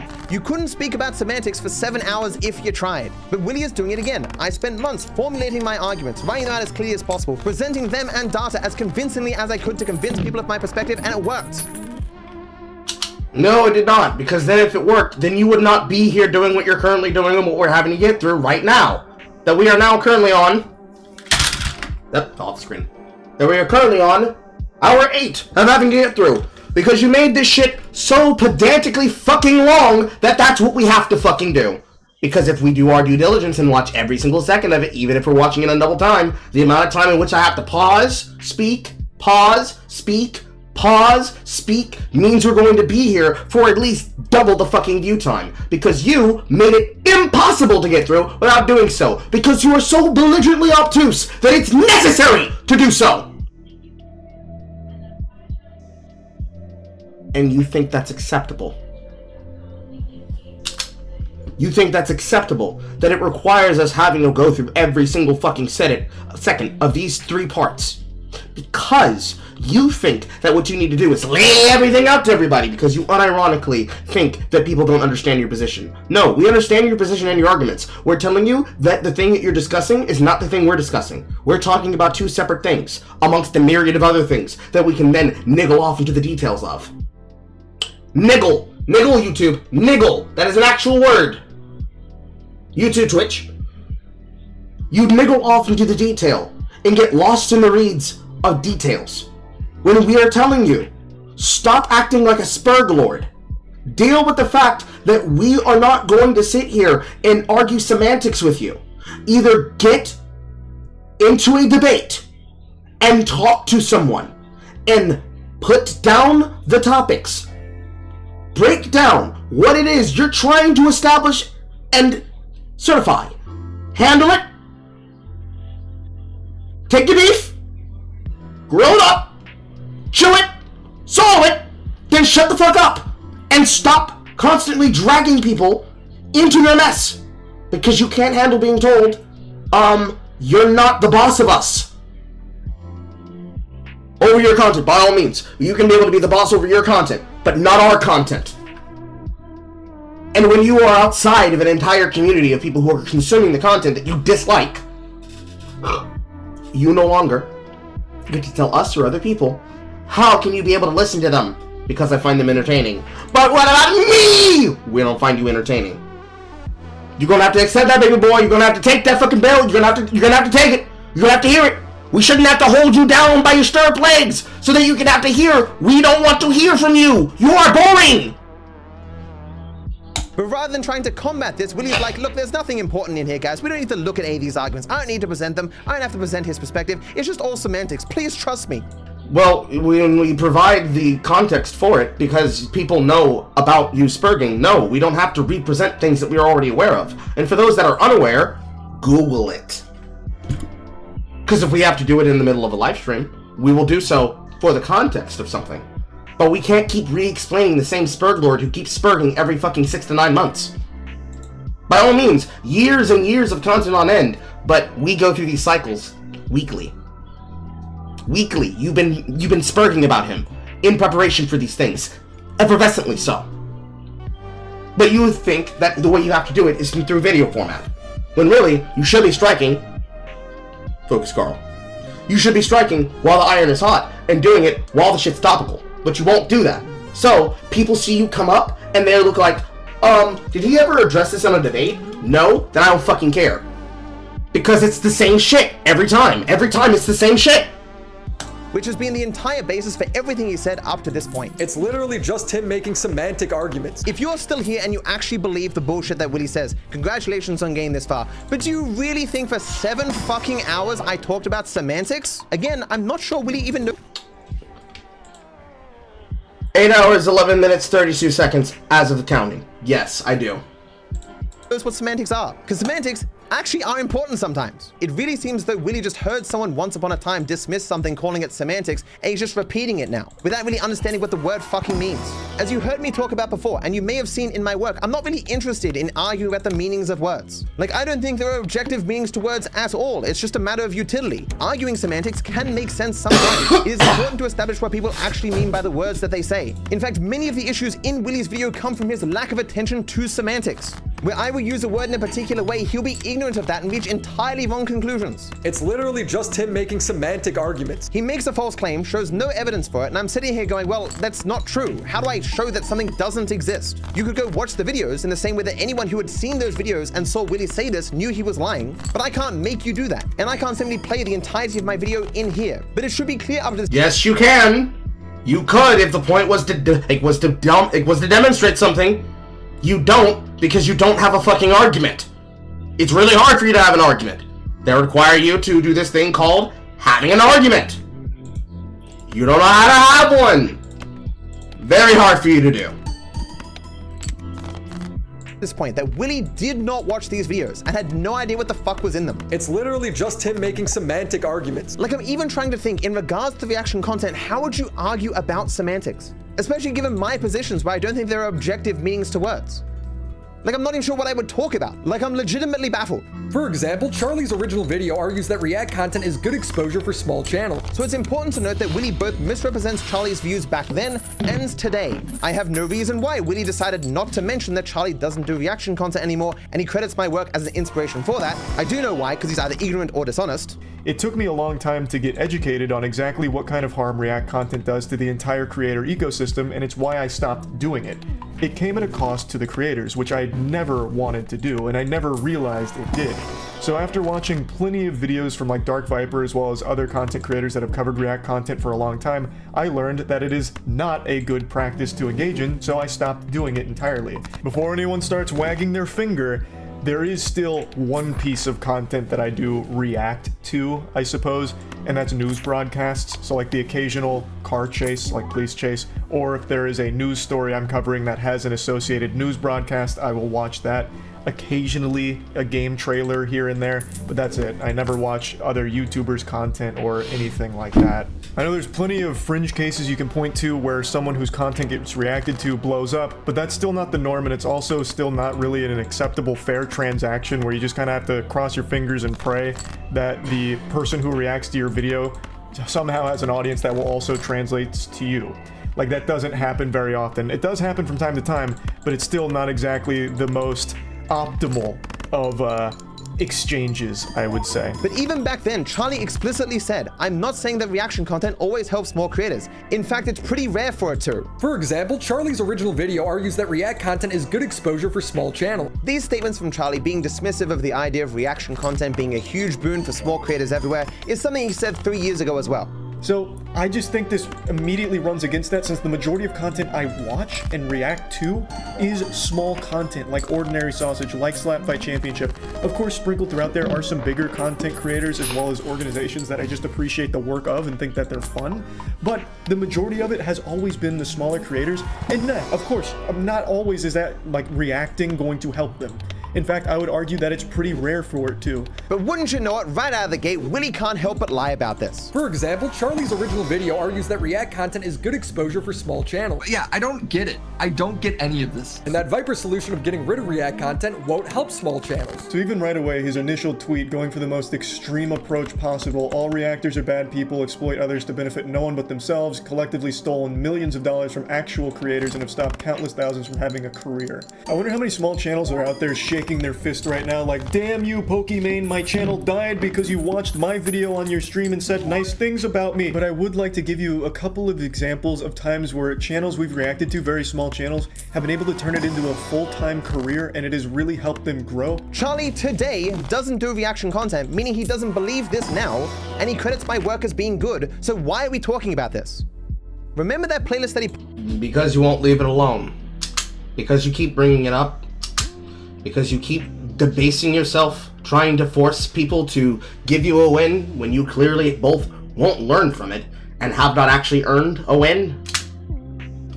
Various reasons, you know.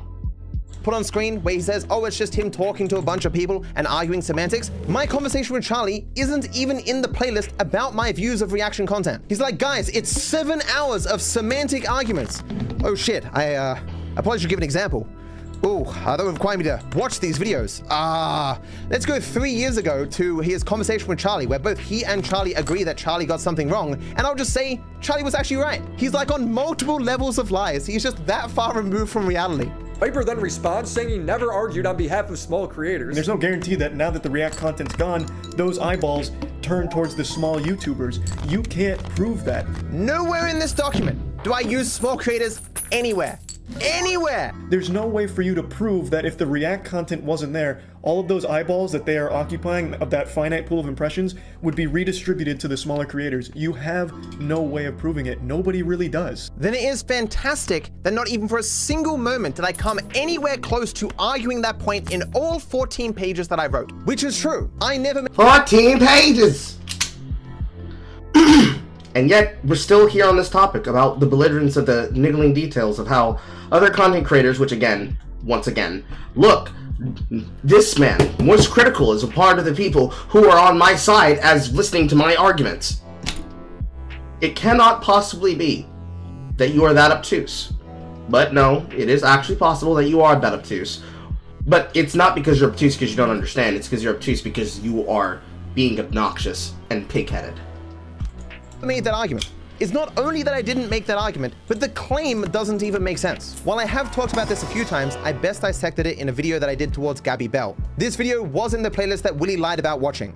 DarkViperAU posted his unfinished video script in a tweet with the caption, "All reactors are bad people. They exploit others to benefit no one but themselves. Collectively, they have stolen millions of dollars from actual creators and have stopped countless thousands from having a career," which is implying not only that they are small creators, that they are stopping from having a career, but they are actively stealing views, impressions, and etc. from them. So my essay is about content creators in general and very rarely speaks of the size of particular creators. Gabby, for whatever reason, does not want this to be true, so therefore has to apply certain tricks to make it seem otherwise. So for example, this sentence refers to actual content creators, so all creators regardless of size. It then refers to a second group that was unable to become content creators. In order to clarify the meaning of this sentence, Gabby just changes some words in it. Which is implying not only that they are small creators, that they are stopping from having a career. She claims throughout her video that I'm focused specifically on small creators. Dark Viper argues in his essay that those views and impressions would have gone to people who would be able to start a career from those impressions. It's not just all these creators are gone, all those impressions are going to smaller creators. If my essay was about small creators, I probably would have used that phrase even once. In fact, in the 47 times that I speak about content creators in that essay, I only distinguish between them 6 times. And 3 of those references aren't to content creators currently, but those who are becoming content creators in the future. But of course, as you just saw, Gabby did show some text from my essay on the screen. As is always the case whenever she does this, if you read it, you will find out it either directly argues against what she's saying or has nothing to do with it. Absent the existence of React content, more exposure would be going to original content, big and small. So this directly shows that I'm not claiming that reactors only impact small content creators, nor is that my major concern. The first non-highlighted sentence tells you the purpose of this paragraph.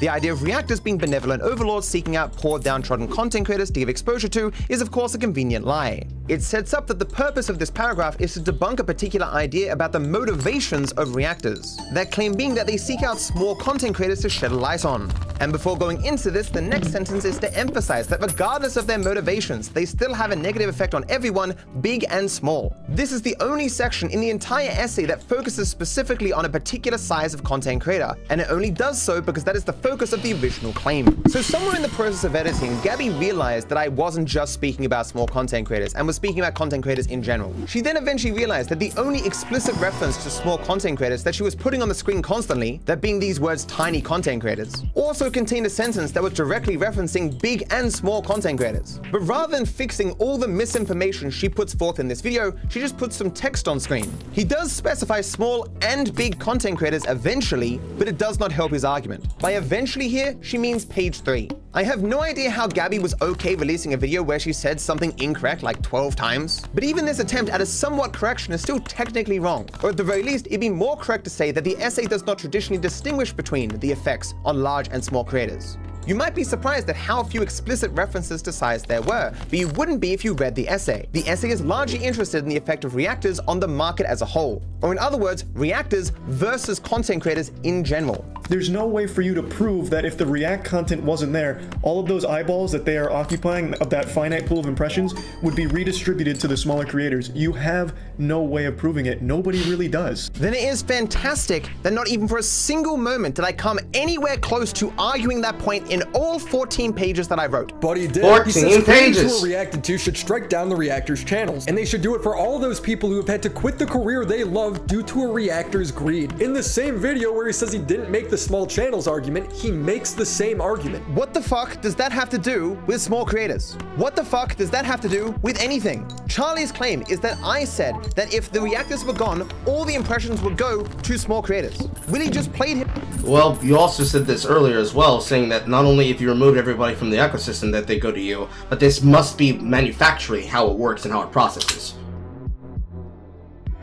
And then on top of that, you kept doing this thing where, because you didn't explicitly say the word, that means you didn't mean it, when in actuality, she actually did the thing that you didn't do, which is the addressal of an entire conversation, and how you use those words, and how those words to be interpreted.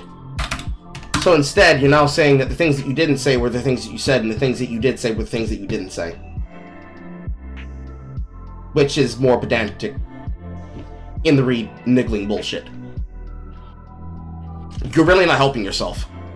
him saying that multiple times. But I didn't claim this. This was false, which Charlie realized and apologized for. I guess subconsciously the way I kept putting it back was that the point he is making ultimately isn't the fact that obviously without this content more views are going elsewhere. It's without this content these views are going to small creators, like specifically to them, because I went in here under the impression that this was about the small creators getting fucked by reactors, but I now understand thanks to this video that is not the overall point that he's making. He even says in this video that if every creator, not just React creator, but like if every big YouTuber was gone, all of the other creators would be doing better, like the smaller channels. And he's right, because they occupy a lot of the market. You know, creators occupy big chunks of the market. So if those chunks are gone, those impressions could find their way to the smaller creators or just other places in general, which is true. Obviously, even in my videos to Charlie, we don't just discuss semantics, because there's no reason to. I wrote it.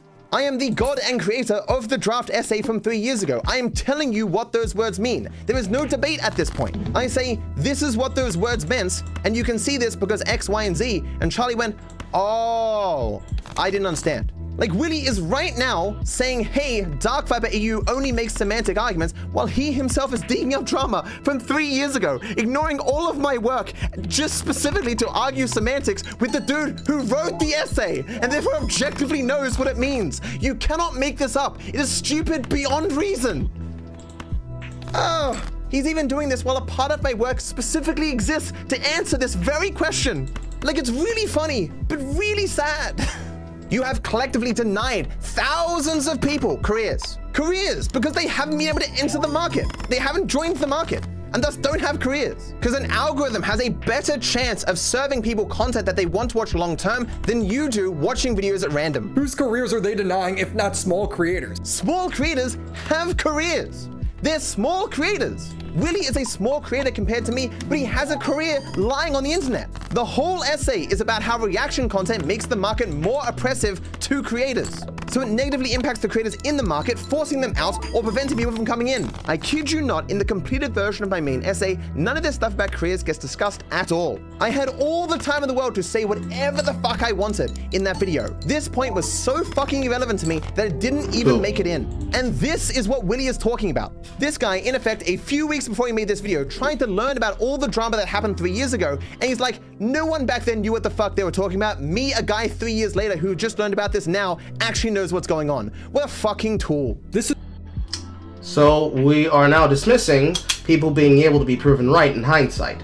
But didn't you just go back and say earlier, Jinx was a better reactor than the reactors that exist now because these reactors don't understand what the problem is, despite the fact that Jinx's reaction would have fallen under the, yeah, but I included their content in the middle of the video as you used to debase and debunk both Willie Mac Show and Chud Logic? Can you stop? Can you stop? Goddamn, that burp was in there for a bit. Can you stop fucking contradicting yourself so that you can be able to get to the fucking end of this video? Sweet fucking Christ. To semantics to frame Charlie as being dishonest when he's not. Which even at the time, I fully conceded. Charlie was just wrong, which he admitted to. He was just angry and likely didn't think about it too much, and he felt I was insulting him in some disgusting way, so he wasn't exactly in an essay reading mood. But Charlie was a big enough man back then to admit that he was wrong and change his ways. Further entirely abandoning reaction content, at least the type that I have a problem with, and crediting my work for that. So after watching plenty of videos from like Dark Viper as well as other content creators that have covered React content for a long time, I learned that it is not a good practice to engage in, so I stopped doing it entirely. Charlie does not need Willie to lie in his defense 3 fucking years later. If Matt could name one big creator who's lost their career due to React content, that would give his argument a lot of backing. But he doesn't name them because that person doesn't exist. Holy shit, previously, he just tried to make the case that I'm talking about small creators, and now he's saying I have to show him a big creator. I don't understand how a person can be this dumb. He can't even keep track of the dishonest things he's saying. The claim is simply that if you change the conditions of a market, then those who can survive in the market necessarily changes as well, because different people have an easier or harder time surviving in that market. This isn't true just about social media and reaction content, but all markets that have ever existed. Like, even in the most disingenuous interpretation of my words 3 years ago, again ignoring literally everything I wrote in clarification of my words in the last 3 years, no way do I claim that reaction content is like a brick to the head that just knocks you out. That was a quick disconnect and reconnect.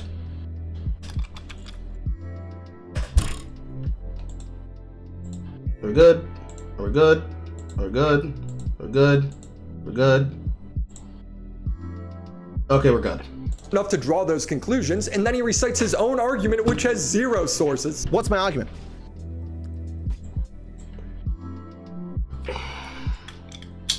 Your argument is that these people are affecting a marketplace, and that this marketplace of standards are being affected by the fact that they are literally making this space more obnoxious, more toxic, and more detrimental and non-profitable for everybody involved, not just the people who are small, not just the people who are big, not the people who are giga-juiced and are industry movers and shakers, but for every single person, from the biggest content creator to the smallest content creator.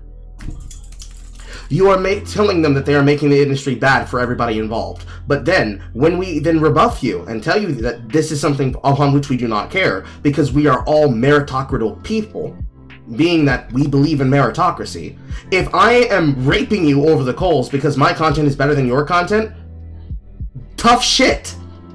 Because we're capable of recognizing that yes, it is actually good that we try to tend towards things being for people rather than against people, but you are clearly not for understanding that, you are against understanding that, and instead of treating it in its equal means, by those means which need to be understood, you are instead treating people like they don't know what the fuck they're talking about and that they are retarded. So you belittle them, you besmirch them. Now, that's ultimately your argument. Your argument is that this is bad for content creation. You've repeated it so many times so, and we're telling you, this opinion that you have is not how this marketplace functions.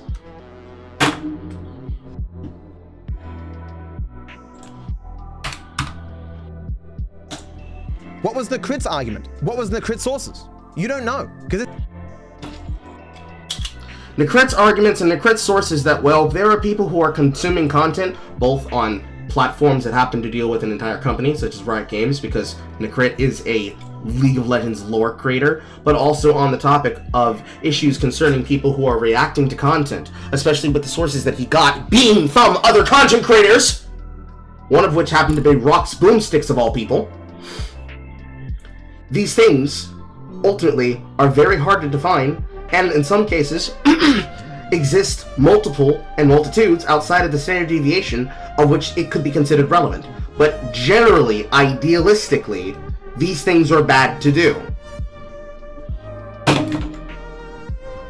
This is what Willie has done the entire time. Just lie. Say, trust me, bro, this is how things went down. I'm not going to show you or provide any details, but trust. But he does show, and he does provide details. And then you say that he's not showing enough details, and then you say he's still lying. Trust me, this is how it went down. So my response video to Necrit was the... Also, if it was easy to do that, it would be very simple to demonstrate the exploitation of it by simply Googling it themselves. Multiple times. There are times, especially in the middle of this, where I say, you don't have to believe me, I will show you. Put that shit on the screen, Jethro. Because I don't believe that you need to just take me at my fucking word. I will show you what I'm talking about.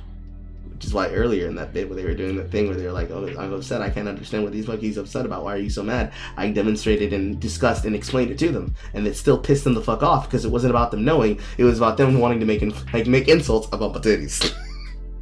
These things, people do take the time to explain. We are interested in it. We're just not interested in hearing about it from you! That's the important part. Do you understand our arguments? Do you understand where we're coming from? Do you understand what we're talking about?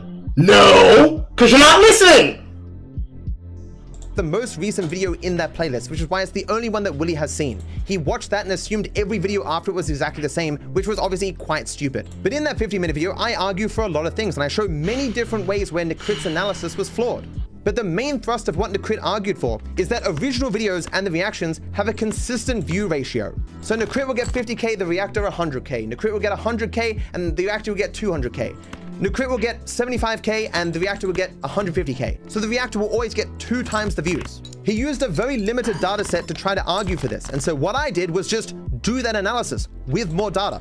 I did it for his channel and Josh Strife Hayes' channel to confirm that it does not happen. That is untrue.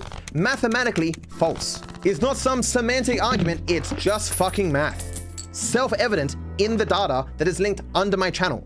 He doesn't address the arguments or what the video was about or whether I was wrong or whether Nakrit was right. It's just, hey, there's not enough sources. 1, the validity of your arguments is not dependent upon the amount of citations you have under your video. That is just stupid and another way to avoid addressing the actual contents of a video. The second, Nakrit has no sources linked under his video, but I do. Not only showcasing all the sources I used for all my essays, but also all the data that I had tabulated over many months proving my claims, including the data I used for Nakrit. So while I can't force you to watch my video response to Nakrit, I can do the next best thing. We can read this comment from an unbiased source, Nakrit himself, the person I was responding to. Went a bit nervous into this, but got surprised by a cool breakdown. I can't really disagree with a lot of your points. In fact, if you want to watch Nakrit's original video, you'll have a hard time finding it, because it's now unlisted.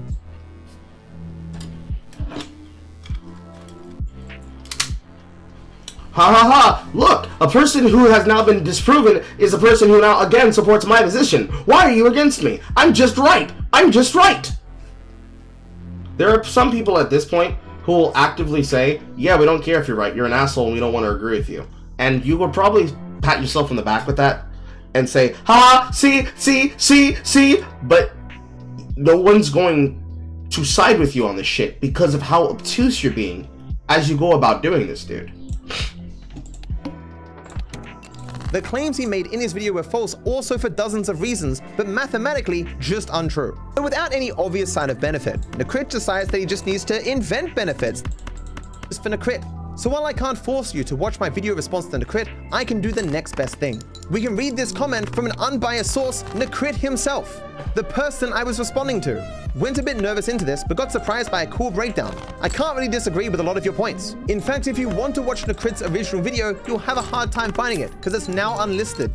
The claims he made in his video were false also for dozens of reasons, but mathematically just untrue. But without any obvious sign of benefit, Nakrit decides that he just needs to invent benefits that while he can't show them to you, you should nevertheless just trust they exist. That's the same with you. He's so unself-aware, he just screams 14 pages over and over again as if that proves his point. It's 14 pages! 14 pages, 14 pages, painstaking detail. Do you want to know why I said 14 pages so many times? Because not only is a 14-page essay something pretty impressive to write in a couple of hours in one day, but it was also an argument that I was presenting at the time to highlight how impossible it was that Charlie was covering my entire essay given how little of it he was showing or talking about. Charlie at least was just angry and apologized. I don't expect a similar apology from someone as dishonest as Willie. Viper said Ethan memeing him saying 14 pages has traumatized him. It's 14 pages! Because one of my favorite people on the internet, Dark Viper, 14 pages! I don't think Ethan is a very good person, and his using a soundbite of one of the most traumatic, angry moments of my entire life for many, many years on his stream, perhaps 100 times, is a bit more than excessive and very sick. Why was this traumatic for you? You're angry over nothing. That is not at all what I said. You can note here that Willie's claim is that H3H3 spamming this clip for years was traumatic for me. But then he showed a clip where I specifically didn't say that. I called my interactions with Charlie years ago traumatic, and they were. I even pointed out how fast I made this response video to Charlie in the pinned comment. I think a 5-hour turnaround time for a video is pretty good. Forgive its roughness. I've been making videos for 10 years. I have never seen a person misunderstand my writing so badly. I had heaps of people read this script and none came away with the understanding Charlie did. I can't explain that. I also can't explain his amazingly misrepresentative choice of words or his extremely selective cropping of my actual words. My unfinished script for my video is located in the following link. I put a lot of time into it. It's a shame Charlie felt compelled to hide it from you. You have never experienced it, and you never will, but it is quite the experience waking up one morning and go, oh, there are now hundreds of thousands of people completely mad at me and spamming all my social media about things that are entirely untrue. The one thing I didn't want at the time, more attention, to be distracted from my work, is what ended up happening. And it happened in the worst way possible, that my perspective wasn't presented by me, but presented by someone else who didn't understand it at all. There were only 2 reasons why I eventually came to forgive him. The first I felt like Charlie had done everything he possibly could to have righted that wrong. Everyone is going to fuck up sometimes, and we shouldn't judge people just by their fuck ups, what they do after those fuck ups. Do they admit to it? Do they try to make things right? And Charlie did do that. In fact, initially I was dismissive of the idea of playing GTA Guesser with him, even though that is usually the thing I collaborate with people on. I can't remember my exact wording in the call, but I basically said it wouldn't be much of a fair competition because GTA is like my thing. But he was like, nah, maybe it could be fun, and you know, I might do better than you think. Hello and welcome to another episode of GTA Guesser Versus with my special guest, Moist Critical. Hey, I'm hoping I don't embarrass myself too badly. I was practicing for the last hour and a half, so I'm at least feeling kind of confident. I'm gonna get stomped immediately. You know, I'm going for it. I'm letting it rip. I actually think I'm kind of close. I'm going for it. Come on, baby. I'm pretty sure that you didn't have to keep in this segment with you playing video games with him on stream. I think this is another bit of those moments where you are bloviating about your attitude and opinion and doing that thing again where you are trying to get people to think, well, look at all these popular content creators. They agree with me, so he must be wrong. I swear, if I was not the kind of content creator that does not care about fucking calling out fucking fallacies. But even then, I don't have to. You are. But even after that, after we publicly squashed this beef, I was still very angry on the inside. And then when Charlie said in his video that he's actually changed, he won't do reaction content anymore, and he credited my work as a significant part of that, well, not only has he done everything he could to right that wrong, but he's also actually changed. He was just angry at the time and got some stuff wrong, in the same way I was angry when I was writing my draft, and so I didn't communicate as readily as I should. Is it possible that you're angry and not communicating as well as you could now? Is it possible that you're not communicating as well as you could because you're still angry at multiple people right now? Is it possible that in the future, should you come across this particular stream or other streams like it, that you're not just angry about them on the outset and you're not going to try and ignore their criticisms because you claim that they're just upset and don't understand what they're talking about now? I think that is the case.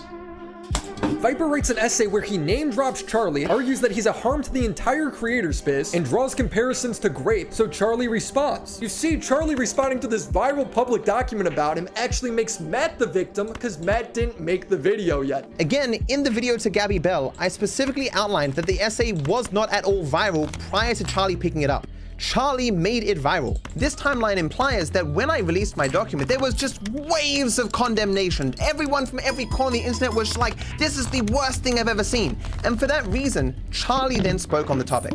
In reality, I wasn't some big player on Twitter, so when I released my essay, no one really cared. Like, you guys have been on the internet before. How many people do you think will go, hey look, a stranger has written a very, very long essay about an esoteric topic. I'm gonna read that one. The answer was obviously very few people. Gabby seems unaware that I actually put this essay on my Patreon, my Discord, my YouTube community posts, and Twitter received the least response. Providing this explanation, I have found that it will take longer than a week to complete Pacifist %, but this video script is annoying me by not being out in the wild. While it will be read by few, that will have to suffice until I have time to make it into a video.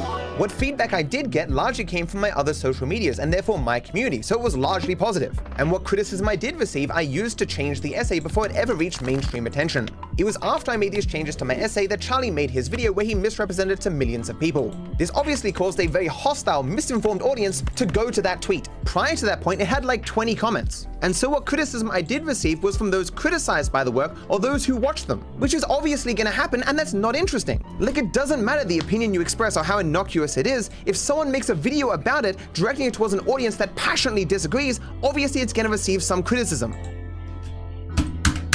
Say that again? Informed audience to go to that tweet. Prior to that point, it had like 20 comments. And so what criticism I did receive was from those criticized by the work or those who watched them, which is obviously gonna happen, and that's not interesting. Like, it doesn't matter the opinion you express or how innocuous it is. If someone makes a video about it, directing it towards an audience that passionately disagrees, obviously it's gonna receive some criticism. So why are you making content where you're directing this opinion towards people who have clearly shown a vehement disgust of you and the shit you're talking about? Why do you keep trying to drag them into drama? Why do you keep trying to act as though this blood feud that you have in your head against other people who have already written you off because you cannot have a conversation have demonstrated as such the reasons why they will not engage with it, because you continue to demonstrate that you will not interact on those specific degrees? There's a reason why. And it's because you can't debate this live, because you can't discuss these things live, because you would literally turn into mush if you discuss them live. You are never prepared to talk about a single thing when you're in the middle of your work. You say you need to put it in a video. You have to put it in a video. There's no way for you to operate except if you put it in a video. But you literally could. But you just don't. Because you cannot stop yourself. Fucking ridiculous, dude. Give me a second, chat. I need to go to the bathroom again. I'll be right back.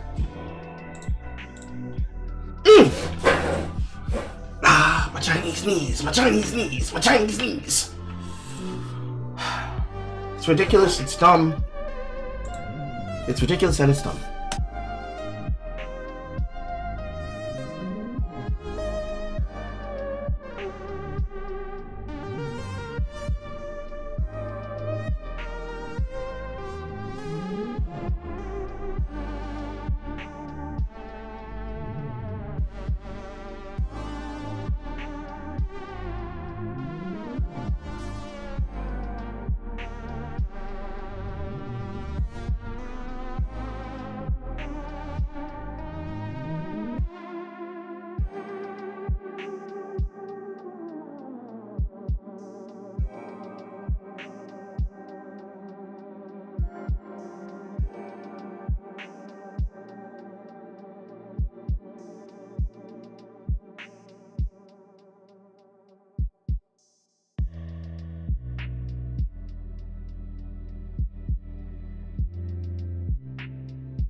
Funny joke, Pip.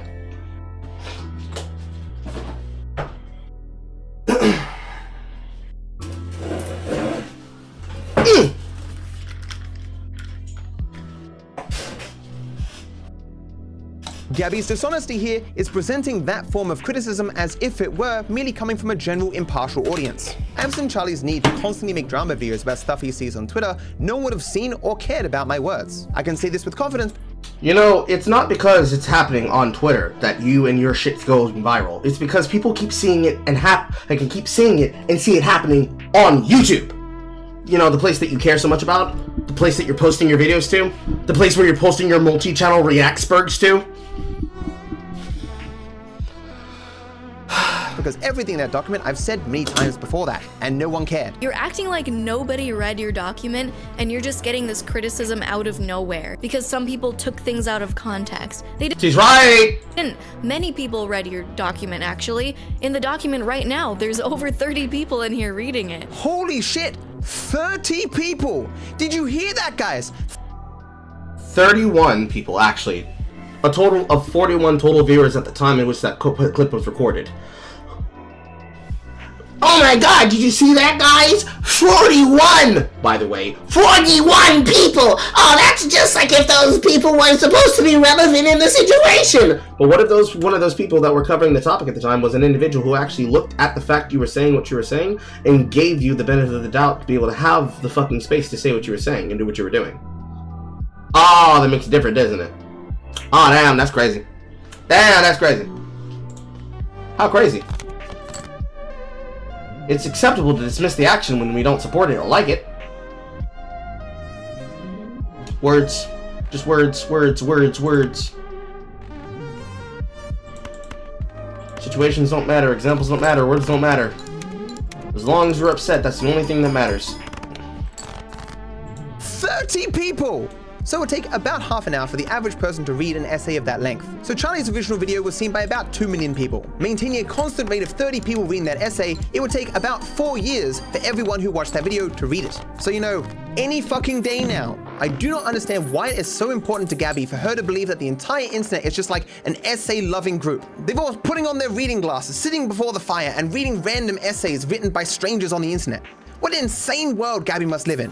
You remember when Twitter used to ask people, hey, are you sure you've read this article? You should probably read it before you post it. Gabby must have thought that fucking insane, like, but everyone always reads everything in which they comment on the internet. No one in history has ever shared an article based merely on the headline, or judged the contents of an article on the headline. That's absurd. People on the internet love reading essays. Hey, Dark Viper, do you think it's possible that people will come away with a bad interpretation of your behavior based on how you act here? Nah, it's not possible. It's not probable. I don't know, bro. I have no queens. Now I have queens. This fantasy world Gabby lives in is insane. The criticism was in how much he misrepresented the work. That if he was going to take a draft script for a YouTube video, he had to be damn sure that he knew what the fuck he was talking about, and he didn't. The man had all the power in the world to tweet at me or DM me for clarification or something along those lines, but he fucking didn't. And even after all this time, there is no excuse for that. I was very accessible as a person, and he apparently watched and liked my content. There was no reason he couldn't have reached out. If someone is shit talking on Twitter, the best place to respond to that is fucking Twitter. Of course, I will applaud Charlie. By coming out ahead of my video, he can undercut it so heavily that it will no longer be taken seriously. The ideas within it will not be looked at with an open mind. Good job using your platform to crush down dissent against your empire of unpaid labor. If you didn't want him to respond, you shouldn't have tweeted the essay. Hey man, if you didn't want to be hit by that drunk driver, you shouldn't have been walking on the sidewalk. False equivalency. Hey man, if you didn't want to be hit by lightning, then you shouldn't have gone to the shops that day. False equivalency. What would be much more rational is, hey man, if you didn't want to get mad at a video game of you playing League of Legends, maybe you shouldn't play League of Legends. Hey man, if you didn't want to get upset playing Path of Exile 2 because you can't be able to make anything inside of the economy when it comes to being able to build out your characters, maybe you shouldn't play Path of Exile 2 in the early access period. Maybe you should wait for it to be released so that you can experience it after they fixed all those problems. Or, even then, wait for it to have several different patch cycles and thus miss out on all that particular primo prime content that you could be making. These would be actual fair arguments based on the differentials of what you're trying to say and do. But, you know, that will require you to be honest about what you're saying. And you're clearly not being honest right now, dude.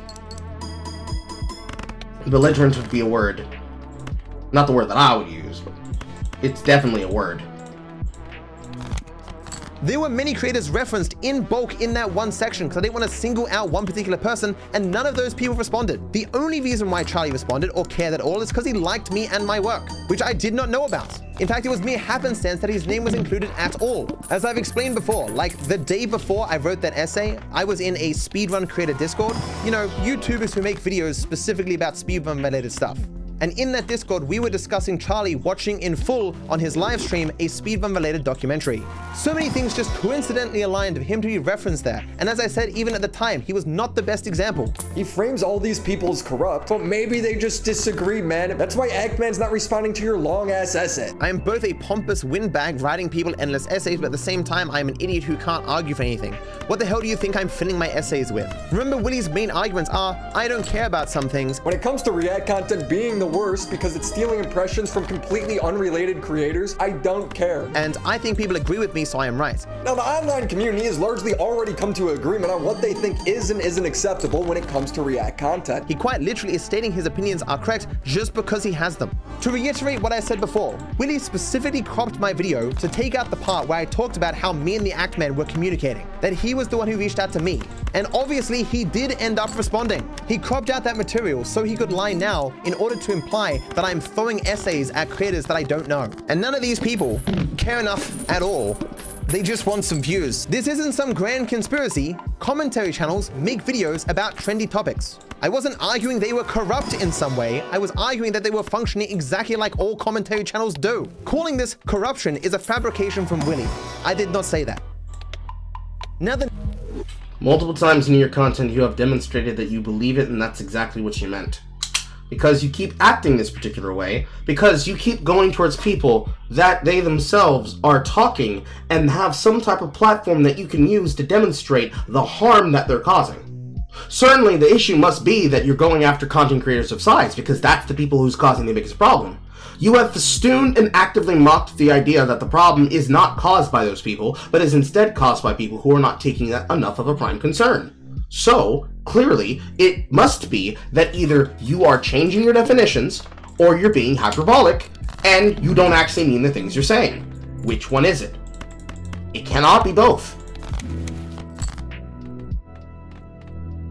The next part of Willy's video is truly special. In about 30 seconds, Willy lies about 6 different events using 6 different out-of-context clips that span 7 years. If that isn't bad enough...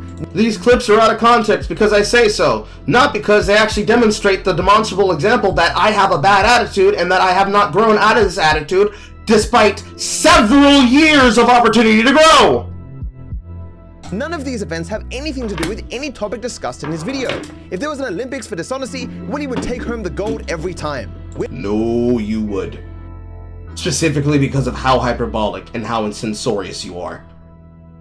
He'd maybe get silver, maybe he'd get bronze, but he would not be taking home gold. The person who's most dishonest is the person who has to go out of their way to make some shit up in order to have a point. Not the person who is saying things, but they don't like the way that they said them. Which is definitely what you've been doing to Chud Logic, and definitely what you've been doing to Willie Mac Show. That's why everybody in the commentary community is looking at you and saying, oh my god, look at this fucking guy, look at this fucking cringe loser. That's exactly why I pointed them out before we got to this particular section of the content early in the beginning. Because you can't say that I'm not informed, and you can't say that I didn't look into shit. But this is probably going to be the example that you use to dismiss... words are hard. To dismiss anybody. You're going to say, well, see, you didn't have them labeled, you didn't tell them from the years in which this came from, you just went looking into things to make me look bad. I can't give them the information to inform you? No! It has to come from my essay and my document! But if I didn't inform them ahead of time, they would just simply have to listen and believe you. So, you want them to be stupid. You want them to be uninformed. So that you can be able to fill them with the context that you claim will make you look right. Which means... that thing that I said before, that this is not about the semantics of the argument, it's about whether or not you can make a persuasive argument, you are inherently going to be the worst faith in this situation, no matter what. Because you want people to be ill-informed. The fact that you don't want them to have information before they hear about you and learn about you in real time means that you are the more deceitful person. And the fact that you try to manipulate by using people of size demonstrates that to be so. Whenever I came across one of these random pointless additions to Willy's video, it made me wonder if during the process of making it, he realized that defending Chud Logic was impossible and that Willy's own views have no basis. And so he just went, oh shit, I better just throw in whatever I can and hope for the best. It's honestly hard for me to conceive of what else could have led him to be so desperate that he felt it necessary to pivot to unrelated random bullshit like a dozen times during this video. A man who can't stay on topic is afraid to touch that topic. He ended relationships with friends over this. It is a skill that Willy can say so few words but say so many false things at the same time. For a start, I don't know if Willy thinks Carl is multiple people, but what do you mean by friends? Like, even when he wants to slam dunk own me, he can't help but lie. More importantly, I didn't end my friendship with Carl over reaction content. To state the obvious, when Willy made this video, he had no idea about Carl or his and my history or anything going on with this. Carl coming forward and publicly saying that he and I weren't speaking just so happened to occur when Willy was making his video. He even tweeted out at the time something like, whoa, all this stuff keeps happening. Willy, of course, being dishonest, doesn't say that what he's showing on screen is a deleted tweet that Carl deleted before publicly apologizing for bringing our disagreement public. Carl and I, both being Australian creators who started in speedrunning, although speedrunning different games, we obviously knew each other to some degree and spoke many times over the years. While it's not like he lived down the street or something and we were hanging out all the time, we were close. Whether or not you would consider him my friend is a matter of semantics, which we will discuss in the later section where Willy goes on about how many friends I have. Yes, there's actually a section of this fucking video. I'm not sure how much time I want to spend on each individual topic that Willie rapid fire lies about in this next section, spending like 5 seconds to say some lies and move on. But I think while I'm being thorough, I will explain a bit more of the stories that he lies about. So to start on the most simple point, Carl and I don't disagree in regards to reaction content. For the sake of simplicity, rather than going back to that conversation we had many years ago when this drama was actually relevant and occurring, I just DM'd him on Discord and asked him for his perspective. I agree with you on React content basically, except I think we differ on the severity of how morally wrong it is. Speaking about this story is somewhat hard because I like Carl and this was obviously meant to be a private matter. But long story short, Carl did a couple of things that I morally disagree with. And while normally this would have just been a conversation in DMs that would have been wrapped up in a day, I was in a bad state of affairs. This was at the maximum height of Chud and Willie lying about me to anyone who would listen. Where a thread had been made on a website where I was doxxed and people were lying about me constantly, just making up shit that people were believing, and it was all emotionally overwhelming. But I've heard so many bad things about this website over the years, and I'm like, oh, am I in danger? Are people I know in danger? What? You've already mentioned Kiwi Farms by name multiple times, both inside and outside of other pieces of content that happen to be relevant to you in this current situation in Kerfuffle and every other situation in Kerfuffle. And once again, that was not done by the Willie Mack Show. That was a quote, quote, done by specifically Chud Logic fans. And you claim that it was done by Chud Logic fans to bring content to Chud Logic, which he denounced them for doing. The only reason why they brought it to the farms is because you act like a lolcow. If you didn't act like a lolcow, they wouldn't see reason to use you for content. But you want to be in the content because you haven't changed your behavior.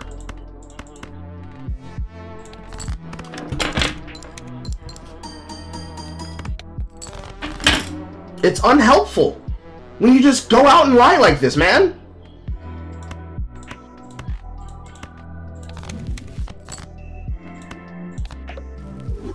What's gonna happen? These people now know where I live, and are they gonna come to my house or something? And I had heard so many horror stories and people were speaking about this place in the worst terms. And so I was just emotionally overwhelmed. A long time later, I happened to find a link to the thread and I clicked into it. As it turns out, all completely unnecessary. Willie, Nicholas, Chud are complete clowns. And it was just pages of these basement-dwelling morons discussing whether my girlfriend was fat. I am not kidding, pages of it.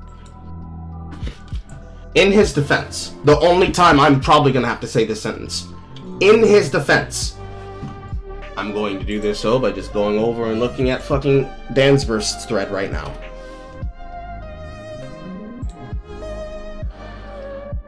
If we want to antagonize him, I'm turning into Kim Blair again. If we're gonna make fun of people who are Spurgs, and if we're going to do it based on how much effort that they do in content, and if we're gonna make fun of him because of 14 pages, there is an effort amount of time. That's if the website's up. There is an effort amount of time where 107, where the majority of the people who are getting involved in the things that they're doing leads to people being mocked because they demonstrate that there is a level of spurgery that goes far beyond the level of spurgery that you could ever expect to believe is possible. There are multiple pieces that make up the background of the website that references multiple situations of internet happenings that have been reported on the website. Right now, specifically on the front page, there is a happenings post of featured submissions from yesterday to Friday. First one, Elon Musk confirms his penalizing accounts that are countering his support of H-1B visas. Liz Fong Jones takes credit for having someone fired from Meta over Christmas by accusing them of being a Kiwi Farms member. Elon Musk has holocausted the Groypers and branded Project Groyp account, not over the rape thing or the snowflake thing, but over criticizing the H-1B stance. Sam Hyde has released a 46-minute long public statement video that is addressed to Elon Musk, and Nick Rekida's primary residence appears to be the subject of foreclosure due to non-payment of a collateralized loan taken against his property in 2022. These are things that absolutely exist and are absolutely being referenced right now as a part of the front page of the website from multiple sections of it, but you probably would not go there, and even if you were to, you would not have the ability to describe it because registrations are disabled. So, because most of the website is actually going to start requiring people to have to be signed up in order to view certain things that are there because of privacy concerns, so that people cannot use the farms as a harassment campaign, as is one of the main rules on the bottom of the page that is ever posted inside of any singular place where they can go to a thread. Number 1, hide your power level. Number 2, avoid adult content. Number 3, don't white knight. Number 4, avoid politics. Number 4, no trolling plans. Number 5, archive everything. And number 6, don't archive the fandom. Or rather, don't lament about the fandom. The most important ones I'm going to bring attention to being archive everything, use screenshots and archive.is/today to preserve content forever, upload directly to posts where applicable, no trolling plans. We are not an autistic Illuminati. If you embarrass yourself or the forums trying to troll, we will ridicule you. Avoid politics. Eccentric political views are a frequent component of a person's humor value. Try to avoid debate. Don't white knight. Don't turn threads into an intervention. If you want to help, contact them privately. Avoid adult content. Anything you wouldn't want your bosses to see on your monitor should be hidden. Don't not safe for work content in your post directly. Hide your power level. Avoid revealing intimate, embarrassing details about yourself in public boards. These threads are not your personal blog, and we are not an asylum. This particularly being shown on things inside of Animal Control, but inside of Lolcow Control. Ouch, my finger.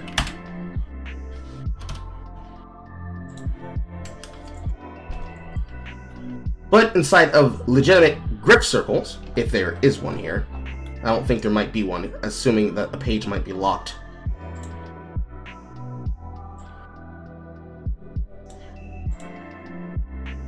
No, apparently seems to not be one. I might have to go click on another section that's not the Lolcow section.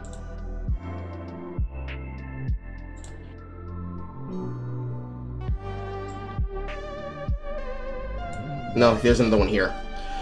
One of the more important ones being don't backseat moderate, which is probably the biggest one, which is why most of these ones that are that important have a flashing light on them. Don't backseat moderate. You're not a moderator. You do not decide if someone is a Lolcow or not. This, amongst everything, if one were to make fun of a person for writing pages upon pages, there are, in fact, pages upon pages upon pages upon pages upon pages upon pages upon pages upon pages upon pages upon pages upon pages upon pages upon pages upon pages upon pages upon pages upon pages upon pages upon pages of examples and denotations, especially as a rule face one post about a person that could be considered a Lolcow or internet happening that could be considered worthy enough for a thread, where they explicitly tell you, do not dick suck, do not white knight. If somebody's spurging out, report it and do not derail the threads. They do write pages upon pages of things that would make Kiwi Farms users worthy of being monetized and be laughed at and mocked, because it is, as the kids say, extremely fucking gay. If that's something that we're going to do, and if that's something we're going to mock somebody about, that is something that Kiwi Farms engages in. But you know who else that engages in this? People that are on YouTube, people that are on Twitch, people that are on Twitter, and most especially, the place that people love to not talk about except when it's relevant, Doxbin. That will go even further beyond what Kiwi Farms will do. So if we're going to make fun of people, and we're going to make fun of them doing these things, and we're going to make fun of people being cringe enough to be able to break legal rules to try and harass people and antagonize them because they want to do so to laugh at them on the internet, if you're going to do that about him, and you're going to do it via Kiwi Farms, you would also have to do that about Doxbin. And nobody on the ClearNet or even on the deep web are going to ever give them a pass, because they will actually break laws and rules to try and unsettle and affect you in your life. Because they believe that because they're that close to the dark web, it means that they're cooler and edgier. So they basically act like even more stupid, retarded betards.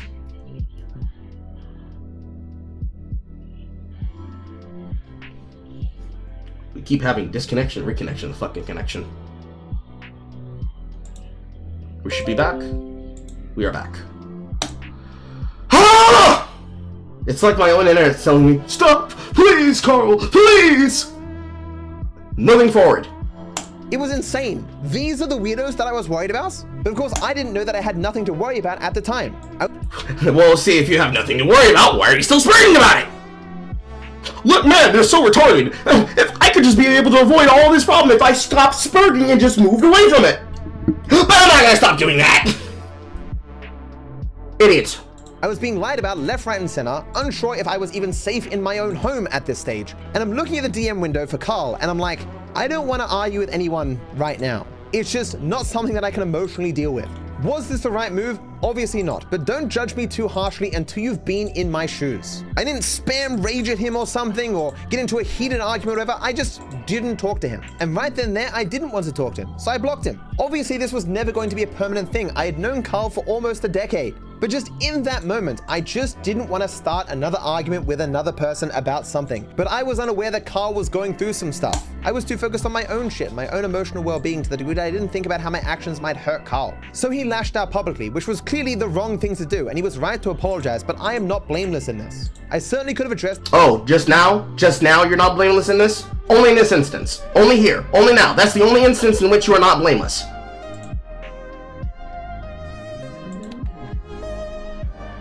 Santa la loca.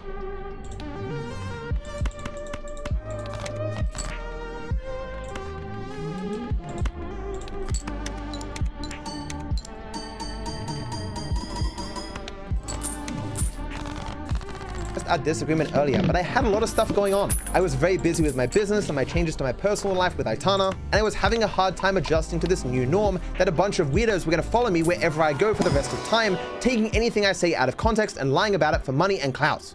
You are a public content creator making public content on a public platform. If you do not want to be mocked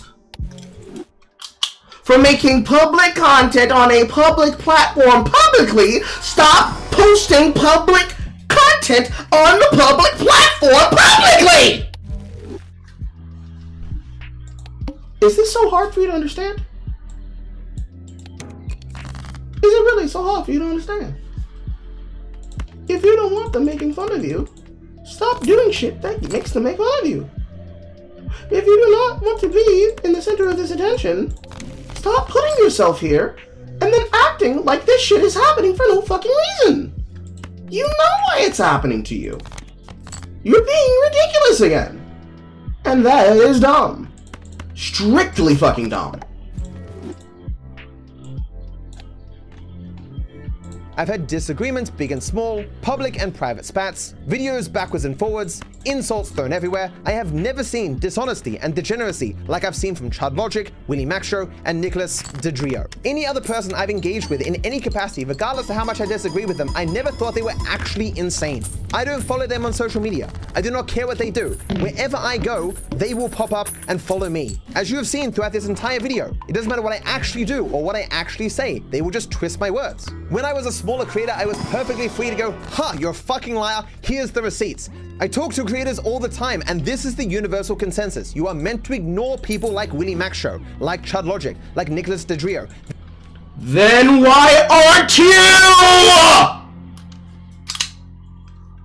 I'm having too much fun with my anger. I don't want solutions. I want to be mad. They know they're lying grifters. Hell, people who watch them probably know that as well. I've kind of gone off on a tangent here, but this is all that was going on when I was like, you know what? Maybe I don't want to have an argument with Carl right now. The predictable ended up happening. We went to PAX and we're like, hey, sorry about all that. We're good, right? And it's like, yeah, that's cool. Hello, you absolute legends. Today, I've brought together 5 of the most well-known speedrunners in the entire world. Nope, I got no idea. I got no idea.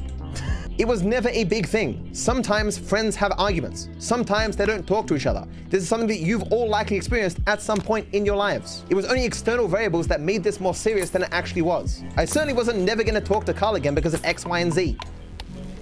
That's just silly. Willie knew nothing about our association. He just saw stuff on Twitter and said, hey, I could throw this in my video. I'm ignorant entirely of every detail, but who cares? Content. And that should be really obvious by now. He ended relationships with friends over this, struck critical reactions of him. He struck critical reactions of him. You might notice that all over YouTube, there are tons of videos that are critical of me that I have not struck.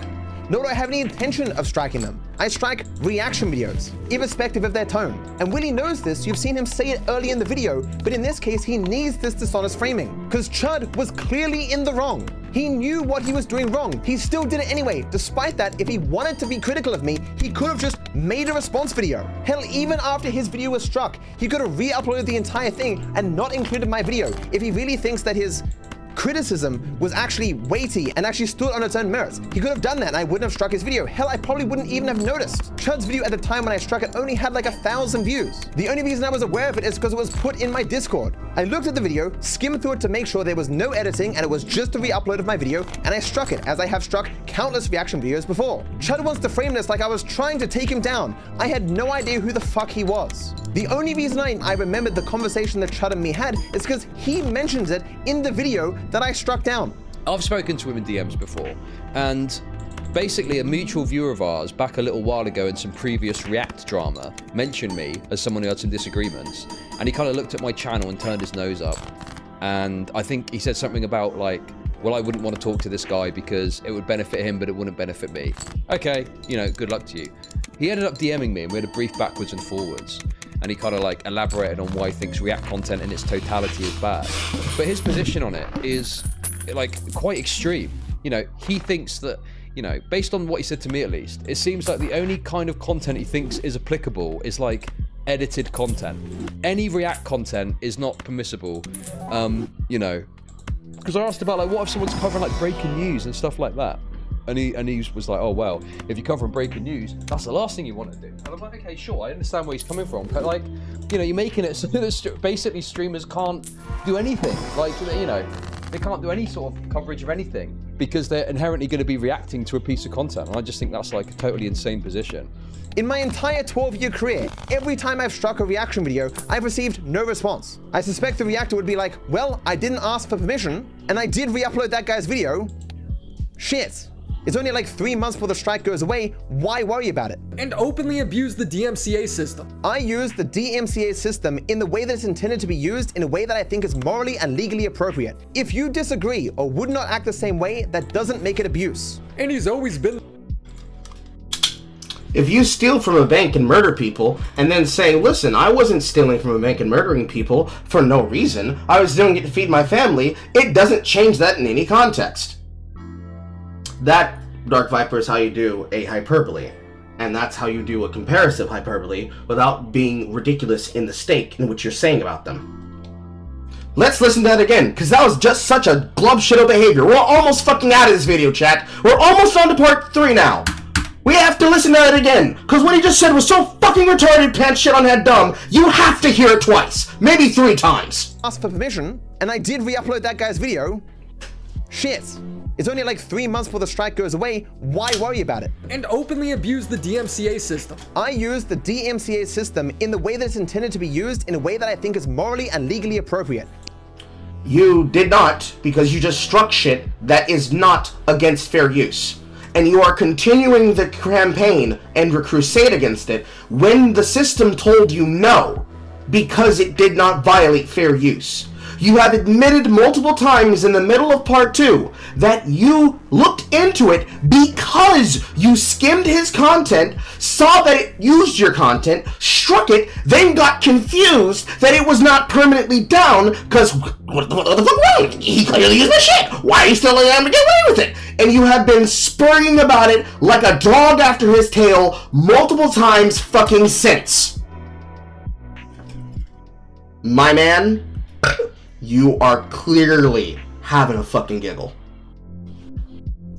If you disagree or would not act the same way, that doesn't make it abuse. And he's always been this way, spazzing out and banning supporters for not being good at Among Us. I apologize, I'm still a little new at the game. If you don't even know how to win the game, why are you playing? I do, I'm just sorry. But again, to pick the low-hanging fruit, Willie just can't describe what's in the clip. I am banning one person in this clip, not supporters. This clip is 4 years old. I'm not banning people, I'm not banning supporters, I'm banning a supporter. This clip is multiple years old. That invalidates the fact that I'm banning somebody at all in perpetuity. I haven't even played Among Us since 2020. I haven't spurred out like this live on air since 2020, when I was doing so live on content, which probably would disincentivize me from going viral from doing that kind of thing again. Tisk tisk pshaw pshaw.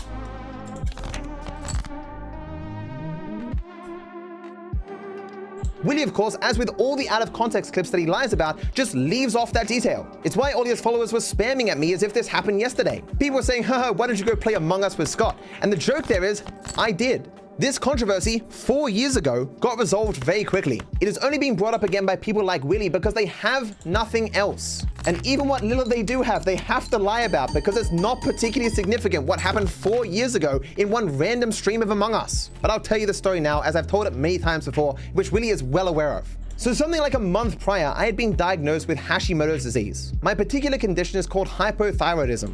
Tiredness, puffy face, hoarse voice, muscle aches, tenderness and stiffness, depression. But of course, I was being treated at the time. I had been given a new medication, but it takes time for your body to adjust to it. And you can also overdo it and give the symptoms of hyperthyroidism. These being not being able to handle heat, fast heart rate, sweating, weight loss, tremors, anxiety. Basically, around this small period in 2020, I was not doing well health-wise. So understandably, that day, I was very open about how shitty I felt. I started the stream and said, hey, this is like the worst I've ever felt ever, but I want to play this fairly new game Among Us, so like, can we just like chill and like people who know how to play the game can play with me, and so I can just vent my frustrations a bit and play a game of Among Us. I can tell you for certain, outside of this clip, I was a whiny bitch the entire time. I was also having persistent sleep issues. It was really, really obvious to everyone on the planet that I was not doing well medically. It's why Scott in the clip was not particularly shocked about what was happening. It's why afterwards he tried to apologize to me, even though I was the one who was clearly being a jerk. Even if the reason for that was because of the issues I was dealing with. So the clip you see is me lashing out at Scott because of a misplay that he did. My banning him was because he admitted he was not skilled enough to play. After the game was over, I made a video where I was like, hey yo, I'm not doing well, but like, this is bullshit. I tried to justify my actions. And so the game plays out for another 10 minutes and me sitting there just going, I can't believe we're still in this game. And we end up losing. And I go off at this guy. I was just so fucking pissed that my one chance to save my day, to make myself feel good, is ruined by this guy who joined a game that he clearly should not have been in because he mustn't be experienced at the game, which was the very thing that I requested. And so I timed him out. And then I realized like, I don't want to see this person ever again. I don't want to remember this bad day. I want to move on with my life, smooth fucking sailing, so I banned this person. They were in a lobby they should not have been in explicitly and made no mention of their inexperience of the game, clearly deserving of a ban. But of course, the next day, after I slept, I felt a lot better and I was like, well, that was really dumb. Even while it's undeniable that Scott shouldn't have been there, like, punishment fit the crime? It's a fucking game of Among Us. It's not serious. Like any other day, it would have been laughed off and he might have been removed from the lobby, sure, but we would have just kept playing. Wouldn't have mattered. The mistake he made in the game wasn't even particularly serious. I then made another video simply called Sorry Scott, where I apologized and said, yo, my bad, I wasn't doing well, and you all knew that at the time. I'm going to unban Scott, and I apologize, Scott, for banning you. The biggest reason perhaps is because whatever you did that annoyed me, let's face facts, on a completely different day, if there was a punishment, it would have been effectively nothing. You probably just would have been removed from the game and that's about it. It's wrong for a person to receive a greater punishment for factors entirely outside of their control that they had no ability to influence. Even my expectation that you heard that I wanted experienced people was perhaps unjustified because people join the stream any given time. I attribute more malice to your actions than is warranted.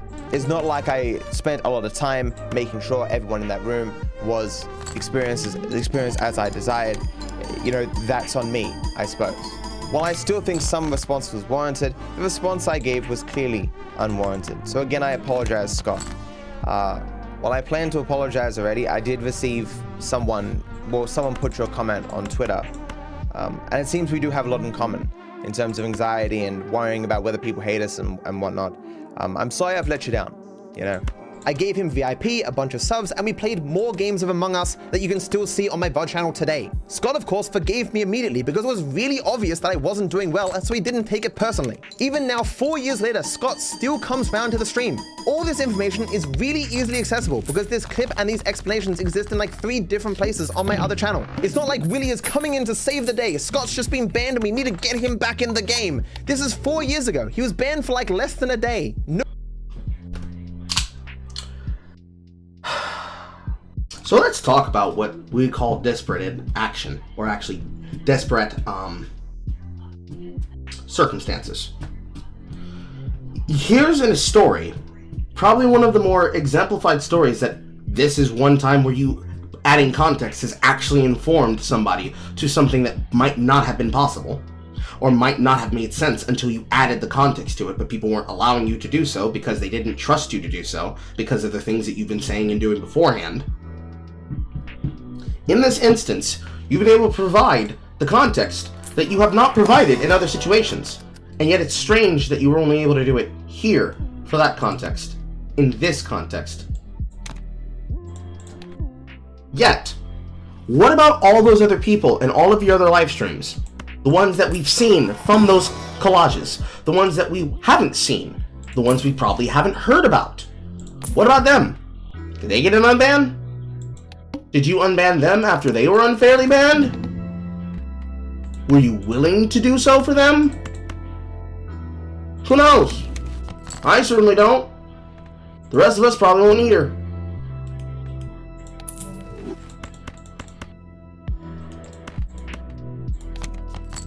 I can't know which one of these is which.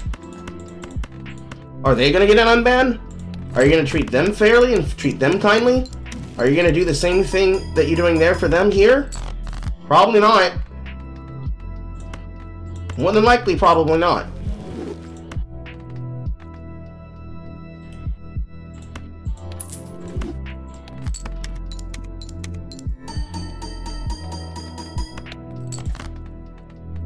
This is up to here. No wrong exists that wasn't righted. No one's holding grudges. There's no beef. And again, not to beat a dead horse, while making this video, Willie self-admittedly knew nothing about me or my fucking content. Like Let's Play stuff? How the fuck would he know how I've been acting for my entire goddamn career? And certainly if this happened all the time, rather than being particular to these individual circumstances in my medical history, then he'd certainly have better clips of it and he wouldn't need to go back 4 fucking years. Yes, I should not have been streaming when I was ill. After this, I was more willing to take days off stream when I was not physically doing well. There are many clips in existence of me saying stupid things or acting crazy or yelling stupid things or whatever, because this is a natural part of my job. The reason why these guys like this clip is because it shows me being cruel, and they want to argue I am this way, but that is clearly not the case. You're clearly this way more than enough for us to be able to see that this is the case, and more examples beyond this than anything else. That's not coming from nothing. It can't come from nothing. Which is the part that you don't like and that you can't seem to accept. That it's coming from that. But you know, people are just being unfair to you. They're not being nice to you. So it's a problem. I usually go to extraordinary lengths to make sure I am not negatively impacting other people. And if I do so for some reason, I do my best to make amends. Because this is the person who I am. And any context given to this clip showcases that. So Willie cannot show it. But you know what the most dumb thing about this clip is? It's Among Us. Among Us. People yelling and getting overly worked up and arguing about stuff and getting angry, that's kind of what these games are meant to do. Half the good clips from around this time of Among Us just coming out were people doing that. Claiming other speedrunners have made his life worse simply because they were better than him. He has made my life worse. Measurably so. Again, it's amazing. He said so few words, but every single word is wrong. He knows nothing about me, or my career, or the people involved. The single most crucial detail of that drama from 4 years ago, yes, this is again another 4-year-old drama, is that Unnamed wasn't a speedrunner, and it certainly had nothing to do with him or anyone else being better than me at speedrunning. I had not been competitive in speedrunning 4 years. By May 2021, when Unnamed beat No Damage in GTA 5 before me, I shit you not, I was not even in the top 10 for any main speedrunning category of GTA 5. And what does this have to do with any of us giving a shit about the things you're currently being upset about? Less than zero.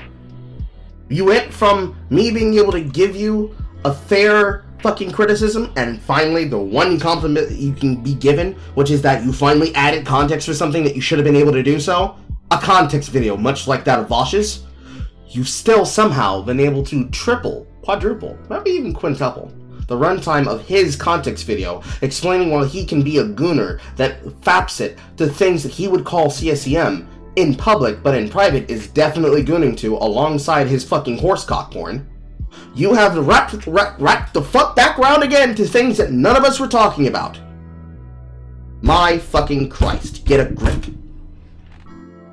I was more of a content creator by that point, focusing far more on making YouTube videos than getting top times in speedrunning. But again, even in this group of speedrunners that was better than me, Unnamed wasn't in that group because he wasn't a speedrunner. Like when literally every— Who fucking cares if he wasn't a speedrunner? You were still upset about the shit.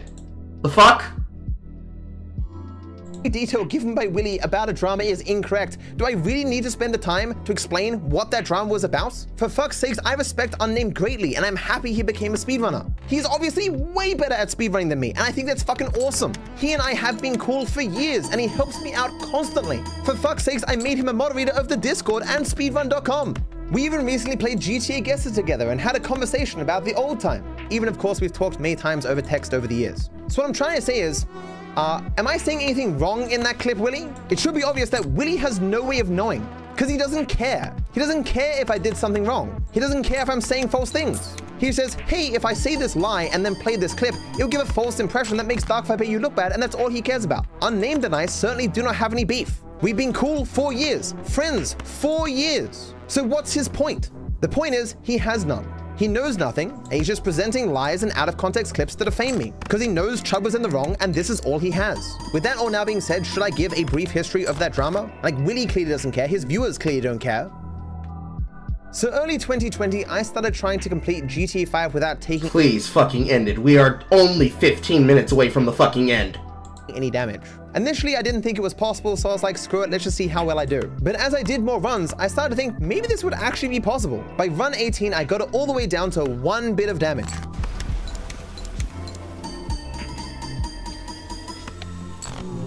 Oh. No! I got unlucky that a guy in a helicopter happened to hit me just as his helicopter exploded.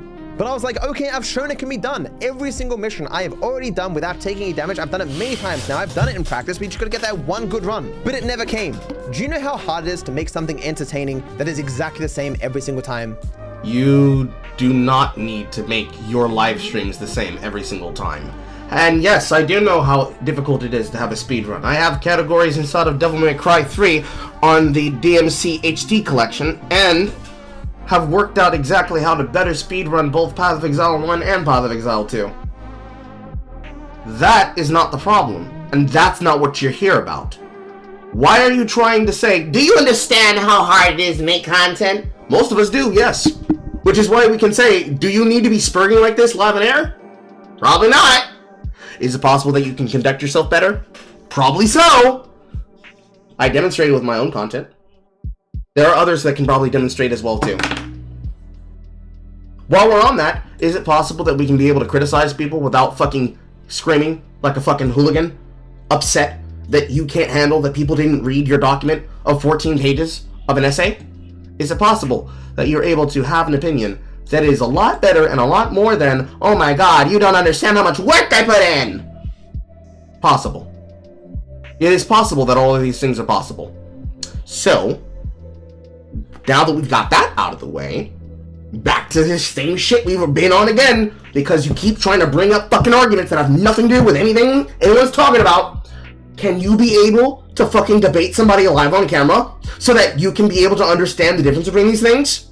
Can you be brought to understand and be convinced by a persuasive argument that you can stop spurging and you can talk to people directly instead of trying to do the equivalent of being fucking George Martin?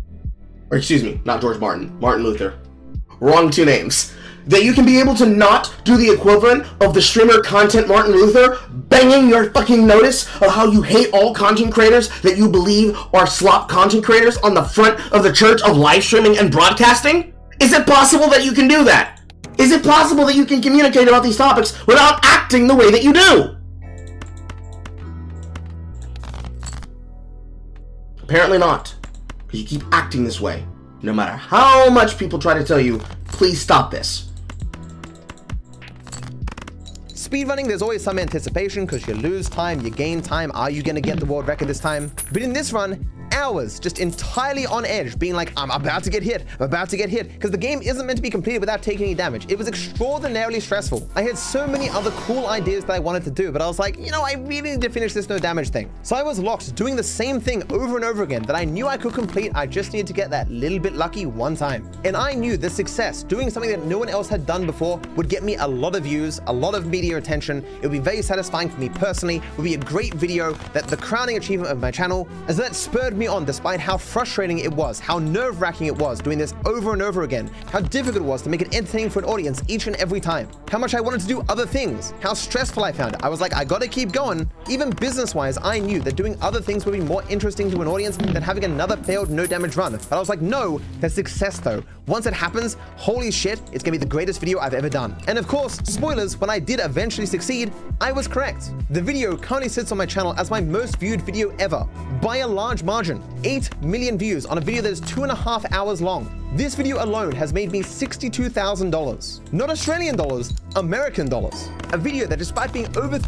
We're going to ignore the casual humble brag, simply because it's not consequential, it doesn't affect anything, but it does demonstrate the need to constantly still behave the way that he's behaving. Hello, Splash.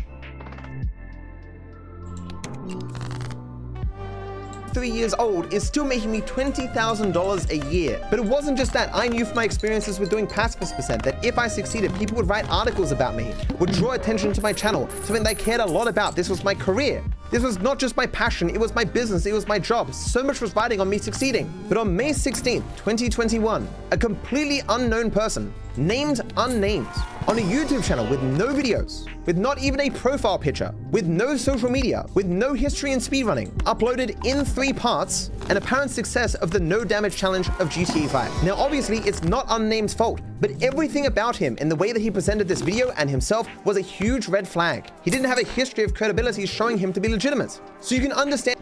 This is, again, you got me saying it twice. This is, again, to his credit, something that is actually justifiable and understandable when it comes to the scene. Yes, somebody coming up out of nowhere and just presenting themselves as being capable of completing a challenge like this would have definitely put up red flags and would have had everybody saying, wait, who the fuck is this guy? We have no idea who he is. He might be faking his fucking shit and being a Billy Mitchell. Be it as it may. And how frustrated I was at this moment. I was like, is this real? Is it over for me now? Will people care when I succeed? Has all the sacrifices I've made, all the time I've spent been for nothing? To put it into terms that even the average person could understand, did I just lose like 100 grand? Of course, in this situation, I was, a little bit frustrated, which, literally everyone on the planet ever would be. A no damage run of GTA 5 uniquely could be spliced. If you've ever watched Carl's channel about cheaters in speedrunning, you will know sometimes it takes years for people to be detected. So I'm sitting here twiddling my thumbs going, so what do I do now? To make matters worse, again, because I didn't know Unnamed, he came into my Discord and I thought he was talking shit, so I banned him. This somehow caused people to lie and say that I banned him from the Speedrun Discord, which obviously I didn't because he wasn't a speedrunner and I don't do that shit anyway. Back to the pedantry. He went into the Discord. I assumed he must have been talking shit. Me, the man who wants to do everything, who needs to write a multi-hour part series about how I dislike and will rebut people. I didn't do the due diligence at the time to be able to confirm whether or not this person was doing something that I banned him for. But you see, he's on my side now, so it's acceptable. It's completely fine. There's no problem here. No problem at all. You guys are just spurting at me for no reason whatsoever. Certainly at that point, as it had been years since I was a competitor in speedrunning anyway, I was more a silent partner in the Discord. I would still contribute to the Discord, but everything in that Discord has always been done by consensus. I would never just ban a random person. But of course, immediately word got around. And so there was a thread on the speedrun subreddit mocking me. There was one on livestream fails mocking me as well. Before I said even a single word, those threads existed and they were needlessly cruel. So after watching the run myself and not seeing anything clearly obviously spliced or cheated, I thought to myself, well, I'm not going to promote this random stranger because fuck this dude. I'll just get back to grinding, beat it myself, acknowledge his run and say, well, there's unnamed, I guess he got it first, and I'll move on with my life and never see this person again. The very next run I did, I got all the way to the very last shootout.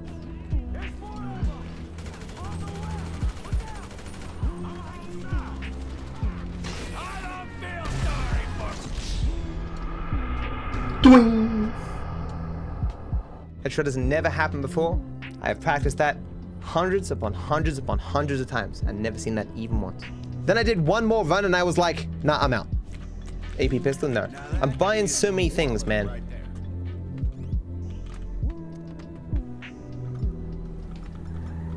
Okay, I'm just...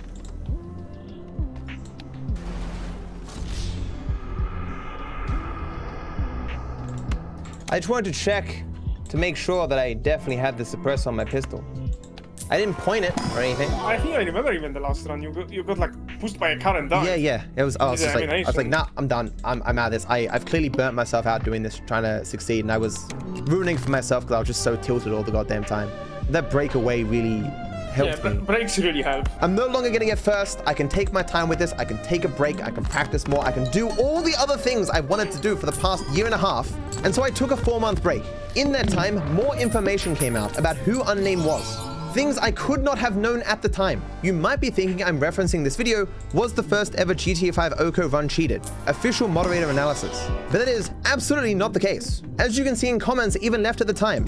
To my knowledge, DarkViper himself said there is no evidence the run was cheated and that all his annoyance was because he wasn't the first one to complete the run and it was in a way rubbed in his face and also because the runner didn't share strategies with the public. He also said it was perfectly possible that the run was legit. The funniest thing about this is that DarkViperAU himself debunked all the discrepancies that his fans were saying. After I watched the run and people would bring up like, hey, what about this? I would say openly, no, you're wrong. That isn't evidence of it being cheated. That's a quirk of the mod, or that's something you don't know about the game. Because obviously I was the premier expert in no damage runs. The armchair experts claimed that this section makes no sense, as in their playthroughs they always would get hit here. Fortunately, we have a perfect coherent explanation by none other than DarkViper himself. So the secret on this mission is that anyone past this point, these two boxes, they're too far away to shoot me. So anyone on the boat, too far away. This means I can ignore anyone past this point and focus on the people who actually matter. The guys in the cars, the main goal is to not shoot the drivers, because if I shoot the drivers, everyone will get out of the cars and shoot at me. The longer the cars drive, the more time I have to shoot the guys.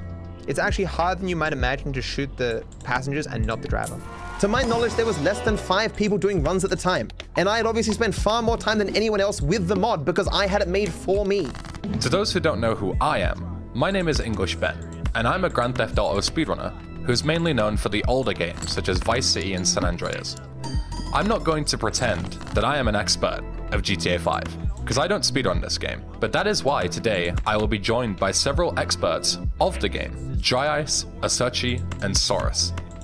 These guys are world-class speedrunners of GTA 5, and also moderators for the game's official speedrunning leaderboard.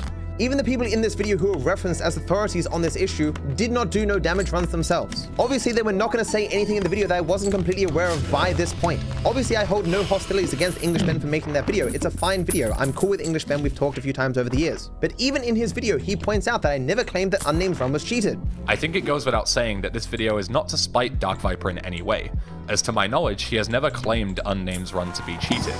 The intention of the video is actually to look at the facts and get a proper verdict from sources who actually know what they're talking about, rather than random stream viewers. I merely explained that I was very frustrated because normally in speedrunning, you're speedrunning against other people. You can see them practice, you can see them go through the same pains you're going through. It's like a community effort. But in this case, it was a random stranger who I knew nothing about.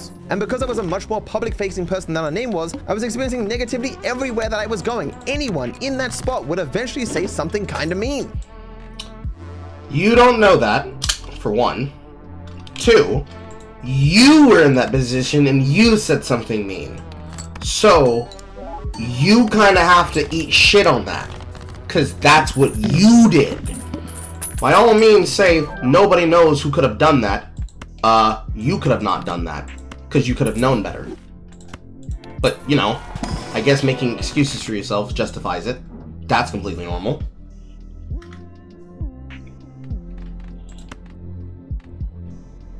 And I'm sorry, at the time, it did sincerely look like Unnamed had done something that had negatively impacted my life. That doesn't mean I was entitled to win or something, as people kept claiming at the time. It was simply the case that obviously I was going to be disappointed. But of course, as I was saying, when I took a break, more information came out. There was other videos of Unnamed doing other runs. They were simply unlisted on his channel. Pause.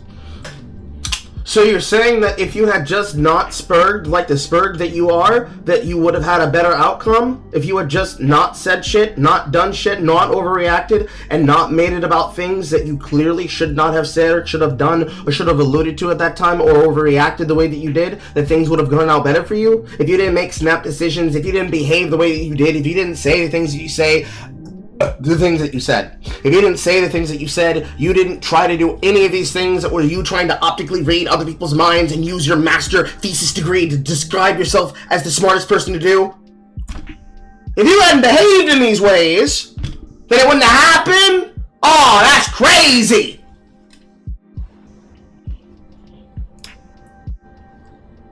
It's actually a very interesting thing that Ugox brings up.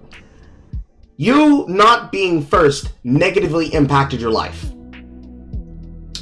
Me not banging Michelle Obama negatively impacted my life. Me banging said man, said woman at some place in time, or not banging said woman at some place in time, or being employed to a certain business at some place in time, or not being employed to a business someplace in time, or let's get even personal about myself. Me being harassed by my sibling, which led to me having to lose probably one of the better jobs I've had in my life, negatively impacted my life. Or not already being the head of Twitter or X Corp or any Fortune 500 company has negatively impacted my life. Words. We're just saying words, man. We're just saying words. We're almost done, chat. We're almost there. We still have another part to go. But we're almost there. Hi, Yugi. We're almost there. High energy. High energy. High energy. While he previously didn't live stream his attempts, he made a Twitch channel specifically to live stream him doing another attempt, and he succeeded. It was also shown to me that in the past he had attempted to reach out to me and give me strategies. I received tens of thousands of messages, countless DMs. There was simply no way for an unknown person like Unnamed with no history in GTA 5 speedrunning to be taken seriously amongst the crowd. Pause. So are you saying that it's entirely possible that in this instance, if you hadn't acted like a fucking gatekeeper, he could have been able to be heard and seen?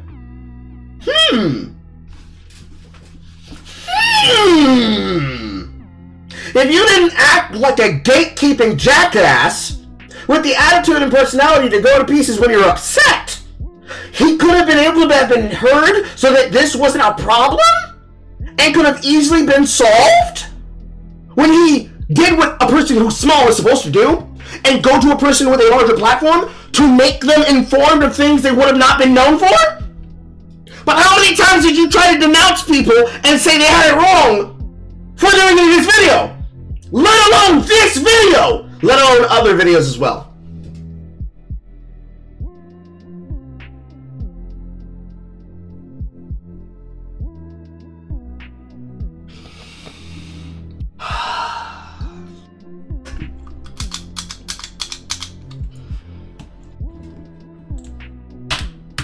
Can't be fucking serious!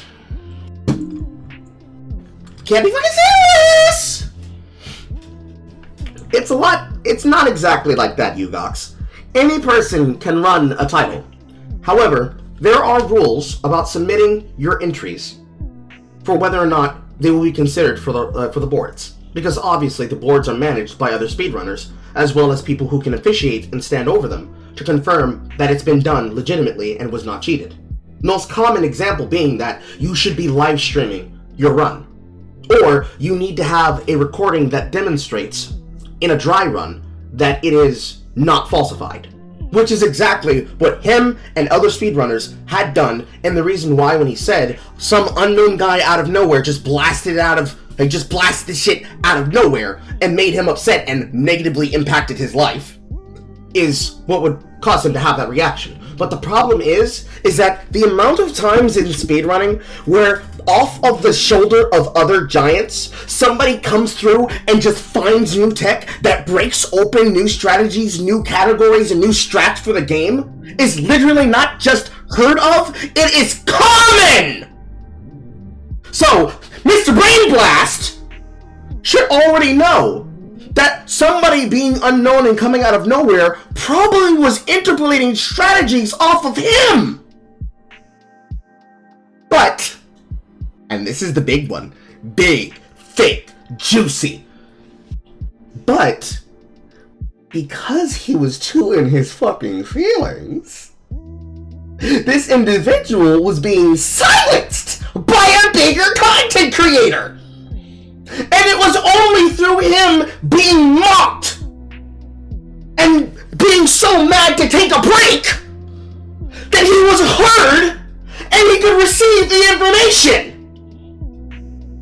Speedrunning is indeed built on this precedent. He admitted that the reason this happened was because he was ass mad, Hugox. That's the problem.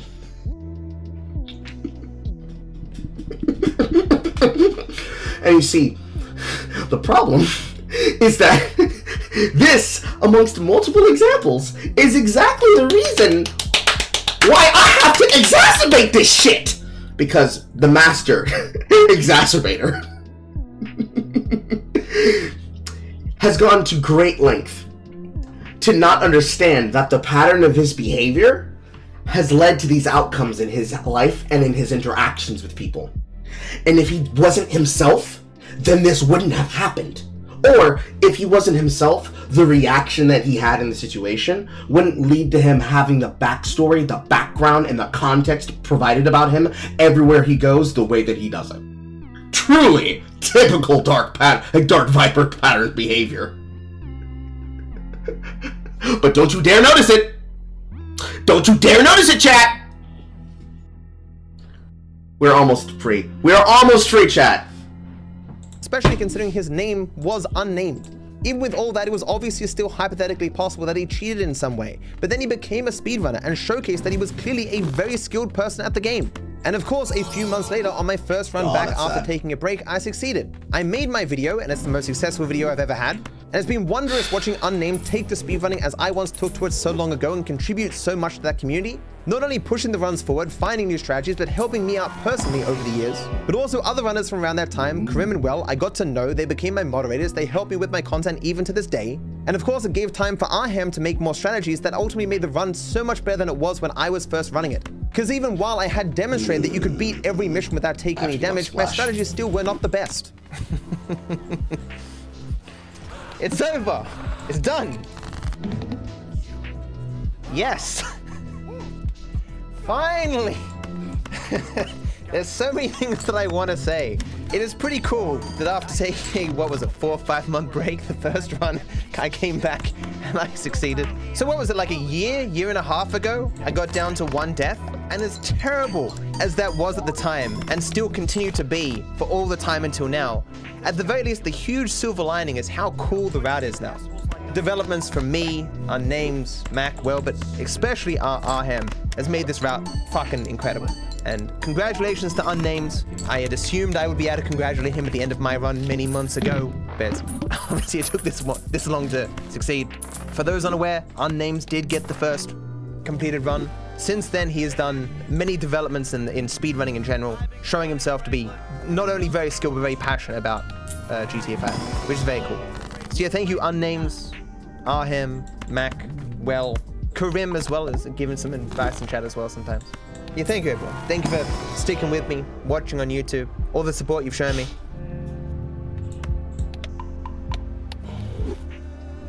It's very touching. Thank you.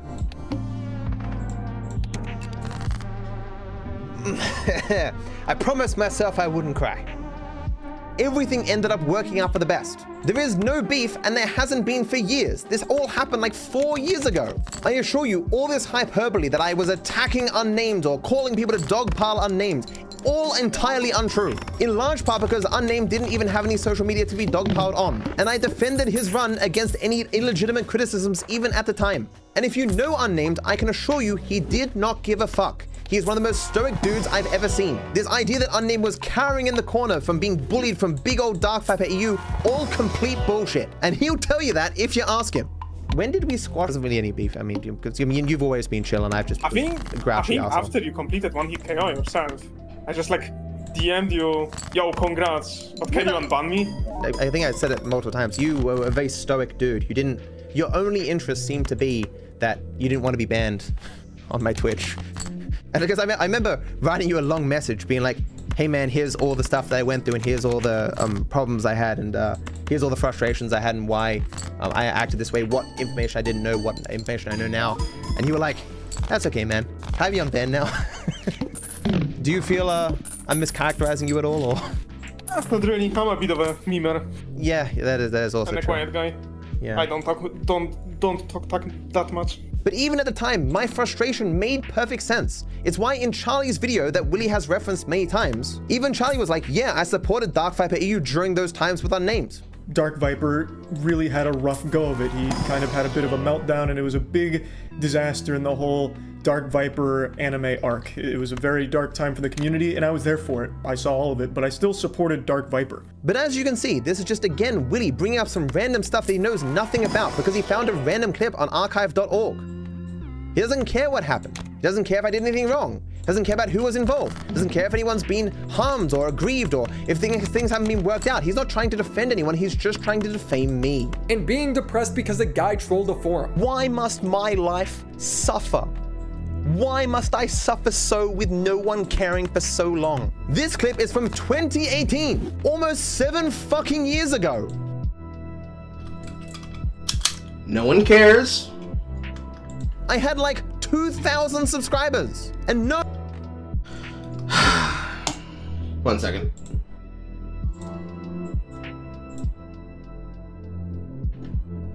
I want to be exact when I read this number off.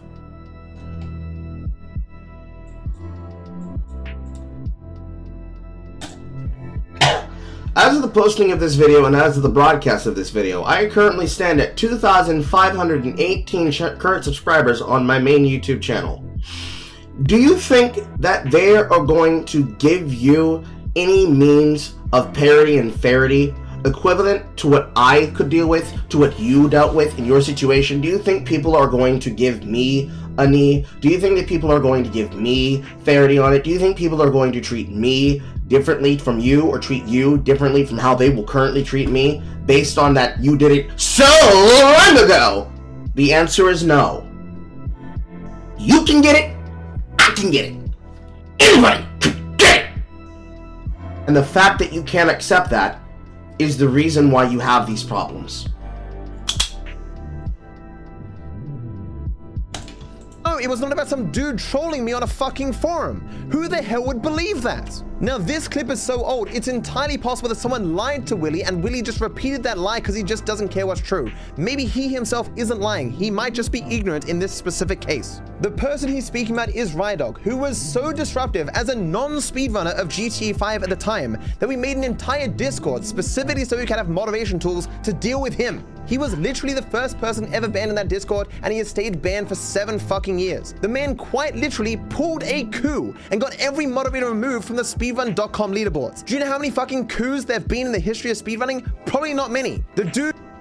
I mean, if we're talking about coups that have been done in speedrunning, do you really want to talk about games done quick? Is that something you really want to talk about right now? Because I got time. We all got time. I'm not going to take longer than 3 minutes, chat.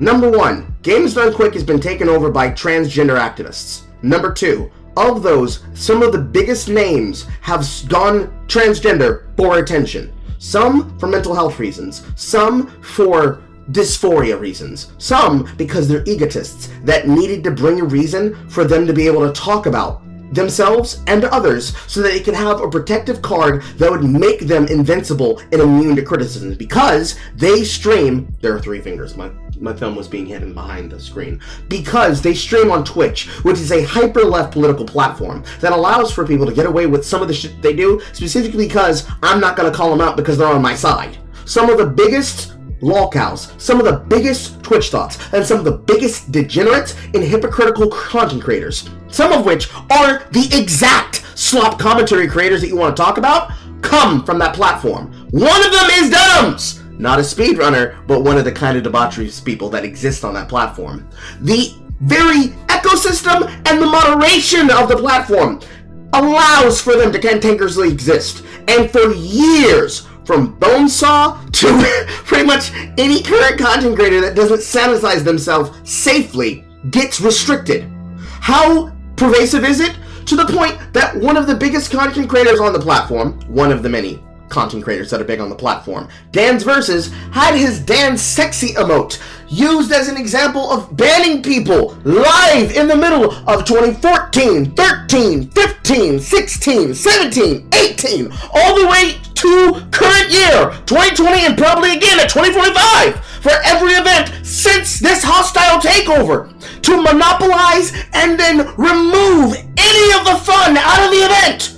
All of the literal personalities that built the building that you then extradited them out of, for reasons that have nothing better to do than they're not like us, so we will harass and ban them. Period.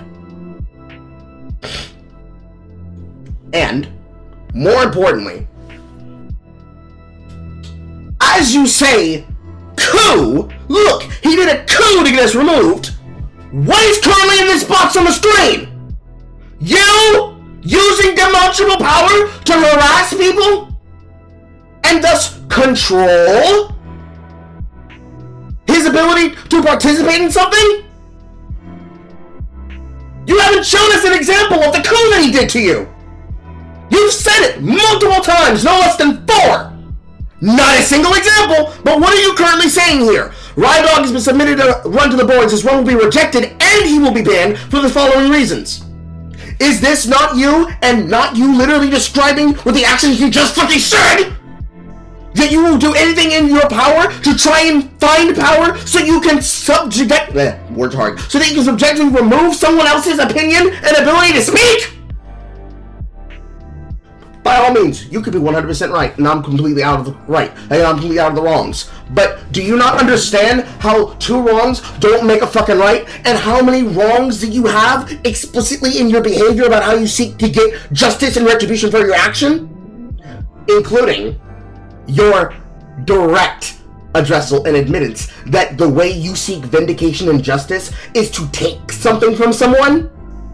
Which again, if you submit this and you try to say in court anything that I'm saying is not fair use, you will lose the court case. Because you've demonstrated that when somebody wrongs you, you will harass them, you will strike them, you will fuck with them, because you don't like them talking about it. Especially if they don't talk about it and they don't see it how you see it.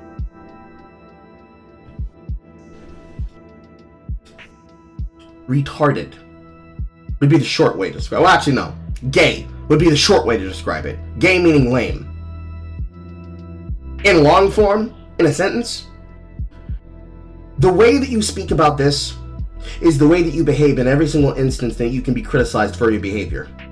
And the fact that you continue to not either see, recognize, or acknowledge and change the behavior is a willful, glutful admittance of your willingness to commit and to confound other people by assessing that everybody who talks about you, that could ever talk about you, they're just ill-informed.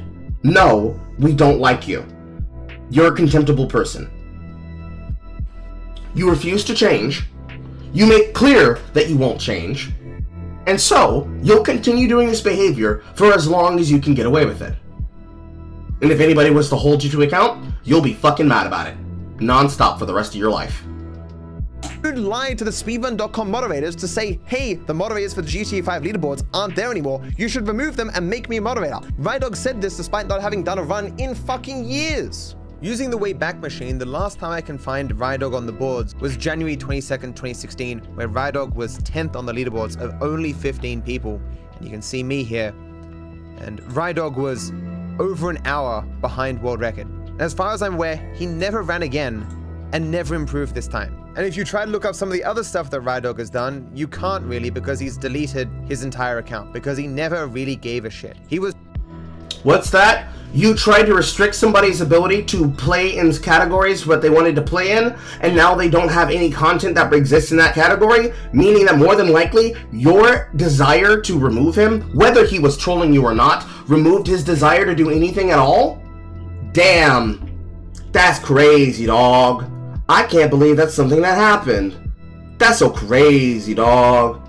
That's wild. So you're saying that a larger content creator bullied a smaller person who has no platform to defend themselves and is now trying to retell the story to recontextualize why it's actually acceptable that they bullied and harassed him? Abusing the power structure that they admitted that they created explicitly to hound and harass that person?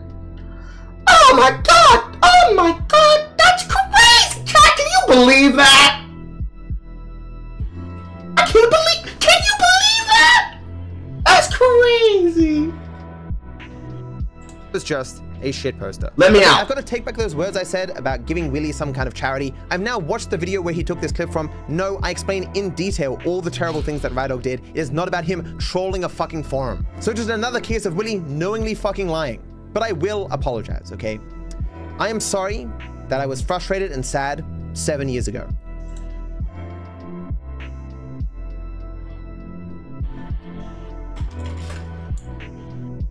One year, 2 year, 3 year, 4 year, 5 year, I missed the button, 5 year, 6 year, 7 years. That's 7 years where you could have learned from this behavior that you had 7 years ago and improved it for the future, but you haven't. Choice words. Fuck off. The hill, the slope you're sliding down on, and all the way the fuck out my county. Why should we listen to you?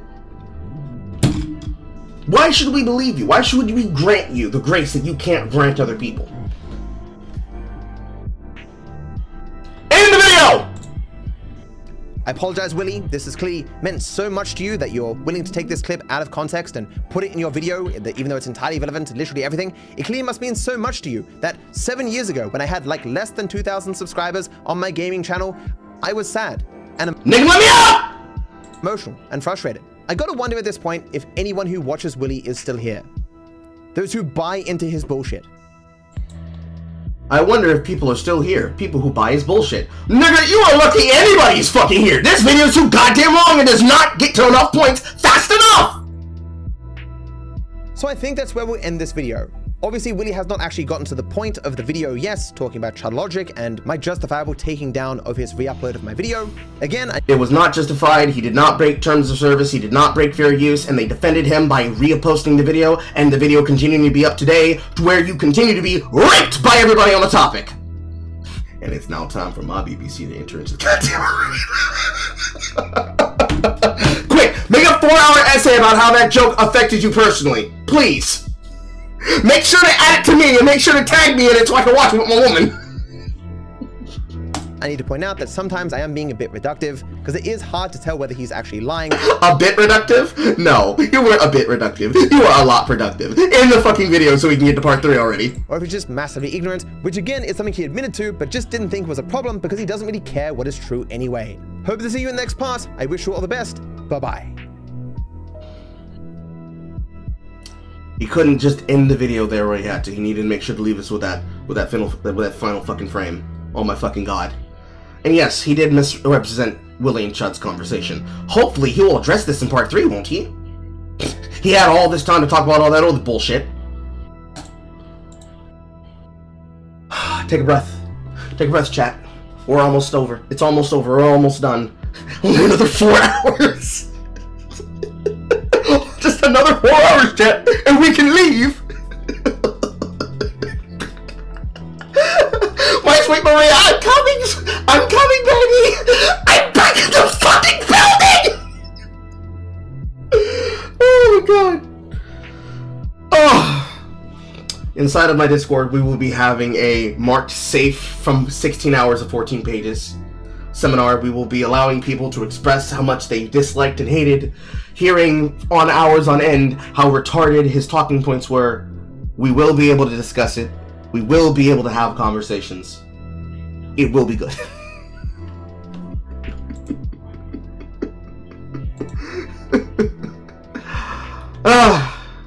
Okay. We're almost done, chat. We're almost done. And in case anybody was wondering, just in case anybody was wondering,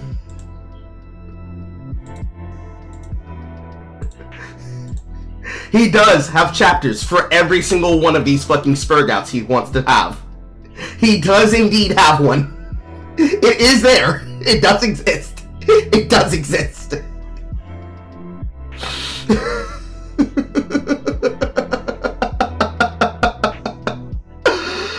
I was not joking when I said the title of this stream, and when I named it and titled it, would be 16 hours of 14 pages. I wasn't joking when I said that. Also, wild enough, Augie RFC, Nicholas Duorio, and Chud Logic are talking to Turkey Tom right now on his channel. On Tom Dark Live. That is something that's currently happening right now.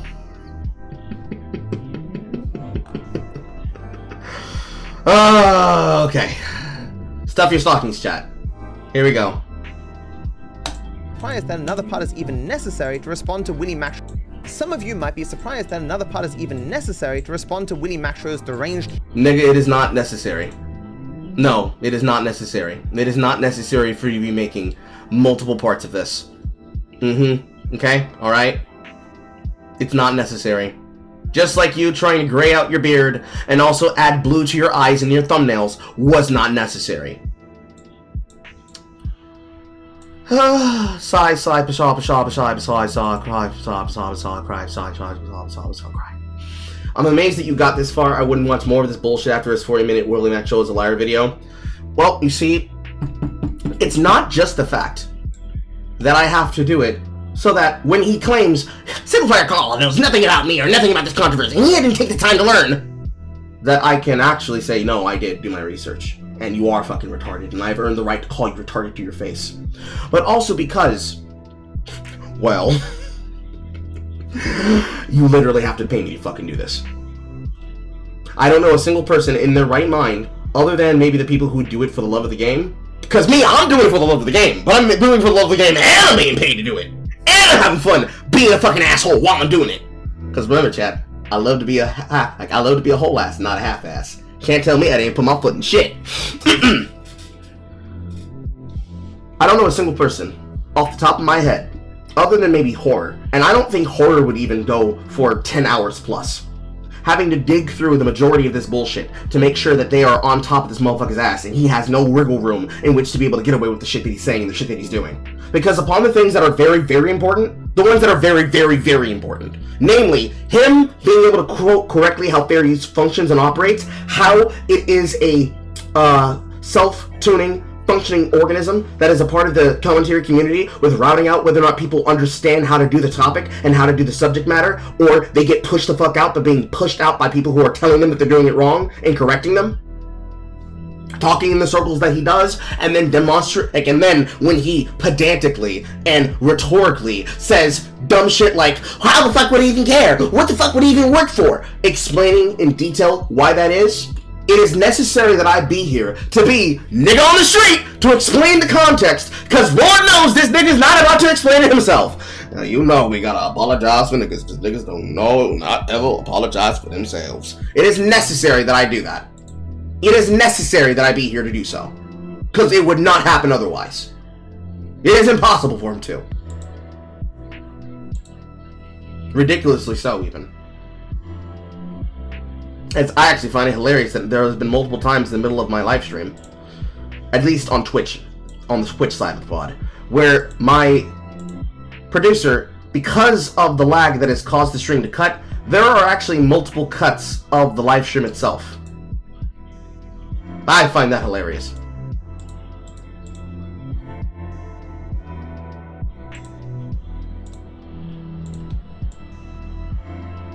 But I have to be here to add context and to fact check the things that he's saying live, because otherwise, if I weren't here to fact check him, like if anybody that was listening to this as a whole series rundown, we're not here to go through it and do the due diligence to make sure that the content would be provided, to investigate whether or not what he's saying is true or not, or to just provide off the top of the head, I know that's not true because I was there for those things and I saw that myself, and I don't believe that the way that you're saying it. If I wasn't here to do that, You don't have only his word to go off of, which is exactly what he wanted. He wanted people to have no context to his backstory and believe that all the people who are accusing him of what they're saying are only doing so because they hate him and they want to have him be seen as a crybaby and a victim, which he is, but for him to be able to say, see, they didn't tell you the real truth. No, they did.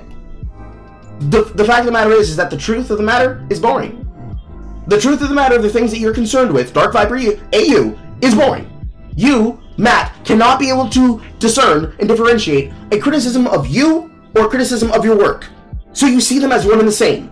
And then, when people have criticisms of you about your behavior and your actions, whether it be on a business sense, whether it be morally, whether it be altruistically, or even pragmatically, for the purposes of building your channel, focus, Carl.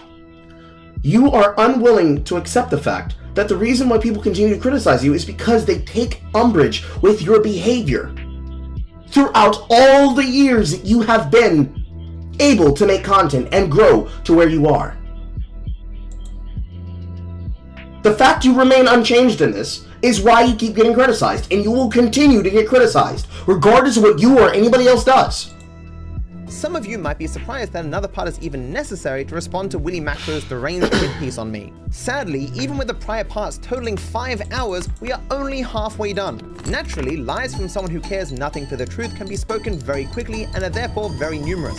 The truth is far slower, which makes the process of showing the falsehood of lies a long, laborious one. But honestly, in my entire life, I have never seen someone as dishonest as Willie Macro. Even I'm surprised how long this is taking. But in this video, you'll see examples like this, where Willie will claim one thing in DMs, yet then lie publicly contradicting himself. He will then panic and delete those tweets, but then after, I kid you not, make again those same lies he deleted, but in his video. Willie was so desperate to defame me. Not only did he deceptively edit my work to make it appear I claim something I don't believe, but he further worked to protect Hassan Piker from criticism. When there is profit in attacking Hassan, Willie will do it. But when there's more to be gained defending him, Willie will also do that. Willie has no positions, just angles he takes for self-gain.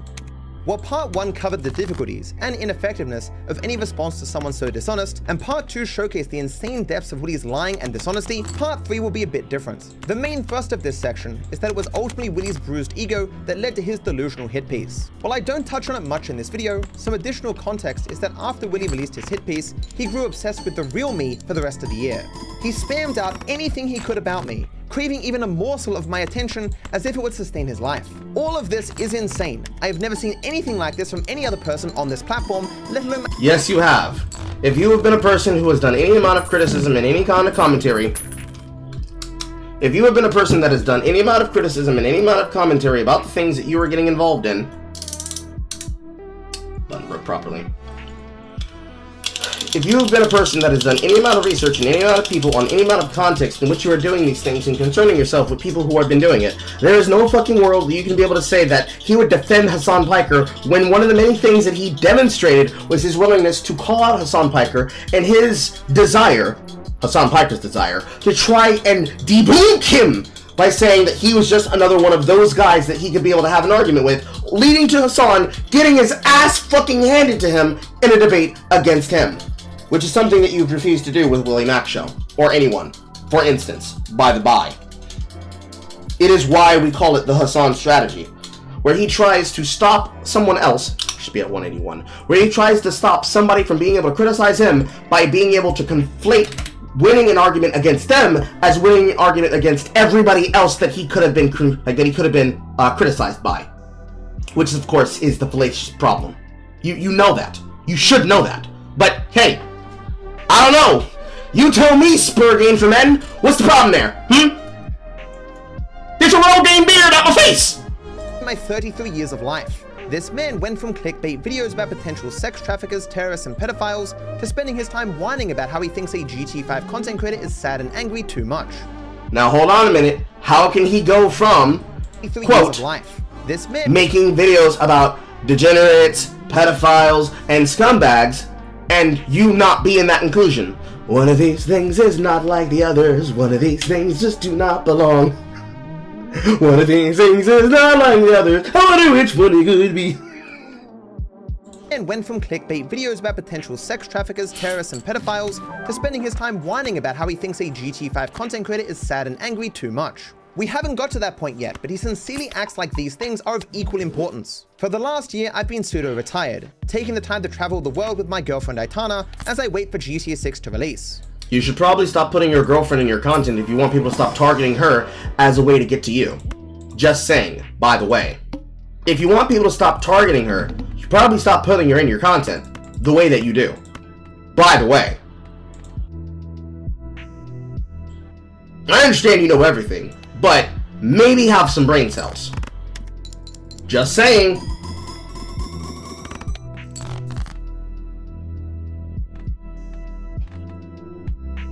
Despite this, even before my response, Willy tweeted out that he wanted to make a second video on me, stating, lol lol lol lol lol lol, as any person with the brain of a 12-year-old stuck in 2008 would. I cannot even imagine what insane delusional fictions this man is working to write for that video, as even I recently lamented that 2024 was one of the least impactful years of my career. Perhaps he would just spend all his time in a video reading tweets, acting like they're gospel around which the whole world spins. I say this of very few people, but Willy Maxshow is a person who needs to touch grass.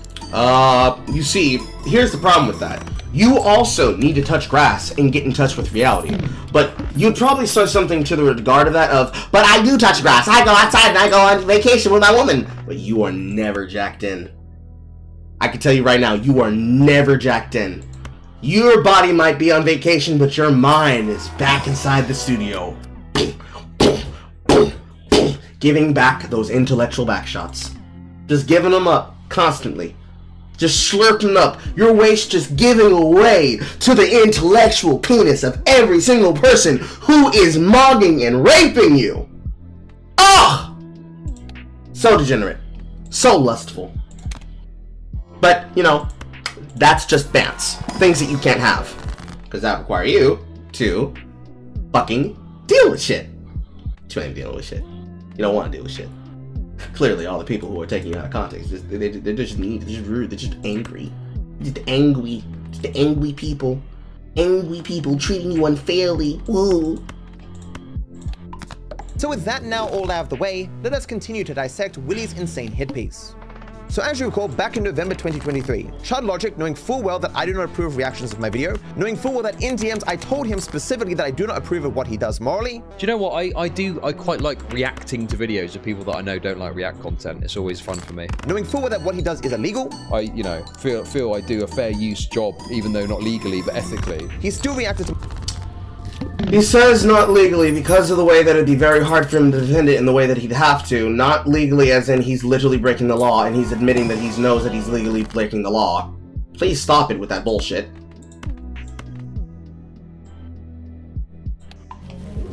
To my video, so I struck it. In the same way that I've struck many reaction videos, positive and negative, as have I many other re-uploads of my content. This all started in November of 2023 when Viper struck Chud Logic for reacting to his video. Now this is a big deal in the commentary space because a heavily critical reaction video getting struck down because the original content creator didn't like it is a threat to the nature of the commentary community where the entire point is to criticize and engage in online discussion. What did Willy Maxshow do when this happened? Nothing. Did he watch the video that I struck down? No. I need to watch the original work. I need to get the context of all this information because I don't even know if what you reacted to was fair use. You sent me it, but I haven't seen it yet. As I've already covered before, the strike didn't go through initially because of YouTube's error, but when it did finally go through in March, what did Willy do? Did he make a video? No. Did he educate himself about the situation? No. But Willy just said this is a big deal, but all his actions show that he doesn't think it's a big deal. He doesn't care about it at all. In fact, a single copyright strike does literally nothing to a channel. There's even footage of Chud Logic being like, yeah, I'm just gonna tank the 3 months. Whatever. I'm just gonna leave it. Tank the copyright strike. Yeah, it goes away after 3 months. The reason it's not a big deal is because every single day, thousands of strikes go out. In my video where I covered the drama with Chud Logic, I talk about 2 other reaction videos that I struck down, which fit all the criteria of reaction videos that Willy wants on the platform. Does he mention them in this video? No. So little did Chud think it would be a big deal that even though he knows that I strike reaction videos, he still reacted to one of my videos. Do you know what? I quite like reacting to videos of people that I know don't like React content. So why is Willy covering it at all? Because I offended him. The second, to defend Chud, a person he was at least tangentially associated with. It's impressive for Willy Mac to admit that he just reposts some shit sometimes that he hasn't looked into. Like, have some decency, self-respect, actually care what's true. That's not too much to ask. Again, showing how insignificant this all is, he didn't start the video talking about this drama. Because not that interesting. Guy who hates reaction videos and says he will strike reaction videos strikes a reaction video from a guy who knew full well of that other guy's stances. That's not interesting. Chud Logic is basically a dude who saw a metal pole and said, wow, that would really hurt if it hit my face, and he ran straight into it. Without these two variables that I mentioned, Willie would be mocking Chud as the biggest moron on the goddamn planet. The biggest lolcow. Look at him, he's pathetic. But he's enraged the beast that has been fucking locked away for a little while because nothing like this has really happened. Now this is a big deal in the commentary space because a heavily critical reaction video getting struck down because the original content creator didn't like it is a threat to the nature of the commentary community where the entire point is to criticize and engage in online discussion. The vast majority of commentary is not done via Watch Party, and the comment.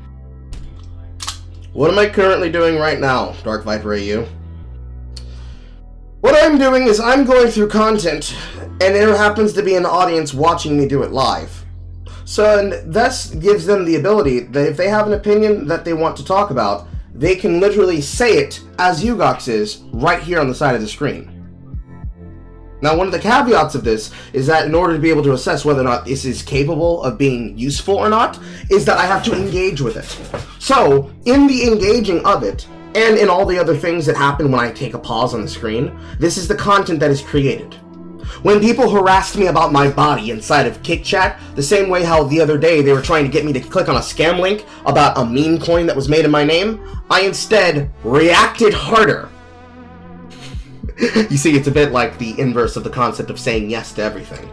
Instead of trying to be scared about the fact that somebody looked at my delicate titties, I instead played with my delicate titties and created content from doing so.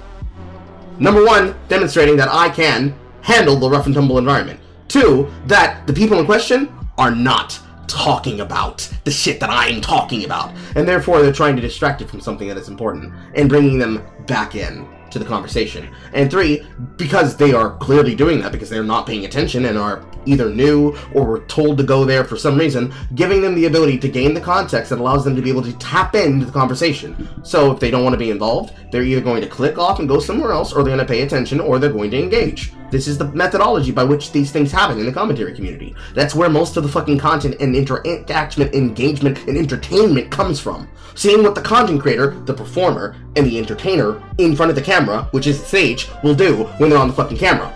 And how they can be able to perform both cognitively and physically with comedy in their reaction to the shit that's happening.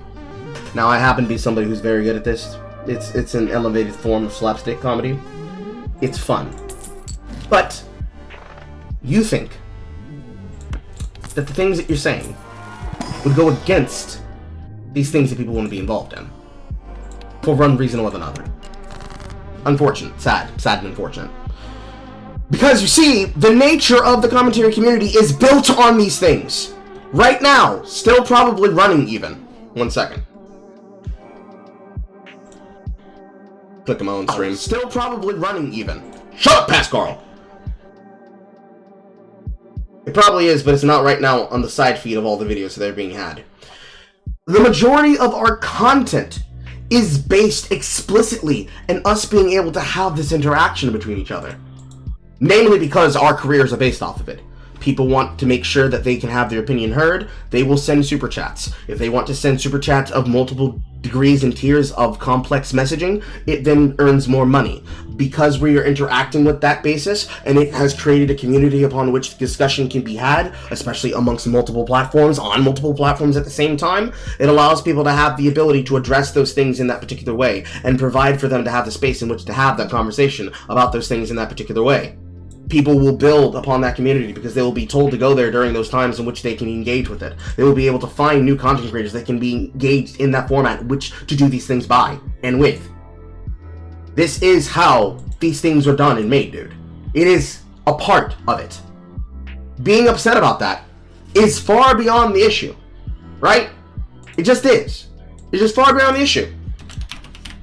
It is one of the problems that comes with the issue itself, in any way and format that it matters for. Because that, in and of itself, as a category for conversation, is literally just chatting, as a whole. Which is to say you're having conversations, but you're doing multiple things at the same time as well. It is the entire ecosystem by which people can build their platform. Because if they're having conversations in the place that they need to have those conversations, if you build it, they will come. And if they get the topics correct and their takes, if their reporting on the news is right, then they are rewarded with larger audiences in which to speak to. Because here, they've been right about the issue before, why would they be wrong now? This is the building of that hierarchy. This is the building of that trust in audiences that people can have. You clearly don't want them to have that, because you believe, oh, they do content wrong all the time. Therefore, you should never be platforming them, because look at how badly they get things done. It is just simple. It is just simple. Simple facts, simple understanding, simple concept that you just hate. You hate to hate. And you hate the fact that you can't hate the way that you've done before. You hate that. You vehemently hate that. You don't want to engage with it. You don't want to think about it. You just want to hate for the purposes in which you hate. And you cannot handle the fact that you cannot get away with it anymore. Technically, you've always gotten away with it. Because most people don't want to engage with your dumbass arguments. Because, as Ugok says, the way that you frame it is that basically only talk about the topic and talk about me the way that I like it. If you talk about it in the way that I don't like it, I'm going to bring out all these big names to say why you're wrong and why I'm right. This is not somebody, this is not the sign of somebody who understands how to move through the commentary. You literally want to stop the mechanism of commentary by striking people's channels. And you do so abrasively by the means of, if you talk about me, I will demonetize you and I will make you lose your account. Not because you said something wrong, but because I didn't like that you said it the way that you said it. If you don't know every intrinsic, specific, and explicit degree and detail about me correct to the T, I will deplatform you. Especially if you don't do commentary and good context while you do so. So, as we said multiple times before and laid out multiple times before, as we have all decided the standard, as we've said multiple times, we've said, I've said, Willie Mack has said, Chud Logic has said, Nick DiOrio has said, fucking, name a fucking content creator, fucking Sensitive Society, FPS Diesel, Silently Gets Real, maybe even fucking Keemstar, and the majority of Lolcow Live, or anybody else who's associated with any particular group podcast project. All of us have identified. You don't get to do that. That is bad. You can't handle it. You can't handle being held to a standard. And the standard is, you might think you can do that shit, but you ain't doing it here. Sag. Big feels, big reels. Big feels, big reels. Unironically, your Monday Matt part 2. Monday Matt took the fucking spill that he did because they called that he was doing shit that he wasn't supposed to do.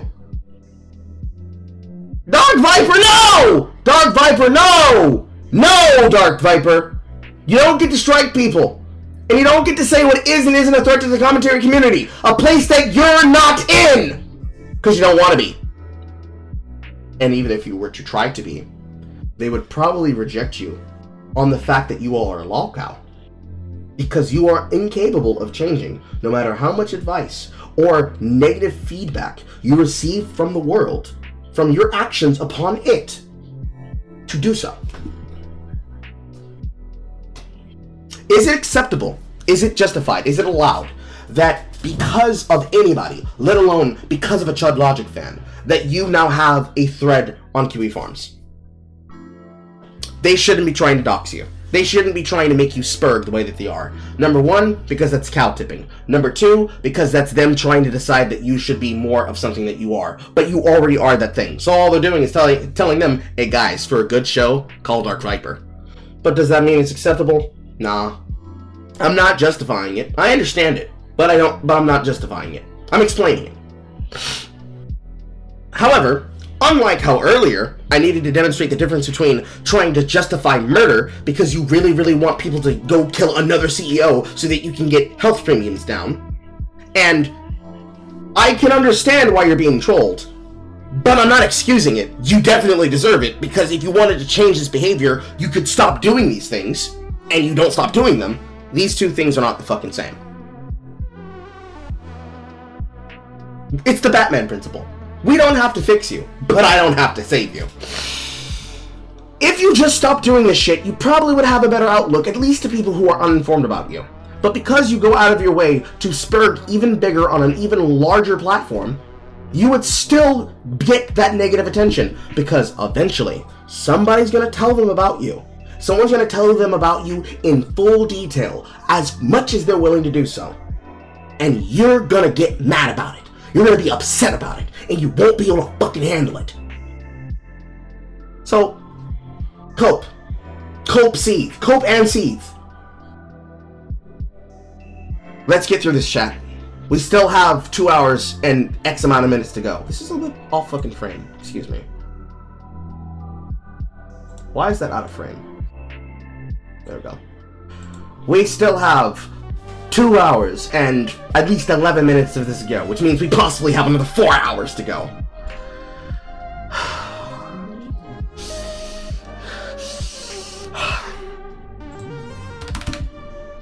Really heard of it hit my face and he ran straight into it. Without these two variables that I mentioned, Woody would be mocking Chud as the biggest moron on the goddamn planet. The biggest lolcow. Look at him, he's pathetic. But he's enraged the beast that has been fucking locked away for a little while because nothing like this has really happened. Now this is a big deal in the commentary space because a heavily critical reaction video getting struck down because the original content creator didn't like it is a threat to the nature of the commentary community, where the entire point is to criticize and engage in online discussion. The vast majority of commentary is not done via watch party, and the commentary community existed long before this trend. His statement saying this is a threat to the commentary community is like saying that if a person uploaded Lord of the Rings and it got struck down, that'd be a threat to the movie review community.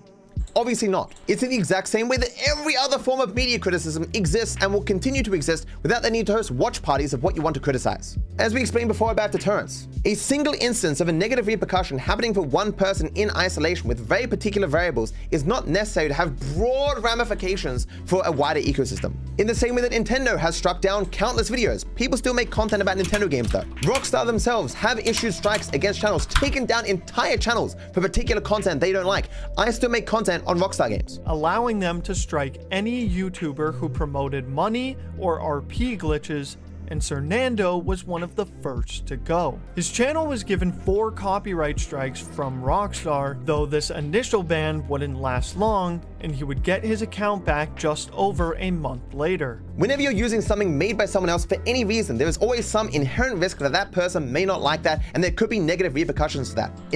If that were the way that YouTube functioned, this platform could not function at all.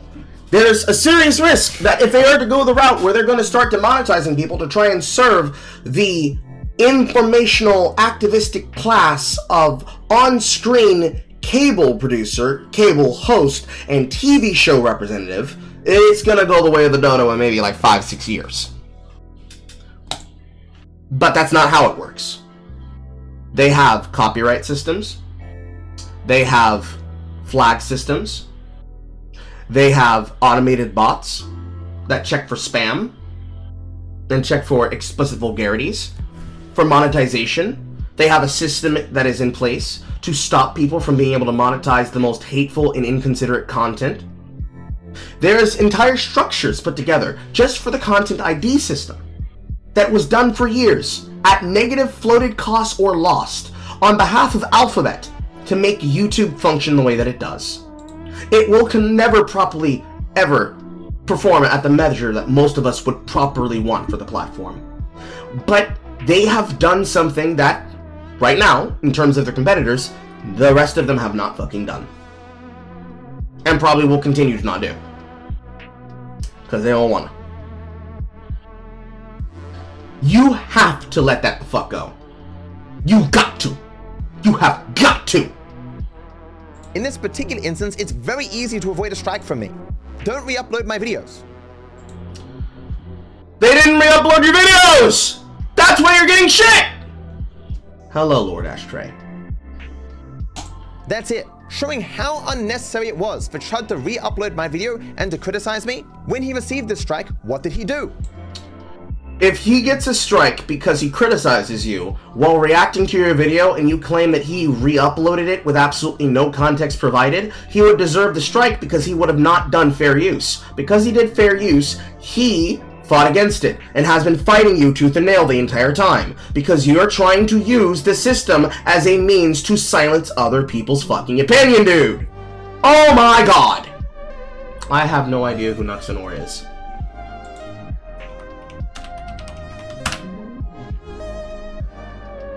While I understand why you're trying to compare me to Nuxtaku, I am not a person who enjoys the delicatessen of lolicon. I call it delicatessen as a meme.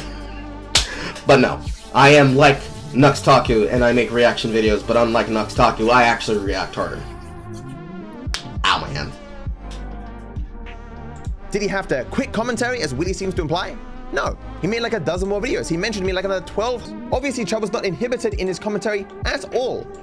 If you struck his video and he had to fight to get it back up, you in fact inhibited him. That's how that works. You literally have been trying to prevent him from having his commentary. That is literally something that you have done. You have literally done that.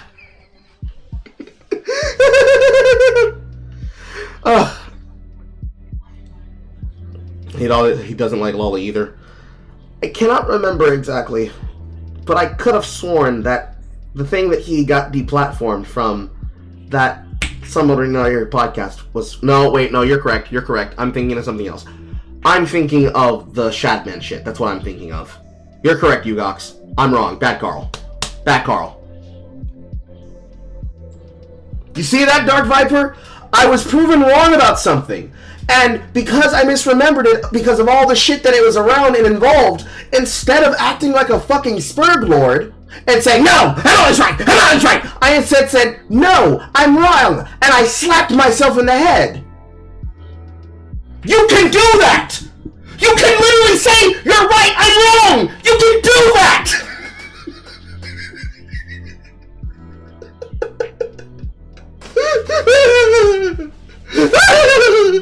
Thank you, Ugox, for being a part of this demonstration.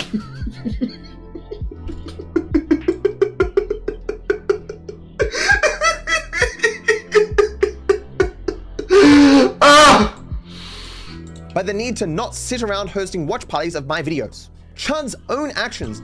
When you stop lying, confounding, conflating, and stretching the truth, then we will not have to do so. When you stop making it so that people have to watch you like a hawk, then we won't have that problem. Cuckoo-cuckoo! Demonstrate that Willie is talking out his ass. And so are you! If we're getting to the point where it's like, oh, well, he's bad. Okay, both of you are bad. You are worse than him. Get out of my face. This time I had yet to see Chud's video. Of course, Willie doesn't mention it here, nor does he mention it anywhere, but it wasn't really that he didn't look at Chud Logic's video then. He didn't bother looking at it for another 4 months. And despite this, talked out his ass non-stop. But when Tom tweeted, hello Dark Viper, people are saying you filed a DMCA takedown on a fair use commentary video by Chud Logic, hoping to get some kind of comment or clarification. I said I agree, especially coming from the fair use guy. I didn't know that much about Willie Maxshaw at this point. I knew That's not lying and talking out of his ass. That's him literally saying, yeah, the guy who's known for being the one who wants to strike other people for, quote, not following laws of fair use. It seems like you're doing that thing where you're being hypocritical. That's not him talking out of his ass and acting as though that is not the thing that he did. That is him doing what most people do, which is talking on Twitter about you. In the situation in which you're describing, the conversation you keep mischaracterizing, he went to him to say, yeah, I knew about your video, but I never watched it, but I guess I should watch it now because this guy just keeps coming back up and I should look into him more.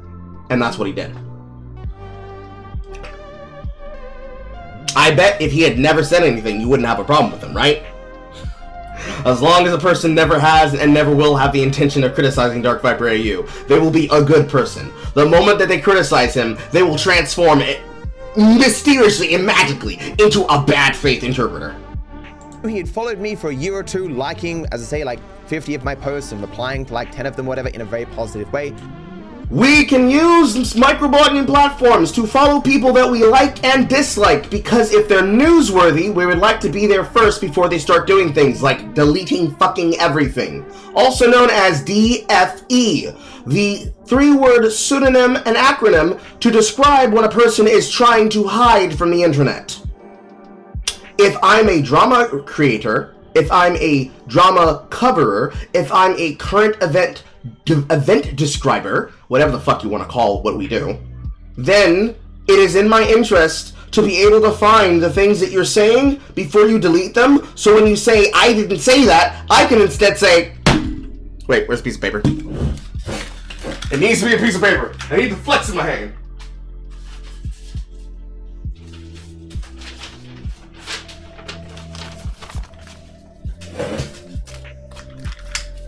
When you say, I didn't do that, we should be able to say,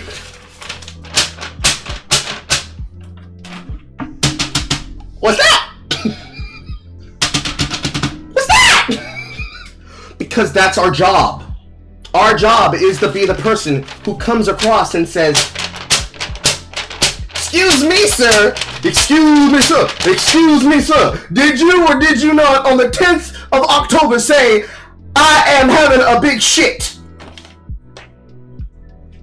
Says right here on the paper that you said you was having a big shit. That's crazy.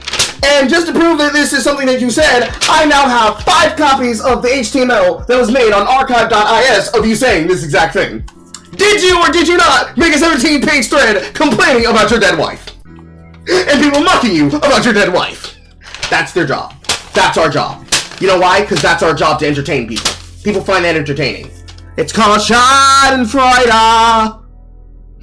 Taking pleasure from someone's pain. So I was like, this statement, calling me the fair use guy, is really strange. No, it's not. You're literally telling people that that you're going to demonetize them and you're going to strike their videos because they're being, quote, bad faith, and they don't deserve it because they're, quote, breaking terms of service. Shut that shit up. Because I've never been called in my entire life the fair use guy. But of course, you're being called the fair use guy there. You are the fair use guy. You are the guy who fairly and barely knows anything about fair use. Cope, seethe, cope, seethe.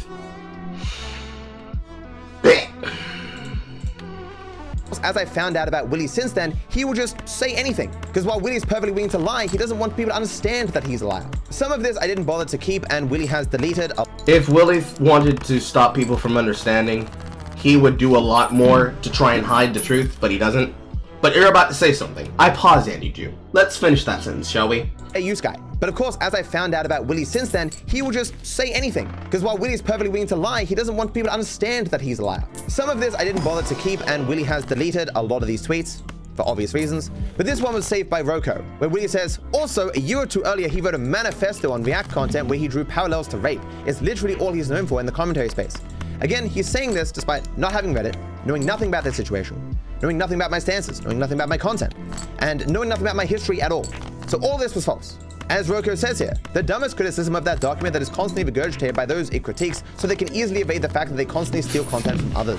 At this point, I was still in this mode of, I shouldn't respond to any of this, these people seem very strange. While I didn't know anything about Chud before this point, seeing his response to being struck, is ranting and raving and freaking the hell out, even though the strike hadn't even gone through, calling me DarkViperAU and stuff, I was like, yeah, I shouldn't go near this person with a 10-foot pole. No one should. But because of this one-way positive association that I had with Willie, and how strange this statement was, as I had never been called the fair use guy before, and I would have assumed Willie, of all people, would know at least something of my positions, I felt like DMing him. Like, I didn't think Willie calling me the fair use guy was the most extreme important thing in the universe.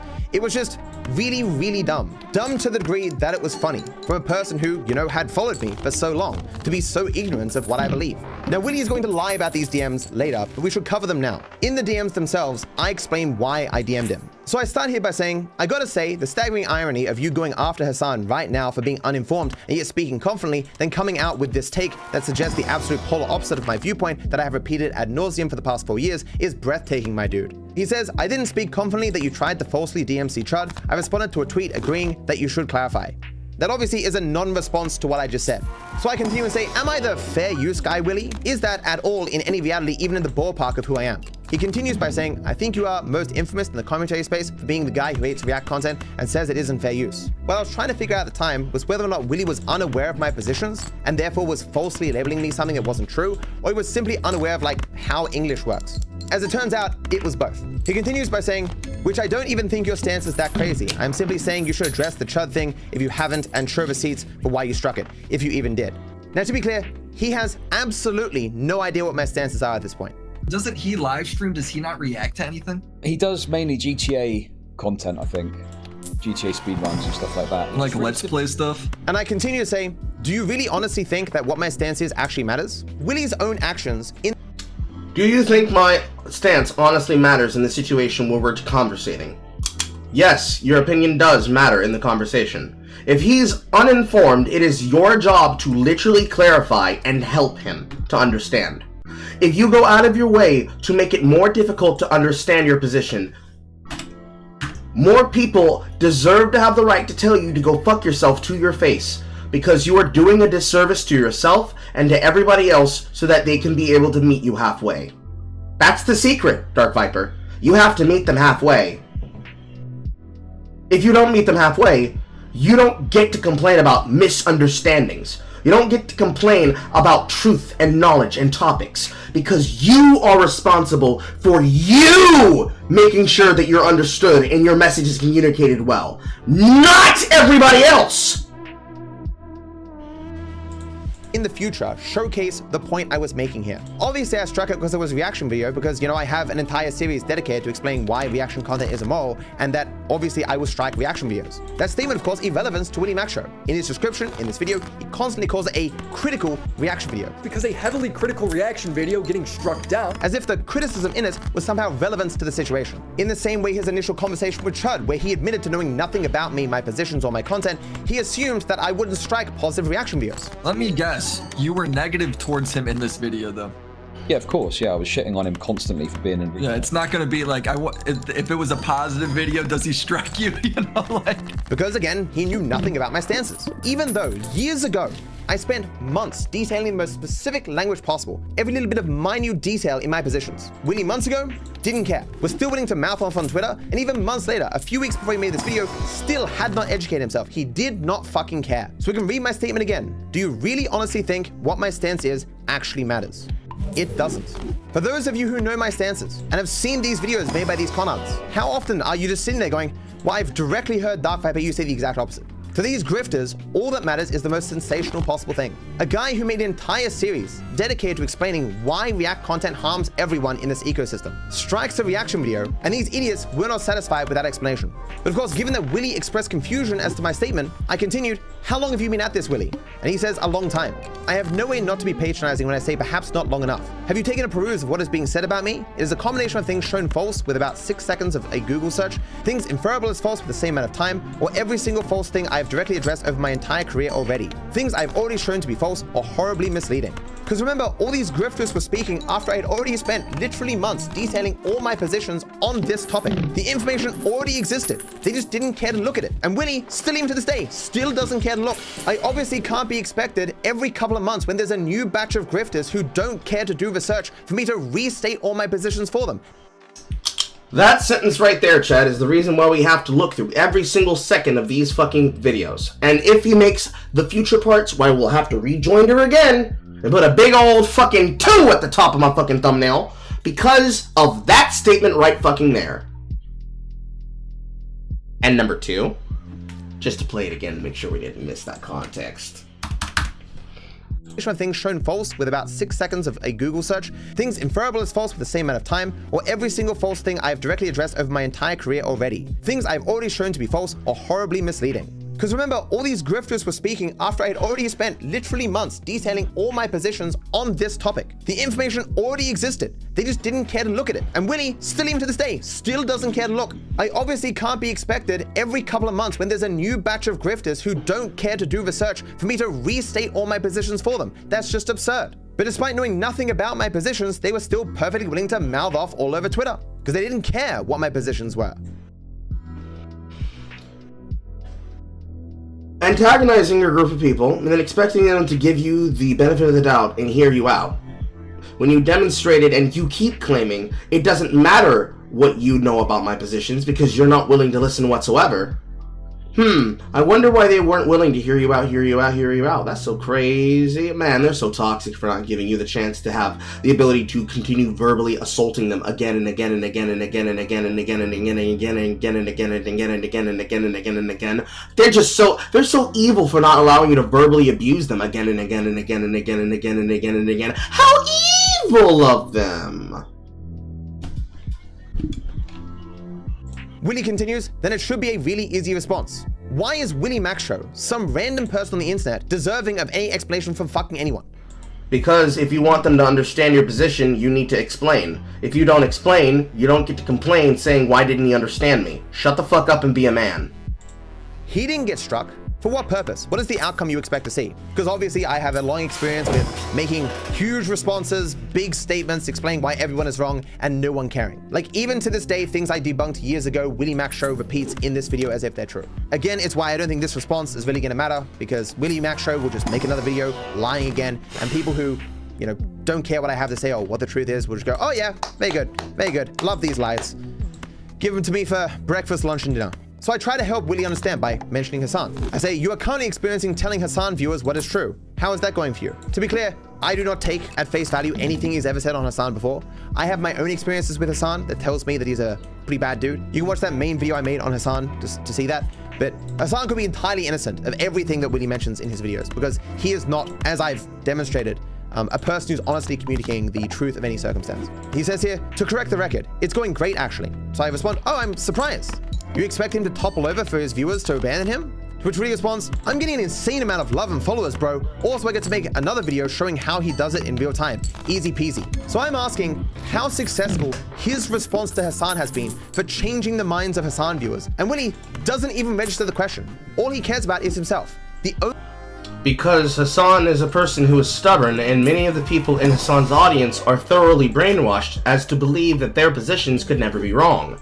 So why waste your time on people who are clearly helpless and not spend time better in a place that it would be better concerned for, which is on people who are willing to listen and reflect on what they're saying and doing, with or without a little bit of bullying along the way.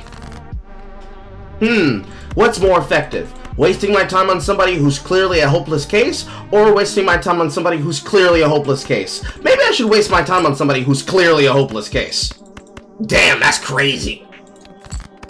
Only thing he judges success by is his own numbers going up. So me being in a situation where the only people who need a response are those who don't like me, don't care what I have to say, or like the creators that I don't like, obviously a response is not going to be particularly impactful.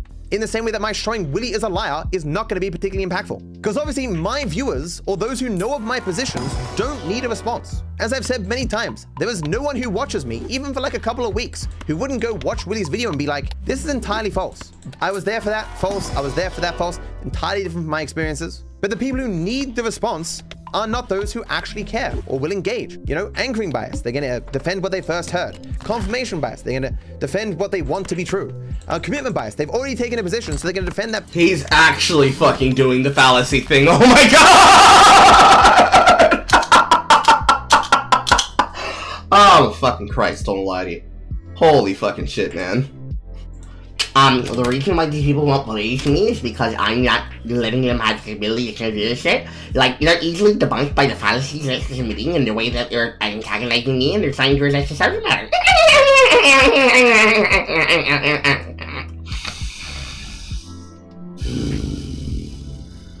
Position to the death. So why would I waste my time on something that was ultimately a very minor issue? So, exactly what I just said, exactly what I just said. Good job. Good job, dumbass. The only reason I put any additional time into it at all is because the strike initially didn't go through and I was curious as to why. Even if it wasn't just my own curiosity, it's probably a good thing for my business to know whether or not YouTube is just allowing re-uploads of your work now. And as I found out, no, they aren't. So again, I have no idea why this first one didn't go through. Willie lies later as to why the strike didn't go through, but we'll address that when we get there. So I continue to Willie. Yes, but you're having absolutely no impact on Hassan. Anyone who knows of me already knows enough to either give me the benefit of the doubt or knows enough of my positions on relevant matters to dismiss this. My statements therefore only matter to a crowd who have absolutely no reason to care what I have to say and just want more fodder to continue blowing themselves. To which Willie says, if that's your position, fair enough. But drama channels are going to look into it, and if you're lying, it's going to make things worse. Here, Willie is directly saying that he understood and accepted my position about why I wasn't making a public statement on the striking of Chud's video. Later in Willie's video, where he discusses our DMs, he leaves out this message so that he can claim he had no idea and that I was acting very shifty. Even Willie recognizes it's not going to be commentary channels looking into this, it's going to be drama channels. Because obviously this is just a normal thing that happens all the goddamn time. People re-upload videos and they get struck down. But drama channels need to make content out of whatever the hell they can. And like Willie will fabricate or assume things to make things more sensational than they actually are. To which I continue to Willie, and what lies am I telling? Willie responds, hopefully none, but I don't know, I haven't looked into it. Willie moments ago was saying this was a huge deal for the commentator community. In DMs, he's like, I don't know, it's not really that important. And so unimportant, he didn't even look into it for the next 4 fucking months. I need to watch the original work. I need to get the context of all of this information. Because I don't even know if what you reacted to was fair use. You sent me it, but I haven't seen it yet. Everything is a lie if you start from incorrect assumptions. If I spoke nothing but truth, they would still be interpreted as lies. How? Facts are facts, especially when it comes to false DMCAs. Anyone who's lived just a normal life will tell you facts aren't just facts. If you've ever read a research paper, they give you all the results, then they give you the discussion, the interpretation of the results in light of other things that we know. People can do experiments, get results, and their conclusions from those experiments can be entirely wrong. So while many people would go, oh wait a second, so Chud didn't get permission, knew what he was doing was illegal, personally had DM'd that person and that person had told him no, then there's no issue here. Chud acted badly. There'll be other people who go, well, I don't know, I do think Chud deserves to be able to re-upload anyone else's videos that he wants whenever he wants to. They could agree on the facts, but if they have the value that I should have to work free for anyone on the planet whenever they want me to, even though we agree on the facts, it's not gonna matter. Like, Willie will be sitting there going, yeah, like sure, Chud didn't have consent and you actively said no, but that doesn't mean Chud can't do whatever he wants whenever he wants to. The facts don't matter, right?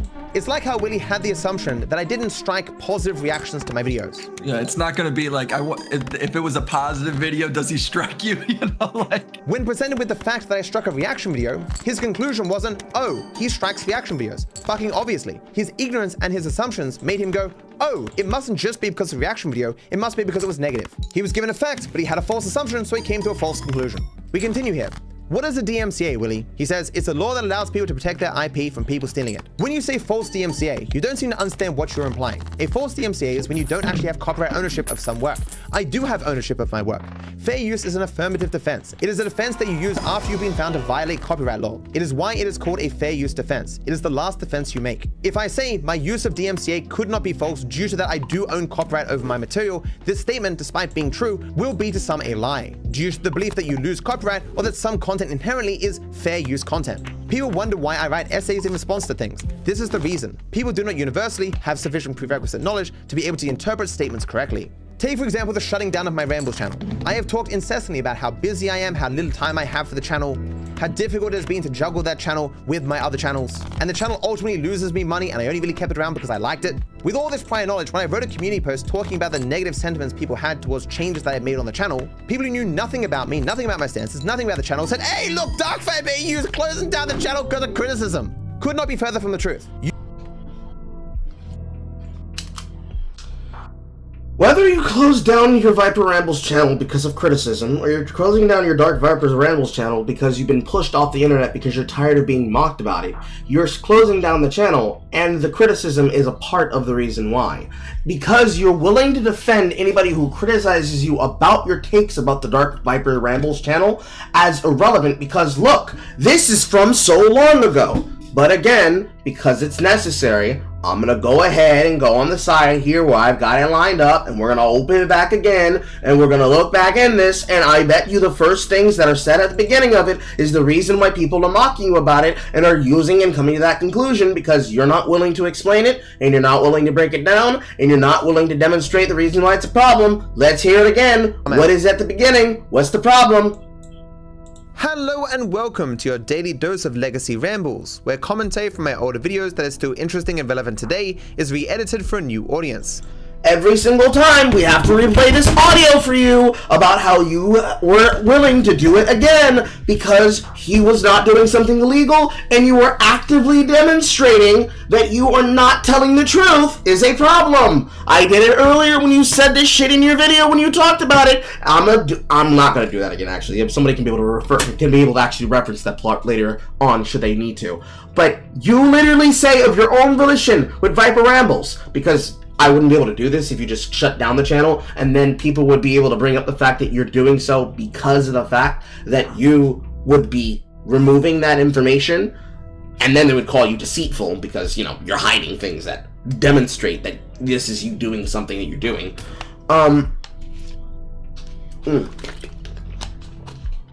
Alongside that, and the opinion he's saying why some people falsely believe I'm toxic, and quote, looking back and hoping that you didn't waste your life, or the topic of the impossible standards that hate creators are held to. All of this is the context behind why people would say that. You cannot handle the fact that your channel, because this is something that you said in your community post, please tell me that you didn't wipe your community posts.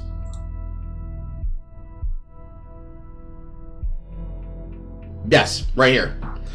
Viper Rambles is cancelled for real this time. Every time I considered cancelling Rambles, I decided against it because of the comments of how I was read about how people were blah blah blah blah. 1 second. Gotta bring it back on the screen.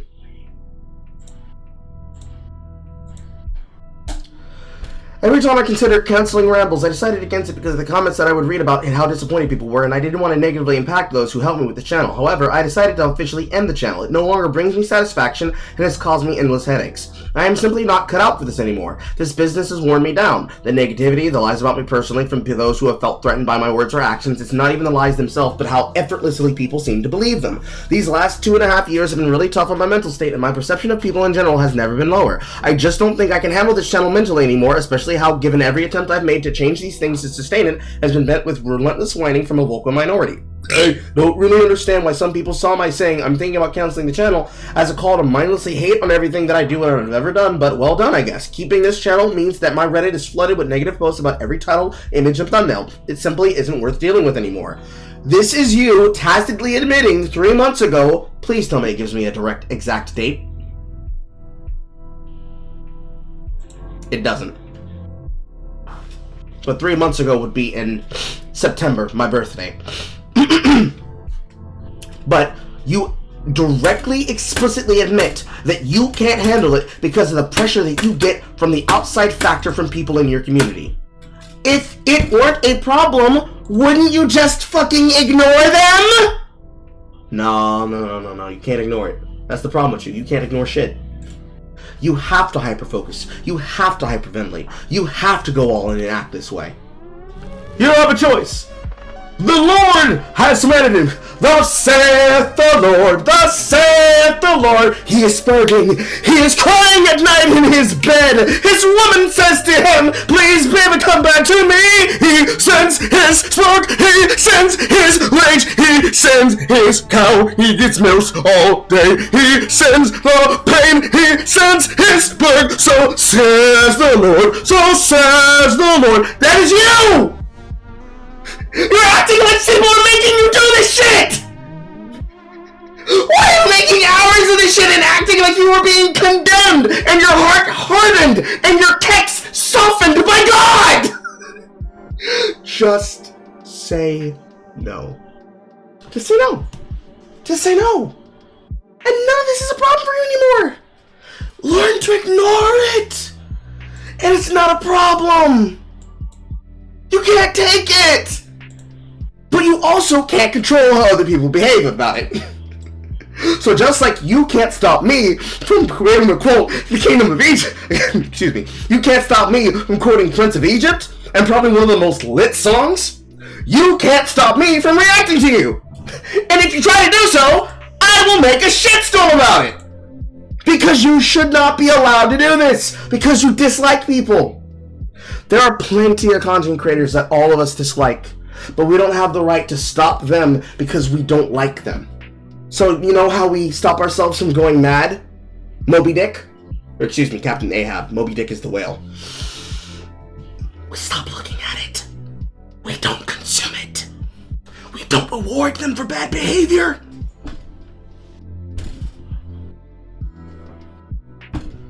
Why is that hard? Why is that hard? Using my community post, specifically going to my community that already had this prior knowledge. And of course, when I made a follow-up Death of the Rambles channel video where I talked about things in full, did they correct themselves? No, because the truth of the situation didn't matter. All they wanted was a false snapshot that they could present to generate some negativity and to bring some attention to themselves. But couldn't you just not put attention on it and ignore it? No. Nigga, be for real, please. Please be for real. Please be for real. Be for real, man. While it may seem off topic, I want to include an interaction I had recently on Twitter. It kind of showcases how people like Willy lie, taking things out of context to imply things that are false. Not only does he constantly do it in the video that I'm responding to, but I guarantee you in any response he would do it even more. So you do it all the time and have been doing it throughout these reactions. Fuck off. Chris says, ironic of you to accuse others of clickbait. I'm talking about someone else being a clickbait here. And this person points out that on my Reddit, my viewers said, hey, these seem kind of clickbait. Now the actual story of this is in my response, where I say here, I want to use this as an example of how lies about creators spread on the internet. This person says I am a clickbaiter because of the thumbnails on the videos telling of my discussion with Rockstar employees at a party and Aitana going on a trip to Europe. Out of the Once again, do I need to make an eye toggle button? I'm gonna make an eye toggle button. 1 second.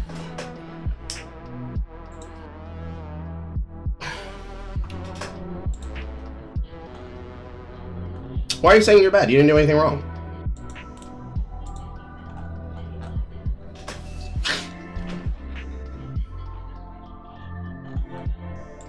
Make a new text.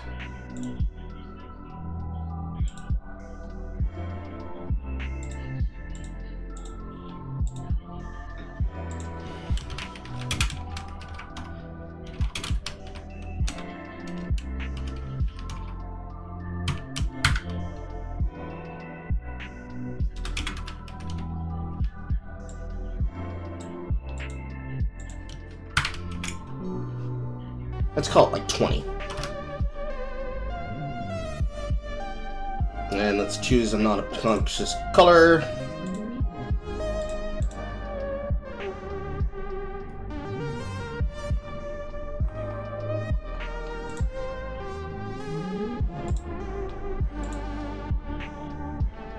And let's choose a font size.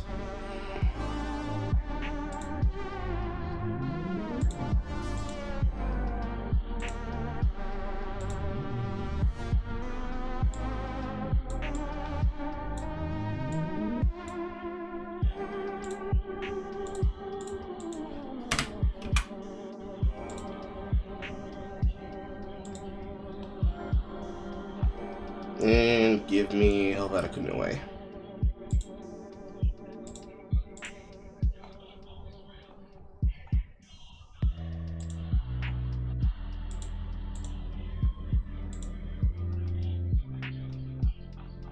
Or Hey George's will work. Let's use Hey Gorgeous.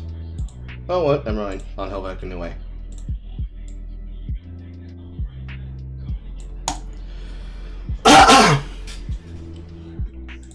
That one's slightly away the chat.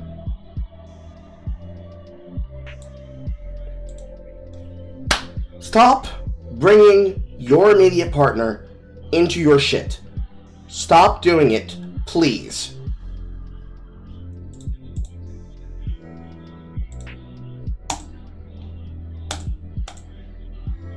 Thousands of videos I have released, this person uses the 2 examples where I said, yeah, I agree, those went too far, and I changed the thumbnails. The events, rather than showing me as a clickbaiter, show that I do not have the goal of clickbait. I merely make errors as everyone does. As you can see here for the first thumbnail, I said, sorry I was not awake. I did not approve the original title or thumbnail of the video. It was not meant to release. I should have made that more clear to people. I still of course apologize because that is still my fault. It is my error, but it was not a thumbnail I chose. For the second thumbnail, I said, sorry about that last title and thumbnail, guys. Went a bit far on that one. None of the topics seemed great for a title or thumbnail, so I figured a joke related to the topic of my girlfriend's month trip would be good. I've done similar clickbait things on rare occasions because I found it funny, but previously these didn't really play on your concern for my well-being as this one did. I didn't consider that at the time, so I understand why the joke was a bit much. My bad. And so I changed the thumbnails to remove the speech bubbles because they weren't directly discussed in the video, but I did still meet employees of Rockstar, so the thumbnail didn't change all that much. And here, rather than saying it's over, it was changed to for a month. Neither thumbnail is particularly amazing, but with the total context, you can see that the situation doesn't paint me as a person who desires to clickbait on a regular basis. I'm a person who makes mistakes sometimes, gets criticized, and then changes in light of that criticism, as any normal creator does. But people like Willy will just show this, and that's it. And the story ends. And he flicks to the next out of context clip, so no one has time to think, wait a second, we get the whole story here? Willie continues here. You know exactly what I mean. If you take down somebody's video that is fair use of your content, that is generally referred to as a false DMCA. You know this. Any DMCA is called a false DMCA by people, regardless of how justified. And this is shown in this fucking video with Willie Mac Show. The colloquial term for a false DMCA is when somebody strikes a video not because of their IP, but because of what the person has to say. It is clearly well within my rights to take down any clips that I like that have not been used in a fair use way. But Willie previously referred to my doing that as abusive. For critical reactions of him. Because it is. Because it is. And openly abused the DMCA system. In this case, even Chud acknowledged that I had full right to take down his video. Yes, you do have the full right to take down his content, but that does not mean that you are doing so from a fair position that is reasonable. You're doing it because you specifically want to punish people and stop them from doing so. And doing it for reasons that have to do with your ego. Rather than, it's not fair that you guys are doing this with my content. Two different things. Happening at the same fucking time. Didn't fucking matter. But it's important to note, in the vast majority of cases where a DMCA claim is filed, nothing happens other than the content gets taken down. Over the course of my 12-year career, I've received a few emails, each for different reasons with different resolutions, but you don't hear about these things, because very few people are the kind of psychotic liar that Chud Logic is. Throwing a hissy fit for months, knowing full well he's in the wrong and wanting retribution for his own fucking mistake. But even more than that, very few people have a pack of dishonest grifters like Willie who are willing to further those lies as if they were true. To spin a very clear-cut situation where Chud was obviously in the wrong as something more than that. As I say again, in any other world, Willie would be making 17 videos on Chud, laughing at him, how pathetic he looks, just spamming out this here Dark Viper HIV, what a fucking child. And hey, there are very few people who are willingly going to associate with a known grifter, so it's not like Willie has a lot of people he can pick from to hang around with. If he loses Chud, as pathetic as he is, how many more people can he lose? We continue here. Did you by some chance watch those 2 short clips I sent you? He says, I'll watch them now so I can better understand. You see, in a sane world, people would do research before mouthing off on Twitter. Willie does things in reverse. As I don't expect Willie to actually do any research, I decided to cover some of what I said in my video. As I would have said to Destiny when we spoke, people have no idea what fair use defends. Consequently, any use of DMCA for any reason will create some ire with people. I perhaps may have read more in regards to precedent on fair use than any person alive. I'm going to stop you right there. I was intentionally being hyperbolic, and I realized moments after that I should not do this, given who I'm speaking to, so I corrected myself. Sorry, not any person alive, any person related to this case. This doesn't matter. It doesn't matter how justified the claim or what basis it is put on, the response will be the same. Actions have to be made with consideration for the least informed of those who will hear you speak. All DMCAs are false to someone, in the same way that it doesn't take 2 brain cells to understand that I took down a reaction video, not because of its content, but because it was a reaction video. Despite the existence of hundreds of videos critical of me, the persistent belief remains that I took down a video because it was critical of me. In the same way that despite my literal years of statements on the topic, hundreds of pages, hours of content, to you I am the fair use guy. Truth does not matter. Just to be clear, in that statement, I am saying that I took down Chud's video. He continues by saying, you are the fair use guy because you are in my DMs arguing about fair use, saying you know more than any person related to this case. You talk about it a lot, that's all I meant. Obviously, I don't talk about fair use all that much, and that is not how that moniker works. You do not get to decide how words work. Fucking idiot. The moniker of saying this person is X guy is to say that a person is strongly associated with that thing. So I am the GTA guy. The guys in that Top Gear show, they're the car guys. You could call me the anti-react guy, right? But obviously I'm not strongly associated with fair use. Like I could use a sensational example. It's like if I referred to Willie constantly as the pedophile guy. Not because he is a pedophile himself or because he supports pedophilia, but because many of his videos contain him talking about pedophiles. There's an obvious reason why people don't refer to vegans as the meat-eating guys, despite that they argue about whether or not people should eat meat. No, they just call them fucking assholes and they move on with their day. Something that you're not capable of doing. Because calling someone the meat-eating guy naturally implies that person eats meat and loves eating meat and is associated with eating meat and supports eating meat. Willie's advocation for speaking this way would cause mass confusion, so on the basis of utility, we have to reject it. Like you'd find a picture of American World War II veterans and you go, well, those are the Nazi guys, because they fought Nazis. And people would look at you confused like, they're not Nazis. Oh no, but they fought Nazis all the time, so they're the Nazi guys. Not a single other... They would not ever do that in history. You know that you're being pedantic and you don't have a case for what you're saying. Stop acting like a fucking Spurgler and get to your goddamn point. Person, knowing of my positions or not knowing of my positions, has ever referred to me as the fair use guy until Willie, but here he is defending that anyway. But this defense here, You are the fair use guy because you're in my DMs arguing about fair use. Even if it was the case that I talk about fair use all the time, which obviously I don't, it still wouldn't mean that calling me the fair use guy would make any sense. You are in his DMs trying to tell him that he shouldn't talk the way he talks about things. Please shut the fuck up and have context about yourself. Holy.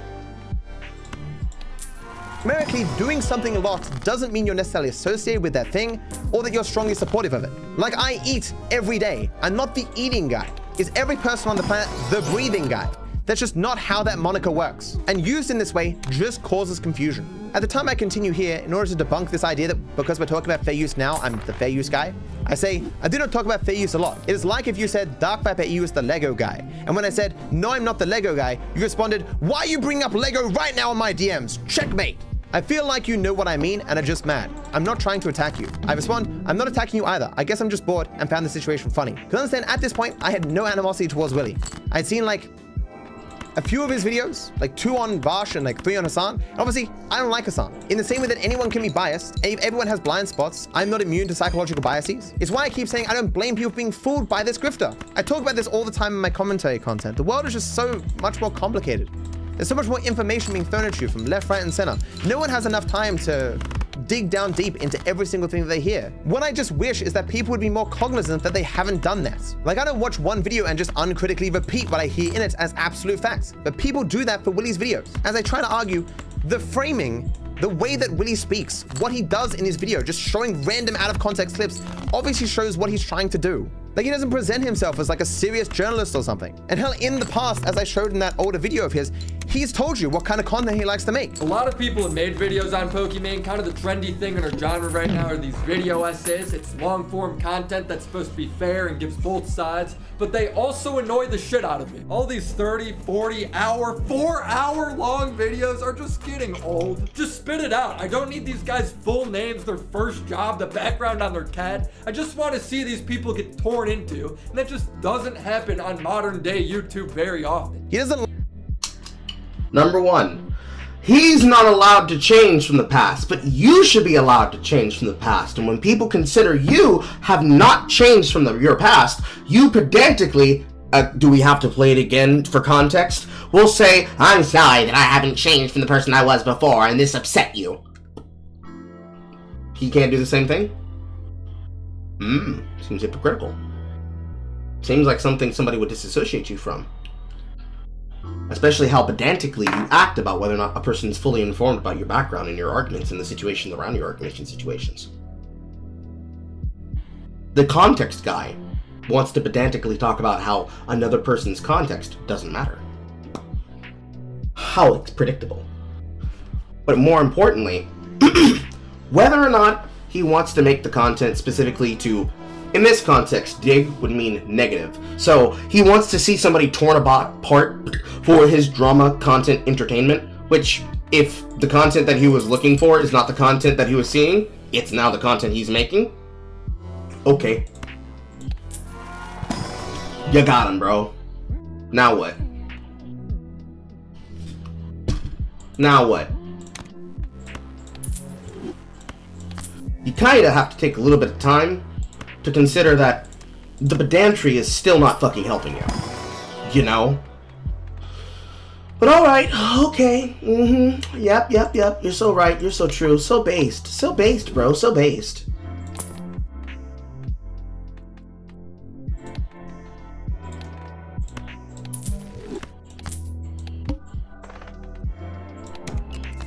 Like the nuance. He doesn't like the nitty gritty. Doesn't like both sides. He just likes videos that throw shit. He doesn't care about accuracy, doesn't care about truth, as is shown in his own actions. He continues, you claim to be an expert. I didn't call myself an expert. I say I know more than any person related to this case. Technically, the bounds of that statement would simply be me and Chud is a moron. He is, to bring back an old meme, a disingenuous, dense motherfucker who probably couldn't tie his shoes. That's what you've done in the past and literally right now in my DMs. That's why I consider you the fair use guy. I don't mean it as a slur. Not to beat a dead horse, but Willy is right now again claiming to know things about my past. Doesn't he live stream? Does he not react to anything? Yeah, I mean, what kind of content does he even, like, I would love to see what his live streams hold. I think the argument that it doesn't meet fair use in other countries is actually interesting. I again haven't looked into any of this at all though. So that's why my tweet is agreeing you should clarify. The reference to the other countries is obviously the overwhelming majority of people don't live in America. So why should the American legal system be the moral standards to what we think people should be able to do or not do with other people's content? That doesn't make any fucking sense. No one argues for it because as I try to argue in my series, no one actually gives two shits about fair use. All they want is the content that they think should exist to continue to exist, and they label that fair use and call it a fucking day. What was your legal perspective on it though? Like, what did you think about that? So my legal perspective was that, you know, I would argue that it's fair use, but obviously it has to be determined in a court, and lawyers have different opinions on what they think, on which way they think this sort of thing could go. So I try to more focus on like if it's harmful or not. At the end of the day, I don't really give a shit, right? I think React content is good. I think it's good for the community. I think it's good for the online space because it's people adding to the conversation. And that's entirely what commentary is about, what like political content's about. On the topic of Willie arguing Chud's re-upload of my work is fair use, this is funny given that Chud himself wouldn't even make that assertion, but it is even more laughable given that Willie has admitted that he has trouble describing what fair use even is. How do you explain to somebody what fair use is that isn't in this space? Like, you know, they're just an average viewer. It's kind of hard. It's just something you gotta like take your time to learn about. And it'd be like if you watch a Turkey Tom video and then you watch the video Turkey Tom is basing it off of, would you say that those are the same videos? They're completely fucking different, right? And I would say the same when it comes to like a live streamer. If you watch like Destiny or you react to a video, I mean, Destiny is maybe not the greatest fucking example because there's times on his live stream where he doesn't say much, but yeah, I'd say like the few times I've watched you, like you've done a really good job reacting. Would you say it replaces the entire market for that video? You upload a video on my Keffels thing. I wouldn't say that replaces the market. I wouldn't say that makes my video irrelevant. So it's hard to explain without just like saying the same thing over and over again, I guess. As I say time and time again, people just call whatever content they want to exist fair use and give little more thought to it than that.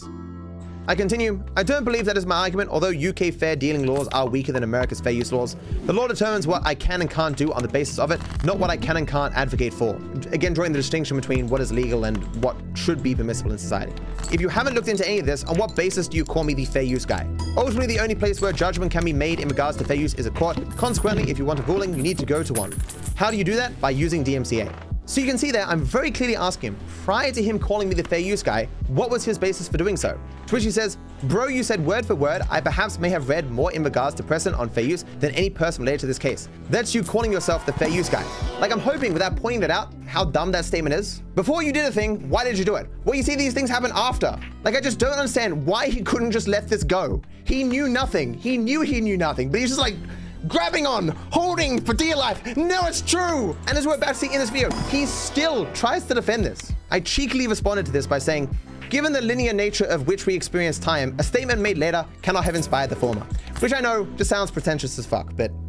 Because it is pretentious as fuck? You fuck?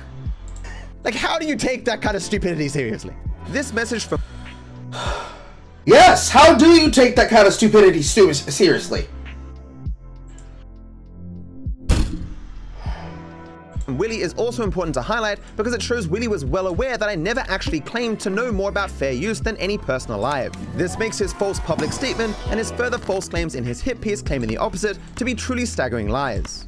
I asked about what you based that designation on. You made it prior to us speaking here in DMs. You implied you were ignorant of my work prior to speaking to me here. I therefore asked what inspired the tweet that caused me to be here in the first place. I could literally have fair use guy tattooed on my balls, and I could show you that tattoo. A statement being true does not imply that a person necessarily held it to be true for justified reasons. Although in this case it is still false, that is irrelevant to my question. My statement there is saying, even if, by some reasoning external to this situation, I would actually be the fair use guy, it still wouldn't imply that Willie was justified in making that designation publicly, because he obviously knew fucking nothing about me or my stances or my work or who I was or what content I made. I'm gonna go back to editing. Best of luck with this on. Thanks, Beast. Good luck. Because at the time, I was just editing, letting people splurge out on Twitter. It was only like a little over a week later when I realized that this wasn't stopping.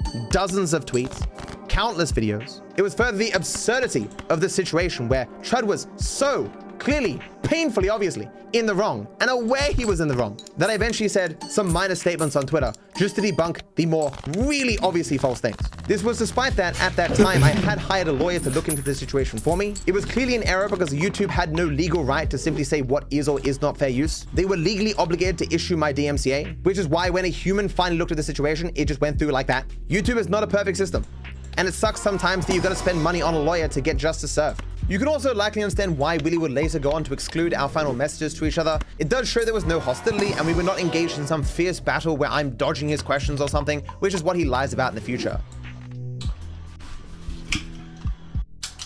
By being pedantic and annoying and obtuse, you are inherently dodging his questions. By wasting his conversation and him to just treat you like you're Spurg and act like he's not going to make direct eye contact and he's not going to do anything that's going to lay out that he should make sure that he's in danger here, he is doing what most people would do when they are interacting with a Spurg, and that is to not let the Spurg more. You literally are the problem in that situation. You are a problem in that situation. You are a problem in that situation. You are a problem in that situation. You are a problem. You will remain a problem. There's no world where you're not the problem. You did it to other people, and they are antagonized by you in such a degree that they treat you like you are going to turn into a Spurg instantly in the moment. There's no way to get away from it. That's just who you are. That's just how you are. That's just the shit that you're doing. That's just the shit that you behave with. Nothing you say is going to change that. Because you just keep doing it. You just keep doing it. And it's a problem. That's why it's oversized.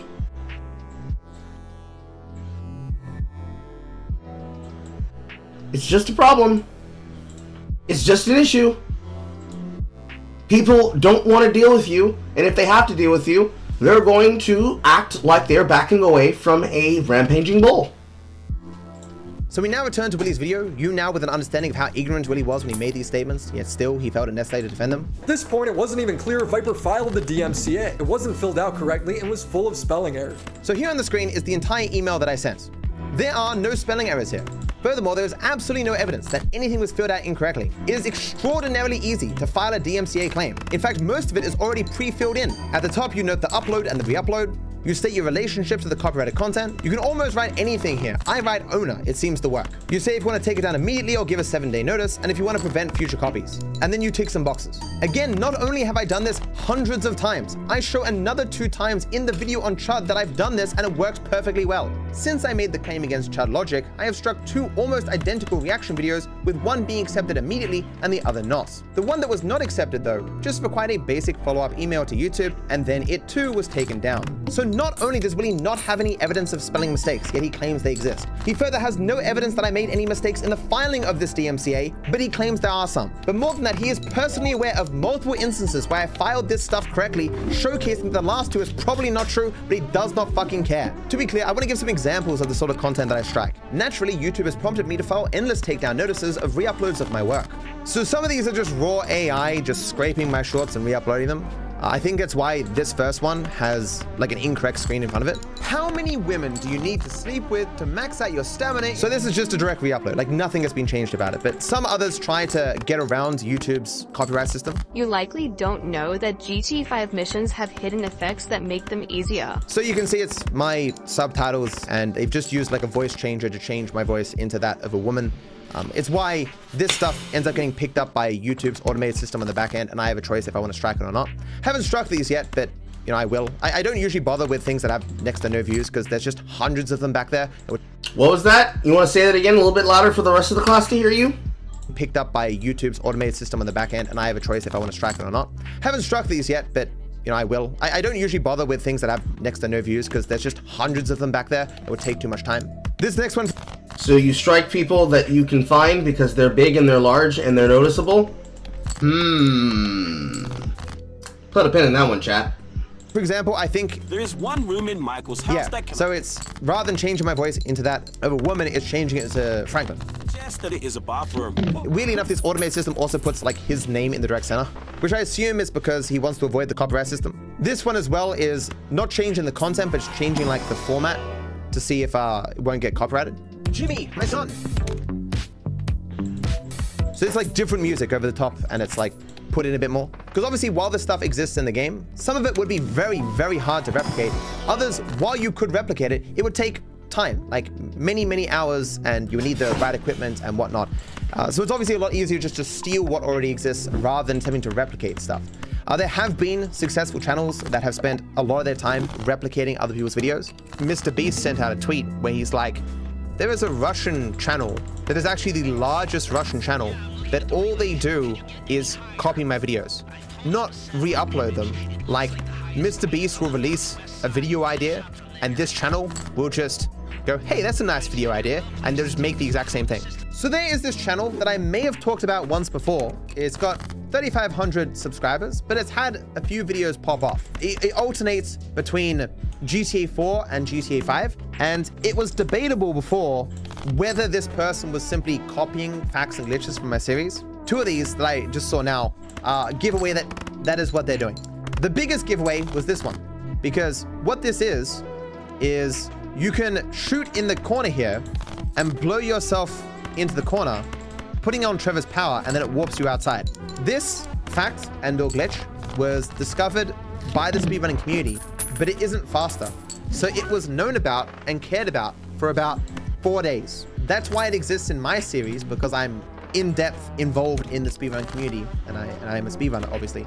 But no one else has any reason to care about this particular fact. The only place that exists on YouTube, I can confidently say, is in my Facts and Glitches series. Now, with that all being said, I don't particularly mind. These you can't do anything about, because it is a bit scummy to watch someone else's video and frame by frame recreate it. But whether it's a copyright issue is far more ambiguous. I really just strike people who have just re-uploaded the entirety of my videos. Obviously, as I've said many times, I'm fine with clips or people, making response videos or actual commentary videos, but not, watch parties or people, again, re-uploading my videos. If you've ever used Shorts for even a day, you're probably aware of this content stealing. Jack's Films covers it all the time. My most successful Shorts too get reposted with some guy at the top or in the corner or whatever. It's garbage. There actually is one significant difference between this DMCA and other DMCAs that I filed.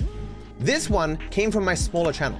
In fact, it's possible that the only reason why this was finally looked into by a human is because I used my credentials for my main channel. I only just now realized that as a possibility because I saw this came from the Ramble channel. Again, the only thing I know for certain is that YouTube fucked up, because it's obviously not standard procedure for YouTube to ignore lawyers and just send automated responses. Or to panically go, oh, I'm sorry, please ignore that previous email, we're looking into this. That's not common. With that all now being said, I think it's worth reading now what I sent to YouTube. As long as I, in good faith, actually believe I'm doing the right thing, then it isn't abusive, despite what Willie wants to claim. The reason the legal system exists is because people can disagree on things. I sincerely believe, and I have spent some time in my work arguing the case, that reaction videos of the watch party variety that Chud Logic creates are not fair use. Of course, if Chud... Well, fuck around and find out, and we'll find out in court, baby! Fuck around and find out, we're gonna find out in court. Cool, cool, ka-choo. How the fuck you doing?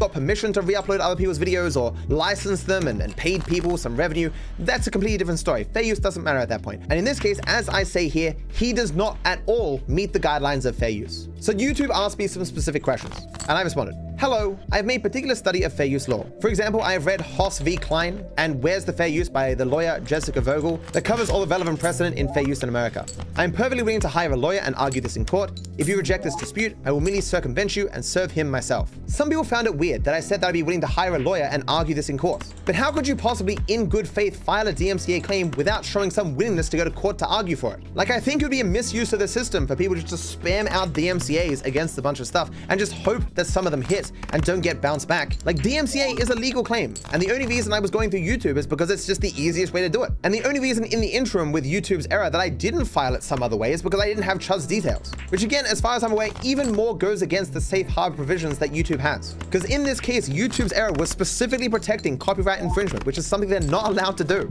So I continue. To your questions. How much of your copyrighted work is used? I respond, all of it, every single frame. Not the bare minimum necessary for differentiated work. This is a watch party of my work.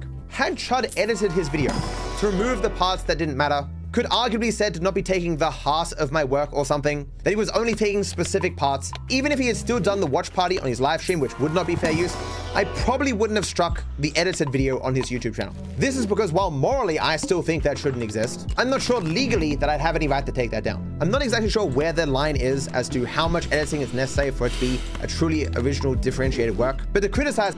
It's the same standard we use for porn. You know it when you see it. Is a person freeboosting the piece of content without ever making a single response to what's being said on the screen, and they're just stealing it? That is clearly not okay. If at any point in time a person were to come across on the sections where I'm allowing you to speak and they said, he's clearly not listening to the video, he's sitting there and playing Balacho in the bottom right corner, then they could snipe me if they could be able to prove that for 11 hours, 36 minutes and 7, 8, 9, 10 seconds and counting, I was just sitting here, allowing it to play with Fleetboot. But you see, we're on a VOD! We're on a video on demand! You know what that means? That means, Matthew, that if they want to prove that I'm not reacting harder, they'd have to look through the entire VOD. Guess what happens when they look in that VOD? What a human would see! Me reacting harder. And by reacting harder, they're able to come to the concern of, wait a minute, this thing is mad as fuck! And they would reject it. Because clearly, even if you dislike the commentary, as the reports usually go, we're sorry, we understand this is hard for you to get, but he's mogging your ass for real for real. You cannot harass and antagonize Single Player Carl, because Single Player Carl's commentary of you, even though you might not like it, is big dick dropping on your face. Just blop blop blop all over your bitches. You would not be able to justify to a human who is not going to be vehemently on your side that they are doing non-fair use material.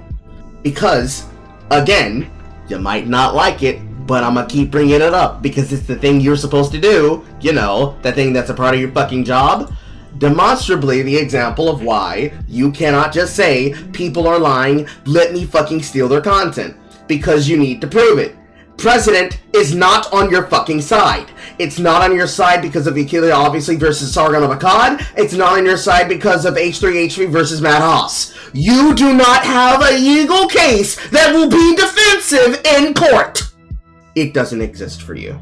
So, knowing that this is the legal standard by which I am basing my assertion and my interpretation of it, as well as the interpretation in those precedents set that you have gone out of your way to describe and show, as you've just restated, thanks for that, by the way, it'll make it much easier in post, that you are willing to antagonize and you are willing to harass content creators based on your subversive opinion that you see of yourself about fair use that is not applied by the standards of YouTube. Whose opinion should I be afraid of when it comes to these things being said in post? Should I be scared of DarkViperAU or should I be scared of YouTube? Who is the person who I've made the platform account on? Is it called DarkViperAU YouTube or YouTube?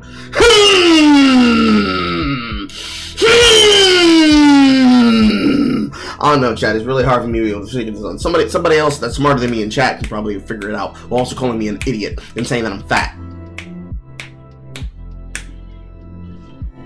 Me for that is just a continuum fallacy. I can't tell you in a single sentence how much creative effort is required to change someone else's work into a differentiated product. But no, it's not. It doesn't require much work at all. It requires the same thing that anybody needs, which is a springboard. Your content during this entire live stream is being used as a springboard upon which I can then respond back. See, it's call, response. Call, response. You say something fucking stupid in your response, I call you out. And I react harder by providing extra content.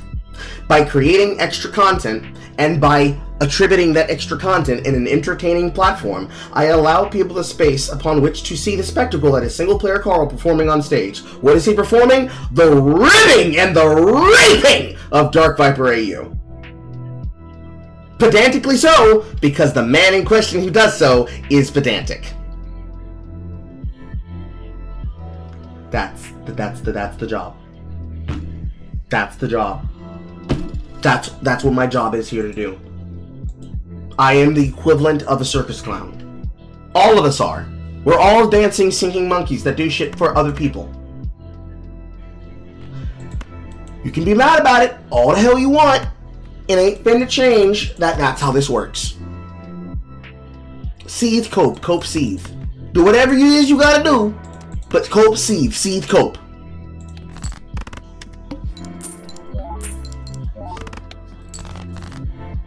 I know this is possible, and Chud simply didn't do it. Because he's a lazy parasite. He has no interest in creation. He is just sitting around watching other people work hard to make money. They further ask... Very interesting thing for you to say about him that somehow nobody else can be able to say about you. Interesting. How is the mark of your original work affected by this use? I respond, there is no reason to watch the original if you have viewed the re-upload.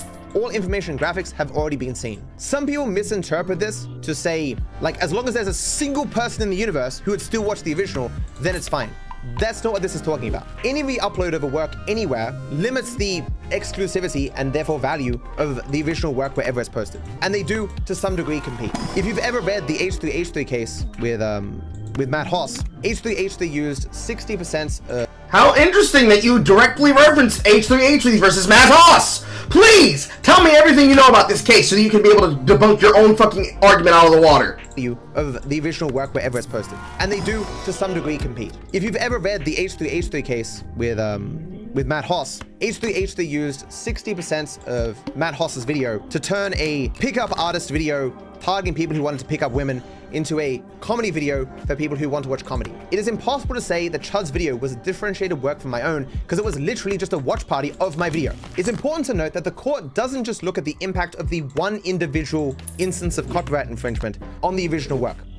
They also assess whether, if this infringement became widespread, would that also be an issue? To phrase it in a different way, if I took no action against Chud, or if the court said what Chud did was absolutely fine, and people looked at that and said, oh, then this must be fine in general, and way more people did it as a result, would that be a problem for my work? And that's obviously the case. And you'll see many examples of this when I talk about other creators speaking out against reaction content. If I'm seen to be allowing this, and more people get away with it, that can inspire more people to do it. And that, of course, would be a problem, which would hurt Chud's ability to argue a fair use case if we had gone to court. It just needs to hypothetically be a substitute, and it's a further mark against it if that form of infringement becoming widespread would cause even greater problems. They further ask, does this significantly transform your original work, or does it serve the same purpose? The person rebroadcasted and re-uploaded my work with no knowledge of what was in it. It does exactly as my video does, communicating my thoughts on the topic. The re-uploader did not take the bare minimum to make something new. They merely created a watch party experience and gave their thoughts as they went. It so much does not transform the work that my work is predominantly all that is on screen, and my thumbnail is even copied in their thumbnail. They could certainly have seen my video and given their thoughts on it without re-uploading it in its entirety. There are many ways that Chud could have provided commentary on my video without violating fair use. He didn't do this out of sheer laziness. And that is, of course, all Willie is here to defend. But when Tom tweeted, hello, Dark Viper, people are saying you filed a DMCA takedown on a fair use commentary video by Chud Logic, hoping to get some kind of comment or clarification. I said I agree, especially coming from the fair use guy. At this point, it wasn't even clear if Viper filed the DMCA, but if he did, stating why is a reasonable ask. Willie, you're a random dude. Tom is a random dude. I'm gonna knock on my neighbor's door and be like, The commentary creator whose job is independent news reporter, you're just a guy. This other guy who's also an independent news reporter, he's also another guy. The President of the United States, he's just a guy. If I go knocking on the White House, I'm just a guy knocking on the White House. Why do these things have to relate to each other? Damn, I wonder if there's something that's nominal to be said about the people whose job it is to report about drama, because it's the thing that pays them. I mean, you could say that he does it for entertainment, but it's much more likely that he does it because he wants not just to entertain himself with the content he wishes to see, but also wants to entertain himself with the content that he wishes to understand other people get at some level of material interest.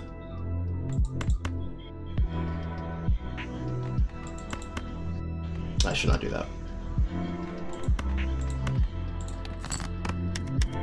Hey yo, I saw you bought a dog recently. Why? Willie is just so entitled. He acts like everyone on the planet owes him justification for anything that they do. He was acting so shifty on stream about it. Dark Viper, were you the one who filed a DMCA on Chud Logic's reaction to you? Just wanted to clarify if that was you and not an impersonator. Nicholas, I know you're historic star. That is true. Even 10 months ago, I knew enough about Nicholas Diorio to know that he was a historic shitstar.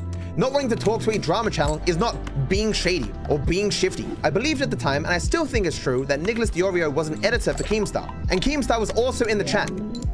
Keemstar tried donating to you and apparently donation got deleted? Or it didn't come up. I think even at the same time. This will be fun. Is it true you false flagged Chud Logic? I'm not a starter unrespected journalist covering a major story. What timing? Alright, time for Max Painter. Willie's like, man, he was so shady not wanting to talk to the scummiest drama channels on the planet. That is like the most sane thing anyone has ever done, ever. Why would should a person listen to DarkViperAU, a person who pedantically likes to waste other people's time and can't immediately give a direct, straight answer about whether or not he's going to confirm something that did or did not happen, because he is being asked for question from the people that should go to the person who can then tell them the information they're looking for?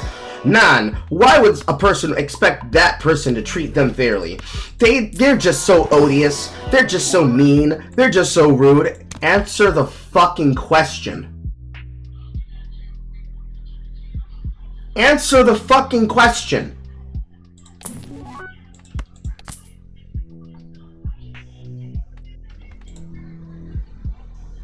There are 3 cards that need to be turned into gold. I reached out to Keemstar for comment for this documentary, but he declined, with his reasons cited as being because I was, quote, mentally retarded. But as I stated in the letter to YouTube, my expectation was that this would go to court. And so why would I make public statements on something that's going to court?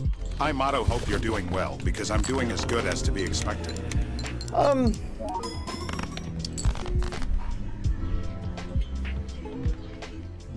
It's an annoying thing, chat, about being so open about my life that when things happen that I'm not meant to talk about, it becomes very frustrating that I can't talk about it. Stuff happening. I've got one additional burden on my time that I can't talk about yet, but it'll come out soon. And it's thus far been an interesting experience.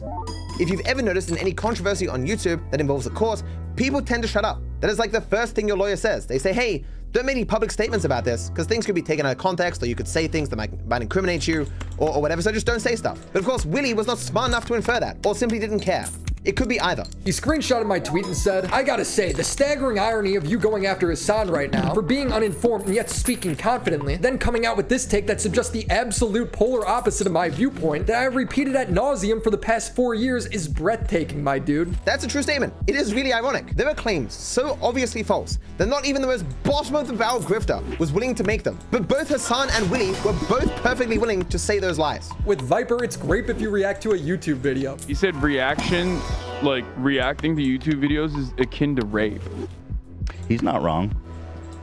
Making this similarity even more funny is that Hassan openly said that he didn't bother to read my draft essay all those years ago. I don't know anything about him. I've never watched any of his videos. Willie seems to be quite similar, in that Willie either didn't read and watch my completed work on reaction content and instead relied almost exclusively on incomplete, outdated work, or he did engage in my completed work and specifically worked to exclude it in favor of outdated, incomplete information. Not exactly the same thing, but very similar. He screenshotted my tweet and said, I gotta say, the staggering irony of you going after Hassan right now for being uninformed and yet speaking confidently, then coming out with this take that suggests the absolute polar opposite of my viewpoint that I've repeated ad nauseum for the past 4 years is breathtaking, my dude. He then messaged me 2 videos timestamped with him saying he doesn't think React content falls under fair use, but even if it did, he doesn't care. While I did take one paragraph to point out that the React content I was criticizing is not protected under American fair use law, I further went on to say that even if it was, I wouldn't care. The reason I think React content shouldn't exist has nothing to do with America's antiquated ideas of copyright. At this point, I was confused because what did I get wrong that was on the level of Hassan? All I did was make a tweet. So again, we get into this problem where Willie doesn't seem to have a firm grasp of English.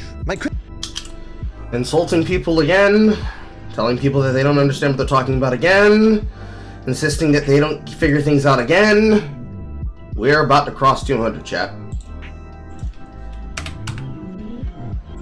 Criticism of him, as you just read, was not that he got something so wrong on the level of Hassan. My criticism was that he is obviously, very obviously, uninformed, yet he's speaking confidently anyway, something Hassan does all the fucking time. And it was that I called him the fair use guy. Viper's talking past me a bit. When I'm calling him the fair use guy, I just mean he's somebody who argues about it, which he did in his document. That is not what those words mean, or how they would be interpreted. Calling me the fair use guy implies that I have a strong association with fair use and that I support it to a significant degree, to such a degree that it distinguishes me from the wider population.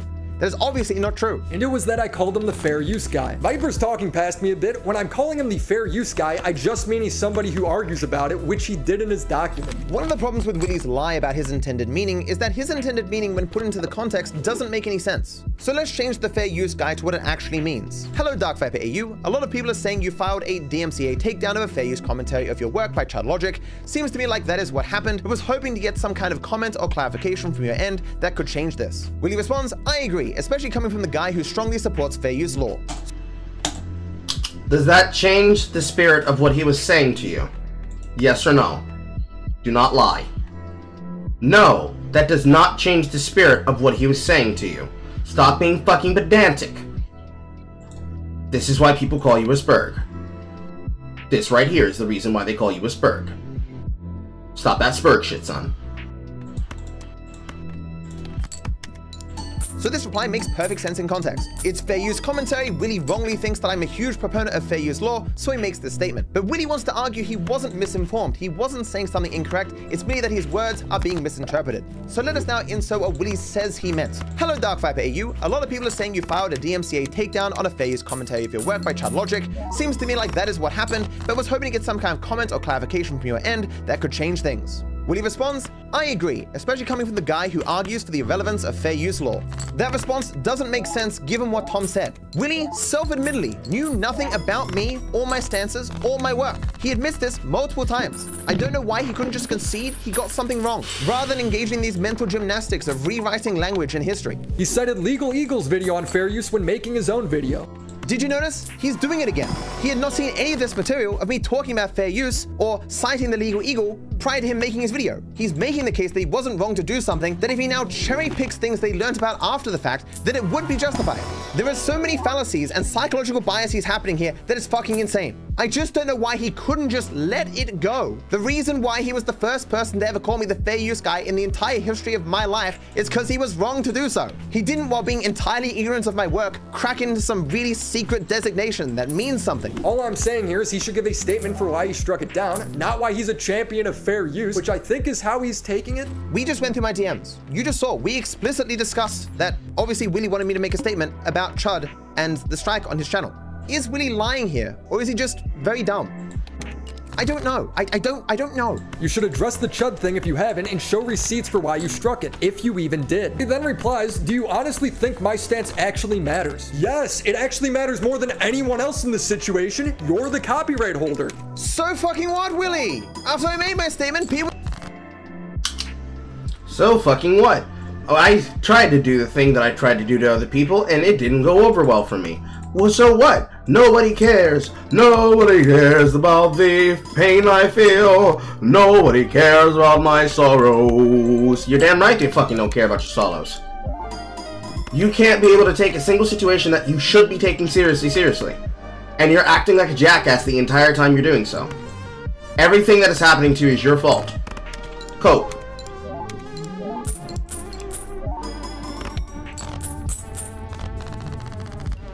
Didn't go, oh, we were wrong actually. DarkViperAU didn't strike it because it was critical. They just kept saying it anyway, because my statement does not matter. In the same way that all my statements on reaction content, my actual positions didn't matter to you either when you were making your fucking video. He just doesn't act like a normal person. Everyone else is acting so reasonable. All the people he's referring to, Nicholas Diorio, Keemstar, Tom Dark, Chud Logic, all of them, for weeks, threw a hissy fit. In every way conceivable. There was nothing reasonable about any of this. The normal thing that happens when a DMCA occurs is either the person goes, oh, I got caught for re-uploading that person's video, fuck, I'll wait for 3 months, or it's all private. Going onto Twitter and throwing a hissy fit about a DMCA that didn't even go through is not only not reasonable, it is entirely irrational. It is important to remember that Willy is making this video after 4 months. 4 months of Chud Logic digging into every aspect of my life. I'm sure there's a lot more to be discovered. And don't worry, guys, I'm committed to this. I will be looking up as much as I possibly can of this guy, and I'm going to be finding every single thing he's ever done that's embarrassing, and I'll be broadcasting it and talking about it, you know? Some people mistakenly think that Chud Logic, like a few weeks later, a few months later, just went goddamn crazy and then made 57 videos and a billion tweets. No, day one, Willie personally retweeted some of the unreasonable, unhinged, irrational bullshit coming out of especially Chud Logic. Like, how bad does your sense of things need to be that while being completely ignorant of any facts, you're retweeting some guy called Chud Logic, or Irrational Chad as he calls himself? He is well aware that... Do you not understand what the difference of a handle is? Are you gonna keep doing this thing where you keep not understanding how the internet works? Maybe it's not that you are pretending not to understand how the internet works, maybe you just don't understand how the internet works. Either way, that's not our fucking problem, dude. Cope, seethe, cope, cope, seethe, cope.